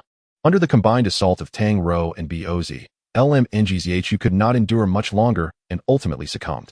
Both competitors exited the match. The host inquired of MCH and about his feelings on the match. Impressive, he remarked. Following a series of inquiries, the match concluded, and the audience's challenge event came to a close with Xiao Yifan and Feng Rue emerging victorious. Today's game and challenge event had delivered numerous surprises, with Su Li and Chun Mubai experiencing the most, as they were summoned onto the stage by Wei Chen and Ye Xiu without mercy, only to be defeated without hesitation. Yet, this display of prowess caught the attention of players from all walks of life. It feels particularly noisy today, remarked Su Li. Indeed, somewhat, Chen Mubai replied. Brothers, everyone around is cheering for you too, hence the commotion, said Chen Muxue. Shouldn't we hurry? Su Li whispered. Let's go? Chen Mubai responded. Having spoken, the three of them dashed out and finally spotted a taxi, returning home. The house was still shrouded in darkness. Wei Chen, after attending the All-Star event, hurried to the guild, preparing to lead the elite team into dungeons. Thus, Su Li and Chen Mubai, after taking a shower, sat in front of their computers, eager to engage in the game. Welcome to Glory. As Gusu Liren logged in, he promptly invited them to join him in the Sin City dungeon for leveling up, striving to reach level 75 and enter the Divine Realm. However, he had a more pressing matter at hand, to repair Ye Xiu, whose durability had significantly diminished, insufficient for him to complete 3 dungeons. Gusu Liren set off for the Kongji Lin to mend Ye Xiu. Although the pressure from the large guild had eased considerably, it was wise to remain cautious. The durability of his silver weapon was still quite high during the day, hence, there was no rush to repair it. He chose to stroll around Kong, Ji instead. To be frank, Wei Chen had already provided them with ample resources. Such trifles hardly warranted a special purchase. Wei Chen had given all he could, and at times, Chen Mubai pondered whether this was all too simple. Meanwhile, Chen Muxue, having just finished her shower, discovered Su Li and Chen Mubai engrossed in their computers, musing to herself about whether she should send them to a gaming addiction center. Yet, she soon dismissed this thought and returned to her room to do her homework. At this moment, elite players were all striving to reach level 38. Su Li found himself lacking a plethora of materials for leveling up, as it was not only one elite team lagging behind during this event, but all of them were. The top ranks were occupied by the few who had excelled in the last activity. How boring, Su Li thought. At this point, Gusu Liren had successfully repaired Ye Xiu and was hurrying towards Sin City when he noticed someone following him. After a while, unable to tolerate it any longer, he turned around and executed a swift blade strike at the individual. The person, caught off guard, was sent flying through the air. Su Li immediately followed up with a series of quick attacks, and with the formidable power of his silver weapon, the individual's health plummeted by more than half. Su Li inquired, "Why are you following me?" Old Wei was right. "You are quite perceptive," the person chuckled. "Hello, I am Feng Shijing." "Who is Feng Shijing?" Su Li wondered, perplexed. "You truly do not remember," Feng Shijing laughed. Su Li quickly searched for information. Feng Shijing, the second captain of Lanyu, took over after the retirement of the former captain Wei Chen, once the ace 6th player, retired in the 3rd season, succeeded by Yuan Zhou. On the other side, Feng Shijing grinned at Wei Chen, saying, "Old Wei, would it be too much to bully this little fellow?" Indeed, the youth had forgotten even us. "If it weren't for my lesser understanding of swordsmen and sharpshooters, would I need your help?" Wei Chen replied, "If either of these little brats had a mage, would you still consider bullying them?" With that, Wei Chen pulled a pack of cigarettes from his pocket, took one out, and gestured for Feng Shijing to light it. After taking a deep drag, Wei Chen asked, "So, Shijing, have you made up your mind? Managing the Xing Xian guild with only 2 people is quite a challenge. I know you're still hesitating, as this is a significant matter. The elite team requires someone to manage and direct, without me. The Divine Realm will lack competitiveness with only Wu Chen around. Moreover, Wu Chen has many important tasks. If you still have a passion for glory, why not immerse yourself in it?" Feng Shijing shook his head, saying, "I still haven't made up my mind. I'll see later. Let us first engage with this little fellow." Wei Chen took another drag of his cigarette, remaining silent. Returning to glory, Su Li noticed that Feng Shijing had become inactive, so he maneuvered Gusu Liren to poke him, prompting an immediate reaction as Feng Shijing countered with a falling flower palm attack. Gusu Liren was caught off guard and sent flying, but in midair, Su Li unleashed the silver light falling blade toward Feng Shijing, exclaiming, "Are both former captains of Lanyu against me? If you have the capability, let us settle this one-on-one." Feng Shijing chuckled, "Very well, I'll duel you." "All right, I'll add you later," Su Li replied. "No need," Feng Shijing said. "I'll add you." With that, he forcibly logged off and requested a swordsman card from Wei Chen, logging in. "Is it Gusu Liren? Aren't you afraid I'll defeat him and he won't be able to enter your guild? Wei Chen brushed off the ash from his cigarette, stating, that brat Xiao Tian has already been here. What is there to fear? In fact, Su Li's combat style has already taken shape. Oh, Xiao Tian has already visited? Very well, Fang Shijing smiled. What is his style like? He is an on-the-spot player, capable of adjusting his tactics based on his opponent's gameplay. Able to neutralize their unique strengths, Wei Chen explained, holding the cigarette.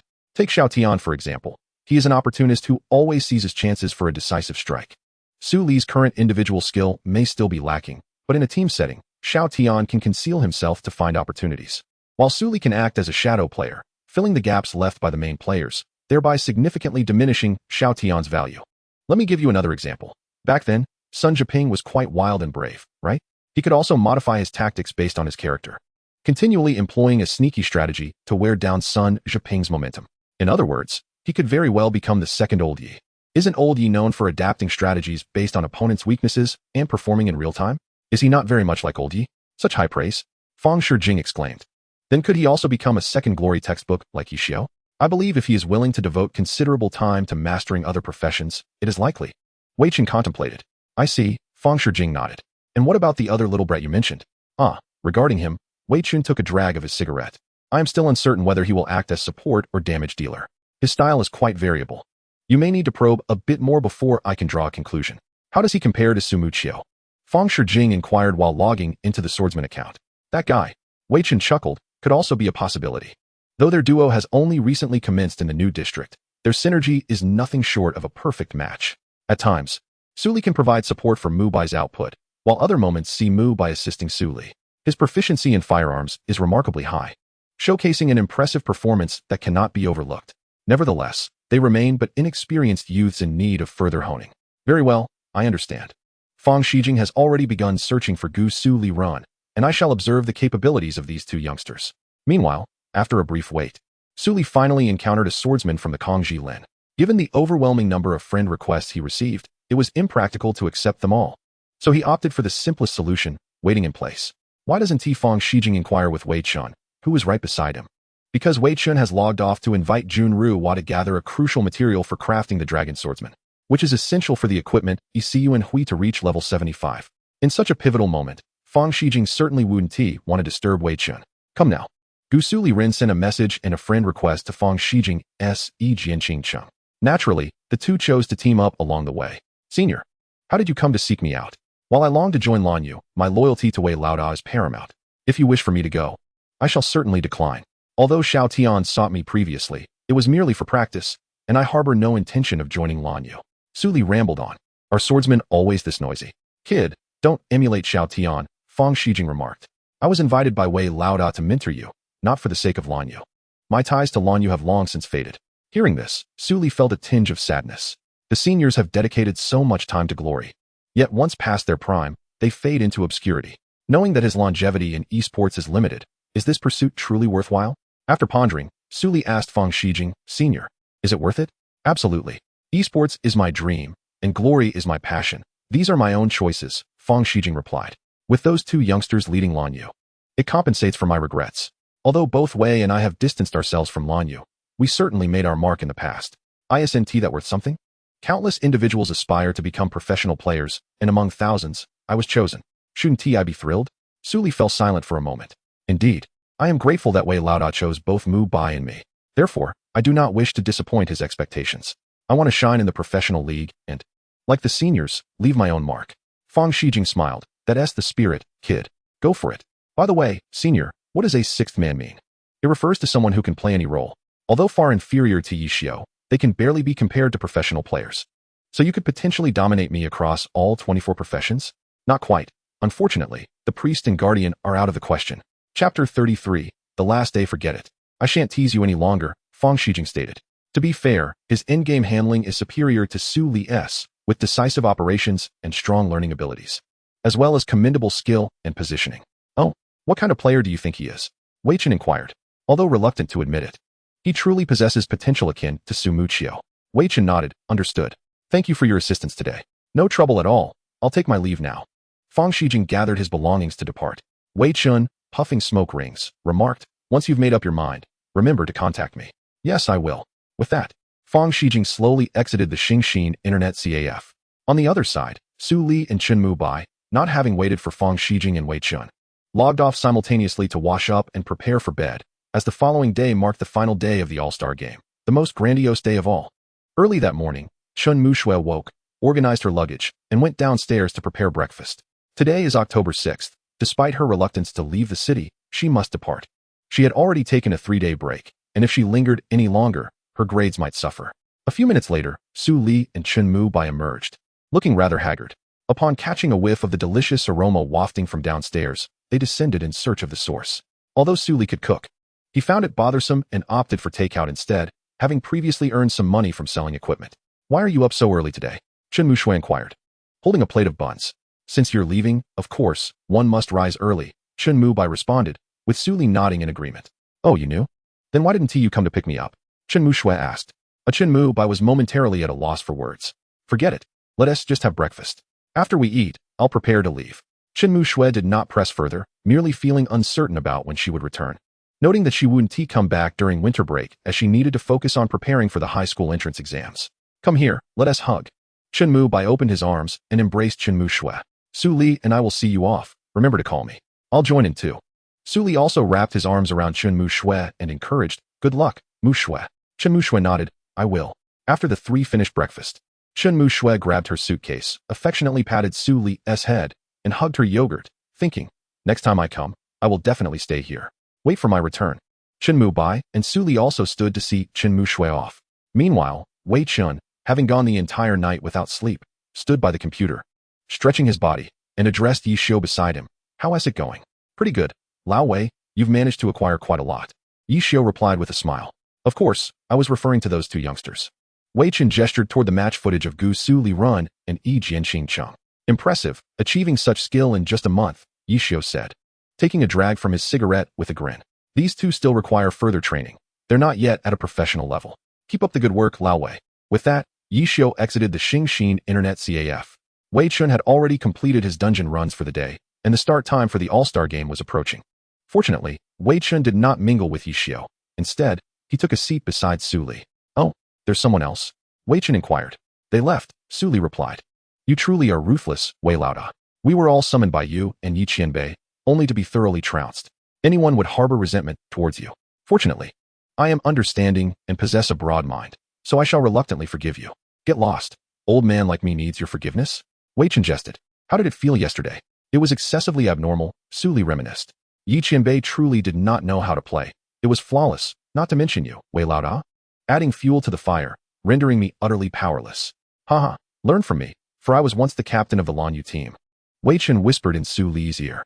"Of course, I will," Su Li replied with a gentle smile as the host stepped off the stage. "Welcome everyone to the venue of the All-Star competition. Yesterday, we engaged in many novel games and welcomed several formidable audience members to compete against professional players. Surely, you were astonished that Yi Shun could dominate the audience. Of course, the two handsome men performed admirably yesterday. Today marks the final day of our All-Star event. The grandest of all, let us welcome the 24-star players with a round of applause." Upon this announcement, thunderous applause erupted from the audience as players ascended the stage from their seats. The participants included Ba Tu, Han Wenqing, Zhang Xinjia, Zhang Jialabaihua, Yufeng Hushao, Tang Hao Huangfeng, Tian Sun Lanyu, Yuan Zhou, Huang Xiaotian Leiting, Xiao Shichin Luanhui, Zhou Zikai, Jiang Buotao, Sun Xiang, Elbo Yuan Sen Ling Yidu, Yang Tsong, Bai Shu Wei Chao, Wang Jiesher, Su Bin Xing Xen, Su Mucheng, Feng Rui, Xiao Yifan Su Kong, Li Xian, Wu Yu Xianyu, Chu Yunxiu, Li Hua. Each player waved to the audience, and applause surged through the arena until the host signaled for silence multiple times before it finally subsided.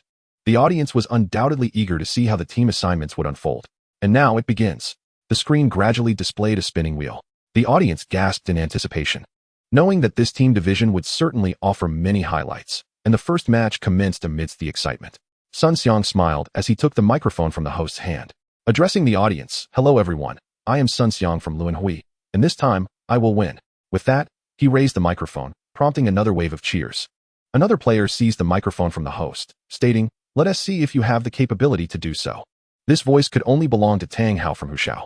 Just moments ago, Feng Rui exclaimed, "Come on, I'm the broadcast champion.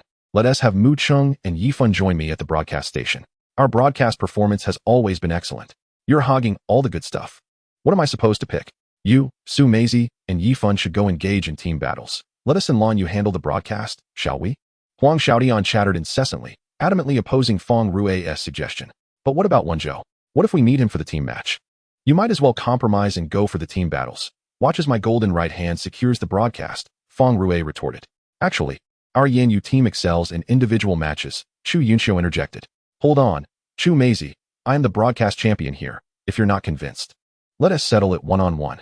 Let us see whose skills are superior, my sword or your golden right hand, Huang Xiaotian challenged. Who is afraid of you? I am the #1 Qi master in glory. Just look at how many have fallen for my tricks. You still have much to practice in that regard. Feng Rui countered. While Huang Xiaotian and Feng Rui continued their banter, for Qiao Yifan, who had just arrived at the All-Star event, it was of monumental significance. Especially as an All-Star. He recalled when he was merely an unnoticed player from Wei Chen, following Ye Xiu's guidance to transform into a formation ghost. The role seemed innately familiar to him. He did not regret this decision and was grateful to have joined Xing Xian, becoming an All-Star player, even earning respect from Zhang Jieshi. As Qiao Yifan pondered these thoughts, Zhang Xinjie approached silently, expressionless, and stated, "Let us formulate the roster." "All right, that works. I have no objections if that kid is with me," Feng Rui readily agreed. However, Huang Xiaotian continued his incessant chatter, and the roster was ultimately left to the host. Thus, the matchup of Tang Hao against Sun Xiang was established. The map was randomly selected. Coincidentally, both players favored aggressive strategies. Sun Xiang as Berserker was a carefully considered transformation, while the road return to the peak was a character re-engineered by Lun Hui, boasting attributes that rivaled the first Berserker. Lanhua Langji. Sun Xiang wielded it with remarkable ease, even discarding Ye Xiu in the process. Taking this step required tremendous courage, but his transformation was splendidly successful and judicious. The character Tang Sanda was originally operated by Lin Jingyan. However, as Lin Jingyan aged, his gameplay deteriorated significantly. During the All-Star event, he was defeated by Tang Hao. Ultimately, Batu team took him in, and Hu Xiao began to formulate new strategies centered around Tang Hao. Nevertheless, Hu Xiao lacked a commanding player, which hindered their performance, yet Tang Hao's fierce playstyle remained undeniable. Thus, these two players were never short of highlights, as they always charged into battle upon meeting, resulting in a clash of life and death, with dazzling special effects that left the audience spellbound. This match was no exception. As the road returned to the peak and Tang Sanda entered the map, they headed straight for the center without any tactical positioning or hesitation. Upon encountering road return to the peak, Tang Sanda hurled a brick toward him. Compared to the Berserker, the rogue possessed significantly greater attack range. Naturally, if road return to the peak could not evade this, Sun Xiang would not be worthy of being called an all-star player. Just then, road returned to the peak sidestepped and advanced a few steps, launching a crumbling mountain strike. A typical Berserker commenced the battle, and Tang Sin executed a backward leap, casting a petrol bomb from his hand. The earth trembled as the bomb exploded, showering sparks across the ground. Sun Xiang remained unfazed by this minor damage, launching a ruin slash towards Tang San. This fervent attack boasted formidable judgment and high defense reduction. The greater the defense, the more significant the weakening effect. Such a powerful skill forced even the stalwart Tang Hao to evade. However, Tang Hao had other ideas and retaliated with a tit-for-tat approach, absorbing the blow. Subsequently, Tang San's body surged with energy, as if a force coursed through him, embodying the strength of steel and iron. He then retreated, raising his knee to unleash a powerful knee strike. This move was precise and ferocious, executed at the moment of a transition. Tang San followed up with a series of airborne strikes.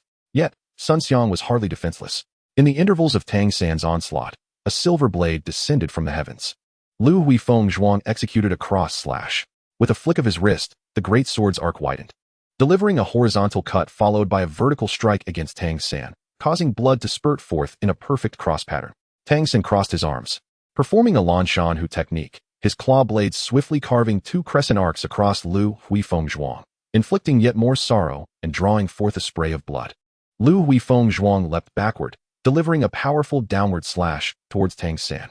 Faced with the imposing great sword, Tang San remained calm. The effect of steel and iron still lingered, rendering him unafraid of this ordinary airborne skill. He executed a throat-grasping maneuver. Yet, in the end, it was Tang San who found himself airborne.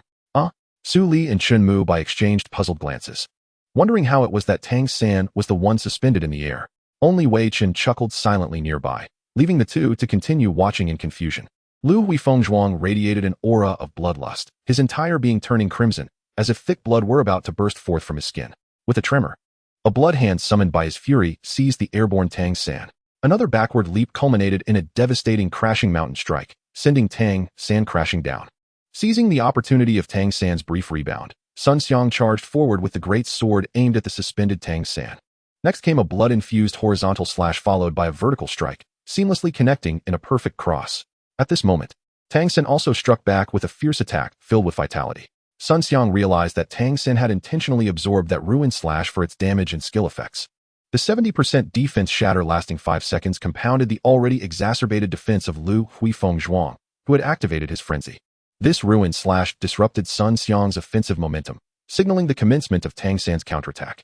Chapter 34. Anticipation of the duel. A tiny needle pierced Lu Huifeng Zhuang's body, causing him to lose his invulnerability for 10 seconds. To confront a frenzied berserker, this was an exceptionally rare skill. Tang San turned, unleashing a fierce roar towards Lu Huifeng, intimidating him and reducing his attack power. A swift hook sent Lu Huifeng airborne, followed by another ordinary strike that elevated him further. In a state of suspension, every professional player harbors countless combo strategies. The true headache is not being airborne, but rather causing the opponent to be so. Sun Xiang, unwilling to sit idly by, maneuvered Lu Huifeng Zhuang to cross his sword, dragging the sword's hilt. The dark red blade unleashed the blood shadow frenzy, creating a blood mist that struck Tang San. Tang San was knocked to the ground by the blood shadow frenzy, while Tang Hao attempted to roll away. At that moment, Sun Xiang controlled Lu Huifeng Zhuang's turn, his body pulsating with blood energy, seemingly on the verge of eruption. Was this frenzy? No, it was something even more potent. The Berserker's level 50 skill, Bloodthirsty Combat. Immediately after Lu Huifeng Zhuang's frenzy concluded, he activated Bloodthirsty Combat, which offered a 25 greater enhancement in combat compared to frenzy, along with a more domineering invulnerability and significantly pronounced skill effects. Presently, Lu Huifeng Zhuang initiated a backlash, sacrificing his vitality to inflict severe damage upon Tang San. A message flashed across the public screen. Isn't it time to end the foreplay? Sun Xiang typed in the player chat.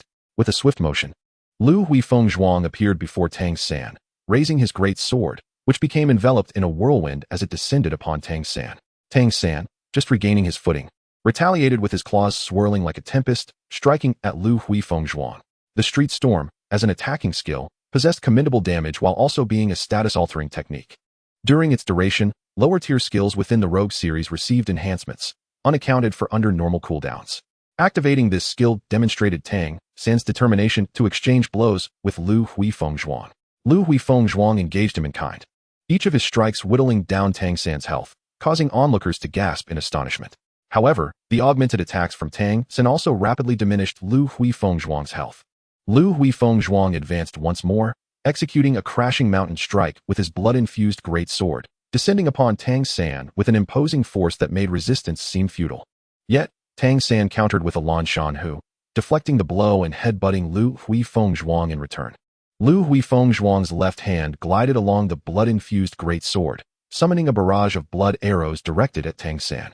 With so many blood arrows at such close range, Tang San could not evade them all. While enduring the damage, a chill emanated from his hand. A heavy strike. Lu Huifeng Zhuang utilized his great sword to deflect the recently cast needles, followed by a swift charge.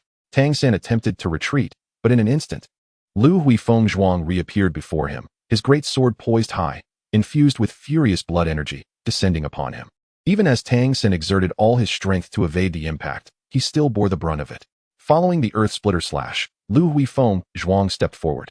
The blood-infused great sword now tinged with a hint of magic, executing a horizontal slash towards Tang San. Why hasn't 20 seconds passed yet? This was Tang Hao's inner thought. The PMO Zhan naturally struck Tang San, and at this moment, Lu Huifeng's bloodlust gradually dissipated, marking the end of the frenzied battle effect. Lu Huifeng's reckless offensive also came to a halt. However, Tang San could afford no further mistakes. He was left with merely 5 health points, while Lu Huifeng still had 15.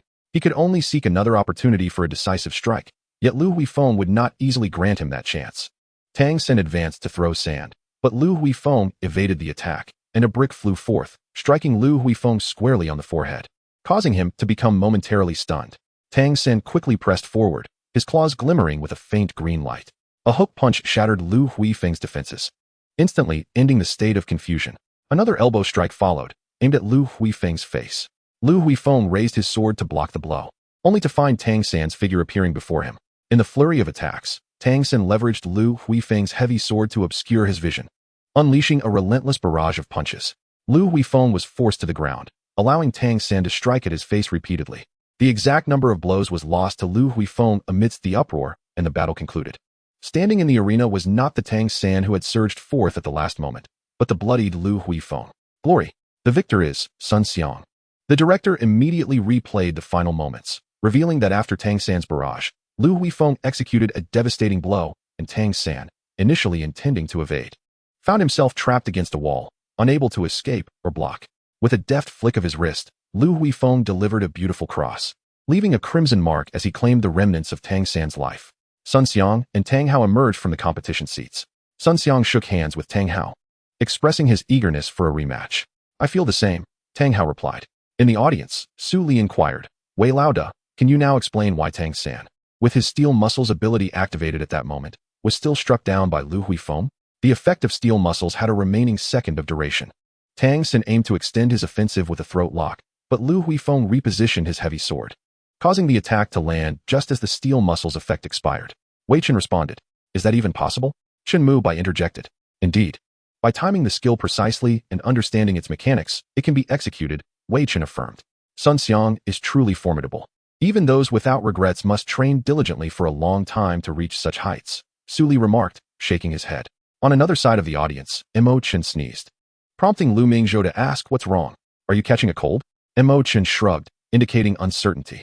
The next round of individual matches commenced, with the contestants, Chu Yanxiu and Yang Kong. How will this play out? Su Li pondered, realizing that if the assassin found an opening, the elemental mage's frail defense, combined with the assassin's fatal blow, could lead to a swift demise.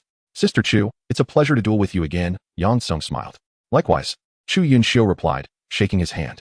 The map, Wind City, Misty Rain, was randomly selected, but it was particularly suited for bombarding from a distance, offering few places to conceal oneself, characterized by a typical desert landscape. As the characters entered the fray, Wind City, Misty Rain presented a rare instance of a female character wielding a male avatar. Both male characters adopted tactical positioning. The elemental mage was ill-suited for direct confrontation with an assassin, given the latter's prowess for stealth and lethal strikes, rendering the mage a nightmare for fragile characters. Yet, compared to other high-health assassins, the current one was somewhat more formidable. The outcome depended on the meticulous execution of both players. A single misstep could cost them victory. However, given that the All-Star event was primarily for entertainment, there was no need to overly focus on winning or losing. Yang Song and Chu Yanxiu shared this sentiment, and the duel concluded with Wind City, Misty Rain skillfully creating distance and utilizing an area attack to defeat Feng Jingsha. The next match featured Li Hua and Bai Xiu. Bai Xiu, a knight who recently joined, had proven his worth by repeatedly resolving crises for Team 301, especially as Yang Song transitioned from a primary role to one of support. After eliminating a core character with a decisive strike, Bai Xiu often assumed tactical leadership, securing numerous victories for the team. Consequently, he garnered significant votes, becoming the second player after Captain Yang Song to enter the All-Star lineup. Li Hua, recognized as the #1 ninja in glory, was a joy to watch as he scaled walls. He served as an excellent offensive force within Misty Rain, with many tactical plays revolving around him. While Misty Rain could function without its sister duo, it could not afford to be without Li Hua. If the team owner were willing to separate the sisters to allow for a more versatile remote assault strategy, Misty Rain's performance might improve. Although Li Hua's individual results remained outstanding, keeping him firmly within the All-Star roster, facing a knight with high defense and health posed a considerable challenge for ninjas. If the knight gained control, the situation would worsen. Considering the previous matches that concluded in 1 minute and 34 seconds for Sun Xiang and 2 minutes and 56 seconds for Chu Yanxiu, this match would undoubtedly extend well beyond 5 minutes. While the All-Star event had a performative aspect, a serious attitude was essential as a mark of respect towards one's opponent. With this earnest mindset, the competitors commenced their match. The map, Forest Shadows, Tide Surge, was a highly suitable arena for stealth. The official random selection provided Lin and Chao with significant advantages. As the foremost ninja in glory, Misty Rain crafted numerous silver gear for him, with the special weapon Shirlu Yi being one of the more advanced silver types. Upon entering the map, Lin and Chao actively maneuvered while Tide Surge leisurely advanced towards the center of the arena. It is evident that El Hu is exceptionally proactive. The audience recognizes that ninjas are typically at a disadvantage against knights, yet this particular map proves to be highly advantageous for ninjas. LZHDO, what are your thoughts? The All-Star match naturally warrants expert commentary. Indeed, BNUYN features numerous concealed areas, allowing for a multitude of positioning strategies. RSH. as a parachuting knight, possesses commendable strength, and it is likely he will not allow Hu an easy time, Lyb remarked. We can observe that Chox has appeared at the center of the map, scanning the surroundings without detecting any sign of Ncojing. PNL and noted. At this moment, Ncojing is deftly maneuvering, and with a swift motion. He sends 3 shurikens flying towards Chox. Chox turns and raises his shield. Clanging sounds echo as the shurikens are entirely deflected by the formidable shield. It appears that Bish possesses an extraordinary ability to discern sounds, as he detects the faint noise of the shurikens with remarkable clarity, Lyb commented. However, this is certainly not the end of Ncojing's offensive. PNLN added, let us observe how Hu responds. Ncojing continues to dart through the grass, while Chox gradually approaches the thicket, causing the audience to become tense. As they notice Chox's proximity to Ncojing, Hu also spots Chox's position, with a flick of his wrist. A spinning shuriken is sent towards Chox, followed by rapid hand seals, preparing for the next attack. Within the realm of Glory Knights, Chox's shield is already among the best. This spinning shuriken will not trouble him significantly. As he raises his shield, the shuriken descends, leaving behind countless shadow clones.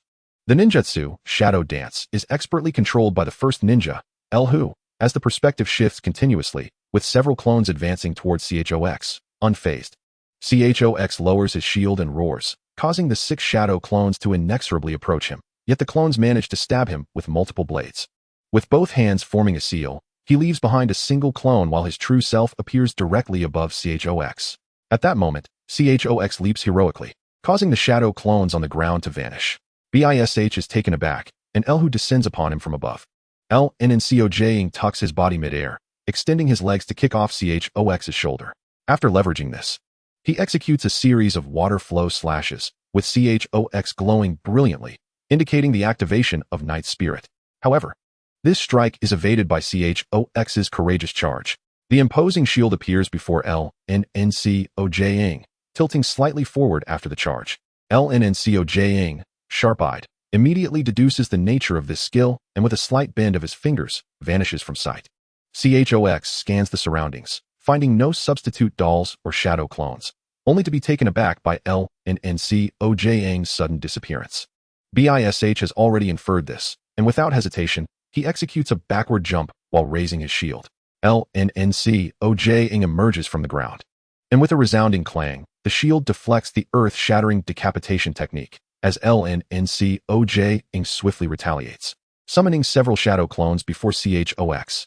A hit lands, disappearing in a flash, only to reappear beside Chox, landing another strike, and then executing the ninjutsu.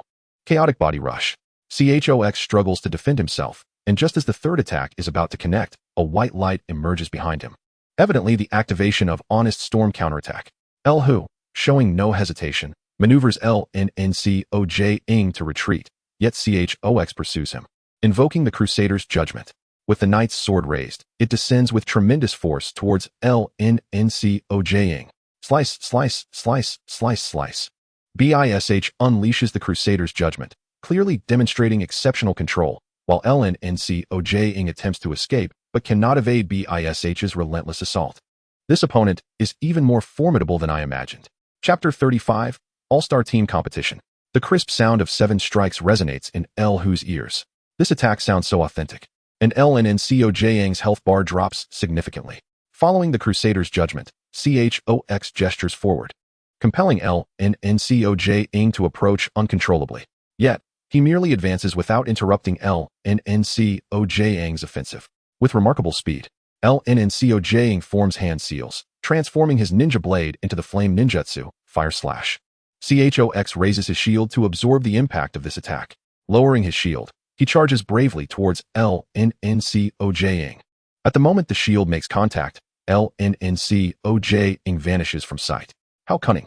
Hu specifically executed Ncojing's shadow clone maneuver the instant Chox raised his shield, successfully evading Chox's line of sight. Lyb remarked. Backhand binding technique. Double kill with empty cicada. Explosive flame dragon. Sparrowfall. A splendid series of assaults. It seems that Bish's momentum has faltered. LZHDO, what do you think? PNLN tossed the topic to Lyb. Indeed. BISH, as an overseas player parachuting into the 10th season, has shown brightly in the Glory League's 10th and 11th seasons. But when faced with the first ninja Hu, he still requires more practice, LYB explained. Alright, we can see that a significant shift has occurred on the battlefield, with CHOX's precarious health bar plummeting. PNLN exclaimed excitedly, ninjutsu. Cherry Blossom, Fractured Moon. Successfully eliminating BISH. Let us congratulate Hu for his victory. Haha. LZHDO, this match was indeed thrilling. Both competitors are exceptional, and Hu's mastery over perspective and tactical choices are truly top-notch. BISH's understanding of the night class is also remarkable. It is safe to say that the outcome would not have been surprising regardless of the victor. LYB shared his perspective. Indeed, LZHDO's insights are astute. Next, we will proceed to the arena matches. Dear viewers, we will return shortly after this break. PNLN seized the opportunity during the intermission for the arena matches to insert an advertisement. Listen to me, in Glory, every class possesses its strengths and weaknesses. You must identify each class's vulnerabilities, exploit them, and dismantle them one by one, WICHN advised. I generally understand the sword class, and I will take the time to study other classes once I reach the Divine Realm, SL added from the side. The event has commenced, announced Chenmu Bai. Esteemed audience members, we are about to embark on the arena competition. Please welcome the contestants to the stage. The host proclaimed. One by one, the competitors took to the platform.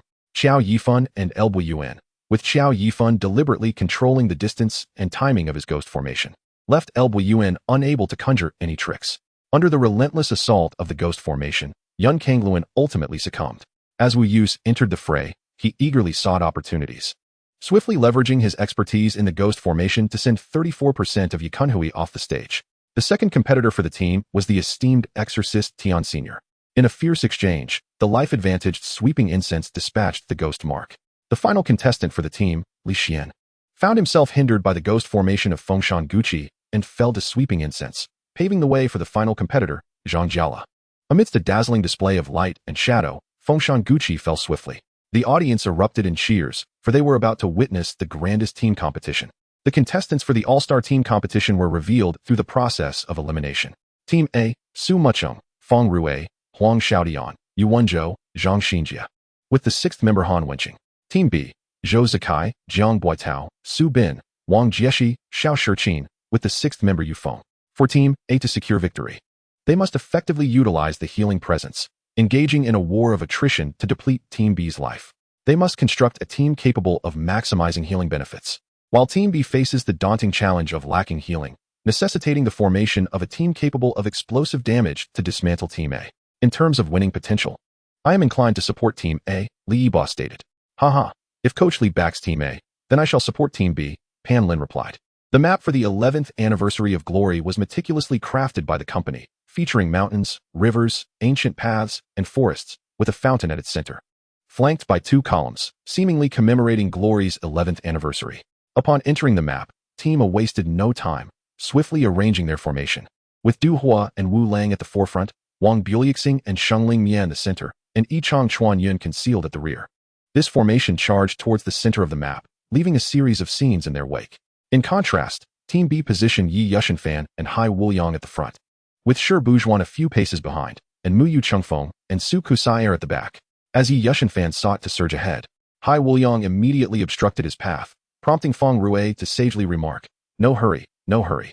"How sly," Huang Xiaodian retorted. "This is merely seizing the initiative, do you comprehend?"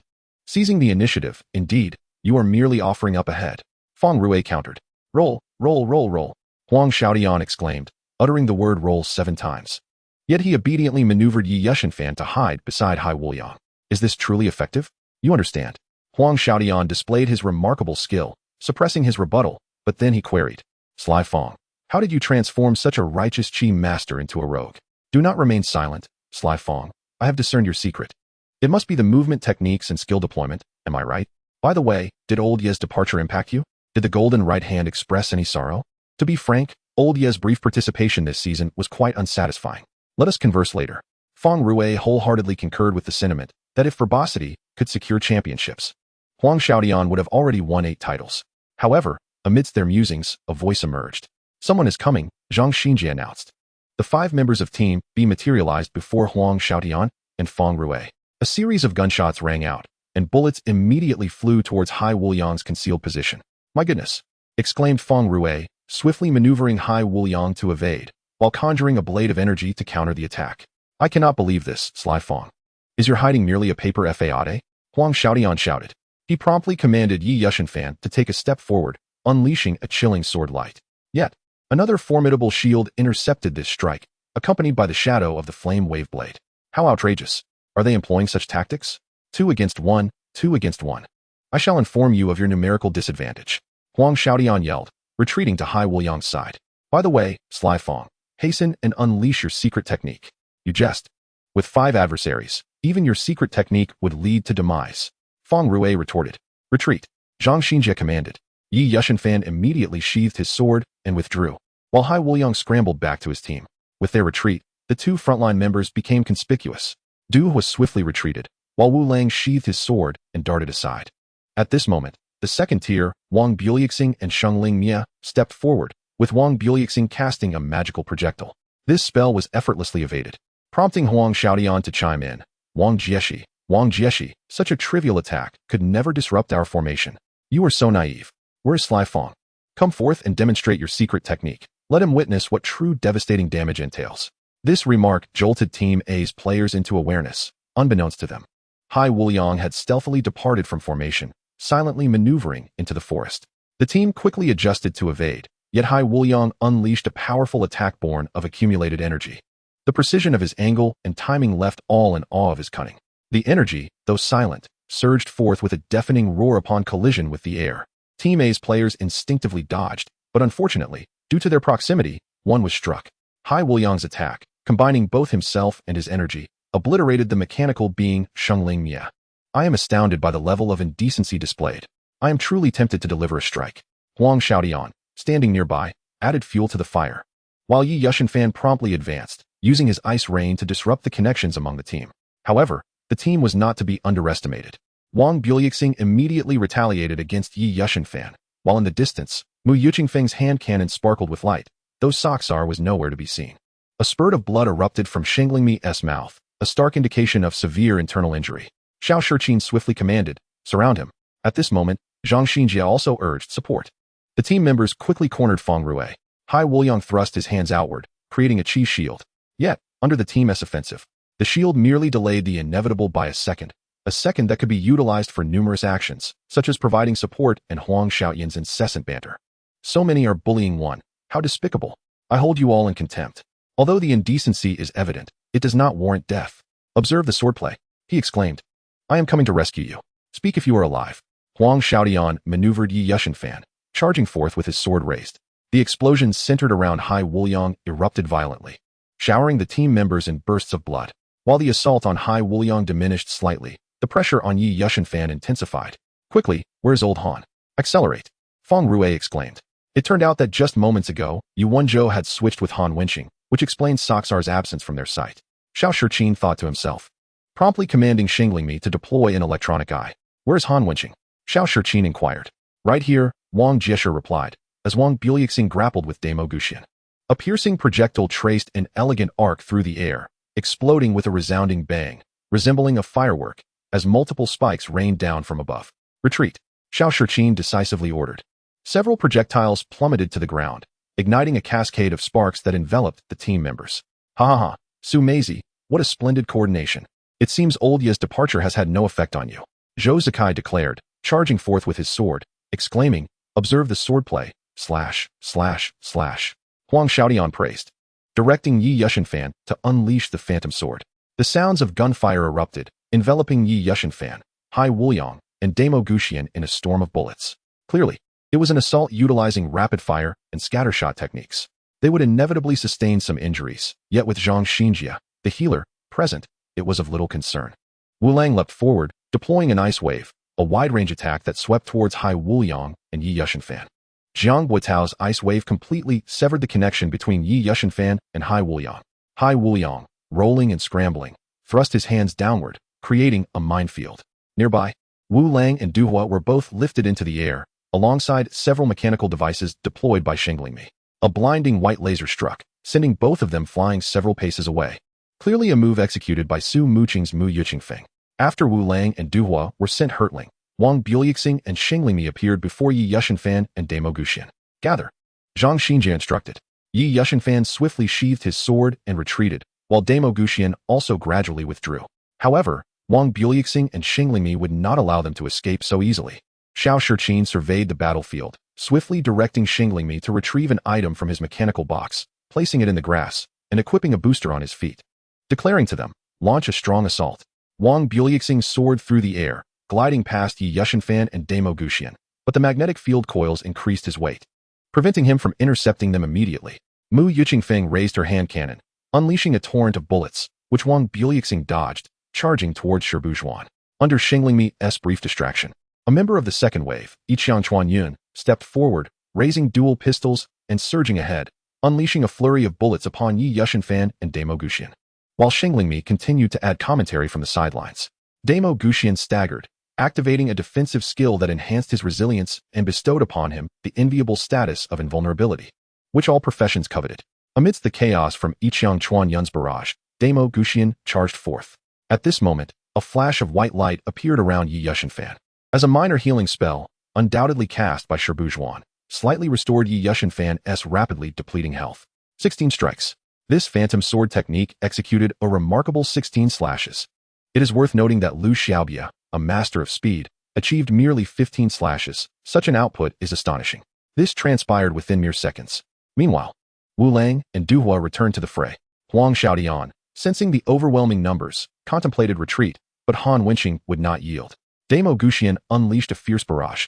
Chapter 36, All-Star Team Competition, Part 2, Damo Guxian unleashed a fierce barrage. The first punch completely misaligned Xing Lingmi's position. The second forced Du Hua to raise his shield in defense, the third compelled Zhou Zikai to retreat hastily, and the fourth caused Wu Lang's health to plummet further. Only he could execute such a seasoned and ferocious barrage, simultaneously forcing a multitude of experts to halt and defend. Han Wenqing truly lived up to his title as a master. He had achieved the best he could. The four were momentarily thrown into disarray. Subsequently, all four unleashed their attacks upon the two adversaries. Damo Guxian and Ye Xiu hastily retreated, their health diminishing at a rapid pace. Yet fortunately, they managed to return to a safe distance. As for Wang Buliuxing, he was still engaged in a fierce battle with Shibujuan and Hai Wuliang. Although he stood alone, he held his ground against two formidable opponents, showcasing remarkable skill. An astute observer could discern Wang Jieshi's strategic use of magic. In the All-Star arena, Wang Jieshi bore little responsibility, allowing him to experiment with his magician's tactics with ease. Though Feng Rue had witnessed the magician's techniques a few times, he was still too inexperienced to effectively counter them. However, being a top-tier player and coupled with innovative tactics, there was not much embarrassment to endure, as they remained capable of mounting a counterattack. The strategy of playing cautiously was indeed essential. Feng Rue, employing the strategies of a cautious practitioner, made it less comfortable for Wang Jieshi. Attack! Xiao Shiqin commanded. Shengling Shijian swiftly took action, extracting an air compressor from the toolbox, deploying two mechanical trackers, and rushing forward to disrupt Zhang Xinjie's healing space. The Team's players were well aware of the unfolding dynamics. A flash of light enveloped Duohua, evidently activating the Knight's spirit, as he leaped with his shield toward the center of the team, while Guan Wulong advanced a few steps, brandishing his sword, unleashing the Nebula Wave Sword, delivering yet another area of effect damage. Eguan Chuanyun raised his dual guns and charged forward again. Is it really necessary to be this ruthless? Huang Xiaodian exclaimed. Just as Ye Xiu intended to join forces with Hai Wuliang to besiege Wang Buliuxing, the Team's offensive suddenly intensified. With so many mechanical functions, it would be impossible for Ye Xiu to withstand the onslaught without sustaining severe damage. Oh dear Jieshi. Be gentle. My little brother is fragile and cannot take it, Feng Rue observed as he quickly chose to retreat, avoiding excessive engagement with Wang Buliuxing. Su Meizi, increase your firepower. This is not how you should strike me, Huang Xiaodian shouted. Amidst this assault, the only one unaffected was Su Muqing, who needed to stabilize the situation. Otherwise, the team would lose a significant advantage in this wave of attacks. The Team's roles were heavily concentrated, which Xiao Shiqin capitalized on to launch an offensive, especially within the concealment of the grass, where mechanical devices remained hidden, presenting a fortuitous advantage. Su Muqing alone disrupted the Team's formation. Suddenly, a massive beam of light erupted, radiating outwards centered on Wulong. With a wave of his right hand, a lighter descended from the heavens. Boom! Zhou Zikai intervened. As Eguan Chuanyun's dual guns sparked with fire, the instantaneous firepower suppressing Ye Xiu from daring to approach. Furthermore, it was not just one person feeling the pressure. Even Mu Yuqingfeng, caught in the midst of a tight formation, felt the strain. Has this fellow truly become this formidable? Huang Xiaotian muttered. Daxin, quickly reveal your secret technique. The secret technique is coming. Feng Rue responded promptly. Although Hai Wuliang appeared to be lying on the ground, his hands moved first. Pressing his palms against the ground, a seismic shockwave erupted, sending those caught off guard airborne. Hai Wuliang's form radiated an aura of righteousness amidst his focus. With the activation of the airflow cloud, Hai Wuliang's speed increased.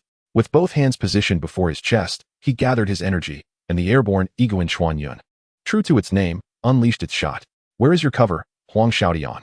Feng Rue shouted. As he released his own energy, the thunder cannon enveloping the three airborne players, resulting in a burst of blood mist from Hai Wuliang's head. The Barrett sniper rifle inflicted double damage upon a headshot. Yiguan Chuanyun retaliated, equalizing the damage inflicted by Hai Wuliang. Zhou Zikai, relentless and precise, commanded, pull back. Feng Rue understood that with Hai Wuliang's hands brimming with energy, he was drawing nearer, employing the cloud grasp technique, a skill that had often turned the tide in previous competitions. Yet, in this elite arena, could it still alter the outcome? No, it was impossible. Duohua stepped forward to absorb this skill, with Su Bin proving through action that it was unfeasible. Duohua charged straight towards the Damo Gaian and Ye Xiu fan. Xiaozhou, this is too ruthless, Feng Rue lamented. The trajectory of Yiguan Chuanyun shifted from Ye Xiu fan to Hai Wuliang, as Hai Wuliang's health drained rapidly, akin to a faucet running dry. Especially with Wulong and Xingling Shijian, both top-tier combatants, adding to the pressure. How could the team remain idle while watching Hai Wuliang be encircled? In a moment of unavoidable confrontation, a divine flame ignited upon Wulong. The wave he intended to unleash faltered. Feng Rue seized the opportunity, executing a Qi Chuan Lu Yun, enveloping himself in energy and swiftly escaping the encirclement of the three. For them to re-enter Su Muching's snowflake firepower line would not be so simple. At this juncture, the only one capable of breaking the deadlock was Wang Jieshi, ensnared within the enemy's encirclement. Wang Buliexing, wielding a broom, soared towards the distant Mu Yu Chengfeng. Bang, bang, bang. Accompanying Wang Buliexing were countless bullets, undoubtedly increasing the challenge for Mu Yu Chengfeng, especially as Wang Jieshi's unorthodox tactics, the magician's extraordinary style, truly came to the fore here. No matter how Mu Yu Chengfeng tried to escape, she could not shake off Wang Buliexing. While the team's three players surged forward again, Ye Xingfan and Damo Gaian continued their assault on Duohua, who had already endured several attacks from the team. This time, his health was critically low, and the red health could trigger a berserk state, but the players would not. Su Bin had done his utmost to slow the team's tempo, proving himself to be an exceptional player. I can't believe it. Still alive, still alive. Huang Xiaotian shouted. Su Bin merely smiled. Wulong executed a beautiful wave of 3 cascading waves, forcing Ye Xingfan, who sought additional damage, to retreat. Xingling Shijian took the opportunity to launch several more attacks, causing Damo Gaian and Ye Xingfan to abandon their intention of eliminating Wulong. Jiang, 30 degrees east, push forward. Su, 45 degrees east, pull back, Xiao Shiqin commanded. They were all top-tier professional players, and their execution was commendable. Wulong was the first to initiate the electric wave array, sending an electric ball straight into the grass. Soon, Hai Wuliang rolled out from within, while Duohua let out a sacrificial roar, inadvertently pulling Ye Xingfan from a distance into the fray. Xiaoda, must you be this ruthless? Feng Rue quipped. A flash of brilliance radiated from Hai Wuliang, evidently a focus bestowed by the priest. Following this, Hai Wuliang scurried away, rolling as he went. Before him stood Xingling Shijian. What a coincidence, how ironic. I ran the wrong way, Feng Rue remarked. Seemingly unperturbed, remained steadfast in his position, executing a simple yet effective counterflow. As the life force of his adversaries waned, a powerful rocket punch surged towards him, accompanied by a formidable wave of energy coursing through his being, as if forged from steel and iron. Xiao Shiqin, momentarily startled, retained his composure, skillfully employing thrusters to distance himself from Hai Wuliang, while utilizing mechanical contraptions to impede Hai Wuliang's advance, keeping these tactics discreet from Feng Rue. Wulong pivoted and unleashed a ground-splitting strike from his sword, adeptly countering Hai Wuliang's formidable prowess. Once again, Hai Wuliang evaded perilously, employing the rogue's nimble movements. At this juncture, he sorely needed Shibujuan to stabilize his dwindling health. Once more, Jiang Boitao commanded Wulong to unleash the ice-dominant sword. Seizing the moment as Hai Wuliang found himself cornered, his mobility diminishing under pressure, consequently affecting the rogue's agility. A glance revealed the barrel of a gun aimed directly at him.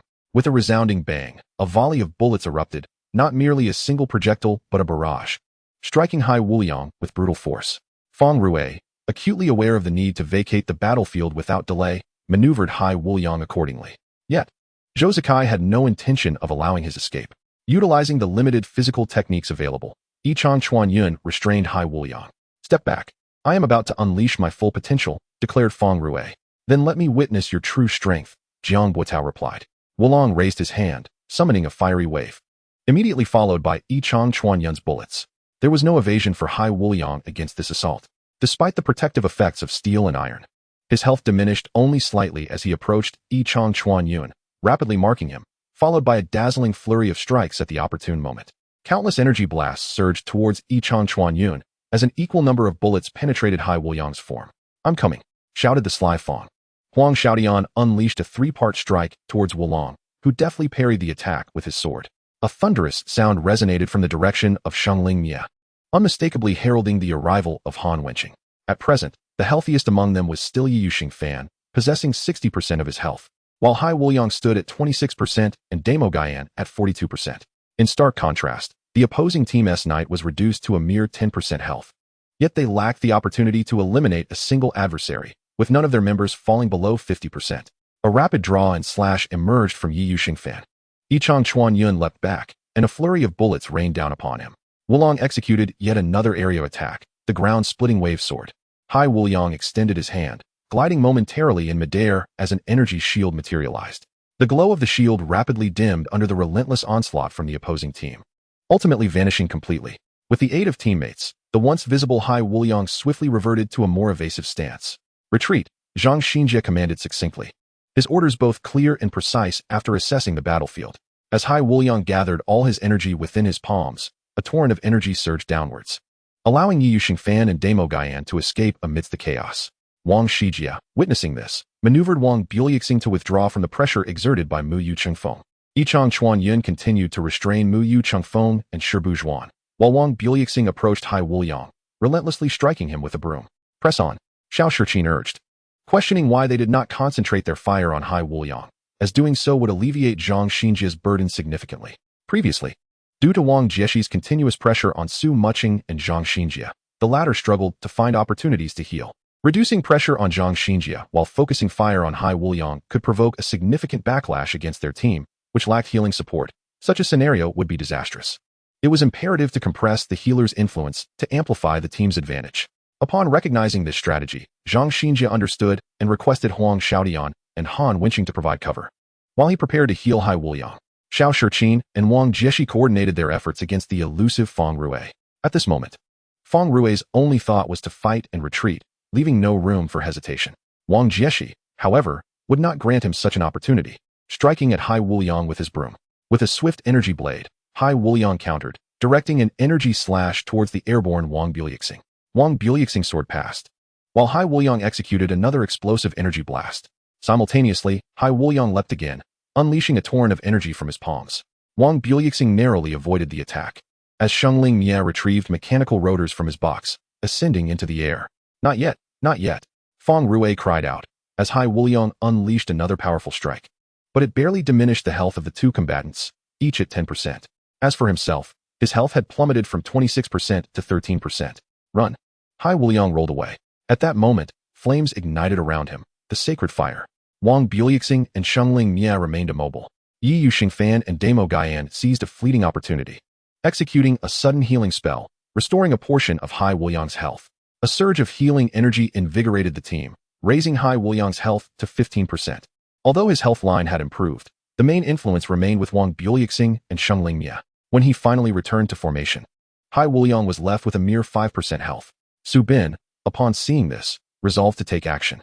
The knight, at 10%, could do little more, but at 5%, he could still secure a victory, eliminating Hai Wuliang and potentially preventing the survival of the remaining foes.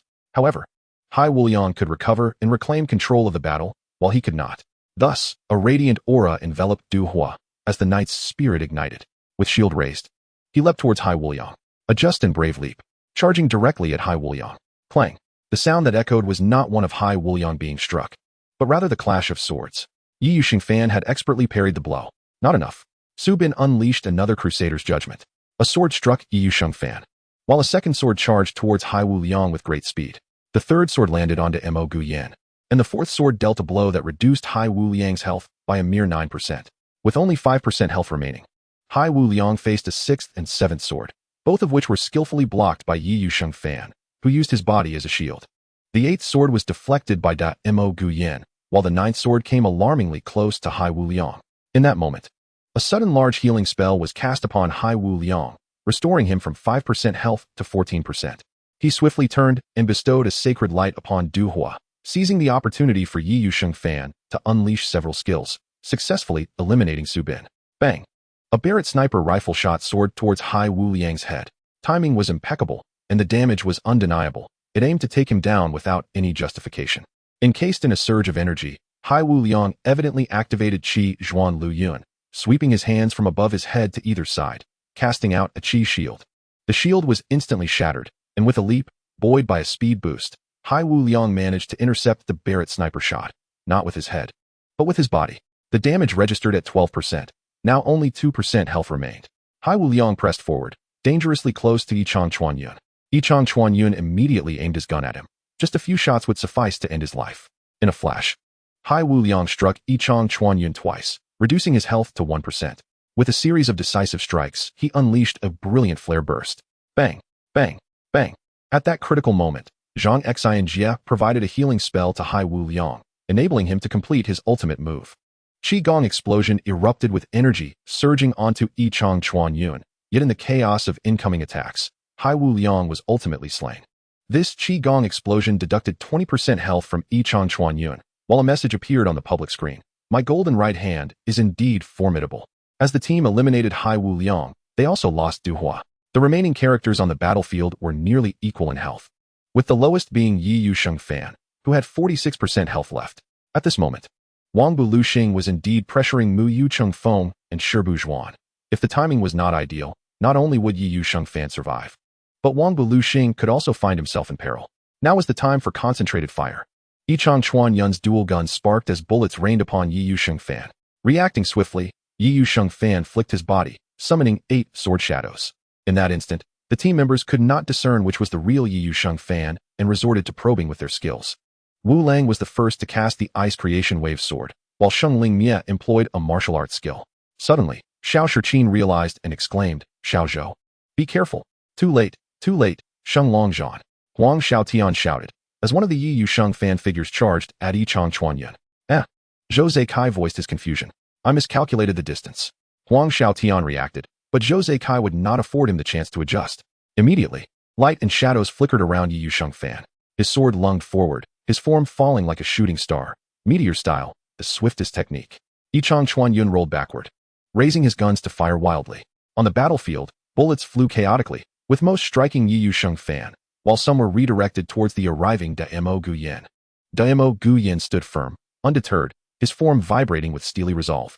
He charged forward with a powerful punch, forming a pincer attack alongside Ye Xiu Fan against Yichang Chuanyun. Shibu Zhuan also cast a sacred light upon Yichang Chuanyun. This strategy was evidently aimed at a strong exchange. Another divine fire struck Wu Lang in a most uncomfortable position. In close combat, how could a mechanic and gunner compete with a swordsman and martial artist? Daemo Gu Yan closed the distance to Yichang Chuanyun, leaning his hands on his waist and unleashing a forceful punch towards him. Yichang Chuanyun attempted to dodge, but could not evade, as Ye Xiu Fan was right behind him, brandishing his sword. In the distance, Luo Hualang Ju sprinted toward the battlefield without pause. Zhou Zeikai surmised that it was too late. Yichang Chuanyun's health would not last until Luo Hualang Ju arrived to provide support. Sheng Lingmie, despite valiantly guarding Yichang Chuanyun, found it futile against the relentless onslaught from Daemo Gu Yan and Ye Xiu Fan. Ultimately, Yichang Chuanyun fell before Luo Hualang Ju could reach him. In the moment, Yichang Chuanyun collapsed, Ye Xiu Fan immediately executed a 3-part slash aimed at Wang Bu Luxing, hoping to break his hold over Mu Yucheng Feng and provide an escape for Mu Yucheng Feng and Shibu Zhuan. Wang Bu Luxing recognized Ye Xiu Fan's approach and promptly charged towards him on his mount. Without Yichang Chuanyun's restraint and Wang Bu Luxing's pressure, Mu Yucheng Feng felt a significant reduction in her burden. She unleashed a piercing shot, supporting Daemo Gu Yan's retreat, as a healing spell materialized around him. Daemo Gu Yan continued to fight while retreating. Luo Hualang Ju also entered the fray, and Su Ku Sa Air raised the curse of destruction once more to assist Daemo Gu Yan. Xiao Shiqin, witnessing the tide turn, sighed heavily. Zhang Xi and Jia excelled not in orchestrating attacks, but in defense. The team, now entirely in a defensive posture, found it impossible to breach the dense tactical web woven by the opposing team. Thus, the momentum had shifted against their favor. Under Zhang Xi and Jia's command, the team gradually wore down the opposition, leading to their victory. After a few remarks from the host, the all-star match concluded. Su Li and Chen Mu Bai departed the venue to head home. As for Wei Chen, he had some matters to attend to and would not return tonight. Su Li said nothing, purchasing dog and cat food at the supermarket before heading home, exclaiming her fatigue and reluctance to go out. Upon arriving home, she began to shout. Perhaps. Chen Mu Bai, on the other hand, booted up his computer and logged into Glory. After a while, Su Li joined him, setting up Qian Li and Swan Nai. Upon logging in, Su Li noticed an influx of players at Qian Bo Hu, indicating that during the 3-day All-Star event, elite players were gradually catching up. Today, the elite players have predominantly ascended to level 40, and Xingxin is no exception. The fierce competition for dungeon records has reignited, with the first kill of the Qianbo Lake dungeon belonging to Xingxin. Yet the record holder is the recently ascendant Huangfeng. I must level up quickly. I want to delve into the realm of gods. Su Li exclaimed to Chen Mu Bai. Indeed, reaching level 50 will accelerate the process, Chen Mu Bai replied. Gusu Liren and Yi Bai Tianxia were idly farming small monsters, awaiting news regarding the invitation to Qing Junruhua. However, after an extensive period of practice without seeing Qing Junruhua online, they resorted to completing a few dungeons with members of the elite team. Gusu Liren and Yi Bai Tianxia eventually surged to a new level, granting them access to fresh leveling zones. At this moment, Wei Chen was seated within the guild department of Xingxin, a cigarette in hand. Taking a deep breath, he was the first to break the silence with Ye Xiu, who sat across from him. Have you made up your mind? Would you like to join Xingxin? We can discuss salary. Given your previous position as captain of Lanyu, joining us would be a significant boon. Fang Shijing waved away the smoke, stating, Old Yi, times have changed. We must bear some responsibilities now. Old Fang, your hesitation is quite natural. I too would feel uncertain. However, let me ask you, who wouldn't wish to immerse themselves in what they love? Wei Chen remarked. You must feel a twinge of regret, don't you? Old Wei, Fang Shijing hesitated before responding. We are old friends. Recall the second season when Old Wei retired. You took up the mantle. Isn't it true that Lan Yu's achievements stem largely from you and Old Wei? Ye Xiu continued. Yu Wenzhou and Huang Xiaotian have also become prominent figures. Don't you deserve some credit for that? Moreover, I have a young lad here akin to Xiaotian. I suspect you'd relish the feeling of starting from scratch. It's an addictive sensation. Come back, old Fang. Can I truly do this? Fang Shijing pondered deeply after returning home that day. To excel in this new role, he would first need to resign from his current job to pursue his passion for glory.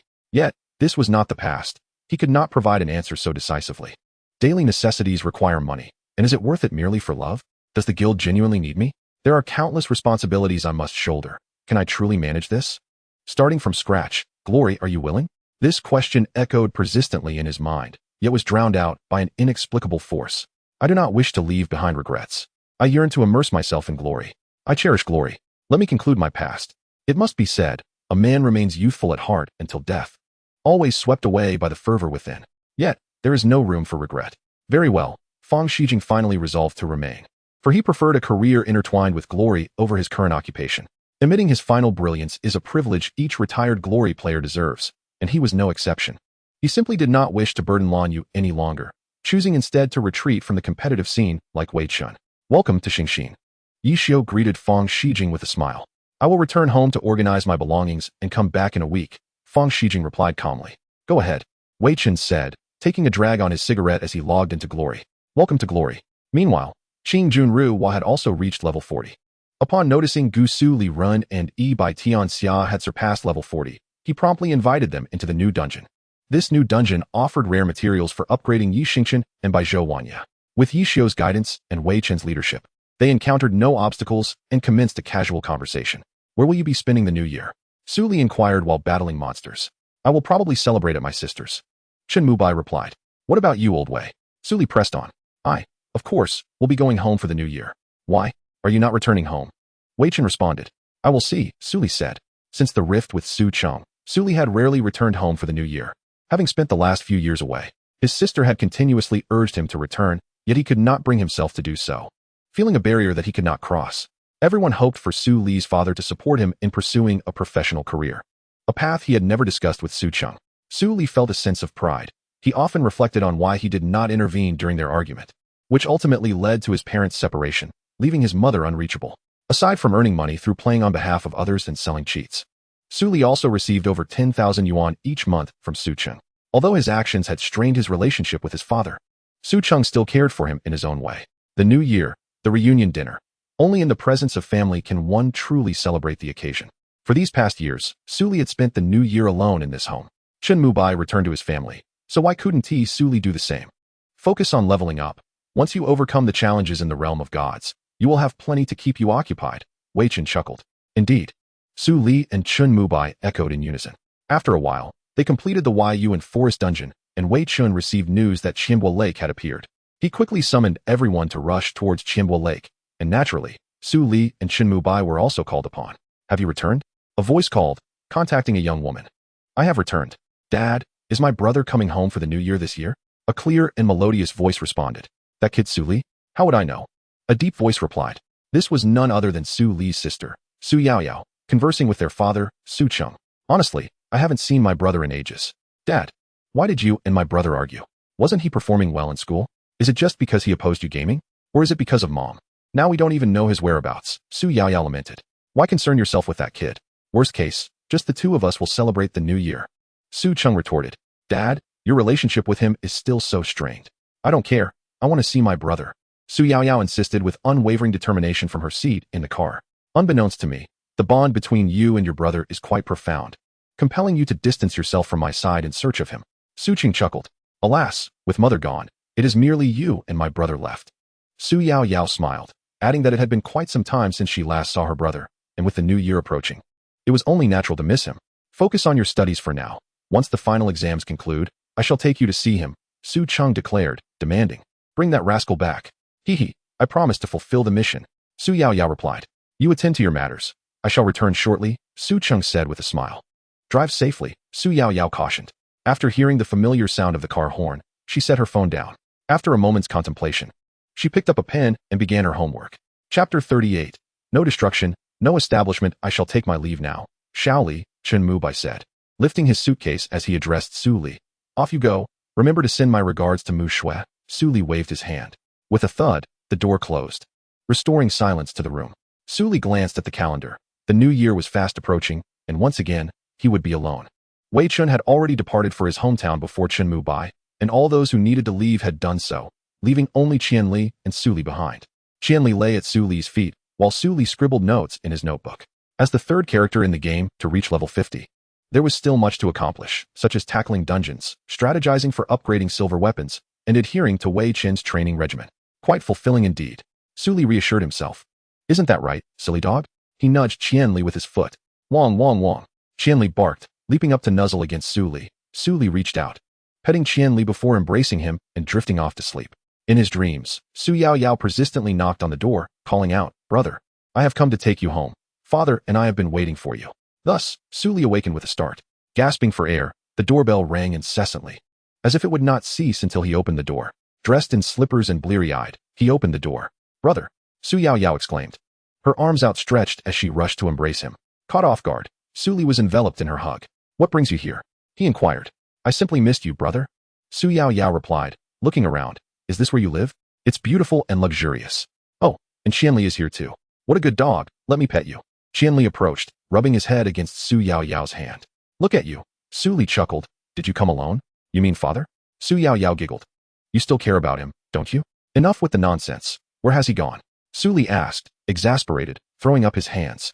As busy as ever. Su Yaoyao replied. He won't be back for the new year either. Can you bear to leave your adorable sister alone at home for the holiday? A workaholic indeed. Su Li shook his head. So, how long do you intend to stay and squander my savings? Absolutely. This time I will take you home for the new year. Su Yaoyao declared earnestly. Here we go again. You said the same thing the past 2 years, Su Li sighed. Let us see what you have in mind to make me return home for the new year. All right. Su Yaoyao beamed. Then I shall settle in for the next few days. I also want to taste your cooking. You really are relentless, Su Li shrugged. Follow me. Su Yaoyao removed her shoes and obediently trailed behind him as he ascended the stairs.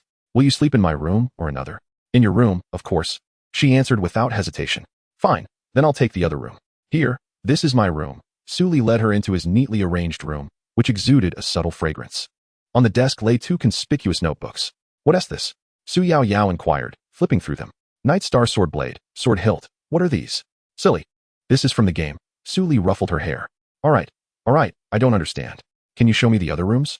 Without hesitation, Su Yao pushed him aside. After the tour, you must cook for me. It's already noon, and I haven't had breakfast. I understand, Su Li replied, leading her next door into Chun Mubai's room, which was immaculate, clearly tidied up. On the table lay a piece of paper. Brother, there's a note here, Su Yao said, picking it up. The handwriting is quite nice. Let me see, Su Li said, taking the paper from her hands to read. How old-fashioned, Su Yao commented. Why not just send a message? Who cares? The note contained New Year wishes and mentioned gifts prepared in advance, stored in a cabinet, with instructions to wait until the first day of the new year to open them. At the bottom of the front page, there was a note reading. This matter has been settled. Turn it over. Su Li chuckled softly and flipped the paper to reveal just 4 words. No destruction, no establishment. No destruction, no establishment. Brother, who wrote this? Su Yao inquired, leaning closer. 4 words, and they expect me to change? They truly think highly of me, Su Li laughed. You're quite clever, little girl. It's from a very good friend of mine who has returned home for the new year. Is that so? Then you should return home for the new year as well, right? Su Yao stared at Su Li. We'll see. Su Li replied as he led her out of Chun Mubai's room and slowly into Wei Chen's. Outside Wei Chen's door, a strong smell of smoke wafted in. The non-smoking siblings entered and immediately began to cough. Once they recovered, Su Li noticed a note on the table and approached to pick it up. The note from Wei Chen contained little more than a mention of New Year gifts and a wish for a happy new year. With a stoic expression, Su Li exited Wei Chen's room and entered Chun Mushue's. Her room was nearly empty, resembling a vacant space. Yet on the bedside table sat a photo of Su Li with the Chun siblings and a small teddy bear. Ah, brother. When did you come to know such a beautiful lady? Su Yao asked as she tiptoed to catch a glimpse of the photograph in Su Li's hand. Oh, come on. You have someone as wonderful as her right beside you, Su Li replied. Wow, brother, you can compliment people now. This young lady seems remarkable. Could she be my sister-in-law? Su Yao teased, squinting her eyes with a playful grin. What on earth are you daydreaming about every day? Su Li chuckled. Don't overthink it. She's just my friend's sister. She stayed here during the last holiday. Oh, I see. That means there's a chance, right?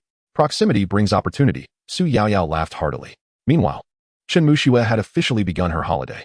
After waiting for over an hour at the school gate, she had yet to see her brother come to pick her up, despite their prior agreement. Brother, why haven't you arrived yet?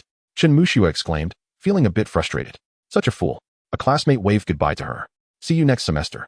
Goodbye. Chen Muxue smiled as she bid farewell to her tutoring friend, looking forward to the upcoming break.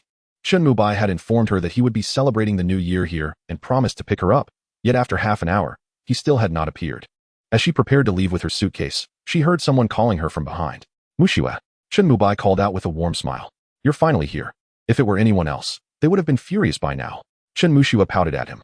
I'm sorry, there was a traffic jam. Chen Mubai said, pressing his palms together in an apologetic gesture. Oh, never mind. I'm magnanimous. I forgive you. Now, take me to eat something delicious. Chen Muxue pointed to a place by the roadside. Absolutely, no problem, Chen Mubai replied. Having earned a considerable amount of money by helping others with gaming, he was not a complete novice. It was his evident talent in games that led others to seek his assistance in achieving glory as a sharpshooter. When he genuinely fell in love with the game, he considered himself a beginner. But he had already purchased a gaming account card and ventured into the newly opened District 13, where he encountered Su Li. Su Li, in contrast, was a true blank slate, having developed his own play style. His innate talent in various games made him excel quickly. Eventually, he chose to play Glory, which was popular among those around him. Brother, are you almost done? I'm starving. Su Yao complained, sprawled on the sofa, playing with Qian Li's dog. The news was playing on the television. All right, it's time to eat. Su Li announced as he brought out the prepared dishes one by one. Not bad, brother. These are all my favorites, Su Yao smiled.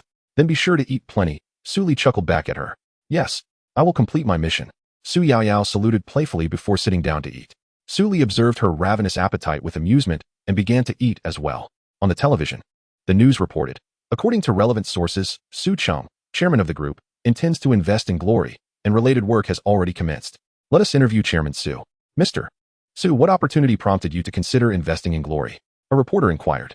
Su Cheng replied earnestly. The current landscape is different from the past. Esports is gaining significant influence, and professional gamers are poised to become a sought-after profession. I have great faith in the future of Glory, and our group has the peripherals and the investment. It is imperative for us to take this first step and invest in the future of Glory. It is well known that you previously did not favor games. What has led you to decide on investing in this industry? The reporter pressed further. This is primarily due to my son. He has loved games since childhood, and we have argued about it numerous times. He insists that esports has a bright future, that gaming has entered every household, and that esports is no longer the unproductive pursuit it once was. What are you hesitating for? This statement changed my perspective. We, the older generation, do not understand esports. Why should we pass our biases on to the next generation? Therefore, I have come to terms with it. In recent years, I have observed the gaming industry, and it indeed has its merits. To win a championship, one must put in immense effort behind the scenes. This reflects a form of sporting spirit, does it not? I believe in my son, and I trust that esports will not disappoint my expectations, Su Chen concluded. Thank you, Mr. Su, the reporter said. Sitting in front of the television, Su Li felt indifferent and muttered, that old fellow. Look, Dad is supporting you now, why not go home and see him? Su Yaoyao remarked. Remember when you played games, and Dad was so angry? Now he supports you playing games. Let's talk about it later. Let's eat first, Su Li said, serving another bowl of rice to Su Yaoyao. By the way, could you bring me the newspaper from my desk? Hey, brother, you still read newspapers? Are you already living like an old man? Su Yaoyao teased, but she got up to fetch the newspaper. Su Li continued to eat quietly as his phone buzzed incessantly. You have a lot of messages, Su Yaoyao observed. Do I? Su Li said, snapping back to attention as he took the phone and newspaper from her. You're getting more forgetful, brother, Su Yaoyao remarked, focusing on her meal. Mind your own business, Su Li laughed, opening the messages. Chen's siblings had sent him simultaneous texts. A day in the sun. Look, Xiao Li, we're having a feast tonight. Crystal Pear, brother Su Li. My brother is treating me to dinner tonight. Su Li chuckled at their antics and replied to each of them, encouraging them to enjoy their meal. He then picked up the newspaper to peruse the recent Glory League news. Jiang Qian is doing well, Su Li noted with a smile. Hey, Jiang Qian. Isn't he your old friend? Su Yaoyao asked. He has entered the professional league, Su Li replied casually, and it seems he's doing quite well. Is that so? Su Yaoyao nodded, somewhat understanding. I've finished eating. Are we going out to buy New Year goods later? I'll help you wash the dishes. All right, Su Li agreed, rising to clear the table. After a while, Su Yaoyao joined him in the kitchen. Qian Li, meanwhile, was enjoying his time, occasionally running in front of Su Li and Su Yaoyao, wagging his tail, perhaps lounging on the sofa. The television was still on, now showcasing a new breed of dog. Qian Li's eyes sparkled as it leapt from the sofa, pawing at the television and barking excitedly. Upon finishing the dishes, Su Li emerged to find Qian Li engaged in its antics, and she promptly intervened. Glancing at the screen, she quickly comprehended the situation. Crouching down, she affectionately ruffled Qian Li's fur, exclaiming, You little rascal, have you not turned into a spirit? I shall take you out for a shopping spree shortly. How does that sound? Qian Li wagged its tail vigorously, barking in approval, and strutted over to Su Yaoyao to flaunt its achievements. Upon witnessing this, Su Yaoyao chuckled and patted Qian Li's head before tidying herself up to accompany Su Li outside. To evoke the festive spirit of the new year, firecrackers and seasonal goods are indispensable. The couplets and gifts must be prepared in advance. After all, the spring festival occurs only once a year, and new attire is a must. At least that is how Su Yaoyao feels. Brother, what do you think of this dress? She inquired as she emerged from the fitting room, addressing Su Li, who was holding Qian Li. It was undeniable that the dress imbued Su Yaoyao with a vibrant aura. Yao Yao, this is already the sixth one, Su Li remarked. To which Qian Li chimed in with a bark. Oh, but the new year calls for new clothes. Su Yaoyao insisted. I'll pay for this one, and then we'll pick out something for you. You really ought to consider your wardrobe. After a year, you have so few outfits, and for someone your age, you lack any spirit. I mostly stay at home and rarely go out. What is the point of buying so many new clothes? Su Li retorted. You should listen to your sister more. A voice chimed in from behind. Honestly, for someone of your stature, having only a handful of outfits is quite intolerable. Su Li turned around to immediately recognize the speaker. Someone who could coax his brother out was not an ordinary individual. Li Ming, do you still not know me? Su Yaoyao interjected. Isn't it said that one must break before they can establish? Surely, a few new outfits are warranted. You are not an old relic. There's no need to be so stubborn. Li Ming added. Such a handsome young man, yet he rotates through the same few garments. It's enough to make one weary. Get lost. Su Li shot back. Li Ming was his elementary school classmate, with a bond that had once been incredibly close. However, after graduating and moving to the city, their encounters became infrequent. It wasn't until the rift between Su Li and Su Cheng that they reconnected, with Li Ming being one of the few individuals with whom Su Li could genuinely share his thoughts. How did you know I was here? Su Li raised an eyebrow, clearly realizing something. I possess a talisman for exorcising spirits. Li Ming animatedly portrayed Su Li as a ghost capable of teleportation. Get out of here, Su Li sighed. All right then, I will indulge your whims and go take a look. Su Yaoyao eagerly nodded, hastily completing the payment and pulling Su Li towards the men's clothing section. Li Ming shook his head, realizing they had forgotten about him. So he took hold of Qian Li and followed behind them. As they walked, Li Ming reflected on his own situation. He had chosen not to return home for the new year. He had recently been promoted to a key player in Ye Xiu and had voluntarily stayed behind for training. The team was undergoing restructuring, and the original lineup from when Ye Xiu was present was long gone. The initial roster included the battle mage, gunner, magic swordsman, psychic, priest, and marksman. This was Ye Xiu's original formation, and it was the magic swordsman class that had brought him good fortune, allowing him to step onto the main stage and offering him more opportunities to shine than other teams. He had no regrets. He felt grateful and wished to repay this fortune with even more effort. All members of the Ye Xiu team had stayed, and Li Ming was only responding to Su Yao's message to reconnect with an old friend. One must never relax, Li Ming mused, to ascend to a greater stage. One must row against the current. Qian Li tugged at the hem of Li Ming's pants, attempting to lead him back to Su Li and Su Yao. Not bad, young man, Li Ming complimented. Su Li, wearing a stoic expression, remarked, "Are you here to witness my misfortune?" Haha, where would I get such an idea? Li Ming chuckled.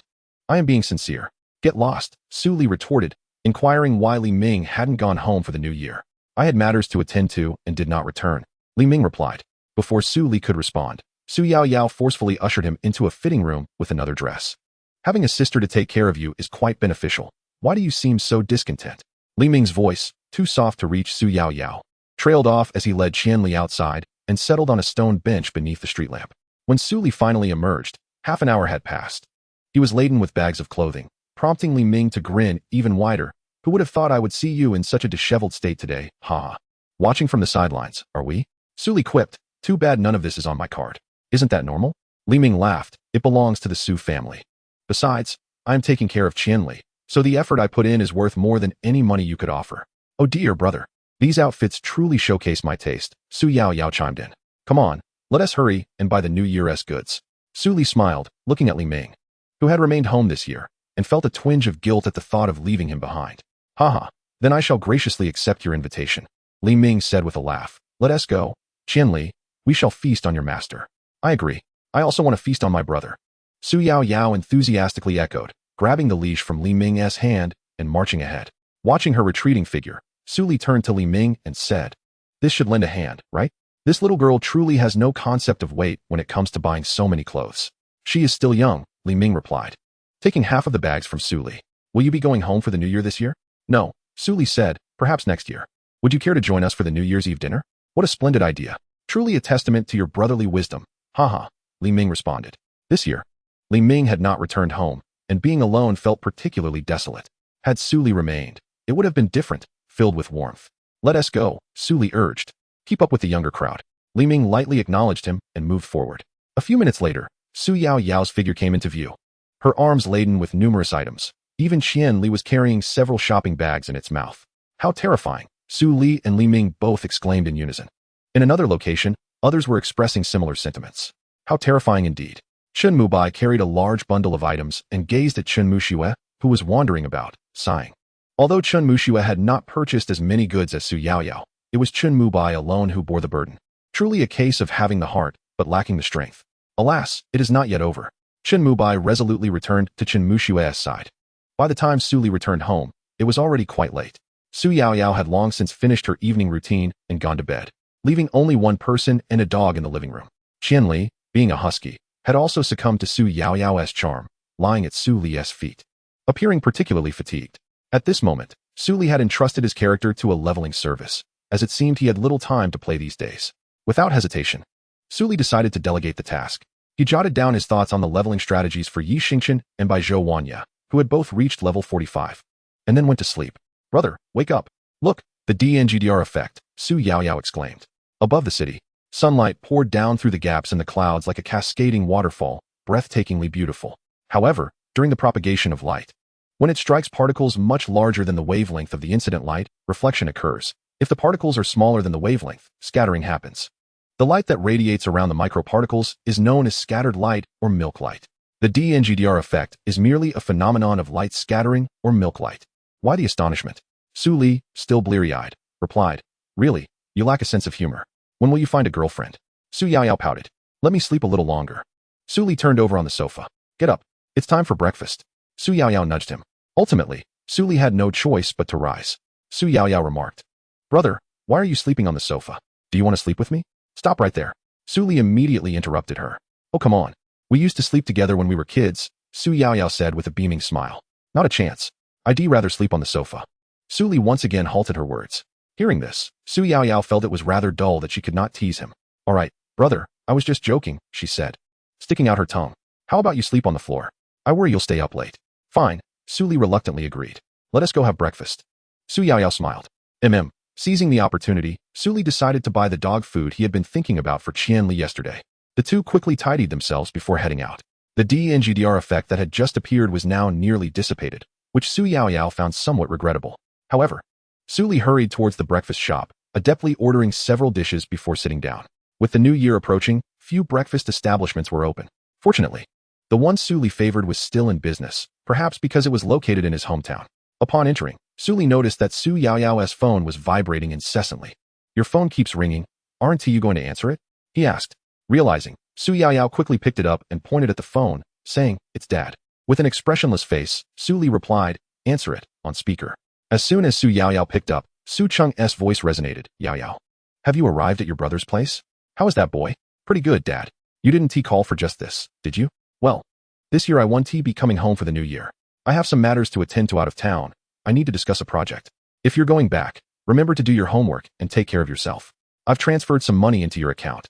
Then I'll spend the new year with my brother. All right, that works. Bring that boy back next year. Sure, Dad, I promise to accomplish the task.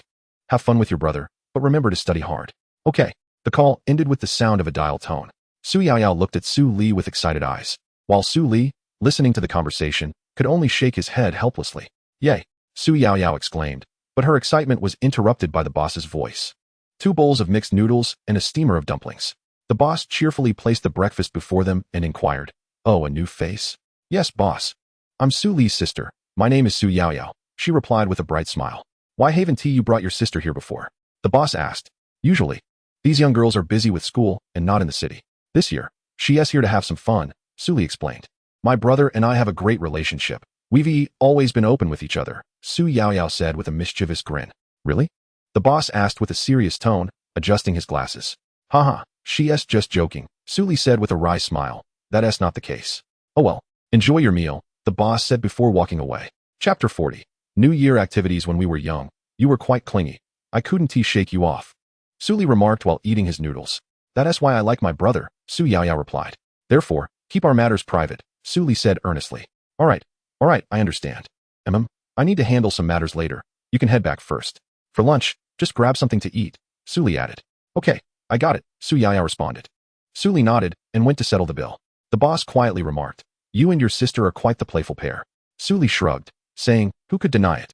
After that, he made his way to Xingxin Internet CAF. Despite the approach of the new year, Xingxin Internet CAF remained open, albeit with fewer patrons than before. Upon entering, Su Li inquired at the front desk, Excuse me, is Chunguo around? Yes, are you looking for her? The front desk attendant asked. Yes, please tell Chunguo that Su Li is here, Su Li replied. The attendant went to find Chunguo. Seizing this opportunity, Su Li took a moment to observe the interior of Xingxin Internet CAF. Although he had visited before, it had been quite some time since his last visit. And this return brought an inexplicable sense of familiarity. You are Su Li? Chunda, the owner, addressed the young man before him. Come on up, we can talk there. Su Li followed Chunguo to the second floor, where she asked, around 16 or 17, why aren't you in school? Some unexpected circumstances, I can't elaborate. Su Li answered honestly. Chunguo, may I ask where Rongfei is? In the tech department, Chunguo replied. With the new year approaching, aren't you going home? We'll see, stated, and after knocking, he entered the technology department. Guan Rongfei merely lifted his head briefly before returning to his computer, stating, You've arrived? Su Li approached and replied, Indeed, I have. Oh, this is the equipment for Hanjiang Guing, the schematic for leveling up to 75. Yes. There are 2 materials I can't decide upon. Guan Rongfei glanced at the schematic and remarked, One is from the Dragon Knight, the Mountain Sea Ice. And the other is the Xiantian Stone from Dinglong. Oh, the name Yin Li is quite intriguing, Su Li observed, examining Hanjiang Gu Ying's battle scythe. So why is that? Both Mountain Sea Ice and Xiantian Stone can be refined to replace Yin Li's grip. Both materials are quite sturdy and entirely capable of fulfilling that role. Guan Rongfei pointed at Yin Li on the screen, adding, However, there is a risk. Both materials may not match the original characteristics, meaning that a wrong choice could lead to a decline in Yin Li's attributes. I see, Su Li mused after a moment. I have also researched the materials. Let me take a look. Guan Rongfei did not refuse, having already prepared a plan for repairing Yin Li in the event of damage. He simply hoped for a smooth process. 8 pieces of mountain sea ice and 8 pieces of Xintian stone? Su Li fell into contemplation, realizing he already had a direction in mind. Refining the mountain sea ice could enhance Yin Li's attack power, but it might also lead to a new attribute that could be extremely mismatched with the original demonic stone attribute. As for the Xintian stone, it likely would enhance magical attack power, possibly increasing skill damage. However, it might not provide an increase in attack speed, resulting in an undesirable additional attribute. How to choose between these two? Su Li hesitated again. The 2 differing plans would yield 2 distinct outcomes, neither of which seemed ideal. He felt troubled. Although his previous gaming experiences included crafting equipment, they lacked the complexity of glory. Suddenly, an idea flashed through his mind, and he immediately said to Guan Rongfei, since both options carry considerable risk, why not make a bold decision? How about combining the 2? Refining the mountain sea ice into a small piece to embed within the Xintian stone? Guan Rongfei was momentarily speechless, but then his eyes lit up. Perhaps that could indeed work. Sit tight, I will go give it a try. He grasped the value and audacity of Su Li's suggestion, recognizing it as a significant decision. If there were any risk, it would be the compatibility of the 2 materials. However, compared to the consequences of choosing one over the other, this was the safest method available. Guan Rongfei was now fully engrossed in the crafting process, and Su Li chose not to disturb him, quietly observing his work. After a while, following a series of intricate operations, the mountain sea ice was successfully embedded within the Xintian stone, and the combined entity was successfully integrated into Yin Li's grip, elevating Yin Li to level 75. It worked, Guan Rongfei exclaimed, slapping the table. The operation resulted not only in no mismatched attributes for Yin Li, but also added fire attribute damage and a new attribute. Both physical and magical attack levels had increased, along with an additional attribute, a new attack speed of 2. Su Li smiled and said to Guan Rongfei, let us take a look at the upgrade plan for Ye Xiu. As for Ye Xiu, it depends on how you wish to craft it. Without a doubt, it is exceptional. It's all about which direction you want to lean towards, Guan Rongfei replied, holding the account card of Gusu Liren. Let us take it step by step, Su Li said. This is the schematic I prepared for leveling up to 50. Guan Rongfei took a look at Su Li's notebook, and after some time, he lifted his head and said, the feasibility is quite high, and the risk is minimal, but in pursuit of perfection, it falls slightly short. What are your thoughts? Su Li inquired. Change the material for the hilt and add a different material for the blade, Guan Rongfei suggested. Hua Yuan cloth and Lanbai stone, Su Li proposed. Exactly. It seems that this was within your considerations, Guan Rongfei praised. Then let us proceed with the upgrade. No problem. Thus, the technology department fell silent once more. After an indeterminate time, Su Li sighed, finally completing the task. Ye Xiu's attack exceeded initial expectations, augmented by a 5 Dark Star effect. Su Li also recognized that the Dark Star effect had a chance to trigger a stun effect. Although it only lasted half a second, it was sufficient to create many reactions. Coupled with the original Falling Star effect, which had a chance to trigger forced levitation, it was undoubtedly an exceptional weapon. Su Li approached to retrieve the account card and said to Guan Rongfei, Brother Rongfei, I'll take my leave now. Happy New Year. Guan Rongfei smiled, replying, I too am preparing to catch a train. Su Li nodded and departed from the Xingxin Internet CAF, where the snow had been falling for quite some time. Clearly unprepared, he headed towards a nearby supermarket. With the new year approaching, Su Li decided to start by fulfilling the wishes of his dog. Qian Li had been eyeing the dog food on television, even making beseeching gestures towards Su Li. The thought made Su Li chuckle, though the snowflakes continued to fall upon him, bringing a slight chill. You're not afraid of the cold, are you?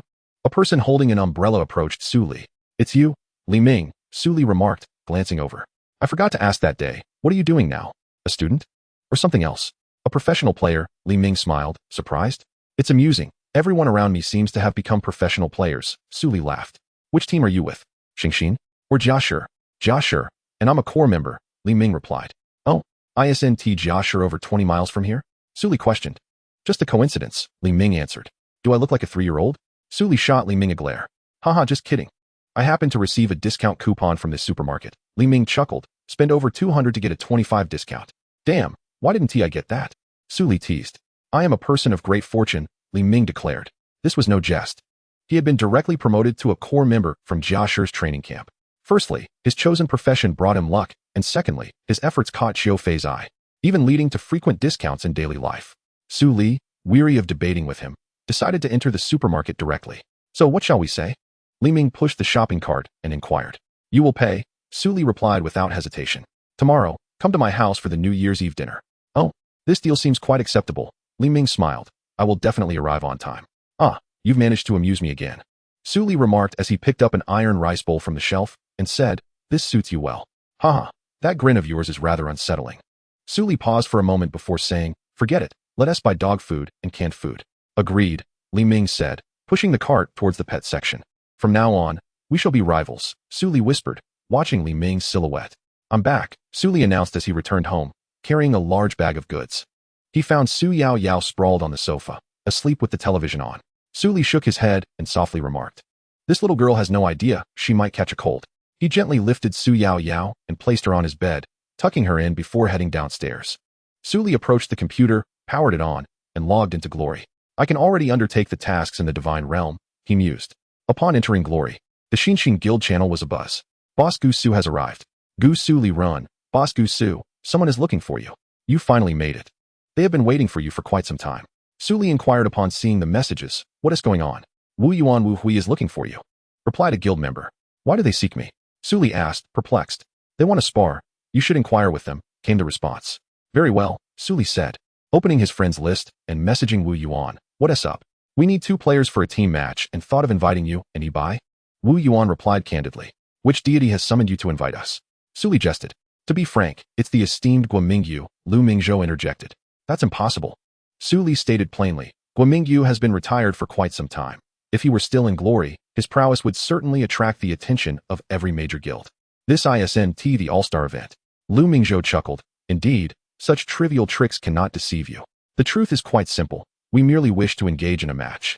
The opposing team is rather formidable, so we thought we might as well let you 2 join the fray. Come on. In order to surpass you 2 in a team match, the opposing team would need to be at least at the guild leader level, Su Li retorted. All right, it's part of the New Year event. Lu Mingzhou confessed upon realizing he could not deceive Su Li further. Haven't you seen this New Year event? Let me take a look, Su Li interjected. New Year event. Seek the Year Beast. Participants can be individual or in teams, with configurations of 2 or 5. Each group will have an independent leaderboard. Once teams are formed, they will be transported to random maps, each containing 10 pieces of the Year Beast. The groups must find their respective pieces, but only one group can redeem the Year Beast and receive rewards upon defeating it. If a player dies in the map, they will be eliminated from the event and transported out. Su Li briefly understood the event and informed Lu Mingzhou, apologies, but I have little interest. Well then, let us hope we do not cross paths, Lu Mingzhou concluded with a smiley face. The same goes for you, Su Li replied.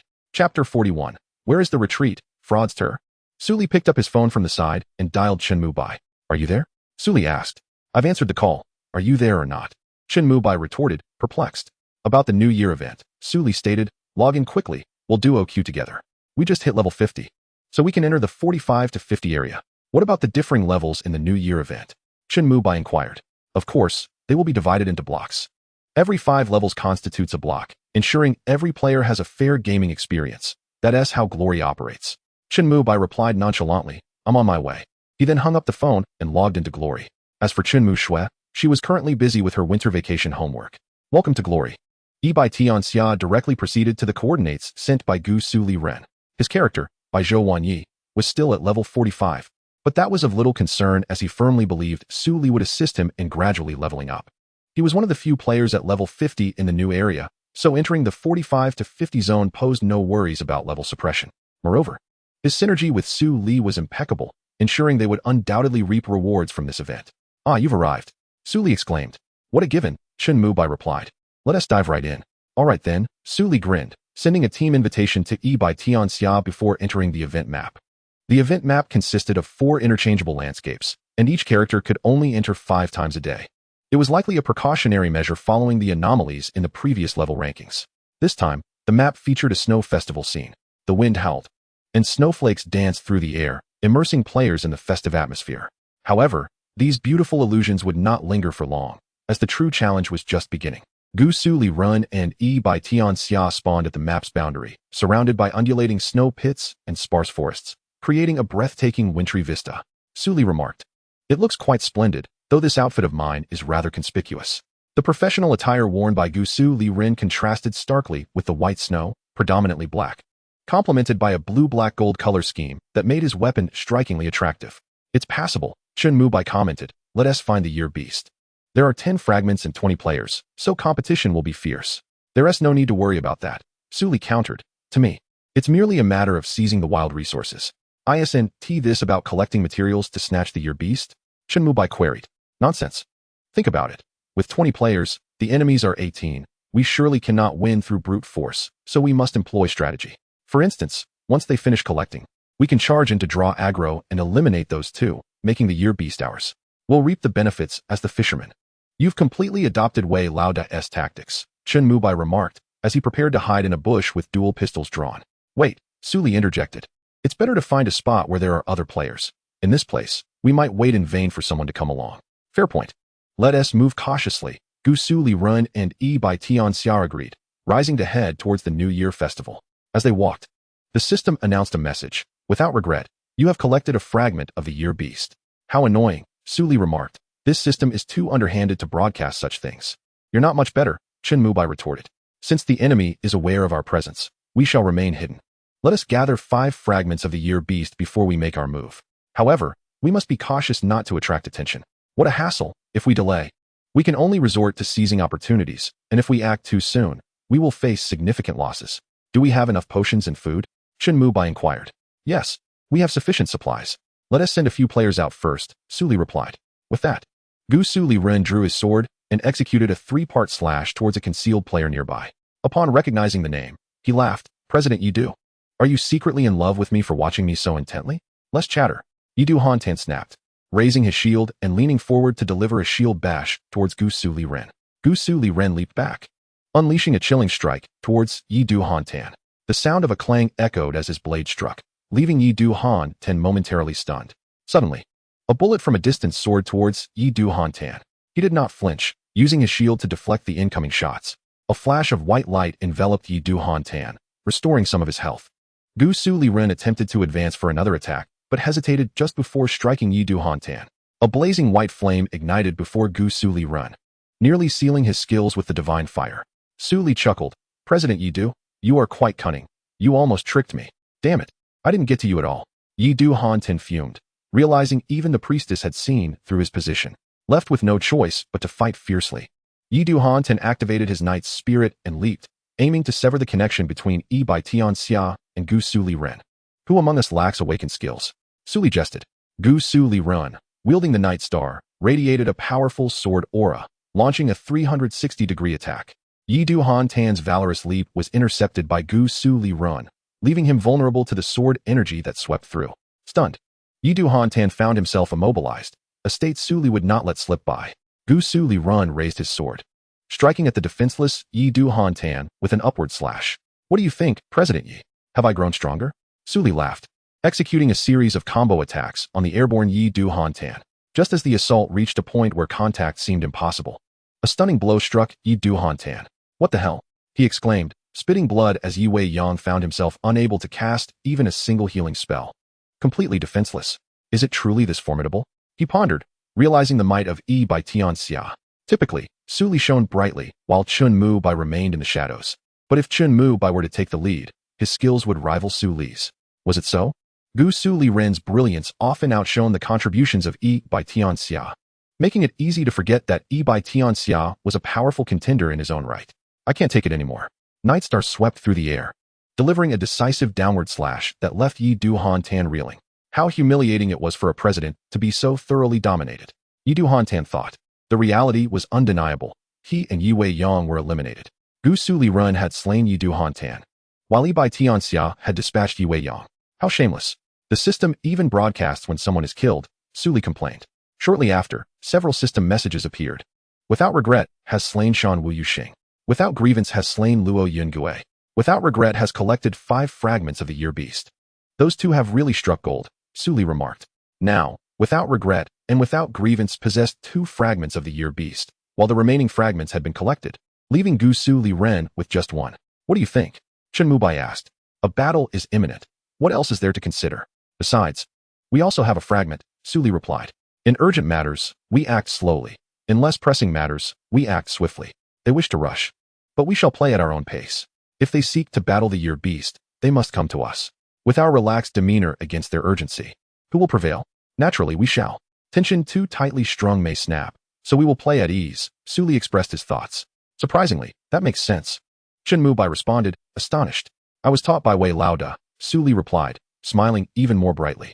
Thus, Gusu Liren and Yi Bai Tianxia found a snow pit to conceal themselves. Throughout, without regret and without grievance had acted boldly, constantly seeking to engage those who had collected fragments of the year beast.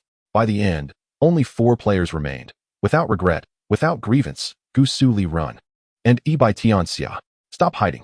Come out and meet your demise. Without regret declared in the public chat, noting the lack of other players. No way. I'm afraid if I emerge, you won't be able to withstand me. We'll play hide and seek. If you find me, I'll come out. Suli responded in the chat. Hide and seek has lost its charm. Don't you need the fragments from us? Without regret retorted. Oh, you make a fair point. Suli conceded. How about this? We'll roll dice in the public chat, and wherever we land, we'll go.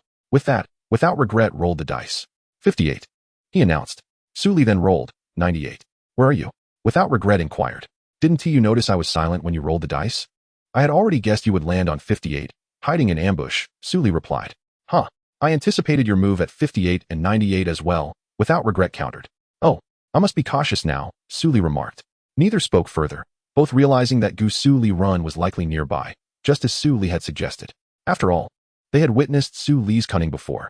Lu Mingzhou said to Mo Chun, be cautious. I didn't expect to encounter them. What a coincidence. Mo Chun replied, yes. They are likely nearby. Hey, where are you? Suli typed in the public chat. Let's duel. Everyone else, retreat 50 paces. How about that? All right. Mo Chun responded. No regrets. I'll take on the duel. After a while, Mo Chun stated, it's done. Let me have a look, Suli said. Lu Mingzhou and Mo Chun instantly became vigilant. Anyone who raised their head would be spotted by the two. You have nowhere to retreat. Liar. Suli exclaimed. You have no sight. Liar. Mo Chun retorted. I'm blind. Despicable. Suli shouted. Here I come. Lu Mingzhou announced from behind. Without hesitation, Mo Chun rolled away. And at that moment, Gusu Liren appeared before them, clad in striking equipment. Just in time, Mo Chun exclaimed. No regrets leaped back, and his massive sword swung down towards Gusu Liren. Gusu Liren crossed his sword to block the blow. No regrets would not grant him a moment's respite. He raised his sword, which began to emanate a faint blue glow. The demon breaking slash struck towards Gusu Liren, who managed to dodge it with 3 backward jumps, only to find a ghost formation rising beneath his feet. Suli was taken aback. Was this also calculated? Bang, bang, bang. A barrage of bullets suddenly erupted, interrupting No Regrets' incantation of the ghost formation.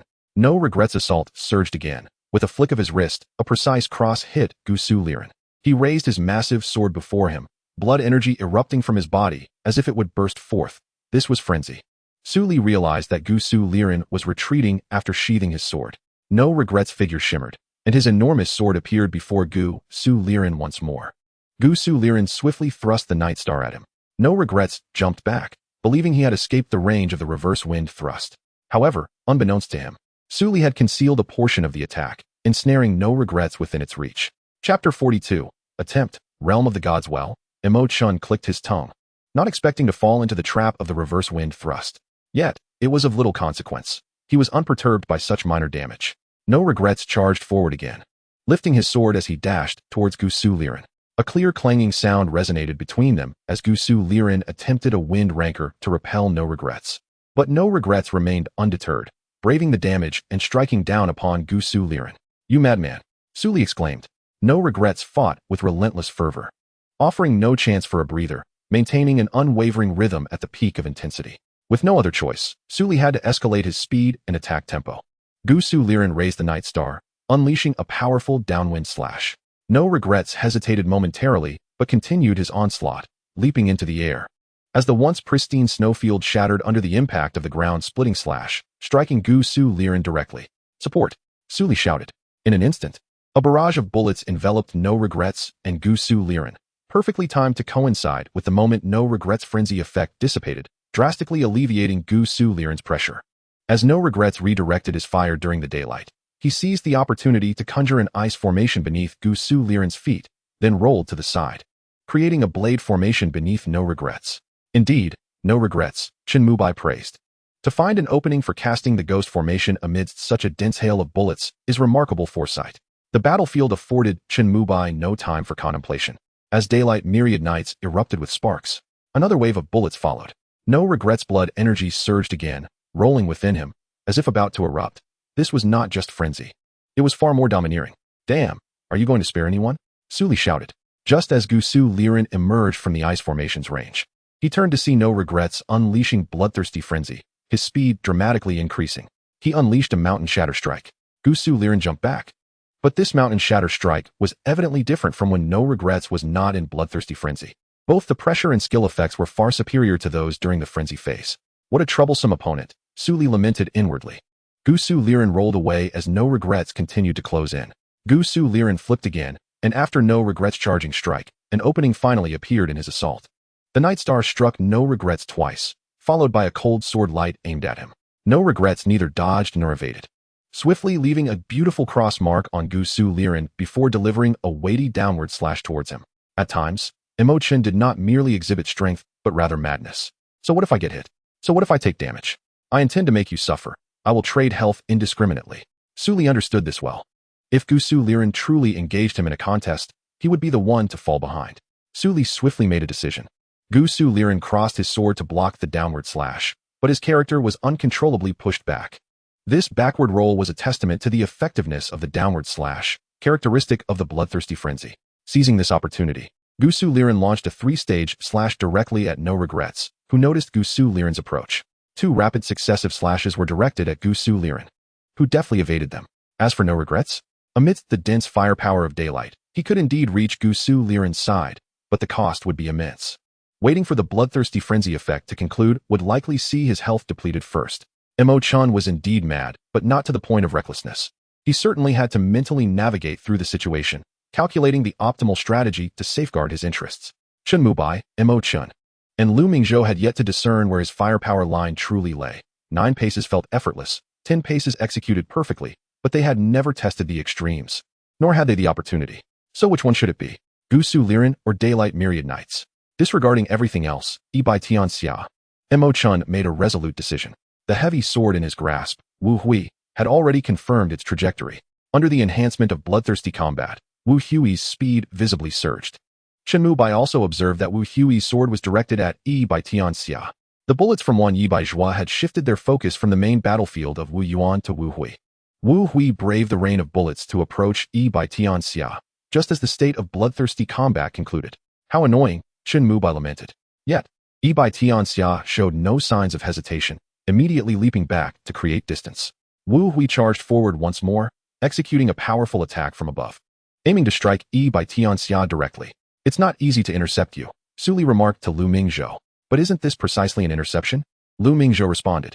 Wu Yuan, believing in the few slashes that could delay the opponent, sought to seize the opportunity and unleash a ghost formation with restrictive effects. However, the close-quarters combat with Gusu Li was far more relentless than that with Bai Tianxia. The tenacity of melee attacks could not be compared to that of ranged attacks. Wu Yuan found it challenging to escape the ghost formation, as both Su Li and Lu Mingzhou were not weak adversaries. Under the relentless assault from Gusu Li, Wu Yuan's resistance proved futile. The situation was unfavorable, and at this moment, he required Wu Hui's support. However, in close combat, the recently perfected gun technique of Chen Mubai could be deployed effectively. Wu Hui, having approached Bai Tianxia, had already exhausted a significant portion of his health. Enduring the torment of the sharpshooter's gun technique, support, that would necessitate health to provide aid. Hence, Wei Chen abandoned the idea of supporting Lu Mingzhou and sought to eliminate Bai Tianxia using the melee advantages of the berserker. With a resonant sound of swordplay, Gusu Li emanated sword energy. Wu Yuan, intending to execute the stringed U slash, immediately cancelled his action to evade. However, if he could evade so easily, it would be a disservice to his level 50 awakened ultimate skill. Therefore, under Su Li's command, Wu Yuan failed to evade. Stunned, Wu Yuan was caught in the sword energy, rendering him immobile.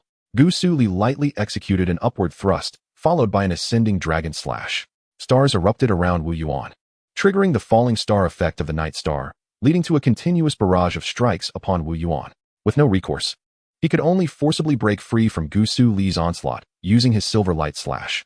In the state of sword determining the world, Gusu Li unleashed an incredibly swift 3-hit combo, instantly closing the distance to Wu Yuan. The massive blade of Wu Yuan trembled with ice crystals as he executed an ice-sealing ghost slash. Heavens, how do you still possess the ghost slash skill? Su Li exclaimed. The suddenness of the ice-sealing ghost slash was unavoidable. Even with the quickest reflexes, Gusu Li could not evade.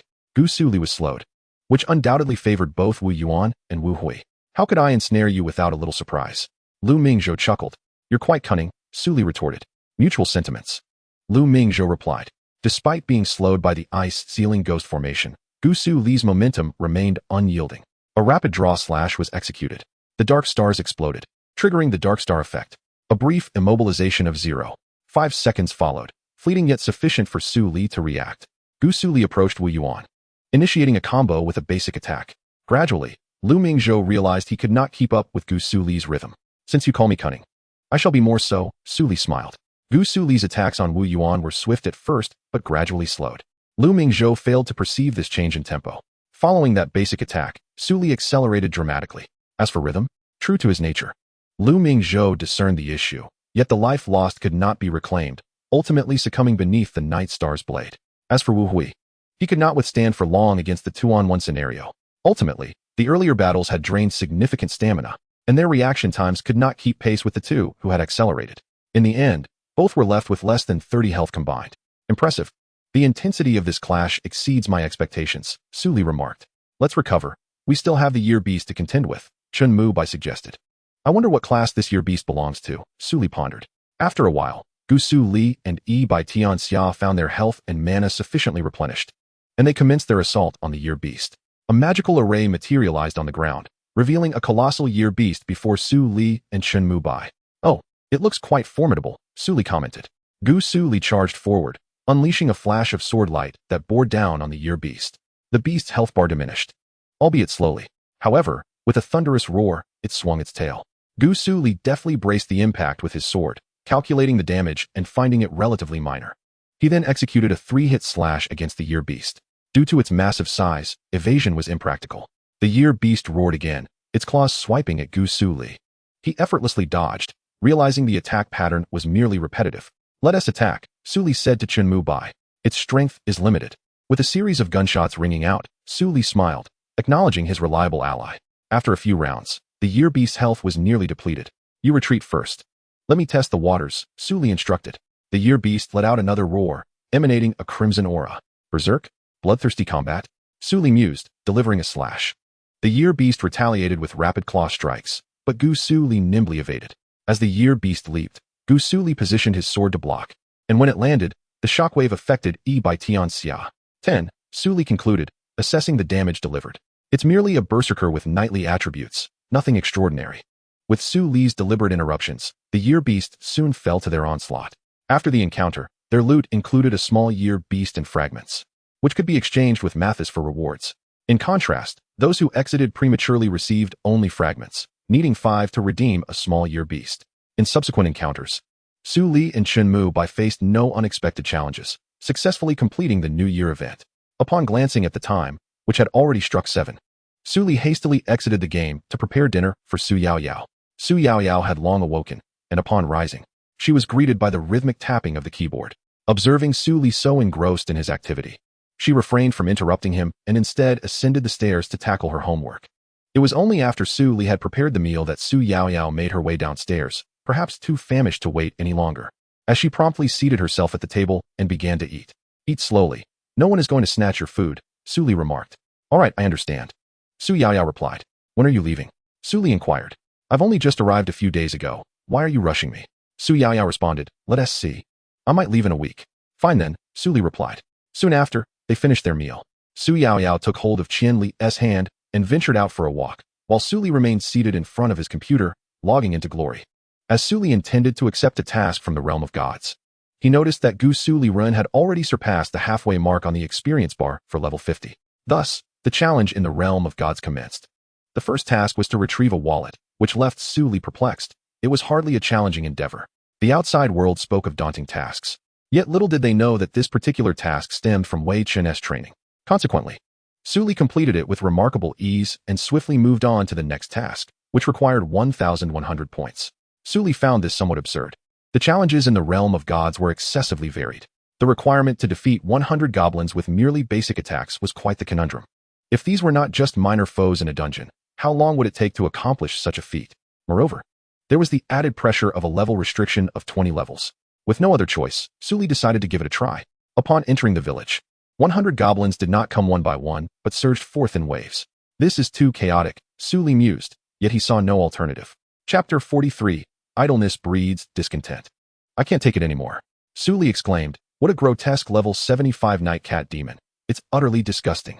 Despite his skills skyrocketing under Wei Chen's guidance, it remained exceedingly challenging for Su Li, at level 50, to conquer the realm of gods. The night cat demon demanded not only adept maneuvering, but also a consideration of level constraints.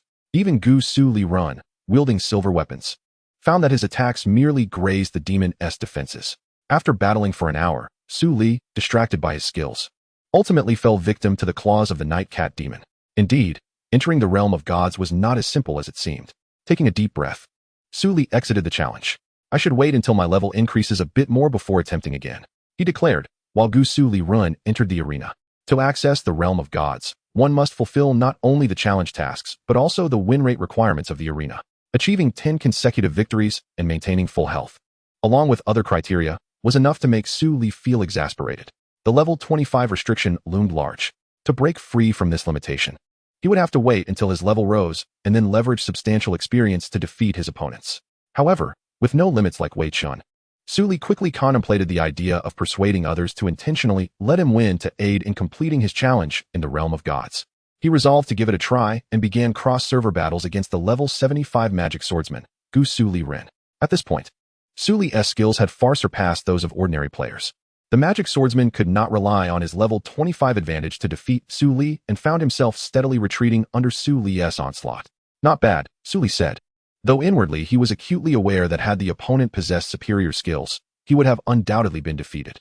After some contemplation, Su Li decided to postpone his challenges in the realm of gods and casually found a place to log off. The evening slipped by in a blur. And the following morning, Su Li arose early, ventured out to procure groceries, and returned home for today's New Year's Eve dinner. It was not only Su Li and Su Yaoyao, but also Liming, who would be visiting. After waking Su Yaoyao, they began to prepare dumplings. Su Yaoyao was quite adept at making dumplings, and in no time, a colorful array of dumplings filled the table. In contrast, Su Li struggled with his dumpling making, managing only a few in a few minutes, and they were comically misshapen. Come on, brother, you claim to be skilled at everything. What do you need me for? Su Yaoyao teased with a smile.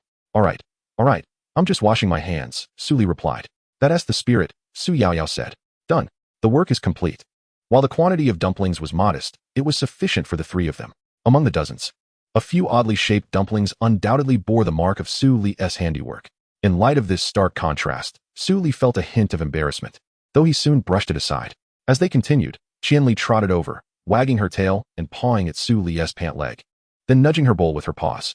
Su Li chuckled, realizing it was already midday. It's time for lunch, he thought.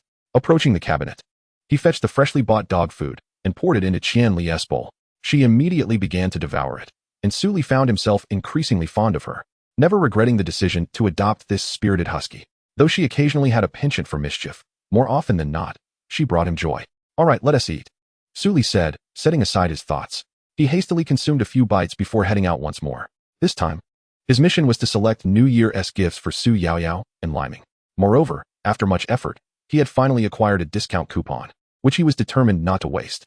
The supermarket had undergone a transformation, adorned with lanterns and couplets. As Su Li navigated through the aisles, he pondered, a toy car? No, that won't do. A basketball? Also not suitable.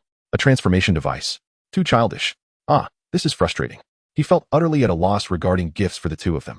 Indeed, I am not cut out for gift selection, Su Li lamented, feeling overwhelmed by the complexities of life compared to the simplicity of gaming.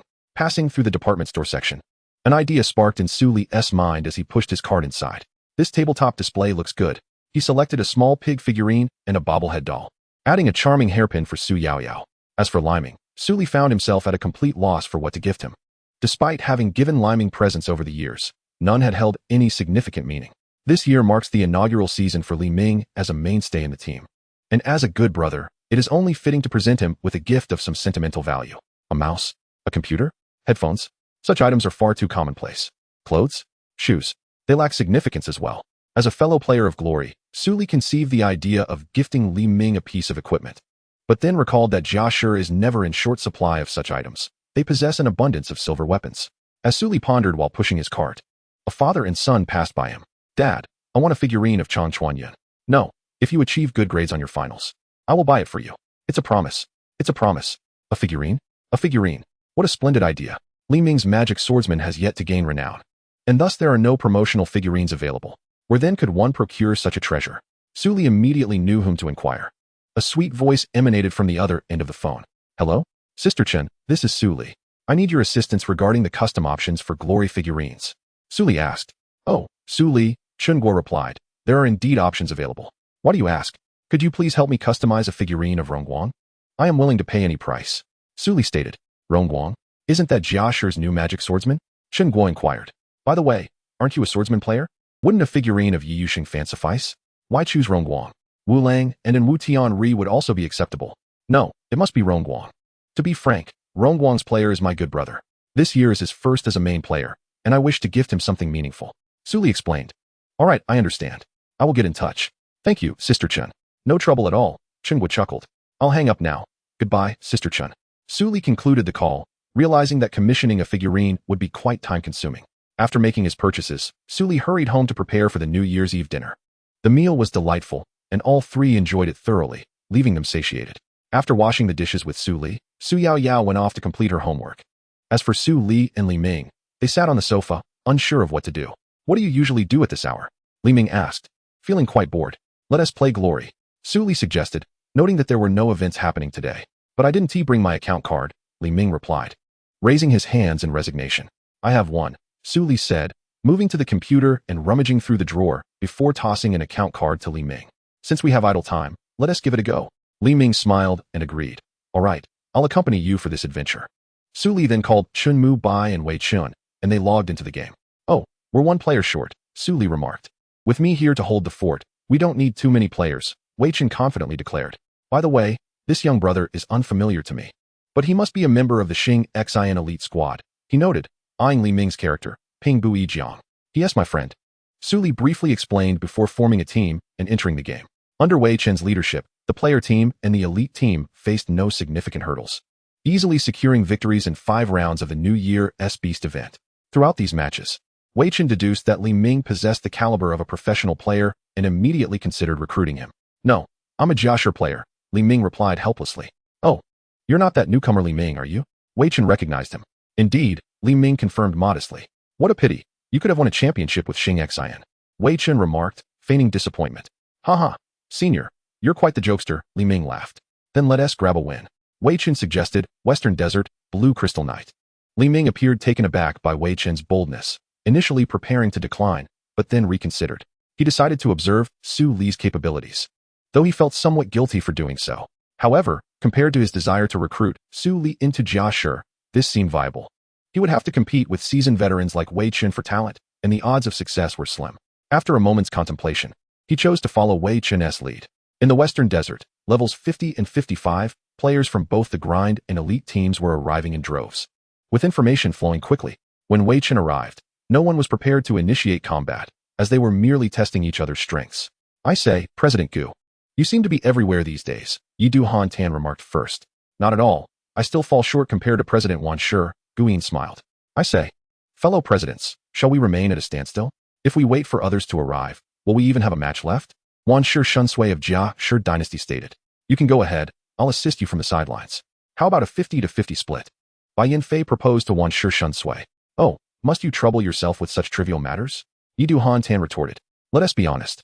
This is rather dull, Chun Mu Bai remarked, showing little interest in such psychological tactics.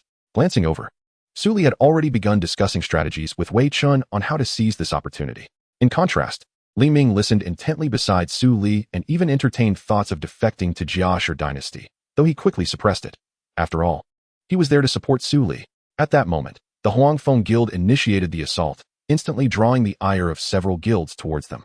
However, Huangfeng only had one prominent team, and as everyone attacked Huangfeng, a mounted monster redirected the Blue Crystal Knight's enmity towards Jiashi Dynasty. What a devious move, Wan Shi Shunsui cursed under his breath, but Jiashi Dynasty was indeed formidable. Nonetheless, Wan Shi Shunsui had no intention of relying solely on one guild to counter multiple others. He still hoped to shift the enmity. To hold on was the misfortune of one faction. To release was the misfortune of all. Now, it felt like a hot potato, and Wei Chen shared the same sentiment. The only advantage Xing Xian had was their top-tier combat power, which was exceedingly fragile compared to their numbers. Achieving victory would not be easy, as each guild boasted at least 100 members, and a head-on assault would not break the stalemate. Let us observe the situation, Wei Chen resignedly stated. Even with his talent for leadership, the chaos was overwhelming, primarily depending on which guild would ultimately attract enmity. Huang Feng, that team has charged, Su Li said to Wei Chen. One could see Huang Feng rushing forth with dozens of members, directly advancing towards the Jia dynasty, which promptly responded by encircling 10 members of Huang Feng. An opportunity arose. Gusu's Yi took a graceful step forward amidst the chaos of battle. Wei Chen swiftly designated several names, and the designated players adjusted their formations to charge towards the Jia dynasty. Chapter 44. Making the most of resources. Li Ming was filled with a mix of emotions. He was clearly a player of Jia Shi, yet found himself aiding Xing Xian, which was quite frustrating. Was this truly the essence of making the most of resources? However, he could not dwell on his thoughts any longer, as Gusu Liren had already taken the lead in the charge. Just moments ago, the Huang Feng squad had forcefully created a breach in the defenses of the Jia dynasty, and this did not escape Wei Chen's keen observation. Before the breach could be fully sealed, Gusu Liren had already made his appearance. Frostwave Sword. Ping Bu Yi unleashed this skill, and under Li Ming's control. The timing and angle were excruciatingly precise, especially in such a critical situation. Liren's sword flicked, and the cold gleam of Yi Xingchun's blade pierced through the body of the priest. Several attacks landed on the unfortunate priest, who had no time to call for help before being eliminated. The Blue Crystal Knight and his subordinates charged towards the Jia dynasty. Their attacks vastly different from those of ordinary players, lethal in nature. The Blue Crystal Knight and his entourage summoned their steeds, forming ranks to trample and initiate the charge. Where they passed, the ground was littered with corpses. The Jia dynasty was thrown into disarray, while Huang Feng and Xing Xian wisely withdrew, as they were the support, not the primary attackers. Under this wave of assault, the Jia dynasty found itself unable to continue the fight, and Wan Shishun Su took his subordinates to retreat from the battlefield, watching them from a distance in silence. What a grudge, Wan Shishun Su remarked. Huang Feng was acutely aware of the guild they were about to confront.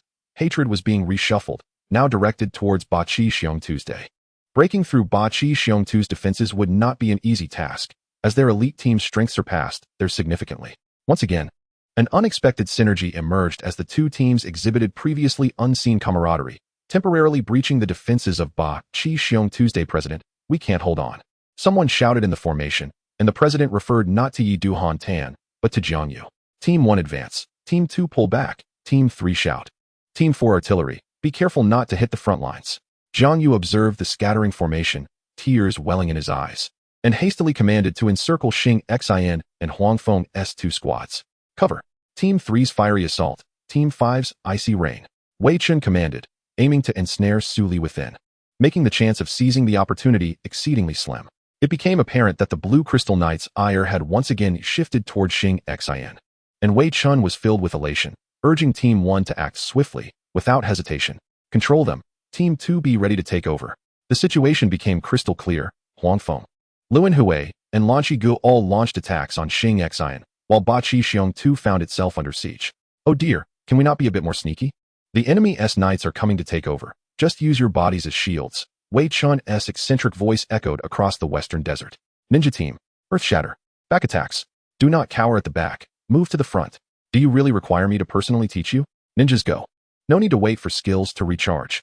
With Wei Chen's orderly commands, the other guilds were unable to breach Xing Xian's defenses. In fact, some of their attacks inadvertently aided Xing Xian's progress. Meanwhile, Ba Qi Xiong Tu was struggling to advance against the two teams. To continue was to surely lose.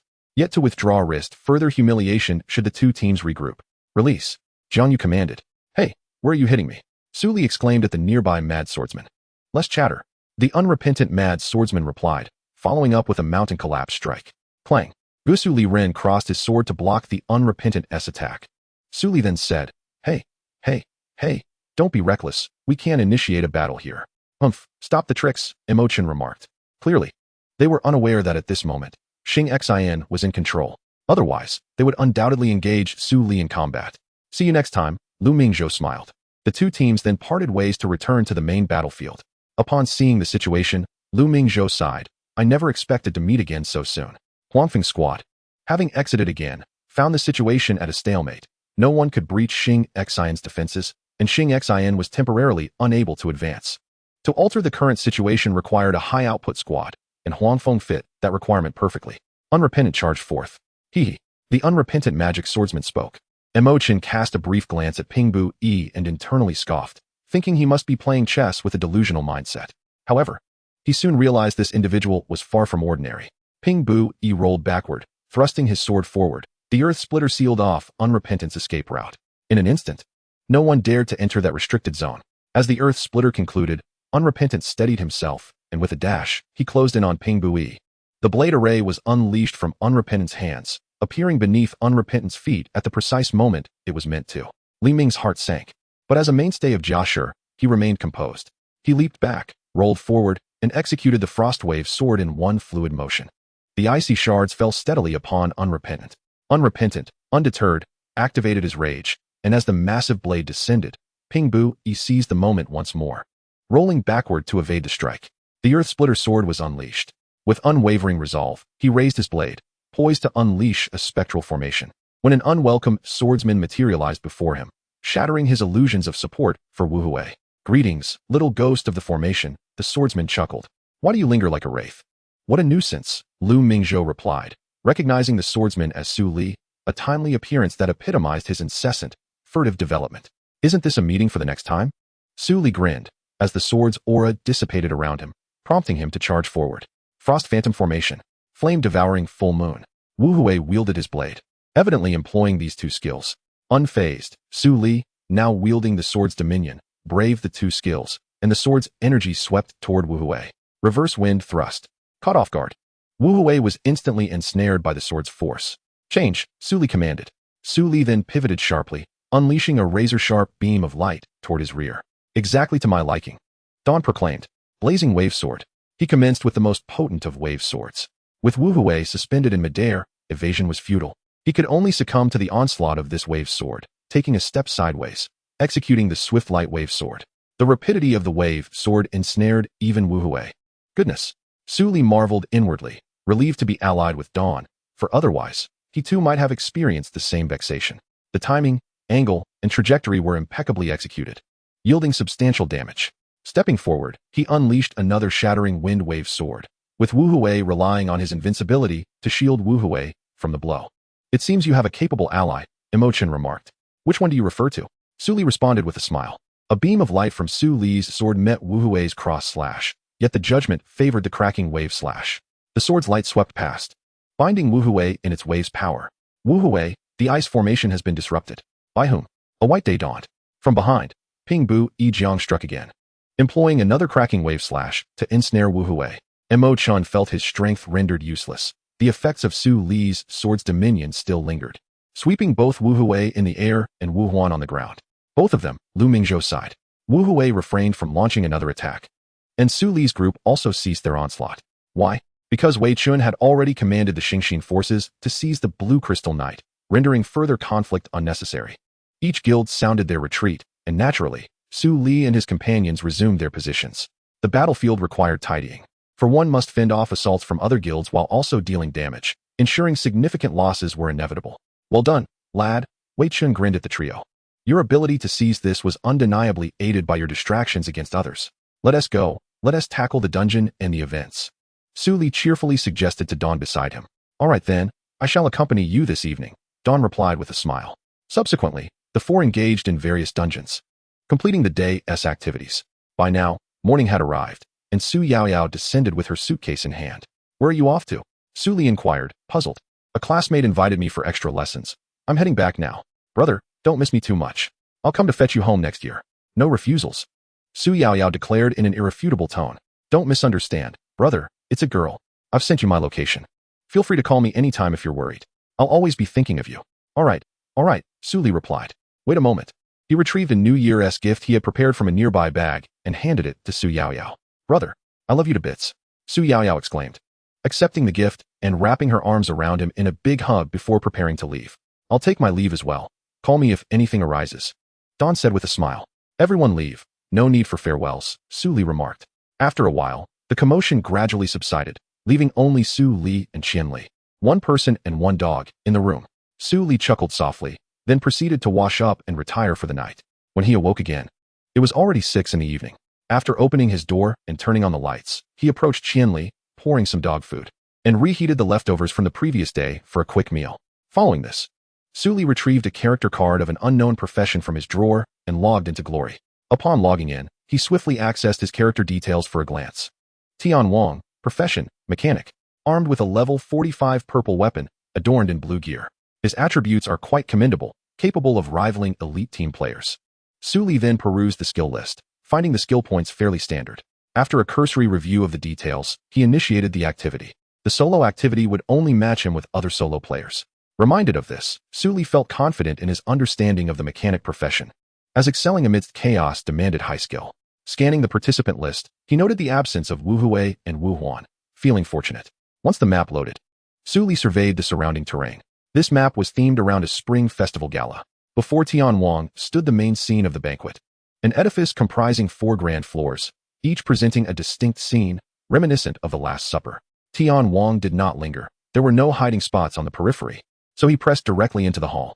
Chapter 45. Preemptive Strike. The mechanic profession primarily relies on mechanical gadgets, possessing a mid-range attack distance. However, ensnaring others proved challenging, as numerous calculations were required while maintaining attack continuity, a daunting task for Su Li. Currently, 2 individuals had gained modest fame within the alliance: Xiao Shiqin with his life destruction and Hu Shikai with poetry and wine by the river. Both exhibited exceptional analytical and competitive reading capabilities, yet Xiao Shiqin's tactics were more versatile than Hu Shikai's, adeptly leveraging each individual's strengths, creating a sense of helplessness. In contrast, Hu Shikai's execution appeared somewhat rigid, struggling to adapt effectively in a dynamic battlefield. Nevertheless, it was merely the first year, and the future held promise. At present, no one had yet discovered the Year Beast fragments. Tian Wang wandered aimlessly across the map. As he strolled, he noticed a small box on a table, which he approached and opened, revealing a Year Beast fragment inside. Preemptive Strike. Su Li chuckled. Tian Wang collected the Year Beast fragment. Brothers, let us take the initiative. Su Li typed in the map channel. He then controlled Tian Wang to ascend to the 4th floor via the elevator. The 4th floor was distinctly different from the first. It resembled a library, with rows of bookshelves, yet an eerie silence enveloped the space. Unperturbed, Su Li chatted in the channel, wondering why no one had found anything yet. Expressing his boredom. Hurry up, he urged. It can't be too difficult to find, he asserted. In this game, sometimes luck plays a crucial role. You can speak freely without facing the consequences, can't you? Zigui replied. I agree, but I simply have good fortune. Does that frustrate you? Su Li retorted playfully. Tian Wang collected 6 pieces of the Year Beast fragment, much to his surprise, as many were reporting their finds in the channel. Su Li chuckled. Continuing his stroll through the eerily quiet library on the 4th floor, devoid of characters or skill effects, only the sound of Tian Wang's footsteps echoed. He then turned to ascend to the 3rd floor.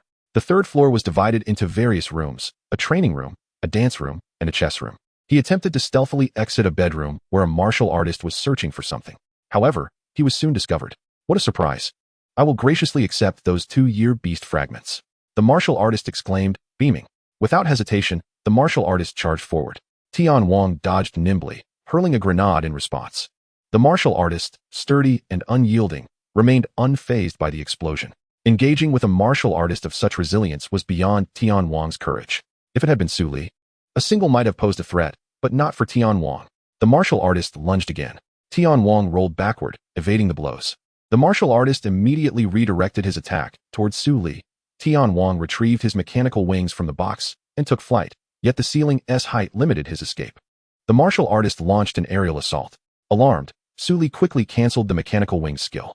As Tian Wang descended, the martial artist relentlessly pursued him with another kick. However, having anticipated this move, Su Li deftly sidestepped and pressed a booster to his feet. With this acceleration, he began to outpace the martial artist, whose sturdy skill was now fading. Tian Wang pivoted and unleashed a mechanical fist, striking the martial artist forcefully. The martial artist staggered but did not falter as he retaliated with a double palm strike. Tian Wang crouched, rolled backward, and retrieved a mechanical airdrop, dispatching another mechanical tracker towards the martial artist. The martial artist attempted to evade, but it was futile. A magnetic coil beneath Tian Wang's feet hindered the martial artist, sending him crashing towards Tian Wang with a thunderous boom. What a sudden strike, the martial artist thought, yet the current situation left no room for contemplation. The martial artist charged upward, right on target. Su Li mused. The mechanical tracker struck again, resulting in another explosion that left the martial artist momentarily paralyzed. Just as Tian Wang prepared to launch another attack, the sound of approaching footsteps reached Su Li's ears. Realizing the urgency, Tian Wang retreated, while the martial artist, now isolated, found himself increasingly distanced from his pursuers. Lost him, the martial artist lamented. Wait, he called out in the channel. Let me see who is behind me. Suli replied. Think of a way to escape. I want to come to your aid. The martial artist, startled, realized his precarious state. With 2 others on his tail and his resources dwindling, there was no way they would let him go. The message confirming the martial artist's demise swiftly appeared in the channel. Oh, don't run away. A magic swordsman named Luo Nua typed in the public channel. I want to flee, waiting for you to kill me and then reap the benefits? Suli replied. That works too, Luo Nua responded. Is that so? In that case, you come here, I'll defeat you, and then carry on your legacy to vanquish the year beast. How considerate of me. Suli quipped. You sure are bold. Luo Nua remarked. Where are you? I'll join you. Ziguei inquired. On the 3rd floor, Suli replied, choosing not to continue the conversation. He knew Tian Wang was indeed on the 3rd floor, and the commotion of moving between floors would draw attention, so he opted for a stealthy approach. Let us wait. Suli thought.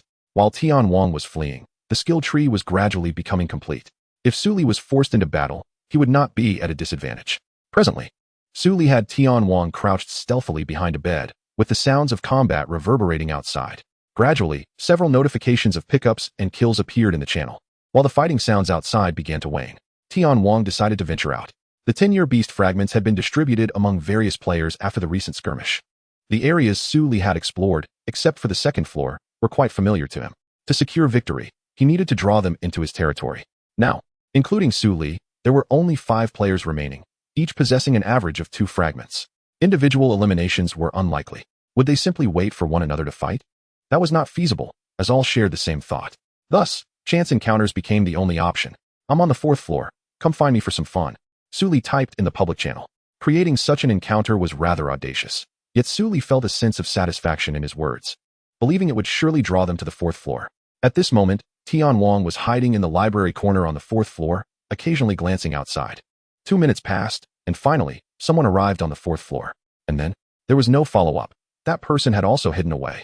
The 3rd, 4th, and 5th players all concealed themselves on the 4th floor. Suli thought, this one do. How can I profit without engagement?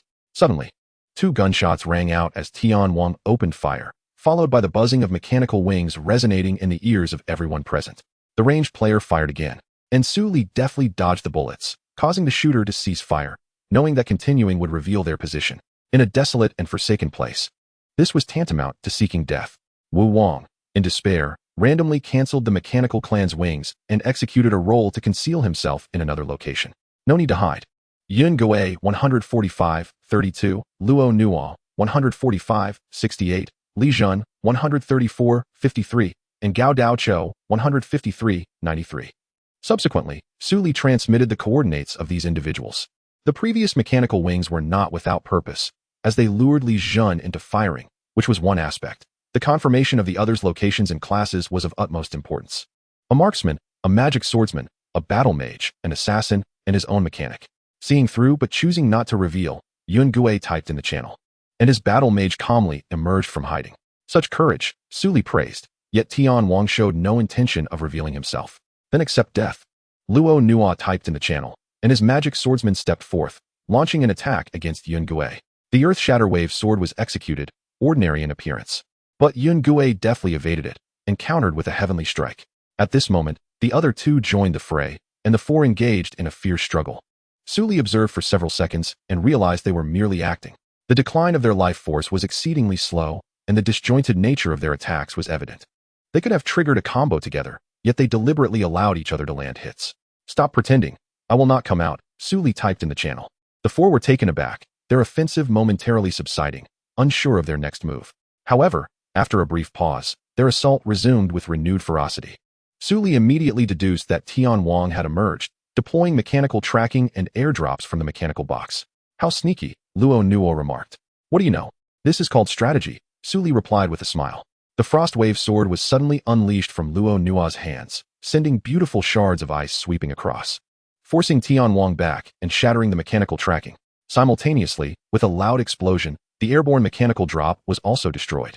Tian Wang rolled back, Li Jun followed closely. And behind them were Luo Nuo and Gao Daoqiu. A crisp clang echoed. This was the sound of an attack being parried. Yun Gui's heavenly strike was blocked by Luo Nuo. The dragon tooth thrust toward Luo Nuo. Backstab. Luo Nuo shouted in anger. This should be evident, Yun Gui chuckled. Since one was held back here, Su Li's pressure would be significantly alleviated. The arm drill charge was a sudden strike against the slow-reacting, ordinary players. Li Zhan was caught off guard, perfectly aligning with their strategy. Various mechanical tools, such as magnetic field coils, jump thunder, mechanical tracking, and mechanical airdrops, were incessantly unleashed upon Li Zhan, and surprisingly, Gao Daochou failed to limit Su Li. The first to be eliminated was Li Zhan. Despite Gao Daochou's attempts to restrict Wu Wang, it was futile as the relentless assaults on Li Zhan's character continued unabated until he was defeated. Unable to escape Wu Wang's grasp, Su Li reacted swiftly. At the moment of Li Zhan's demise, Wu Wang charged toward Gao Daochou, who shot a flying gun. Wu Wang's thrusters pursued closely, and upon gauging the distance, Gao Daochou realized he could not shake him off. Having made a judgment, Gao Daochou executed a spinning kick toward Wu Wang. Naive, Su Li remarked. Wu Wang placed a magnetic field coil at his feet. And the moment Gao Daochou entered the coil, his momentum significantly diminished, rendering his skill ineffective. Wu Wang raised his hand, launching a grenade. Gao Daochou managed to evade with a slide, but was subsequently struck by jump thunder. Just as he threw the grenade, Wu Wang crouched down, releasing another jump thunder. Gao Daochou was sent airborne, followed by the rocket fist and the arm drill charge, the mechanic's limited martial prowess seamlessly transitioning. Gao Daochou spat blood. He was not formidable enough to output damage while being approached by others. Since Tian Wang had closed in, his disadvantage became glaringly apparent, and without assistance, death was inevitable. Gao Daochou struggled to shift his perspective, noticing that Yun Gui and Luo Nuo were still engaged in battle, causing his heart to sink. If you don't focus, you'll be sent out. Su Li laughed as Wu Wang's rocket fist struck Gao Daochou in midair, rendering him immobilized. The mechanical tracking and rocket thruster followed, culminating in the final air compressor which concluded the assault, sending Gao Daochou's lifeless body soaring toward Yun Gui and Luo Nuo. Chapter 46. The Domain of the Gods Flame Wave Sword. Luo Nuo unleashed his attack, layers of fire striking both Gao Daochou and Yun Gui, causing Yun Gui to stagger.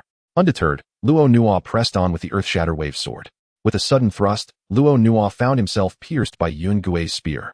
The circular dance staff was rendered ineffective. Yun Gui turned to glance at Tian Wang, who was merely observing silently. I say, lend a hand. Yun Gui demanded angrily. Help with what? Remember, you are also my enemy, Su Li replied. What about your bottom line? Yun Gui retorted. Bottom line. Never heard of it. Su Li chuckled. Yun Gui seized his words and delivered a charged blossoming palm strike against Luo Nuo, who was propelled towards Tian Wang. Silver light blade, with Luo Nuo's foot poised on the sword's hilt, descended from above. Tian Wang hurled a grenade at Luo Nuo. Luo Nuo canceled the silver light blade and executed a slash towards Tian Wang, but was still a moment too late. An explosion engulfed Yun Gui's vision.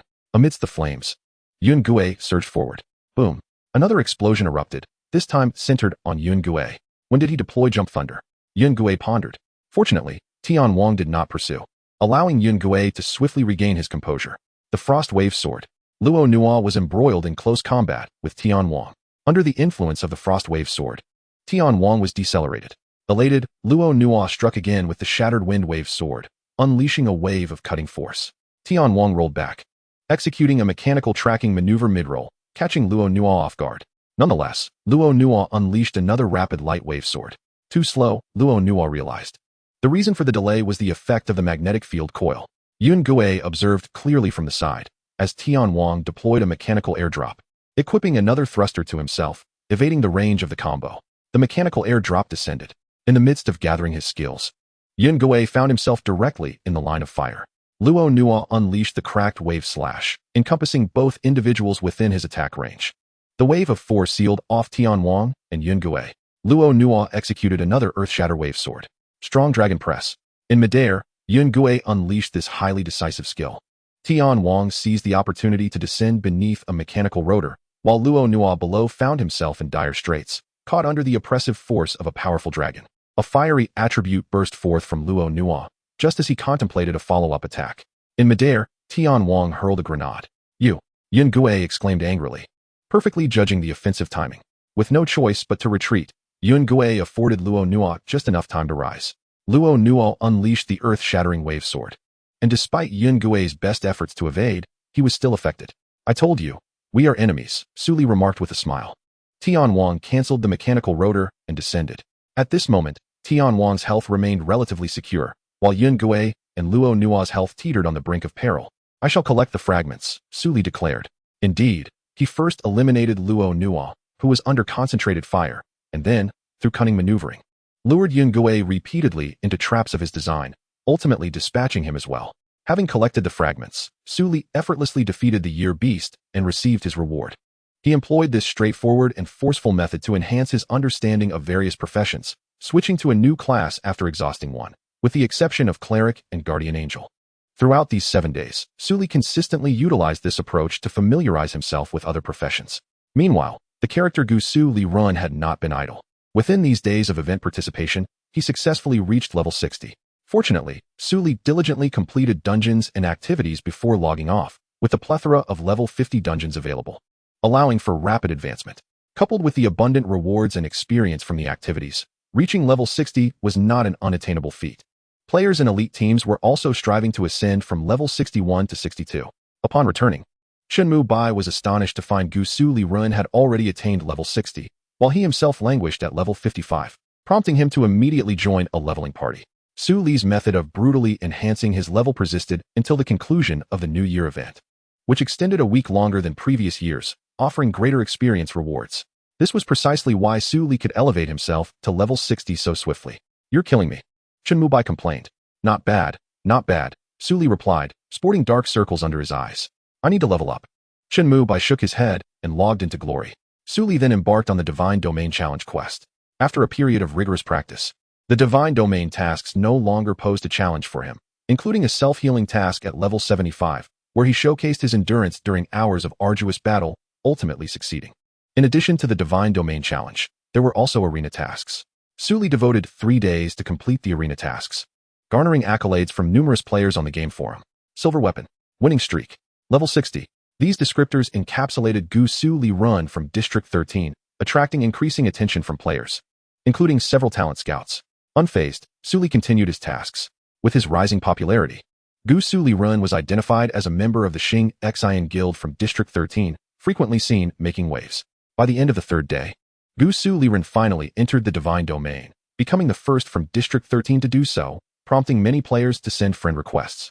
Finding this bothersome, Su Li spent 5 minutes cleaning up his friend list.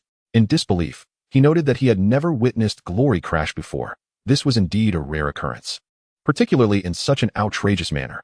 At that moment, it was 1:23 a.m. Chun Mu Bai had already gone to bed, and under Chun Mu Shui's strict supervision, his biological clock had shifted from night to day. At last, Gusu Liren was able to move. Su Li felt a sense of relief and opened the map, exclaiming at its vastness. He made his way toward the level 60 training area. Along the way, many players gathered to observe Gusu Liren, even attempting to engage him in combat. Su Li, feeling exasperated, declined combat to avoid unnecessary encounters, as the drop rates in the Divine Domain were no trivial matter. As he walked, Su Li took the initiative to add Xiao Chong as a friend. This was Wei Chen's character in the Divine Domain. Subsequently, Su Li decided to test the difficulty level of the Divine Domain.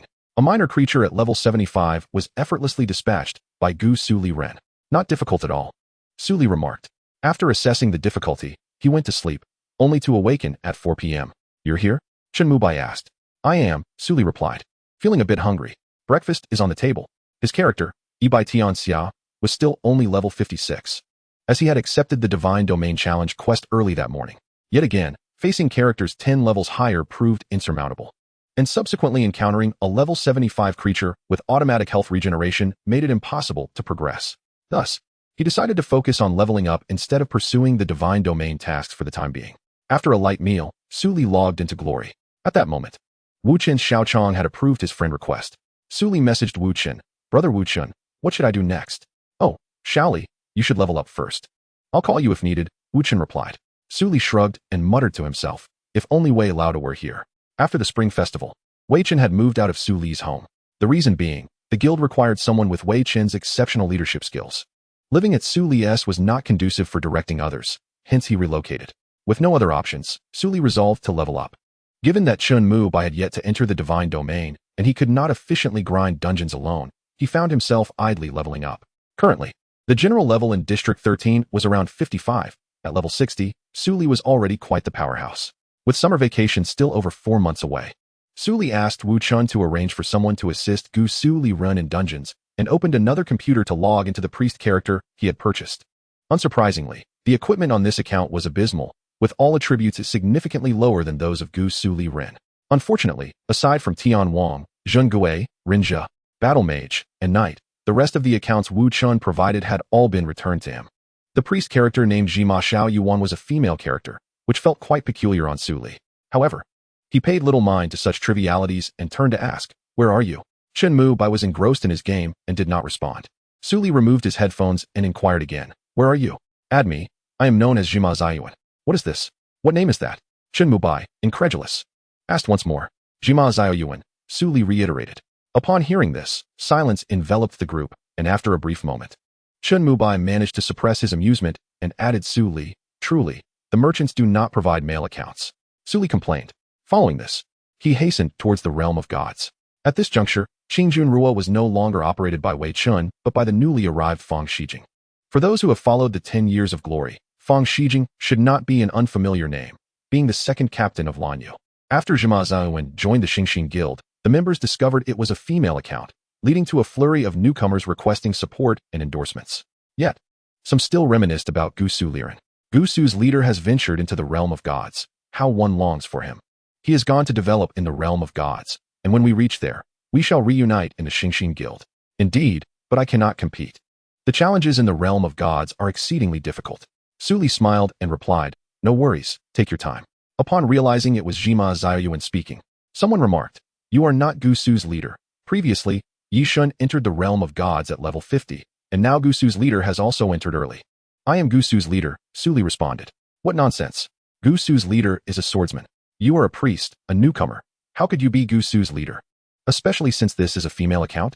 Chen Mu Bai stated in the channel, "This is indeed Gusu Liren." Naturally, everyone believed Yi by Tianxia's words, but they still found it hard to believe. Besides Gusu Liren, there is also Qingjun Ruo and Yi by Tianxia to maintain the guild's reputation. Everyone trusted his words, albeit with a hint of disbelief. "Let's go. Let's run a dungeon," Chen Mu Bai said. "With such poor equipment, how can I run it?" Su Li replied, "No problem, just browse the marketplace a bit," Chen Mu Bai suggested. Subsequently, Yi by Tianxia gifted Jima Zayuan 10,000 gold coins. Su Li remained silent, as he was busy controlling Gusu Liren to gather experience. Afterward, Su Li acquired a set of purple gear and an orange weapon for this account before being invited into the party by Chen Mu Bai. "Senior Shijing, he has arrived," Chen Mu Bai announced. "Oh, is it Xiao Li? Why are you playing a priest?" Fang Shijing inquired. "No, primarily because my main account requires too much time to level up. I also wanted to enhance my understanding of different professions," Su Li replied. "I heard from Wu Chun that you utilized 22 accounts for events. Is that feasible in a single day?" Fang Shijing asked again. "It works. I play 3 accounts a day and then play sequentially," Su Li responded. "All right then. Let's enter the dungeon." The priest is the 23rd profession Su Li has explored. He has a decent understanding of the previous 22, but mastery will require additional time. Recently, with little else to occupy him, he has taken to exploring other professions. The priest requires mastery of situational control, timing, and healing techniques. And Su Li finds playing this profession to be quite meaningful. In a 5-man dungeon, with Fang Shijing's guidance and Su Li's understanding of the priest role, everything proceeded smoothly without any mishaps. However, Fang Shijing still had his own considerations. "Then, let us proceed to the 50-man dungeon," Fang Shijing stated. Such a remark surely carries his strategic thinking. The 50-man dungeon tests the priest's healing techniques and ability to withstand monsters, all requiring a certain level of skill. Chapter 47 Jima Zayuan, I will also switch accounts, Fang Shijing mentioned. Fang Shijing planned to bring over a priest account, so that should Su Li falter, he could step in and salvage the situation, preventing a wasted dungeon opportunity. "Let's aim for 7 in the evening," Su Li proposed. "Is now not feasible?" Fang Shijing asked. "Wu Chun has summoned me to the realm of gods," Su Li replied. Go ahead, Fang Shijing encouraged. Su Li returned to the account of Gusu Liren. And by this time, the dungeon had concluded. He bid farewell to the team and took 10 minutes to reach Xiaoqiang's side, inquiring, "Wu Chun, what is the matter?" "You are to join Wei Laoda's team," Wu Chun said. "Wei Laoda specifically requested you. The elite team too has summoned you. He is called Zhizhen Jiling, all right." "Thank you, Wu Chun," Su Li acknowledged. Swiftly, he added the account of Zhizhen Jiling, who promptly accepted and provided Su Li with coordinates, urging him to hurry over. Upon arrival, Zhizhen Jiling approached and introduced Su Li to the team members, saying, "This is our new member from Elite Team 2, Gusu Liren. You have all heard of him, the one who entered the realm of gods at level 60. He is only level 60. Can he compete with us?" Someone questioned. "With me here, what is there to fear?" Wei Chen replied. stating that he would help you level up whenever possible. By the way, how is that kid Yi doing with the Realm of God's tasks? He is currently level 55, mingling with senior Fang Shijing. The level requirement for the Realm of God's tasks is exceedingly stringent. It will take some time for him to catch up, Gusu Liren responded. Very well, Wei Chen said. Have him rush over when he can. Elite Team 2 disbanded on the spot, leaving only Gusu Liren and Zhizhen Jiling behind. Wei Chen said to Gusu Liren, Come, you lad. Quite impressive to have entered the Realm of Gods at level 60. It's alright. Primarily, the events yield substantial rewards. Allowing for rapid leveling, Gusu Liren replied. How well do you understand the various professions? Wei Chen inquired again. Only the priest and the guardian remain, Gusu Liren truthfully answered. He had previously grasped the theoretical knowledge thoroughly, having even acquired understanding before joining Glory. Only the practical aspect was lacking. Having played through each profession, he found the swordsman to be the most intuitive. Noted, Wei Chen feigned seriousness, urging him to level up quickly, promising to take him to run dungeons once he reached level 75. Until then, focus on the tasks I assigned you. Got it, Wei Lauda, Gusu Liren replied. By the way, do not solicit for tasks, Wei Chen added. Understood, Gusu Liren said. Alright, off you go. I must lead a team to battle. Wei Chen sighed. Zhizhen Jiling sent a message in the team channel. It is indeed fortuitous. Just as we disbanded, the news came in, and Wei Chen received the information. Promptly gathering to the location. First, go level up. Wei Lauda, please assist with my contacts. Gusu Liren once again addressed Wei Chen, expressing his curiosity about the abundance of instances in the realm of gods and his eagerness to witness the pace of leveling up. It's simple. I will have Lao Wu assist you and organize a team, Wei Chen replied, after which he activated his divine command and departed for the designated location. Gusu Liren quickly contacted Wu Chen, and within moments, several seasoned players were assembled to form a team with Gusu Liren. He promptly guided the players into the instance to grind for experience. For those seasoned players at level 75, the level 60 instance was exceedingly trivial, and they swiftly completed it, resulting in a noticeable increase in Gusu Liren's experience bar. These veterans continuously posed questions to Gusu Liren, harboring high expectations for him. After clearing a few more instances, Gusu Liren logged off, while Chen Mubai's side was embroiled in a fierce battle. His perspective from above constantly shifted as he noticed a wild map had respawned. Increase the pressure. Fang Shijing commanded. Focus fire on Yi Tianxia. The guild leaders issued commands in unison. As Yi Tianxia found himself entangled not only with the opponents, but also with the relentless pursuit of Wu Yuan and Wu Hui. Slide and kick. Under Chen Mubai's deft control, Yi Tianxia swiftly unleashed these two skills, forcing Wu Yuan back, while Wu Hui continued the assault. A hint of panic flickered across Chen Mubai's usually composed visage as he realized the absence of a top-tier attacker within the guild made it challenging to absorb the pressure and secure aggro. The other guilds pressed on relentlessly, facing the formidable duo of Wu Yuan and Wu Hui. Chen Mubai accelerated his speed, redirecting attacks towards himself, but his team, the 18 squad, had nearly been wiped out.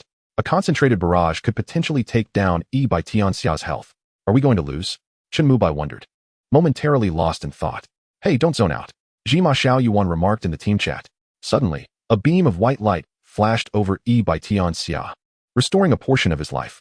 Chen Mubai quickly regained his composure, and Bai Zhou Wanyi erupted with sparks.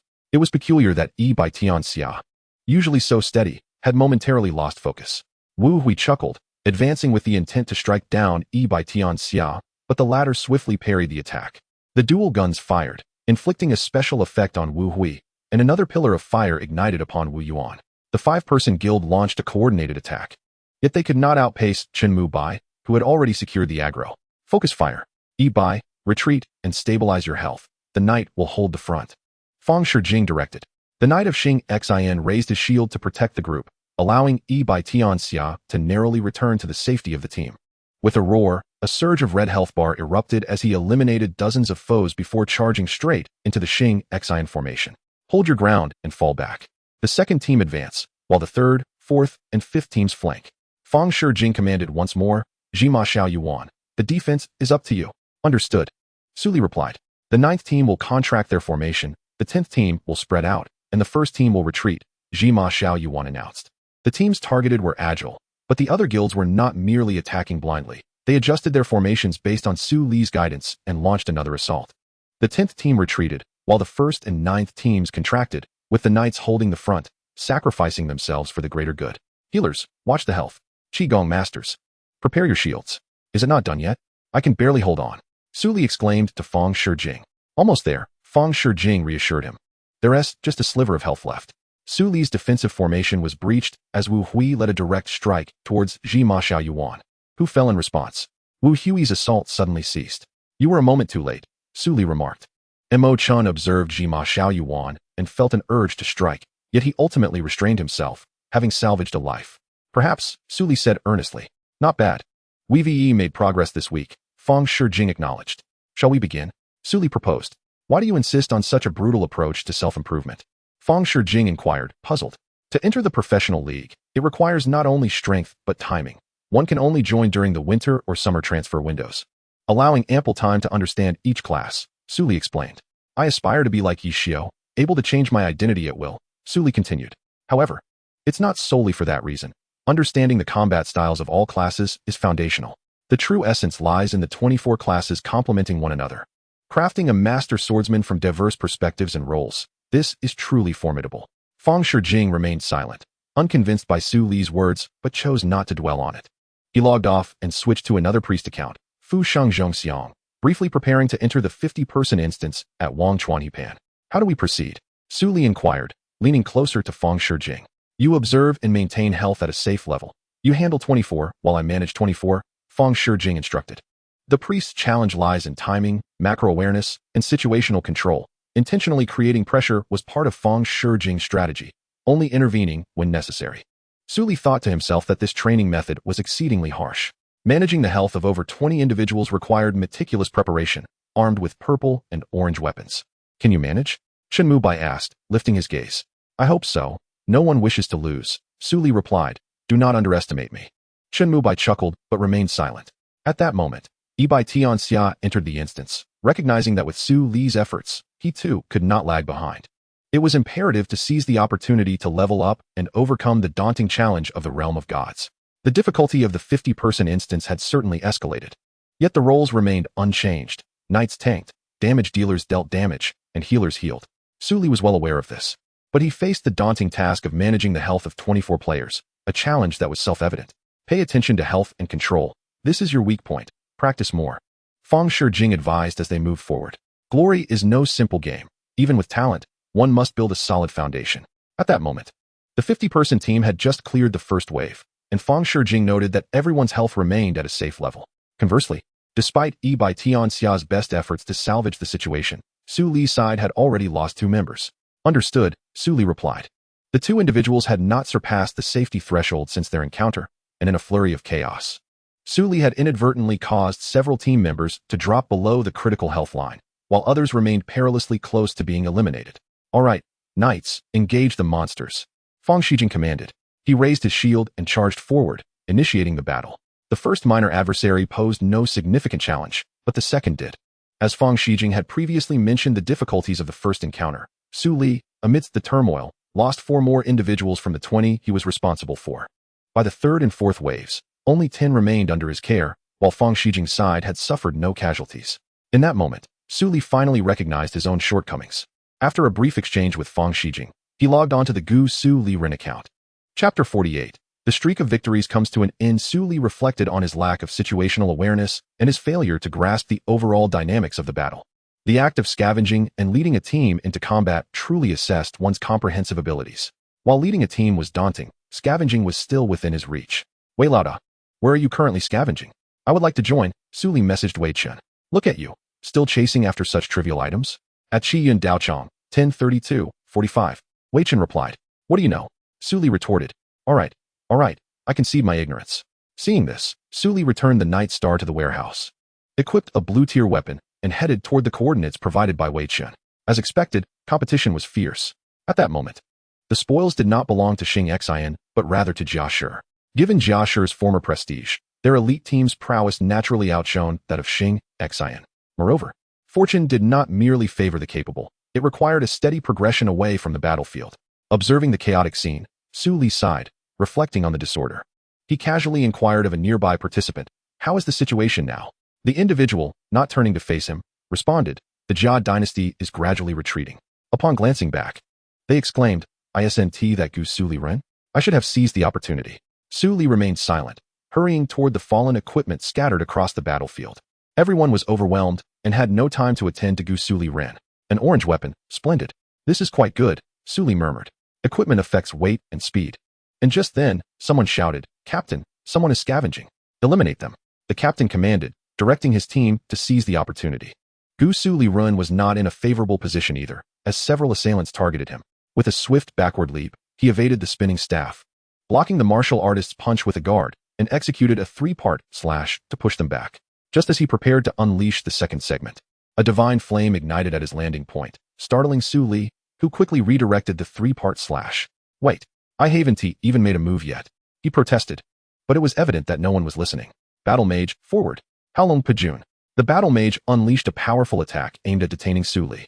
As the three-part slash concluded, Gusu Liren found himself still within the fray.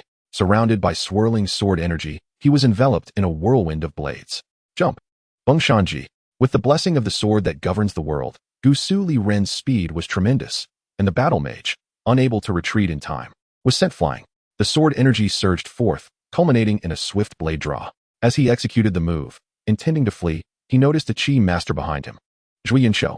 A wave of energy slid past his fingertips, while another attack, Fu Long Xiang Tian, approached. Su Li smiled wryly, realizing escape was futile. Gusu Liren was airborne, and the successive skills, Round Dance Staff and Tyrant's Fist, struck him hard, ultimately leading to his demise amidst the dazzling array of skill effects. Upon resurrection, Su Li felt relieved to find that he had not lost any equipment, though his experience points had decreased by 10%. This is truly baffling. Su Li mused. Where are you, kid? Wei Chen messaged him. Eliminated, Su Li awkwardly replied. Just like that? Wei Chen was not surprised, recognizing that he would have met the same fate in such circumstances. Don't rush back. Cherish your experience. Understood, Wei Lauda, Su Li responded. Meanwhile, Jia Dynasty had secured the area. It must be said that the major guilds still held an advantage over the newly emerged Xing Xian. Having just entered the realm of gods, Su Li had garnered significant attention and was a coveted target among the major guilds.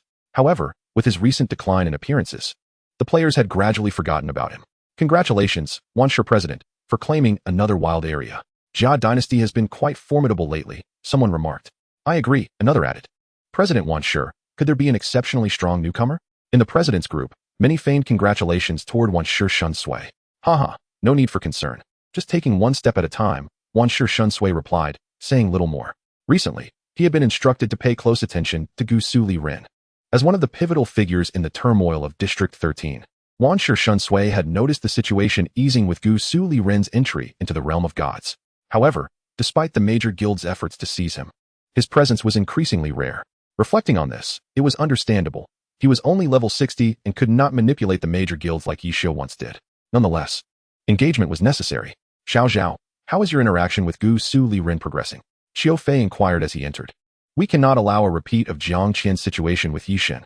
Wanshi Shunsui, originally named Zhao Wanin, often surprised many upon their realization that the president of Jia Dynasty was a woman. Female leaders often face scrutiny regarding their ruthlessness. However, other guild presidents knew that Wanshi Shunsui was indeed formidable. This is difficult, Qiu team, Zhao Wanin replied, smiling wryly. Gusu Liren is indeed from District 13, but back then, the president was Wei Chen. Having interacted with Wei Chen since level 20, he is unlikely to join us easily. Sighing, Qiu Fei chose not to pursue the topic further. How has the harvest been this week? 7. Jia Dynasty has enjoyed considerable success in this area lately, Zhao Wanin remarked. However, the number of members in the guild has significantly diminished. After all, it is only the beginning of our journey in the professional league, which is quite normal. Qiu Fei nodded in agreement, suggesting, let us not dwell on that for now. We should still make an effort to connect. Zhao Wanin shrugged and replied, all right, Captain Qiu. After their conversation, one departed from the guild department while the other continued to roam freely in the realm of divinity. The various teams pressed on with their progress in the dungeons. Zhao Wanin gave orders and then returned to the ordinary district. For the newly established Jia Shi, exploration was of utmost importance. Although the prospects in the 13th district appeared bleak, it was imperative to continually organize members and recruit new ones. The elite players on the front lines of the 13th district were already around levels 56 and 57, while the first kill of the new dungeon still belonged to Xing Xian. I'm utterly exhausted, Chen Mubai sighed. Who isn't? Su Li replied, noting that the members of Gusu Liren struggled to advance in the realm of divinity at an average level of 75. Only at level 60. Su Li thought to himself, realizing he must hasten his leveling alongside the main group. Having said this, Chen Mubai immersed himself back into the game. Ibai, your timing just now was still off, Fang Shijing remarked. We must seize the records. Not a second can be wasted. But the top 10 records already belong to us.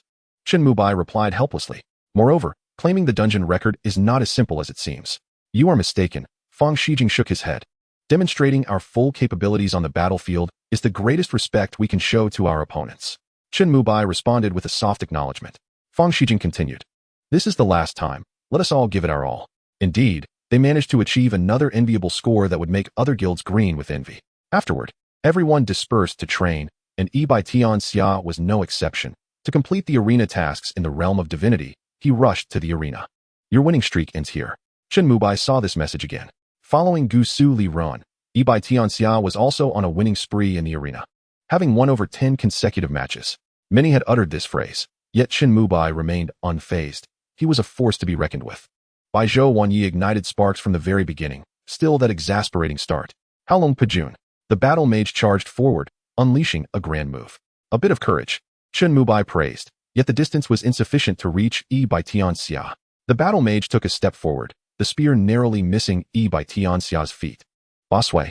Chen Mubai remained composed, performing a backward roll to evade the strike, only to find the spear re-emerging before him.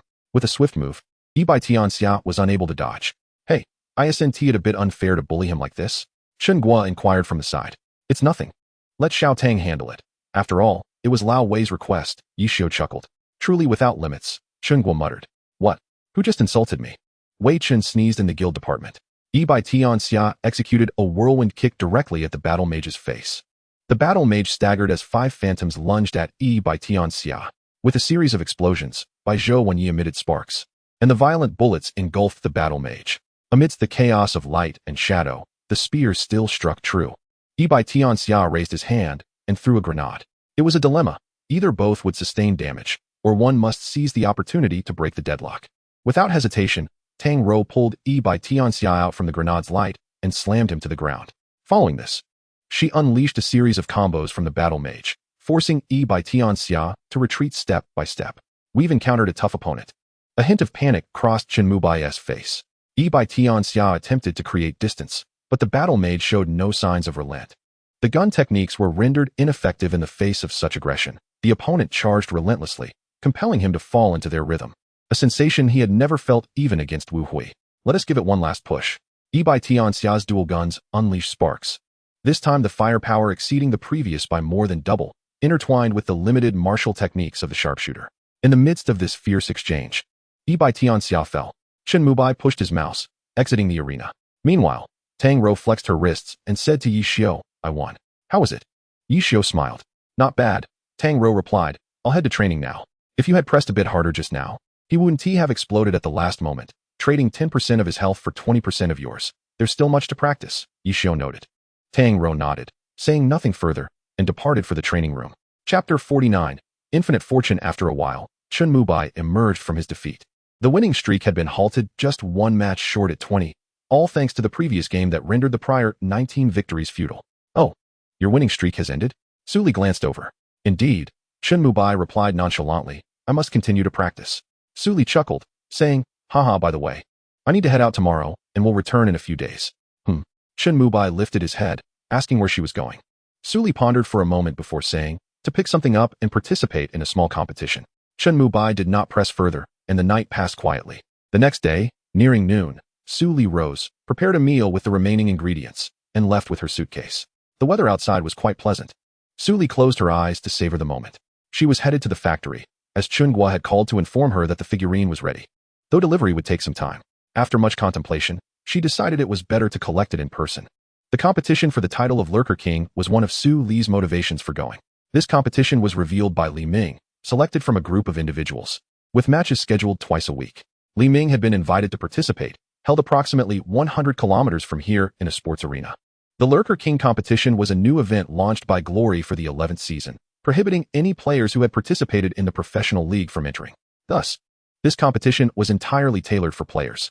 The top 3 from each city would advance, with competitors gathering for the final showdown, where 78 players would compete for the title of Lurker King. The entire tournament would span 2 months, primarily focused on one-on-one duels. The first place from each city would have the opportunity to invite professional players for guidance matches. This marked the first Lurker King competition organized by Glory. with rewards for those who made it through. A total of over 2,000 participants were registered for this city, and Su Li was one of them. He aims to secure first place, requesting LM Ing to engage in a guidance match with him, after which he intends to present a gift. Driver, let us proceed. Su L instructed. En route, Su L did not dwell on the prowess of his opponents, for in the realm of the L are NW Ing. The essence lay not in the rewards, but in the guidance match and the opportunity to capture the attention of professional scouts. Many individuals, harboring this mindset, registered for the competition, thus granting ordinary players a chance, a genesis of dreams. After 2 hours, Su L arrived at the competition venue. The arena, accommodating over 2,000 spectators, was well equipped. However, the crux lay in the orchestration of the event. After a leisurely stroll, Su L collected his custom figurine, and subsequently, the event arrangements were published on the official website. By navigating through 26 cities and locating his registered area, he could easily find his match schedule. It was then that Su L stumbled upon a piece of information, exclaiming in frustration, "What? It's an online competition?" Indeed, it was an online event, with offline matches commencing only after the elimination round narrowed the contenders down to 32. The City S event was structured to feature 2 matches per week over the course of 3 weeks. Su L had initially hoped for the officials to provide him with an account for the matches, he murmured. In the factory introduced by Ch Ngu, Su L received his custom figurine. Perfect, simply exquisite. The craftsmanship and detail are commendable, truly befitting the factory recommended by Boss Chen. Thank you, boss. Su L smiled as he cradled the packaged honor and returned to his hotel. In the realm of L are NW Ing. One encounters a diverse array of players, those as formidable as HNW and Q Ing, as arrogant as S and ZP Ing, and some as unscrupulous as F Ing Ru. This diversity is commonplace. Each player possesses their favored character and emulates the strategies of their chosen competitors. Su L meticulously analyzed Huang Shodn's previous dueling videos for insights. The notebook Su L utilized was purchased for a mere 8 kuai at the entrance. Filled with knowledge pertaining to glory, it contained his understanding of various professions as well as strategies for refining his own gameplay. YYSHing-FN, the most formidable swordsman in glory at present, is characterized by his incessant banter within the game, yet his execution is ruthlessly precise, embodying the epitome of opportunism. In dueling matches, he frequently capitalizes on openings for decisive strikes. He had once heard WICHN remark that Huang Shodn's swordsmanship and YWNZHU's sorcery form the core of Blue Ring. However, Su L pondered that YYSHing-FN often operates outside the Blue Ring system and cannot be deemed a true core member. Yet, as his perspective broadened, Su L gradually realized that Huang Shodn is indeed the more perilous entity. In team competitions, one must continually monitor YYSHing-FN's positioning while also striving to isolate him. Many teams have fallen prey to carelessness, allowing him to exploit opportunities, leading to reversals in fortune. The emergence of Huang Shodn often conveys 2 messages. First, his team has exposed a vulnerability that he has seized. Second, the situation within Blue Ring necessitates his intervention. His appearance typically aligns with the former scenario, while the latter is a rarity. Observing one-on-one duels, Huang Shodn's performance is undeniably flawless. The concept of opportunity is synonymous with him. His ability to exploit openings and counter offensive maneuvers is unparalleled. In the endgame, he effortlessly dismantles the last vestiges of hope, a true test of psychological endurance. In the swordsman profession, Huang Shodn's awareness, skill, and command of opportunity render him an exceptional figure. Su L devoted 3 pages to the analysis of Huang Shodn's swordsmanship. Following Huang Shodn, there is the swift master, Li Xiu. Li Xiu's prowess lies in his speed, rapid hands, swift maneuvers, and an accelerated rhythm. He compensates for his mistakes with absolute velocity, though in other aspects, he slightly lags behind Huang Shodn. Nevertheless, his future is boundless. He is still young and an outstanding competitor. Su L refrained from watching matches of other swordsmen, as he needed ample time to digest the performances of these 2. Suddenly, his phone rang. Upon checking, he saw it was LM Ing and answered the call. "Hello, have you arrived?" LM Ing inquired. "I have. Just resting at the hotel," Su L replied. "Come out. I have something for you," LM Ing said, holding a plate and a card. "I'll send you the location." After ending the call, LM Ing sent Su L the coordinates. Shaking his head, Su L donned his jacket and stepped outside. The location LM Ing provided was quite nearby. A 10-minute walk led him to a CAF. Upon entering, Su L spotted LM Ing waving at him with a smile. What could possibly warrant the esteemed LM Ing delivering something personally to me? Su L chuckled. Haha, we can discuss that later. Since we're at the CAF, shall we indulge in some coffee? Today, it's on me, LM Ing replied. Su El perused the menu for a while, ultimately ordering a latte and a tiramisu, while El Ming opted for a cappuccino and a slice of Black Forest cake. Their selections arrived promptly. Still adding sugar and milk, I see? El Ming asked. Ah, you remember, Su El responded. I've never changed.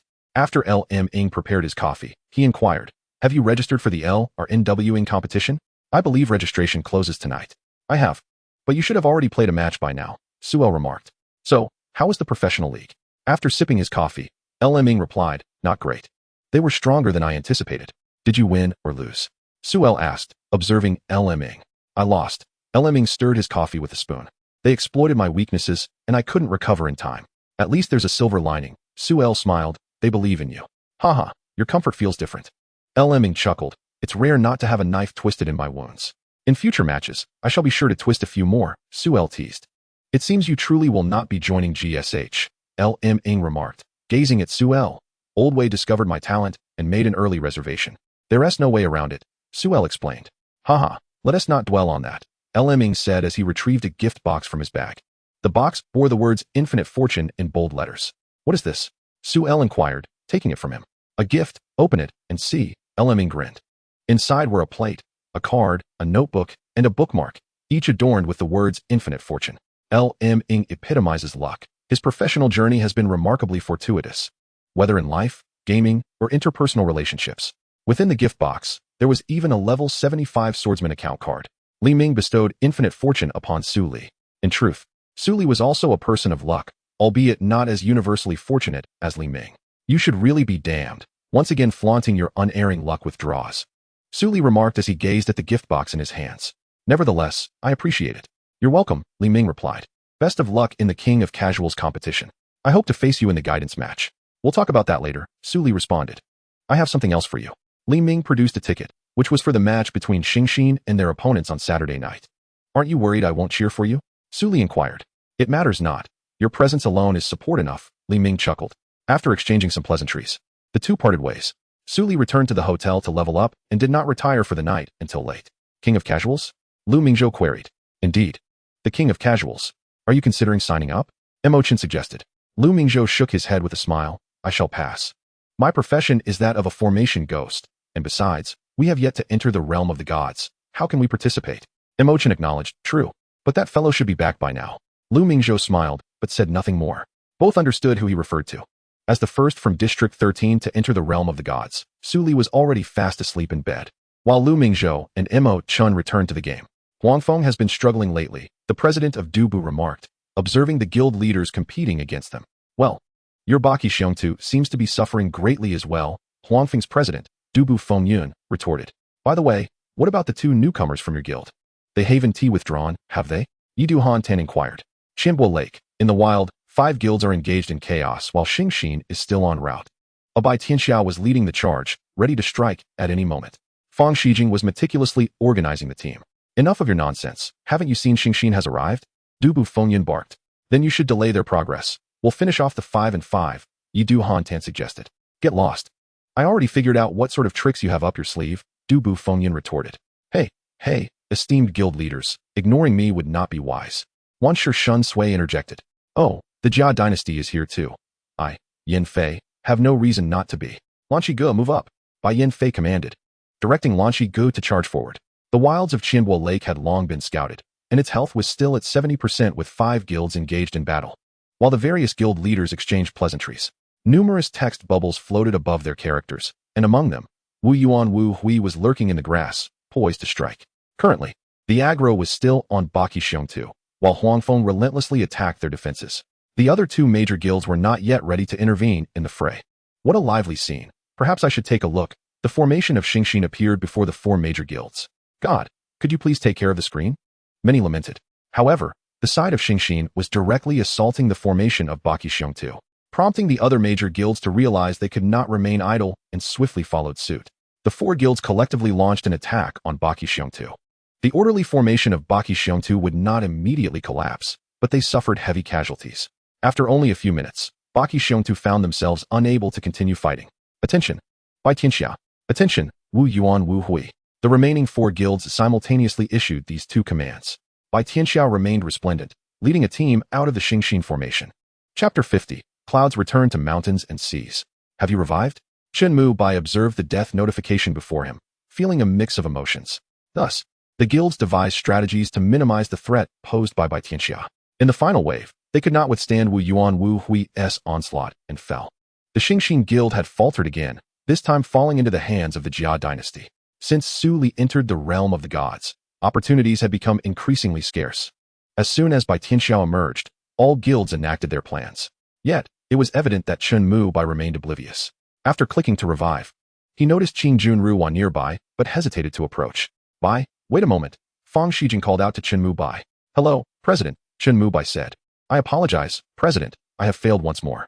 Victory and defeat are commonplace in battle. What is most feared is the lack of courage to start anew, Fang Shijing replied. Let me tell you a story. In the past, when Old Wei was still a legendary youth, he plundered in the wilds without remorse. No one could halt the momentum of Lanqi Ji's development. Old Wei would often tell me, brother, I'm so strong that no one born can defeat me. However, he was not the only one with a formidable reputation. Ye Xiu, Qiu Mu Su, Sa Di Fin Xiang, and Daimo Guyan had already gained fame. As for the wilds, they had yet to encounter them.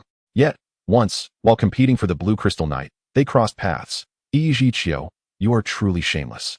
How dare you be even more shameless? Wei Chen scolded. Oh, Su Kusire, is that you? I thought it was someone else. Ye Xiu laughed, seizing the opportunity to advance. Ye Xiu drew Xia towards Su Kusire. Shameless, are you brave enough to duel with me using a warlock? Wei Chen retorted. As Su Kusire dodged the attack. All right, you stay put. I will switch to my warlock account. Ye Xiu chuckled. Nonsense, you say stay still, and I should? Ye Xiu, are you bold enough to be even more shameless?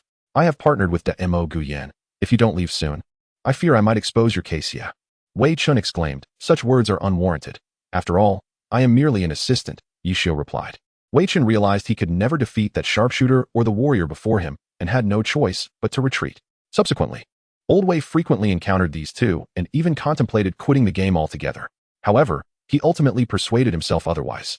Such situations also arose on the professional arena, referred to as the rookie wall. They would employ various methods to obstruct you, but one cannot simply remain down after falling. Moreover, this is not solely your fault. Gather your spirits and strive to adjust your pace. Chen Mu Bai chuckled, exclaiming, I must say, such encouragement for newcomers is rather unorthodox, akin to the protagonist's speech. Fang Shijing also laughed, saying, the era of our generation is drawing to a close. It is now the stage for your fresh blood. Go forth with vigor. Perhaps Gusu Liren would appreciate such sentiments.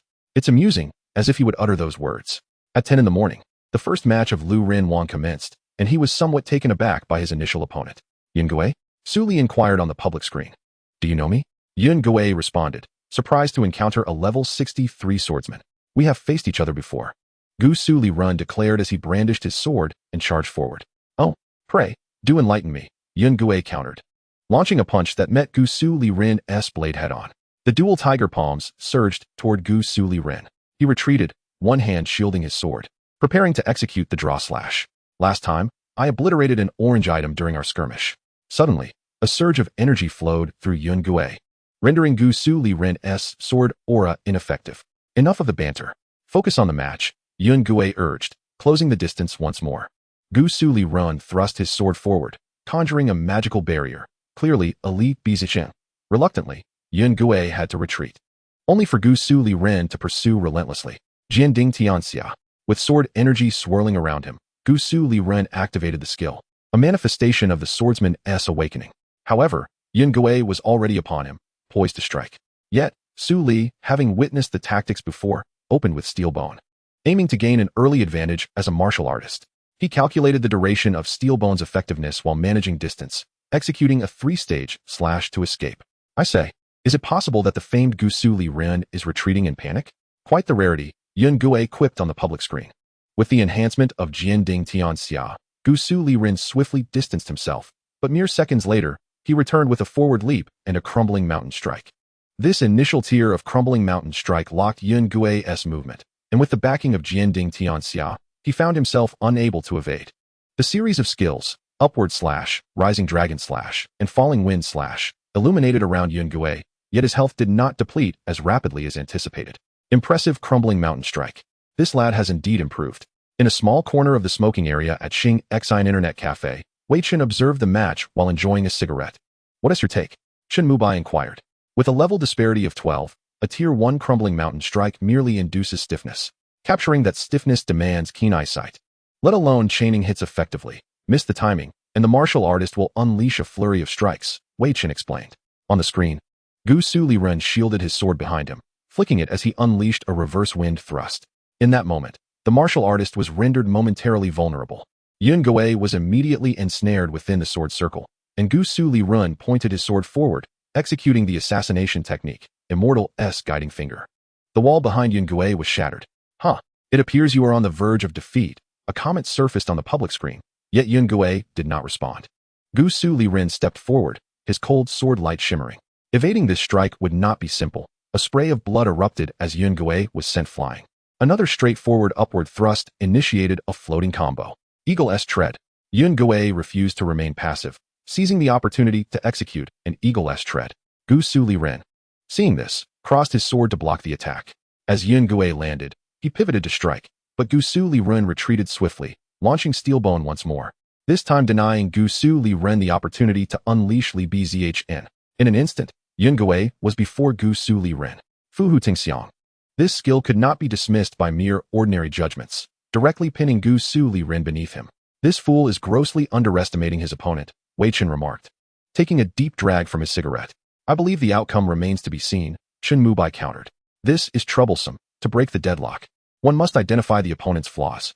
Suddenly, Su Li's eyes gleamed as Yun Gui sidestepped, aiming to land additional blows on Gusu Liren. Gusu Liren pivoted, shielding his sword, unleashing a draw slash. Given the proximity, even the swiftest hands could not evade this attack. Clang! Yun Gui descended forcefully. The sword energy vanished, replaced by a barrier specifically designed to counter invulnerable skills. Li Bzhn. Taken aback, Yun Gui realized that Su Li had anticipated his descent, confronting it head-on. At the very instant the sword energy appeared, he had cancelled the skill and thrust forward with his sword, showcasing remarkable prowess. This maneuver was immensely disruptive to the rhythm. Another rising dragon slash followed, and as Yun Gui sought to employ the same tactic against him, Su Li had already foreseen it. With two backward jumps, a silver light blade struck, precisely timing the conclusion of the Eagle S tread. Despite the 12-level disparity, after several rounds of combos, Yun Gui's health had turned crimson, while Gusu Liren retained 30% of his health. With a swift motion, Gusu Liren unleashed his sword, enveloped in sword energy, and in an instant, he was before Yun Gui, sliding his sword along the ground to execute a wind, withered, and grass and technique. Yun Gui leaped back, only to have Gusu Liren's blade descend upon him from above. Another Tier 1 crumbling mountain strike was executed, yet Yun Gui raised both hands, catching the blade with empty palms. Su Li hastily commanded Gusu Liren to alter his skill. A silver light blade swept past him, followed by a falling phoenix slash that sealed Yun Gui's movement, with more sword light cascading forward. Gusu Liren struck with the force of a galaxy descending to earth, hitting Yun Gui. Jian Luo Chong Kong. The silver light blade was cancelled midway, and upon realizing that falling phoenix slash would not reach Yun Gui, it too was aborted, replaced by the swifter Jian Luo Chong Kong. As Yun Gui sought to change tactics, it became increasingly difficult. A single strike overturned Yun Gui, followed by a three-stage slash, culminating with a powerful windward slash that concluded the match. Not bad, this lad, Wei Chen remarked as he closed the observation window. Now, allow me to showcase my own skills. Lao Wu, please bring over 3 teams. The level 75 boss has respawned. Move quickly. Chen Mubai chuckled and shook his head. As Yi Bai Tianxia was currently grinding dungeons with a fixed team, Yi Bai Tianxia was striving towards level 60, while the challenge quests in the realm of gods remained at level 58. Su Li flexed his wrist. The initial phase was progressing smoothly. He realized he could not linger at level 63 and needed to expedite his leveling. Thus, he consistently utilized the account gifted by Li Ming. Wei Lauda, please arrange for a few experienced players quickly. Su Li messaged Wei Chen. Busy, Wei Chen replied. Still grinding? Su Li responded. Fine, Wei Lauda. Just give me the coordinates, and I'll use another account to continue. As for the account, Gusu Liren, I'll trouble the brothers from Xing Xin to help me level it up. 37211, 36521. Wei Chen did not elaborate further, simply providing those coordinates. Indeed, Wei Chen was preoccupied with competing for wild maps and could only afford to reply to Su Li, demonstrating his concern. The level 75 swordsman sent by Li Ming was registered for the competition of the King of Passersby, which allowed for character changes. During online matches, one could submit a request to swap characters. However, offline competitions mandated the use of a single character. To level up swiftly, Su Li had to delegate the task to a guild or a studio for power leveling, with a month and a half remaining until the offline competition. If he practiced day and night from level 63, he would reach level 75 by early April. The accounts from the other districts would take an additional week. As Su Li had gained a significant lead during the Christmas and New Year events, not to mention the abundance of dungeons in the realm of gods, focusing on leveling would indeed be quite rapid. During this time, he had been following Wei Chen to seize wild maps, which caused his leveling to lag slightly. However, Su Li did not anticipate Wei Chen's generosity. Upon logging into the account gifted by Li Ming, named Gusu, and after sending friend requests to Zhishun Ling and Xiao Chong, Su Li set off. To be honest, this account provided by Li Ming had impressive equipment, including a level 75 orange weapon and the necessary class gear, with 8 orange items that nearly rivaled those of elite players. Su Li marveled at this, and while on the road, he reviewed the notes Li Ming had provided. In truth, the content was minimal, but it contained various videos of swordsmen and his electronic notes. Overall, what Li Ming provided was perfectly timed. Shortly thereafter, Gusu arrived at the coordinates where Wei Chen was located, but the kill had already been reported by the system. Zhishun Ling has accepted your friend request. Xiao Chong has accepted your friend request. Your friend Xiao Chong invites you to join the Xing Xian Guild. Do you agree? Su Li unhesitatingly accepted, and upon entering, he was welcomed. Welcome, captain of the third team. Huh. Su Li was taken aback as Wei Chen messaged him. You little rascal, the third team has been assigned to you. Pay attention to the messages. When there are no wild maps, you will lead the team through dungeon progress, and at times, I expect you to be at my beck and call. Chapter 51. Hua Ji's arrogance. Old Wei, are you really going to assign the third team to him? Wu Chen inquired of Wei Chen. Free labor, and besides, he lacks a broader perspective and insufficient insight into battle situations. If the training camp had been established earlier, this kid would have been a standout there, Wei Chen remarked. Wu Chen frowned slightly. Fine. I won't deny Su Li's talent. He is a prodigy, and only a genius could garner such attention from Wei Chen. The last person he favored is now one of the top professional players in the league. This is Wei Chen's vision, and it reflects Xing Xian's vision as well. A captain at 16 or 17. That is quite young, Wu Chen chuckled. I can't do it. Wei Lauda, Su Li quickly messaged privately in the league. No one paid attention to Su Li, looking at the public channel. He had already become the talk of the town as the captain of the third team.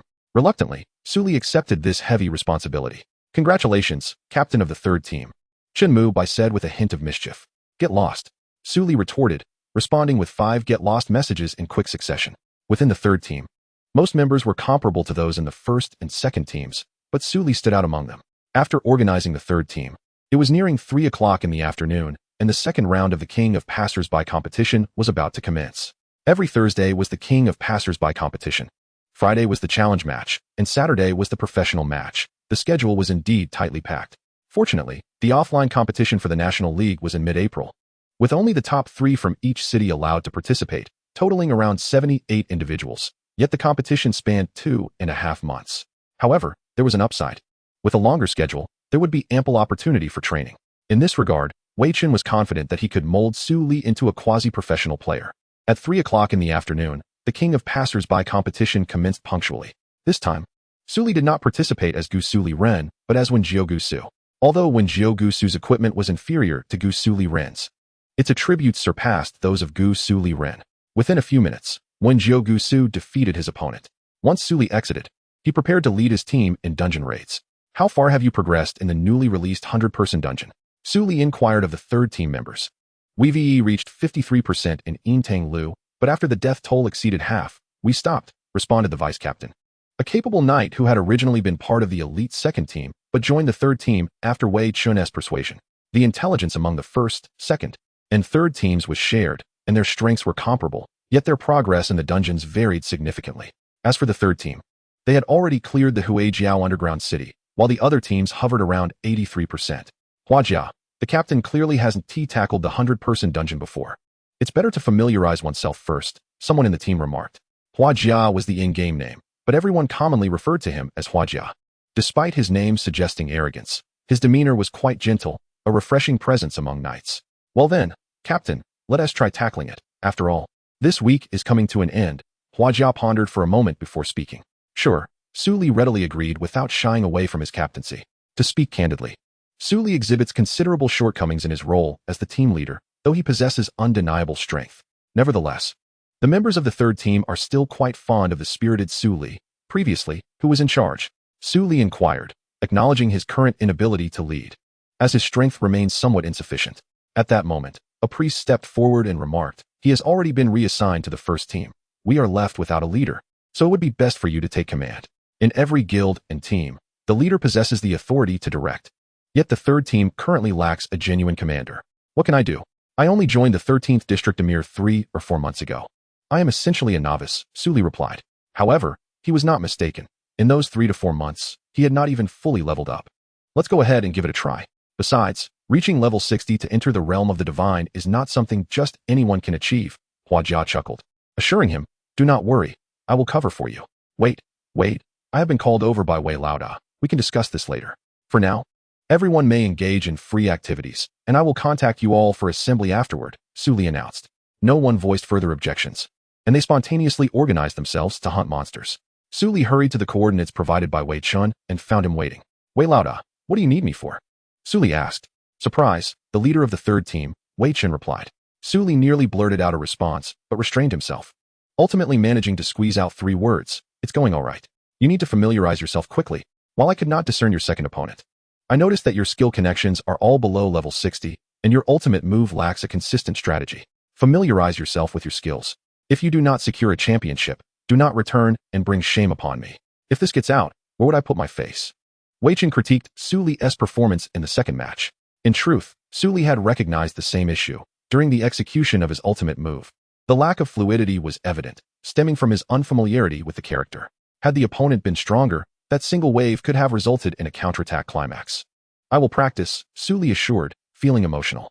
Wei Lauda, your unyielding determination is truly remarkable. Even the divine would bow in submission. Do you genuinely believe I am capable of fulfilling the role of the third team leader? Ha ha ha, young man. I have devised a training program for you and sent it your way.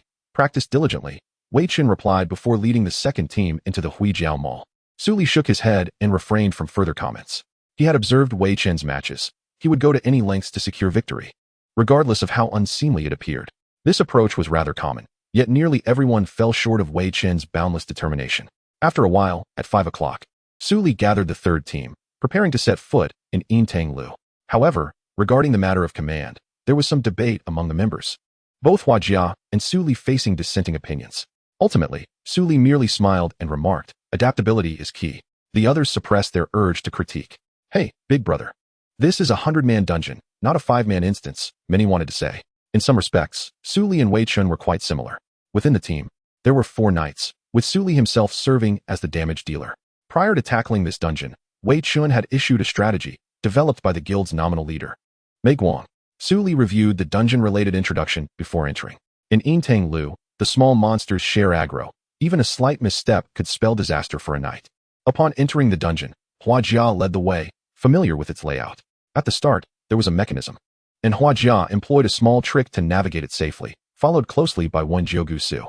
The first wave of small monsters is approaching. 2 to 3 be ready to take over, Hua Jia instructed, as white light enveloped the area. Just as he took a step forward, a bandit turned and announced, brothers, we have work to do. Subsequently, 4 bandits of different classes boldly attacked Hua Jia, a sacrifice shout engulfing all 4. After just 1 hit, Hua Jia's health dropped significantly, requiring the healing spells of 2 or 3 priests to stabilize him. Hua Jia then raised his shield and leaped, charging forward in a graceful arc, colliding with all 4 bandits, before executing a hook to pull one monster away. Switch. The deputy reacted swiftly, mirroring the same maneuver, pulling another monster away, while members 3 and 4 did likewise. This was their established strategy, and the team members had no cause for concern. Observing the situation, Gusu Liren felt a sense of relief. This team was proving to be more manageable than he had anticipated. Let us move in for damage, Gusu Liren declared, taking the lead as the team leader. The progress through the 100-man dungeon was naturally not swift, yet after a while, they navigated the first wave of monsters without incident. Gusu Liren understood that this was merely the beginning and that the difficulty would gradually increase. The team leader seems rather quiet, some whispered behind him. Indeed, it is true. Gusu Liren caught wind of this remark and simply shared his thoughts with Hua Jia. What do you think of combining a charge with a heroic leap? Perhaps the rhythm is not well grasped, which could lead to aggro chaos. The pressure of single target damage would be significantly lessened. However, I am not entirely certain. We shall see next time, Hua Jia expressed his perspective. In truth, Hua Jia was not much older than Gusu Liren, around 20 years of age. Yet he had no desire to enter the professional gaming scene. When asked why, he smiled and said, I am not one of those talented individuals. Besides, online games are my true calling. All right, your knighting skills are quite impressive, Su Li remarked, noting how Hua Jia managed to withstand an encounter with only 2 priests, whereas members 3 and 4 required more support. This detail did not escape Su Li's keen observation. Not too shabby. After all, I am quite bold, Hua Jia joked, adding. However, team leader, your damage output technique surpassed mine by a significant margin. When Gusu occupied the first position for damage output, executing his maneuvers with precision, exhibiting not a trace of panic. Moreover, he far exceeded the output of the rest of the team, showcasing his raw prowess. Su Li refrained from further comment. And as they approached the second wave, ranged bandits began to appear, rendering this wave even more challenging than the first. As Su Li engaged aggro, several bullets flew toward him. Hua Jia immediately raised his shield to block and asked Su Li, shall we implement that strategy we discussed earlier? It seems difficult. How do you propose we proceed? Su Li replied, surveying the situation before him. Hua Jia charged forward, directly confronting the 6 small monsters, with the ranged and melee creatures positioned at a considerable distance, rendering the sacrifice roar ineffective. A few concerned individuals approached and remarked, Captain, this is too perilous. When shall we proceed? Su Li merely observed in silence. After a moment, a voice called out in a charge, and Su Li knew it was time to act. Rallying everyone to unleash their attacks. Let us go, let us go. We have them under control. 23 is ready to take over at any moment. Melee classes. Maintain your positions and continue the assault. Hua Jia's health dwindled at a steady pace, as the team generously contributed their damage output. Following rounds of attacks, they adhered closely to Su Li's strategy. Almost every monster was incapacitated within a minute, and soon the Knight's spirit was on cooldown. As Hua Jia raised his shield to withstand another blow, all 6 monsters launched their assaults simultaneously. The enmity of the monsters was coordinated, and given that they were part of a 100-player raid, the pressure was immense. Yet, Hua Jia recognized the advantage of the situation. The enmity mechanics in this game were not merely a product of straightforward calculations. They could arise in various ways, and as a seasoned knight player, Hua Jia was acutely aware of this. The enmity from these 6 monsters remained relatively stable, with the first 4 consistently holding their attention, while the 5th was Wen Gusu, who posed no concern regarding aggro management. Once the enmity was established, the vice-captain promptly took over, allowing the damage dealers to focus solely on maximizing their output without worry. After utilizing the Knight's spirit twice, the 6 monsters were finally vanquished, and they swiftly progressed to the first boss. The members of the 3rd team were well acquainted with this encounter. The moment the boss raised a hand, everyone understood its impending actions, and with the formidable Hua Jia in their ranks, they faced it with confidence, quickly overcoming the challenge. Captain, it's time to loot the gear. Hua Jia instructed when Gusu. Su Li stepped forward to find 2 blue items and 1 purple, along with some rare equipment. It seems we are progressing much faster than last time, someone noted while checking the time. The news invigorated the group, as they hadn't anticipated that a change in captaincy could yield such significant improvements. Su Li's leadership skills had also been praised by Wei Chen, and they continued onward with renewed vigor. Energized, the team swiftly dispatched 2 more monsters, which was a remarkable feat. The previous 3rd team had lacked a tactician. Now, with someone capable of discerning strategies, there was no room for doubt. However, on the 4th encounter, disaster struck, and the team fell. Captain, over here. It's a test of luck, someone suggested. The initial enmity of the 4th boss was chaotic. If it wasn't properly targeted, it could instantaneously eliminate a player, necessitating that the knight fully establish aggro before anyone could safely deal damage. Su Li paid little heed to the concerns and led the team into the fray. Suddenly, a creature appeared, striking Wen Gusu at incredible speed. Backstab, backstab. 2 nimble evasions just barely avoided the blow. Hua Jia reacted swiftly, using a taunt to divert the threat, prompting admiration from the onlookers. In the moment they emerged, Su Li quickly identified the target, while Hua Jia adeptly maintained the aggro.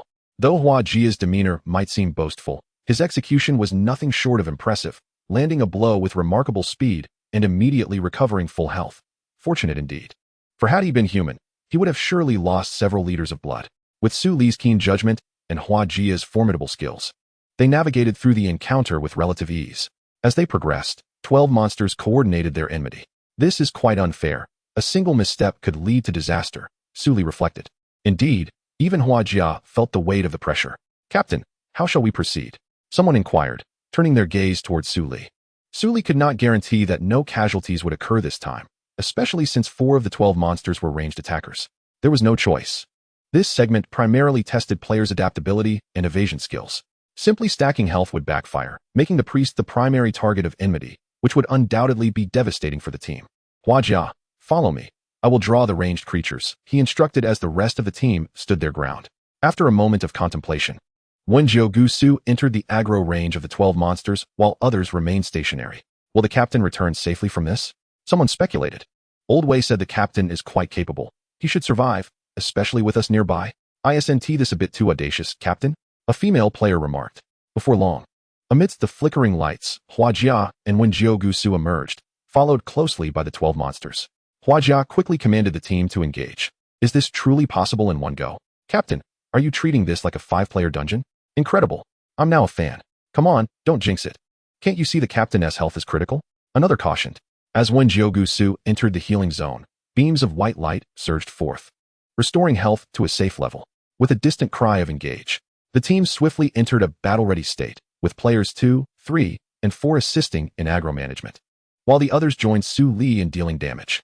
As Su Li engaged the aggro, Huajia learned that certain fixed paths could simultaneously draw several distant monsters. This was a strategy Su Li had just discovered and promptly shared with Huajia. The raid on Yintang Mountain was soon completed, and they quickly approached the 5th encounter, a knight-type boss renowned for its high defense and health, which posed no real unfamiliarity. Huajia managed to maintain aggro effortlessly, but the fight dragged on due to the boss's resilience. Despite their smooth progress, they encountered significant setbacks by the 7th monster, and with the prospect of failure looming, Su Li offered a few words before deciding to abandon the raid. I'm sorry, Captain. It's my fault, Huajia lamented. There's no need for apologies. We can always try again. This is just a game. The joy of online gaming is what truly matters, Su Li reassured him. Let us summarize and aim to perform better next time. Indeed, that's true, Huajia chuckled. Captain, I'll keep watching Lezawang. Good luck. Behind the screen, Huajia also smiled, for he was the audacious player known as Huajia, a 20-year-old university student named Yao Xiaofeng. At present, he finds himself quite content, having become a member of the elite team within the Xingxin Guild. Following this dungeon run, Team 3 disbanded on the spot, while Su Li opted to engage in monster hunting and tease other players. Lao Wei, come here, Ye Xiu instructed. What is it? I'm leading a dungeon run. Wei Chen replied. Come on, can you be a little more agile in your movements? As a ninja, why act so openly? Get in there. It's nothing much. Just buying a pack of cigarettes, Ye Xiu said. Make sure to get me a pack too. Wei Chen pulled out 100 from his wallet for Ye Xiu. Ye Xiu shrugged and stepped outside, as Wei Chen's dungeon run was approaching its conclusion. Currently, the Xingxin Guild is flourishing, with an ever-increasing number of members and elite players whose prowess is indisputable. The 1st and 2nd teams boast top-tier strength, while the 3rd and 4th teams are somewhat lacking. However, the 4 teams can still pair up to compete effectively in the wild. Fang Shijing, sitting beside Wei Chen, remarked, Lao Wei. The situation in the normal zone remains stable. How's that kid's silver weapon coming along? Probably still at level 50. He mentioned calling upon Gusu Liren for assistance in leveling up to 75 before the offline tournament. Wei Chen responded. That kid is currently using a swordsman account he acquired from somewhere, but he is still too inexperienced. If only his comprehension of the game could improve a bit more. He added, we mustn't rush. He needs time, Fang Shijing advised. What about Chen Mubai? He has been shadowing you. How is he faring? Wei Chen inquired again. He has yet to convert his absolute speed into operational speed. He still needs to put in more effort. I plan to solidify his fundamentals before enhancing his other skills. Fang Shijing replied. We must keep a close watch on these 2 promising talents. We cannot afford to let them be snatched away by other guilds. Wei Chen chuckled. Absolutely. Let us get to work. With that, he commenced his tasks. Recently, the realm of the divine has settled into a tranquil state, and before long, the match at the Jia Shi home ground arrived. The position granted to Li Ming was undoubtedly excellent. Once the individual matches began, Su Li logged off, picked up his phone, and the commentary echoed in his ears. I really can't tell if this kid's individual match is a broadcast match, Su Li murmured. Director Li. There have been recent reviews suggesting that Jiang Qian's personal issues hinder his ability to contribute effectively to the team. What are your thoughts on this? Pan Lin queried. Li Yiba chuckled. As a newcomer, Jiang Qian is currently struggling to integrate into the team, which reflects his gameplay issues. He has yet to discover a way to blend into the team, leading to frequent disconnection. Xingxin must expedite tactical designs to help Jiang Qian integrate swiftly if they wish to salvage their disadvantage. Xingxin has a long road ahead. Ha, how true, Pan Lin concurred. After a year, Jia finally returned to the professional league, facing last season's champion, Xingxin, having acquired 2 promising newcomers during the winter transfer window. Could this provide Jia with an opportunity for victory? We shall see. At that moment, the electronic screen displayed the match list for the first individual competition. Rongguang Baozi Invasion. Oh, Jiashi has sent out their newcomer and vice-captain, Li Ming, Pan Lin announced. As a newcomer, his strength is quite commendable. Following the transfer of the original magic swordsman, he has withstood the pressure to become the vice-captain, and in the previous match, he was the first to take the stage, delivering an exhilarating solo performance. Let us see if he can create new miracles this time. Kid, where are you? Baozi first messaged in the channel. I'm on my way, where are you? Li Ming replied in the channel. Indeed, Rongguang was maneuvering tactically around midfield, while Baozi Invasion charged straight towards the center from the outset. Baozi incessantly messaged, but Li Ming failed to notice. Seizing an opportunity, he leapt with his sword, executing the Earth-Shatter Wave Sword. Baozi Invasion reacted swiftly, backflipping to evade the strike, then countering with a sand throw. Is he following that up with a brick? Li Ming had studied Baozi's style and knew he favored transitioning from sand throw to brick. Thus, Rongguang performed a backflip and unleashed a countering mountain strike. In an instant, the brick hurtled towards Rongguang's head, but fortune smiled upon him, as he remained unflinched, successfully executing the mountain strike. Rongguang's silver weapon was the Lightbreaker, and its attributes resonated perfectly with Li Ming's preferences, reflecting Jiashi's hopes and expectations for him. This mountain strike hit Baozi Invasion squarely, and the time was ripe to unleash a wave formation. Frost wave formation. This time, Baozi Invasion could not evade and was struck. Baozi Invasion was slowed down, and Rongguang aimed to execute another wave sword, only to see Baozi lift his knee. Rongguang hastily cancelled his skill and retreated, flame wave sword. The moment he unleashed it, Baozi Invasion turned to intimidate, causing Li Ming to hesitate. Intimidation? Why would he use intimidation? Wouldn't it be better to absorb the damage and counter? In that moment of confusion, the brick landed heavily upon his head, surprisingly leaving Rongguang undazed. This fellow truly possesses enviable luck, Su Li remarked, observing the scene. At this juncture, Baozi Invasion had seized Rongguang by the throat, launching a barrage of output skills. After the skills concluded, he waved his hand to throw sand. Rongguang quickly turned his head and fell victim to the slowing effect. Where did that frost wave sword come from? Li Ming was shocked, but the situation left him no room for contemplation. Lightning wave formation. This swiftest wave formation struck Baozi Invasion directly, and Rongguang's sword reached out, unleashing the frost wave sword. This strike was inescapable for Baozi Invasion, who had no choice but to retaliate with a gasoline bottle. The frost wave sword hit Baozi Invasion, igniting Rongguang in flames. Just as Rongguang sought to follow up with a combo, Baozi Invasion unleashed a powerful skill. Reluctantly, Li Ming could only retreat, rolling away, while yet another brick flew towards him, but this time, Rongguang simply sidestepped it. What an unpredictable player, Li Ming thought, diligently executing a slash. The chilling sword aura surged towards Baozi Invasion, who remained undeterred, launching a steel bone technique to absorb the blow. Li Ming felt a pang of regret. The frost wave sword was still on cooldown, and he had already exhausted all skills capable of influencing invulnerability. As Baozi Invasion made his move, a needle-like strike grazed Nguyen, who, upon turning his gaze, was momentarily distracted. In that fleeting moment, Baozi executed a sand throw. Haha, rookie. Where are you looking? Baozi taunted in the public chat. When Nguyen returned his focus, he was struck by the sand throw, rendered temporarily blind. However, Ling remained composed, with no time for panic as he unleashed the split wave slash. The audience gasped in astonishment. For this formidable split wave slash ensnared the steel-strong Baozi Invasion within a barrier, executed by the blind Nguyen. The home crowd erupted with enthusiasm.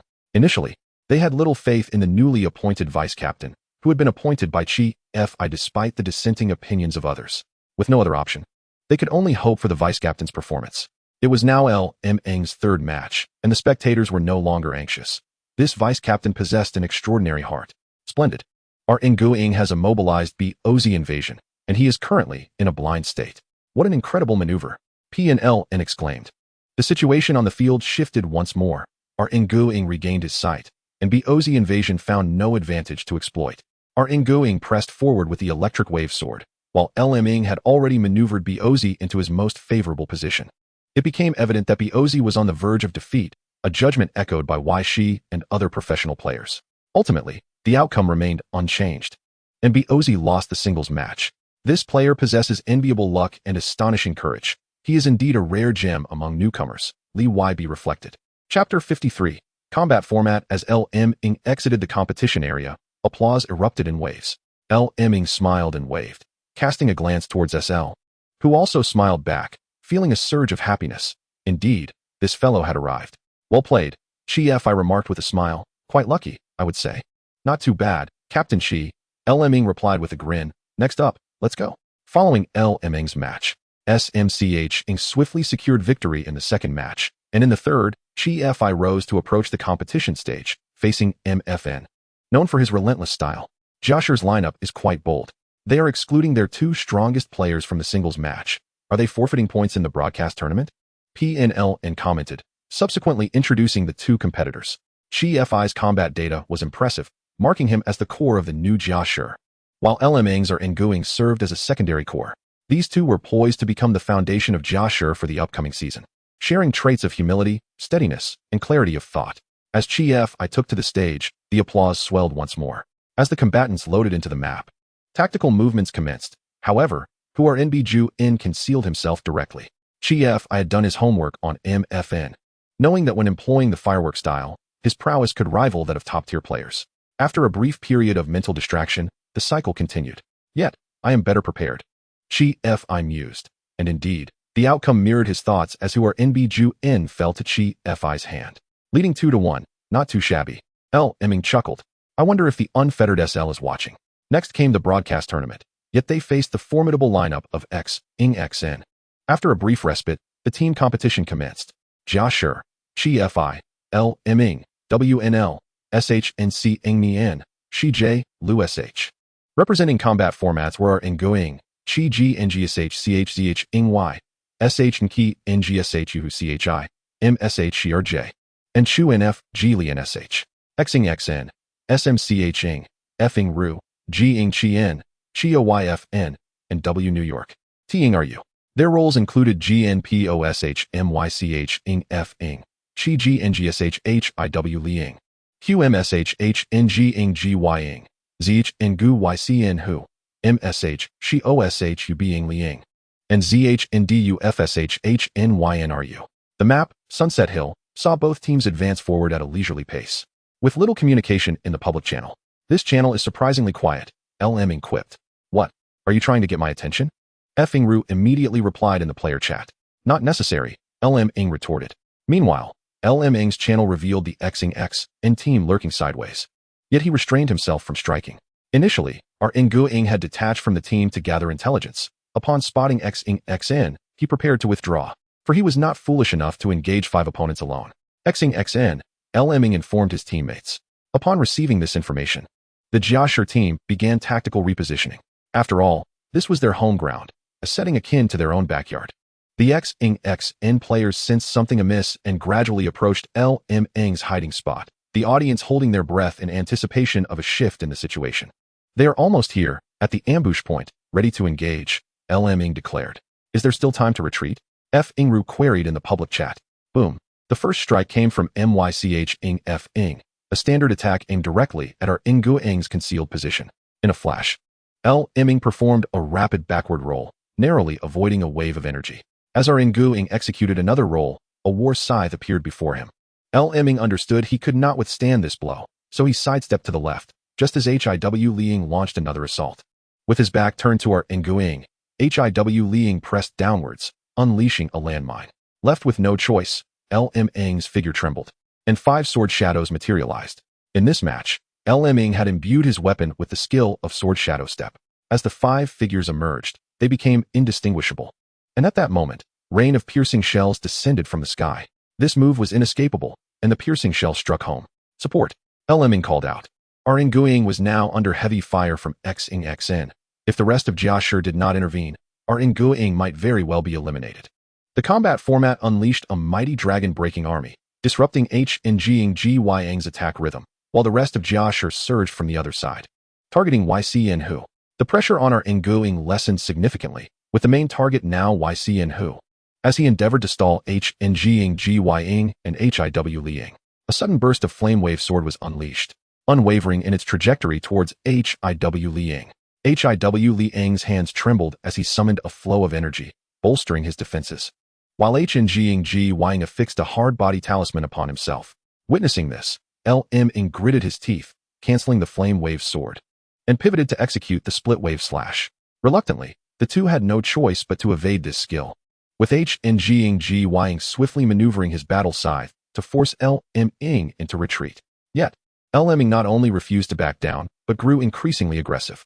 As the effect of the hard body talisman faded, he immediately pivoted his sword and unleashed the Frostwave sword, striking unexpectedly. Ying could not evade in time, while Liren quickly retreated to assist Hu, but was promptly hindered from leaving by a swift and lethal lightwave sword centered on Ying, hitting both of them. Without a moment's hesitation, LMing cast a swiftly chanted Frostwave array. Liren braced himself, a surge of energy coursing through his hands. LMing was taken aback. He instantly recognized the skill, Zhu. This trade-off, exchanging the slight damage and movement speed of Ying and Liren for an opportunity for Hu, was a remarkable bargain. LMing felt vexed for not noticing it sooner, but soon adjusted his attitude, executing a silver light blade. This was indeed a star strategy from LMing. However, it was disrupted by a single misstep, revealing a lack of maturity, as Pan LN observed. LMing intended to use the star strategy to distract two opponents, thereby delaying Liren and Ying's return to aid Hu for an assault. This was a clever decision. As noted by LYB, although disrupted by Fing Ru, the encirclement of Who had already been established. The battle format shifted as Ying returned to assist, casting a binding talisman towards the battle format. The battle format immediately cancelled its skill and leaped back, just as the cannon from Ying was unleashed. N was taken aback, wishing to avoid this skill, but to his left, Ying unleashed a flame wave sword, while to his right, N struck. N understood the threat of these three skills and rolled left, entering the skill range of Ying. It was a trap. They had successfully thwarted N's wave of attacks, causing the thought shield to dissipate. However, during this exchange, Ying endured numerous powerful skills. Electric Light Wave Array, Do PSH and HI, Barrett Sniper, Qing BOP. Several major skills struck Ying, significantly reducing his health. X's counterattack was swift. Myching charged a laser cannon, while Who immediately cast a silence array. Liren raised his hands, unleashing Qi N and In are Fing. Pay attention to interrupt. Qi F, I said in the team channel. The icy hand was just about to raise the cross to prepare for healing when bullets coming directly at him forced him to cancel the skill. Ying was now encircled. Pan L and noted. Indeed, Qi N's sense of detachment from the team was brought to the forefront. Whenever Qi N faced a dilemma, he instinctively considered his own advantages and disadvantages, placing the team in a secondary position. This individualistic approach had, in fact, driven Xing into a predicament, as LYB remarked. As LZHDO pointed out, the situation had just escalated. If Ying was not rescued soon, he would likely be the first character eliminated. Pan LN concurred. Yes, Xing was currently concentrating their attacks to rescue Ying, LYB said. At this moment, Qi was in a precarious position. His misstep had led to disarray, and he found himself ensnared in a counter-encirclement. Although Ying was struggling to resist, he was forcefully pushed back by GSH. Ying advanced with his sword, beautifully creating ice crystals that spread across the ground, further delaying X's return. Who flicked his sword, causing another beautiful cascade of ice crystals to fall, creating an ice array centered on Ying. This was the perfect opportunity for Liren and Myching to strike simultaneously. Observing this, Ying sheathed his sword and unleashed a flame wave sword, continuing GSH's offensive. However, Ying was not defenseless. Holding a talisman in his left hand, he pressed it against Ying, unleashing a sealing talisman that would undoubtedly assist him in breaking free. LMing was startled and hastily attempted to evade, but still fell victim to the battle scythe. Ying was pushed back, his chest armor sealed, and the battle format hurriedly sought to fill the gap, but it was too late. Ying had broken through GSH's lines. Nevertheless, although Ying had escaped, he now occupied a high vantage point on the mountain, facing the setting sun. From below, one would be affected by the interplay of light and shadow. The positioning of GSH was also of great significance. There was no time to dwell on this. Ying had just been rescued, and the members of Xing had also suffered considerable losses during the rescue process. GSH did not afford them the chance to regroup, as the next wave of attacks was already upon them. Ying leaped forward, unleashing a swift lightwave sword. Under the shadows of the setting sun, it was difficult to discern the attack of the lightwave sword. Observing this, Yen, who raised his sword and struck down, deploying a plague array at Nguyen's landing point, clearly indicating that Xin's primary target was now Nguyen. From the beginning until now, Nguyen had been engaged in intense combat, and his health was lower than that of the other members of GSH. With the main target identified, Gy and Hiw Li advanced. Ling also sensed the shift and immediately attempted to retreat. But the battle format advanced, thrusting a spear toward Gy. The clang of metal echoed as Gy swiftly twirled his scythe to block the spear. Another loading sound was heard as the Gale Cannon was unleashed from Mych. Faced with this powerful skill, GSH found it difficult to navigate the situation, as it was still a perfectly timed moment, still an exasperating point. GSH's primary objective was still to protect Nguyen, ensuring he did not fall into a circle of encirclement. At this critical juncture, the sacred flame ignited around Nguyen. The icy hand was poised. This coordination had been honed through numerous trials by Xn and Yen, who seized the opportunity, casting a blade array to encircle Hiw Li and Gy in front of him. However, under GSH's protection, a tremendous healing spell enveloped Nguyen, while Ling calmly retreated, as the terrain still favored him. In the face of Xn's 5 members, Ling's strategy remained clear. Yet, the lurking Hiw Li leaped into action, hands charged with energy, unleashing a cannon. At this moment, Ling's skills were still sealed, leaving him unable to evade this attack, forcing him to take the full brunt of it. At the same time, a satellite beam descended from above, engulfing Nguyen within its radius. Leaving Ling helpless, the perfectly timed sacred flame made him feel as if he had swallowed a fly. From above, the battle scythe descended, and below, a thunder symbol materialized, a lightning strike talisman. The battle format swiftly retreated, while Qi Zhongyu pushed back with both hands, unleashing a wave of energy. Huachai provided distant fire support for Rongguang, albeit not entirely comprehensive. Yet, the battle format filled the gaps, and thus, the crisis surrounding Rongguang was averted through the collective efforts of the team. The moment the skill seal was lifted, Rongguang launched a counterattack, disregarding the disturbances from Mu Yu Chengfeng and Hai Wu Liang, with his sights set solely on Han Jianguing. It was then that Han Jianguing realized he had strayed too far from his team once again, creating yet another disconnection. However, at this moment, Hui's ghost formation became his greatest shield. The battle scythe flew forth once more, as he placed a talisman to unleash a flame talisman. The battle format, with a powerful dragon's pressure, forcibly brought the battle scythe down. Just as he was about to advance, Mu Yu Chengfeng once again provided artillery support from a distance, while Hai Wu Liang was preparing to push forward, only to be obstructed by the suddenly emerging Rongguang. Regardless, Hui's ghost formation had a time limit. Hui's blade flashed once more, aiding Han Jianguing again, who was about to step out of the encirclement. Qiu Fei, resolute, stepped into the ice formation. Upon entering, Rongguang abandoned the entanglement with Hai Wu Liang, directing his flame wave sword towards Han Jianguing within the ice formation. However, in that brief moment, Hai Wu Liang had secretly charged his power. Rongguang was struck by a mental force, causing him to spit blood, clearly gravely injured. Mu Yu Chengfeng immediately rushed to support Han Jianguing within the ice formation. Qi Zhongyu entered the ice formation as well, and Han Jianguing was not one to merely wait for his teammates' assistance. Amidst the attacking shadows, a talisman crackled in the air, which was the celestial fire meteor. Following this talisman, the attack once again repelled the battle format beside him, turning back to strike Rongguang into the ice formation. This opportunity could not be missed, Qiu Fei thought. Chapter 54, Breaking the Deadlock. Focus on Han Jianguing, Qiu Fei instructed, pointing at the tactical board. Captain Qiu, this might be a bit difficult. Li Ming replied. Indeed, it posed some challenges, yet in recent matches, Han Jianguing had been disconnected from his team. He was an individualist. While this might not be apparent in one-on-one battles, it became evident in team matches where his rhythm was inconsistent with that of his teammates, creating a sense of alienation, which was his greatest flaw at present.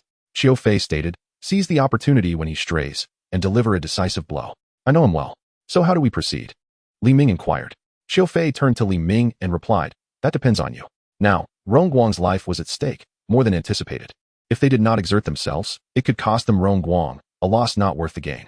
Thus, the battle format wielded the battle spear, unleashing the How Long Pajun. In an instant, it reached Han Jianguing, pulling him into the fray. This time, the battle format was exposed before Xin. Hai Wu Liang extended his hands forward, a stream of energy flowing from his fingertips, clearly utilizing the cloud-catching hand. However, It was Rong Guang who disrupted the situation, a blade of light slicing from Hai Wu Liang's side. This cloud-catching hand would undoubtedly be interrupted. Reluctantly, Hai Wu Liang retreated, while Rong Guang pursued. But with just one step forward, he was suppressed by overwhelming firepower. Rong Guang and the battle format, covered by heavy gravity, were evidently struggling. As many attacks failed to achieve their desired effects, Ye Xiu cast another ghost formation, and under the cover of this shadow, Han Jiangguing advanced steadily toward the Xing Xian Guild. However, he was surrounded by twinkling starlight, the light of sacred edict. The other members of Ye Xiu, without a second thought, attacked that shimmering light. They stepped into Mu Yu Chengfeng's line of fire, and Rong Guang unleashed another frost wave sword. Beautiful ice crystals erupted from Rong Guang's position, striking Han Jiangguing.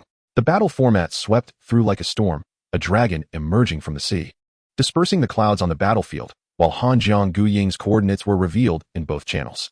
Ye Xiu unleashed ghost formations one after another, and Han Jiangguing gradually closed in on the Xing Xian formation. With a clenched hand, he sent a sealing talisman toward Rong Guang. Rong Guang leaped back, evading the sealing talisman, yet a gap emerged that the remaining members of Ye Xiu could not mend. Han Jiangguing finally returned to Xing Xian. However, as he attempted to counterattack, his character stumbled. Jiang Qian instantly recognized this as the work of Xia Riji. Rong Guang and the battle format also contributed their output. The flame wave formation, the furious dragon piercing heart. From a distance, Huochai disregarded Mu Yu Chengfeng's disturbances, offering his bullets toward Han Jiangguing, while Qi Zhongyu directed his mental energy at Han Jiangguing. The effect of the sacred fire ended, and Han Jiangguing raised his hand. Han Jiangguing fell. In a mere moment, the situation on the ground reversed, as Xing Xian clung tightly to Rong Guang. At this moment, Hai Wu Liang and Ye Xiu appeared particularly steadfast, maintaining their health well. However, Ye Xiu's mana was running low, having expended the most to protect Han Jiangguing. Just hold on for a few more minutes, Li Ming thought. Rong Guang's figure trembled, unleashing 5 sword shadows. Immediately, Li Ming sensed something amiss. Why was he immobilized? The details of killing Han Jiangguing exploded in Rong Guang's mind, and he quickly realized that in the final moments, Han Jiangguying's raised hand, a parry of the battle scythe, had immobilized him in place while he was sent away. One must not underestimate this fellow's cunning. Li Ming pondered. Indeed, this was a classic example of a sly strategy, striking unexpectedly. Even Feng Rue, the master of cunning strategies, would applaud this move. Rong Guang's sword shadow step was instantly recognized, prompting Hai Wu Liang to swiftly strike Rong Guang with 2 fingers, disrupting his energy channels and strength. Nearby, the battle format and Qi Zhongyu could not remain idle. But Hai Wu Liang, with a vigorous thrust of his hands, unleashed the steel bone technique. Seeing this, the battle format immediately employed the Fulu Longxiang technique, a nightmare for body skills. Hai Wu Liang had no choice but to retreat, but his stance remained firm. Qiu Fei immediately realized what skill this was, earthquake. However, it was too late to change tactics, as Huochai in the distance remained unaffected by the earthquake, yet was suppressed by Mu Yu Chengfeng's firepower, unable to find an opening to support Rong Guang. At this moment, Ye Xiu revealed its fangs, as the battle format and Qi Zhongyu abandoned Hai Wu Liang, charging toward Ye Xiu. Rong Guang, facing Hai Wu Liang and Mu Yu Chengfeng, was clearly at a disadvantage. Nonetheless, Rong Guang pressed on with his attack against Ye Xiu despite the challenging circumstances. With merely 13% of health remaining, Ye Xiu boasts a slightly more favorable 36%. The Li Yin Bo Dong Zhen strikes true, hitting Ye Xiu. Yet the powerful mental energy from Hai Wu Liang pierces through from behind. Rong Guang has fallen, while the battle format and Qi Zhongyu maintain their health intact. It dawns upon the audience that the meager healing bestowed upon Rong Guang has been diverted to Qi Zhongyu in the battle format, rendering them indifferent to the assaults they endure, ultimately leading to Ye Xiu's demise. With the odds now 5 against 4, can one finally breathe a sigh of relief? No, such a notion should warrant severe reprimand for anyone who dares entertain it. This match is fiercely contested, with the proactive Ye Xiu facing the unrelenting onslaught from Xing Xian. It is only after the battle format triumphs over Han Yenro that merely 7% of health remains, and he stands alone as the sole survivor. Suli chuckles, rises, and departs from Ye Xiu's home ground. After tidying up at the hotel, he returns to his longed-for Lin Yuan. Upon arriving home, he greets Chun Mu Bai and replays the match, intermittently messaging Wei Chen. Suli cannot help but acknowledge that Li Ming was the pivotal player in this match. Ye Xiu's strategy was entirely centered around Rong Guang, initiating with a 2-for-1 tactic, followed by reckless bravery, and ultimately orchestrating substitutions, thereby sustaining their aggressive stance against Xing Xian. This was indeed critical. However, he also pays heed to Jiang Qian, whose excessive individualism led to disarray within the team, allowing Jia Shi to seize an opportunity. Yet, his individual prowess is indisputable, capable of standing alone. However, integrating into a team presents a different narrative. The last immobilizing spell was nothing short of spectacular. Had it not been for that spell, Jia Shi's strategy could have been altered, potentially saving Rongguang and depleting Ye Xiu's mana. Yet, in the realm of competition, who can truly foresee the outcomes? Jiang Qian, that fellow, indeed lacks boundaries and appears rather dubious, Su Li remarks to Chen Mubai. Chen Mubai chuckles, contemplating whether this fellow truly possesses any limits. Observing Su Li's sly grin, he shakes his head and returns to his glory gameplay. Su Li's laughter fades as he reflects on the myriad details he has overlooked. It is only after Wei Chen's reminder that he realizes the many aspects he urgently needs to enhance. The competition in the wild is already underway. At the Falling Sun waterfall, the inheritor fighter faces Lian. Upon receiving the news, Su Li promptly logs in, assesses the numbers of the three teams, and sets off toward the Falling Sun waterfall. Su Li recognizes the necessity of enhancing both his personal capabilities and team awareness. Wei Chen is determined to prevent Su Li from becoming an individualist. Fostering a broader perspective and team consciousness is paramount. While personal skill enhancement will require Wei Chen's direct mentorship at the Xing Xian Internet CAF. When Gusu arrives fashionably late. Upon reaching the Xing Xian camp, Xiao Chong leads one team, Ji Shun Ji Ling commands the second, and when Gusu heads the third. Wherever they engage in battle, it feels as though victory is assured. However, the situation is far from straightforward. Have they arrived? Wei Chen raises an eyebrow. Yes, just returned home not long ago. Su Li responds. Boss Wei, mind you, this counts as overtime. It's already 11 at night. Normally, I would have gone to bed long ago. Well, such a disciplined schedule.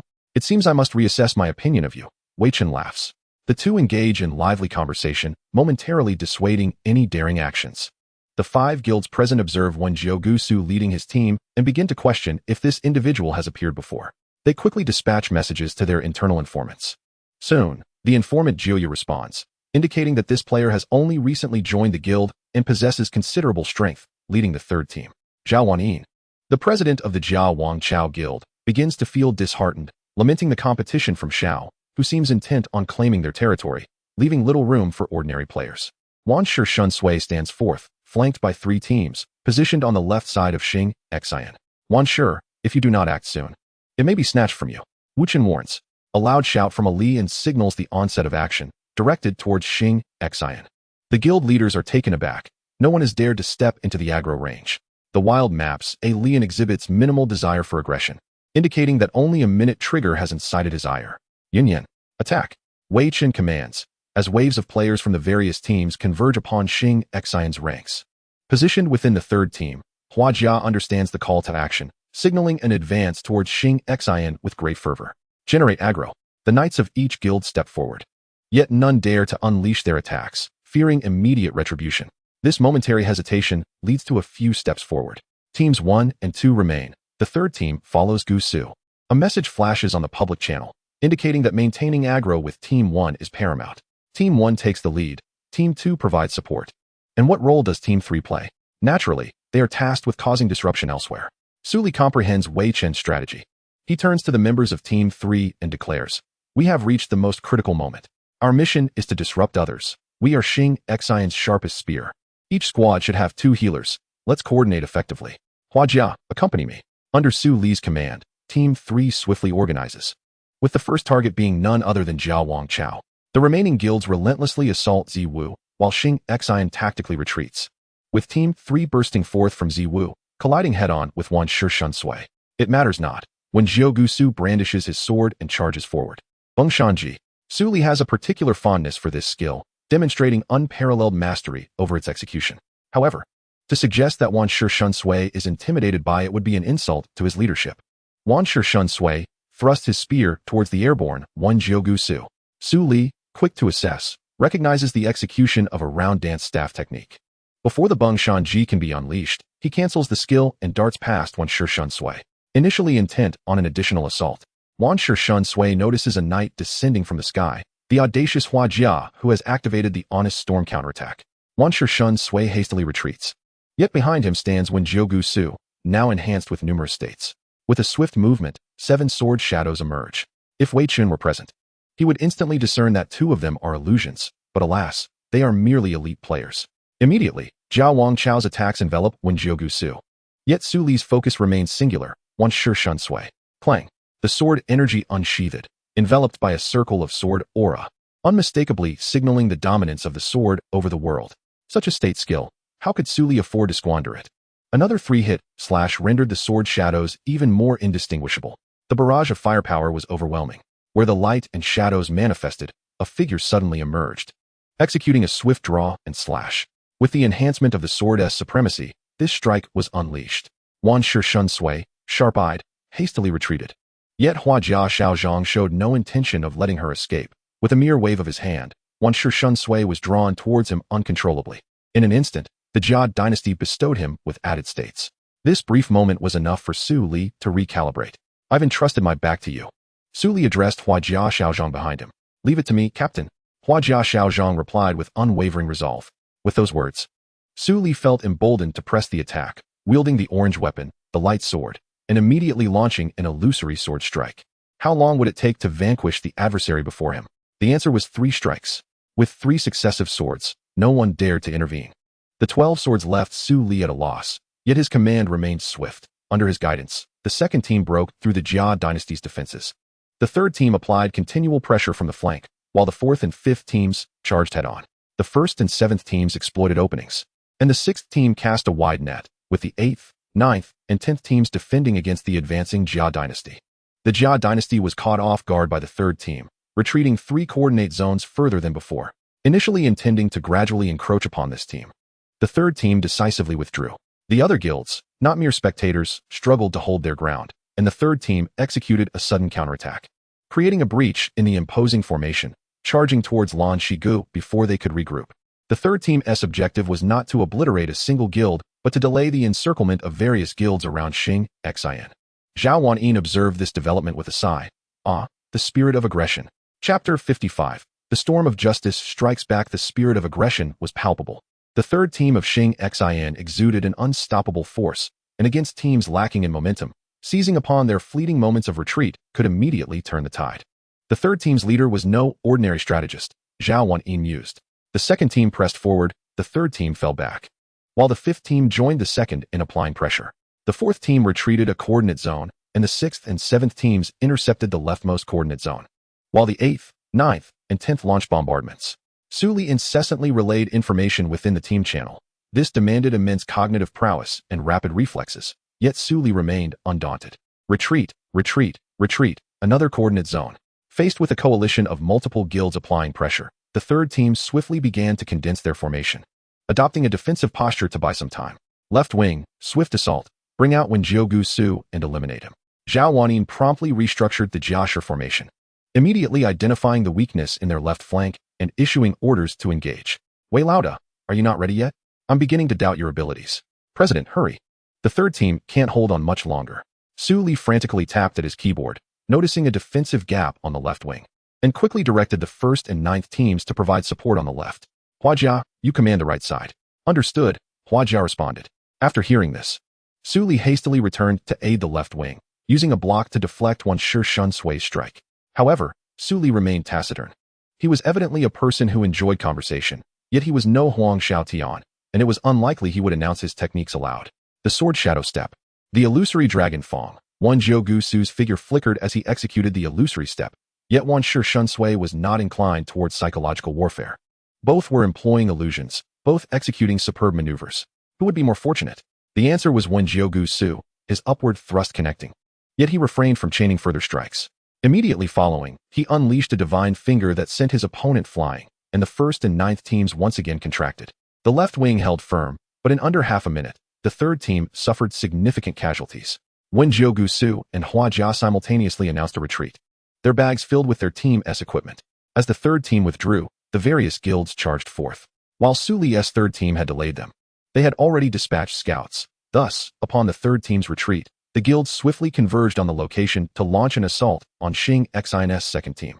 Unfortunately, the second team's leader was far more formidable, for he was Wei Chen. Wei Chen's command was far superior to Su Li's, and his defensive strategies were also more intricate. Yet the results were highly effective, bolstered by the remaining members of the third team who supplemented the manpower of the second team. Under Wei Chen's guidance, The second team's offensive capabilities were significantly enhanced. When Gusu thrived in the chaos, and under Wei Chen's direction, Su Li felt increasingly at ease. Kill, kill, kill. The phrase often floated above Wen Gusu's head. At times, he didn't even need Wei Chen to speak. He could intuitively respond to sudden developments, aided significantly by Hua Jia at his side. Ultimately, through the concerted efforts of the Xing Xian Guild, victory was secured. The conflict was indeed fierce. But it did not exploit the psychology of the other guilds. Instead, it was a direct confrontation. Utilizing 200 individuals to resist the onslaught of the major guilds was exceedingly challenging for Xing Xian, who lacked robust core strength. Su Li stretched languidly, glancing at Chun Mu Bai beside him, asking when they would venture into the realm of the gods. I'm just waiting for you, Chun Mu Bai replied.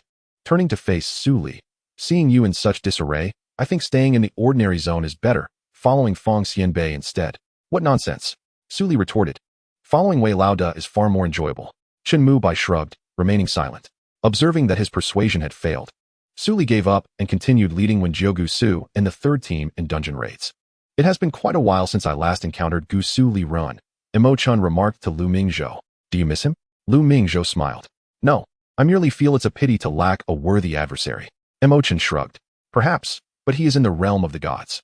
If you wish to see him, you must complete the challenge task. However, a day in the ordinary realm has yet to pass, so we are not in a hurry. Lu Mingzhou replied. You give me the impression of being more than capable, whether facing a day in the ordinary realm or Gusu Liren. Emo Chen commented. Perhaps it's simply due to having played for so long. You saw it yourself. It is Gusu who suppresses me, not the other way around. Lu Mingzhou said. Focus on leveling up. We can discuss the challenge task for the realm of the gods later. Emo Chen said no more, concentrating on defeating the monsters before him. Thus, an entire night passed without any response. Yet Chun Mu Bai and Su Li had already headed to the Xing Xian Internet CAF early on. Wei Laoda, I have arrived, Su Li shouted from the second floor.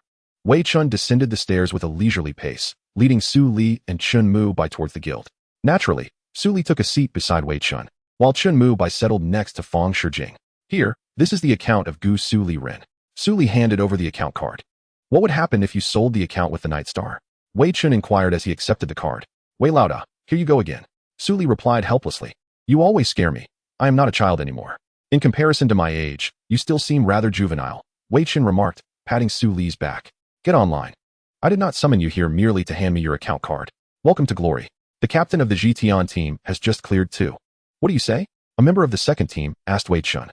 Let us seize the opportunity. Aim for the level 75. Wei Chen, evidently knowledgeable about farming and wild maps, decisively made the call. Turning to Su Li, he commanded, you take the third team to seize Gladiator Vitarius. What? Wei Laoda. Can our third team handle it alone? Su Li protested. No more nonsense. How will we know unless we try? Wei Chen insisted. Lao Wu, bring 2 more teams over. Seeing that Wei Chen was ignoring him, Su Li had no choice but to lead the third team towards the Dolik Arena. For Su Li, such a chaotic scenario, filled with the need to both command attacks and maintain defenses while keeping an eye on others, was daunting. To manage effectively, one must possess a strong overarching view and engage in psychological warfare with various guilds. Just the thought of it was troublesome, but since it was Wei Laoda's order, he had to comply. Soon, the third team arrived at the Dolik Arena. Lan Xiao, do you really need to lead the team? The captain of the Lan Shiga Guild, evidently Lan Xiao Chun Shui, was called upon. As one of the 5 elite members of Lan Shiga, he had no choice but to don armor when the guild required his presence. Although now they were mainly tackling dungeons, he could not simply ignore wild maps. Perhaps this was the only way he could assist the team. Lan he sighed. Oh, Lan Xiao? That name sounds familiar, someone remarked. The crowd turned to see Wen Gusu, the captain of the Xing Xian Guild. Many guild leaders appeared unfamiliar, but their prowess was undoubtedly formidable. It seems we have some new faces, remarked Yunnan Bai Yao, the captain of the Zhong Chaotang Guild. I have not heard of Wen Gusu. Jin Xiang, the captain of the Jiao Wang Chao Guild, added. An unexpected expert? Gu Lishibei commented. Hello everyone. It's a surprise to see you all again. Hua Jia Xiaozhong said, stepping up beside Wen Gusu, clearly trying to make an impression. Oh, isn't this Hua Jia? What? Have you become a captain? Yunnan Bai Yao teased. Not at all. I am merely following Captain Gusu, Hua Jia replied. Is it really necessary for you to personally step in? Jin Xiang inquired of Hua Jia. Su Li interjected. I must say, if this conversation continues, what will happen when the next spawn occurs? If it were me, I would definitely finish the battle and withdraw quickly. Upon hearing this, the room fell silent. Lan he chuckled. Brother, can you engage in conversation?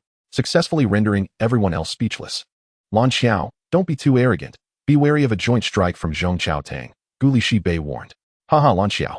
Don't listen to his nonsense. Let South first drive Ba Qi Xiong 2 out of the competition, Yun Nan Bai Yao replied. Do they consider us invisible? Hua Jia directed towards Gusu. If you step up to engage, not only will they not disregard us, but they will also regard us with considerable seriousness. Su Li feigned profundity. I too wish for an opportunity, don't I? Hua Jia laughed. Since everyone enjoys chatting, please continue. We shall accept the outcome. Wen Jiu Gusu remarked after hearing Hua Jia's bold statement. Fifth team attack, second and third team support from the side. Rogue set traps in our retreat path. 2, 3, 4, prepare to transition. Hua Jia, pull back. The first strike belonged to Xing Xin, and the other 4 guilds immediately charged towards them. At this moment, Su Li playfully teased Hua Jia. See, I told you they would take us seriously. Hua Jia appeared momentarily stunned, but quickly regained his composure. Ultimately, it was his responsibility to engage. Hua Jia, retreat a bit. 6th team fall back. 7th and 8th teams strengthen the left flank. 1st team, join Hua Jia. Maintain aggro. He commanded. Hey. 2, retreat 2 paces. 3, prepare to take over. Healers, keep me topped off. I'm going in. Hua Jia boldly taunted as Vitarius lunged towards him, preparing to strike. A radiant glow enveloped Hua Jia as he activated Night Spirit, on his storm counter, and just heroic leap, plunging into the midst of the 4 guilds. Lan He quickly realized they had to eliminate Hua Jia. However, it was too late. The righteous storm counter was executed discreetly, and the health bar plummeted rapidly. Fortunately, the priest of the 3rd team cast an instantaneous healing spell, bringing Hua Jia back from the brink. As he landed, casualties mounted. But the focal point was not Hua Jia. It was Su Li's command that spurred the 3rd team's ranged attackers to launch an assault. We're in chaos now, Su Li declared, leading the 3rd team into a strike against the adjusting formations of the other guilds. During the tumultuous clash, the remaining priests resurrected Hua Jia Xiaozhong. With a flurry of healing spells, they elevated his health significantly. The strategy remained unchanged. Hua Jia Xiaozhong commanded several teams to engage, while Su Li led his squads to breach the formation. The only variable was the number of participants present. In that recent wave, not only did Xing Xin stabilize the aggro, but they also eliminated numerous players from other guilds. At the 7 o'clock position, take down Zhan Tian. Su Li's onslaught proceeded with remarkable ease. The major guilds had yet to readjust their formations when Su Li struck them back decisively. The only guild maintaining a relatively intact formation was Lan Shigo. Lan Xiao Chunshu's spear headed the charge, directly targeting Wenjiu Gusu.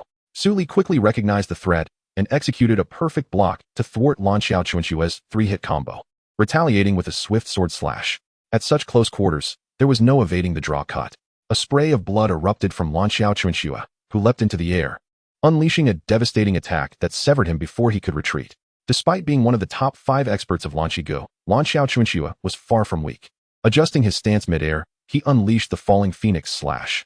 With a flicker, he conjured 6 phantoms, executing a 3-hit combo that further obscured the already indistinct sword shadows. Launching another strike into the wind,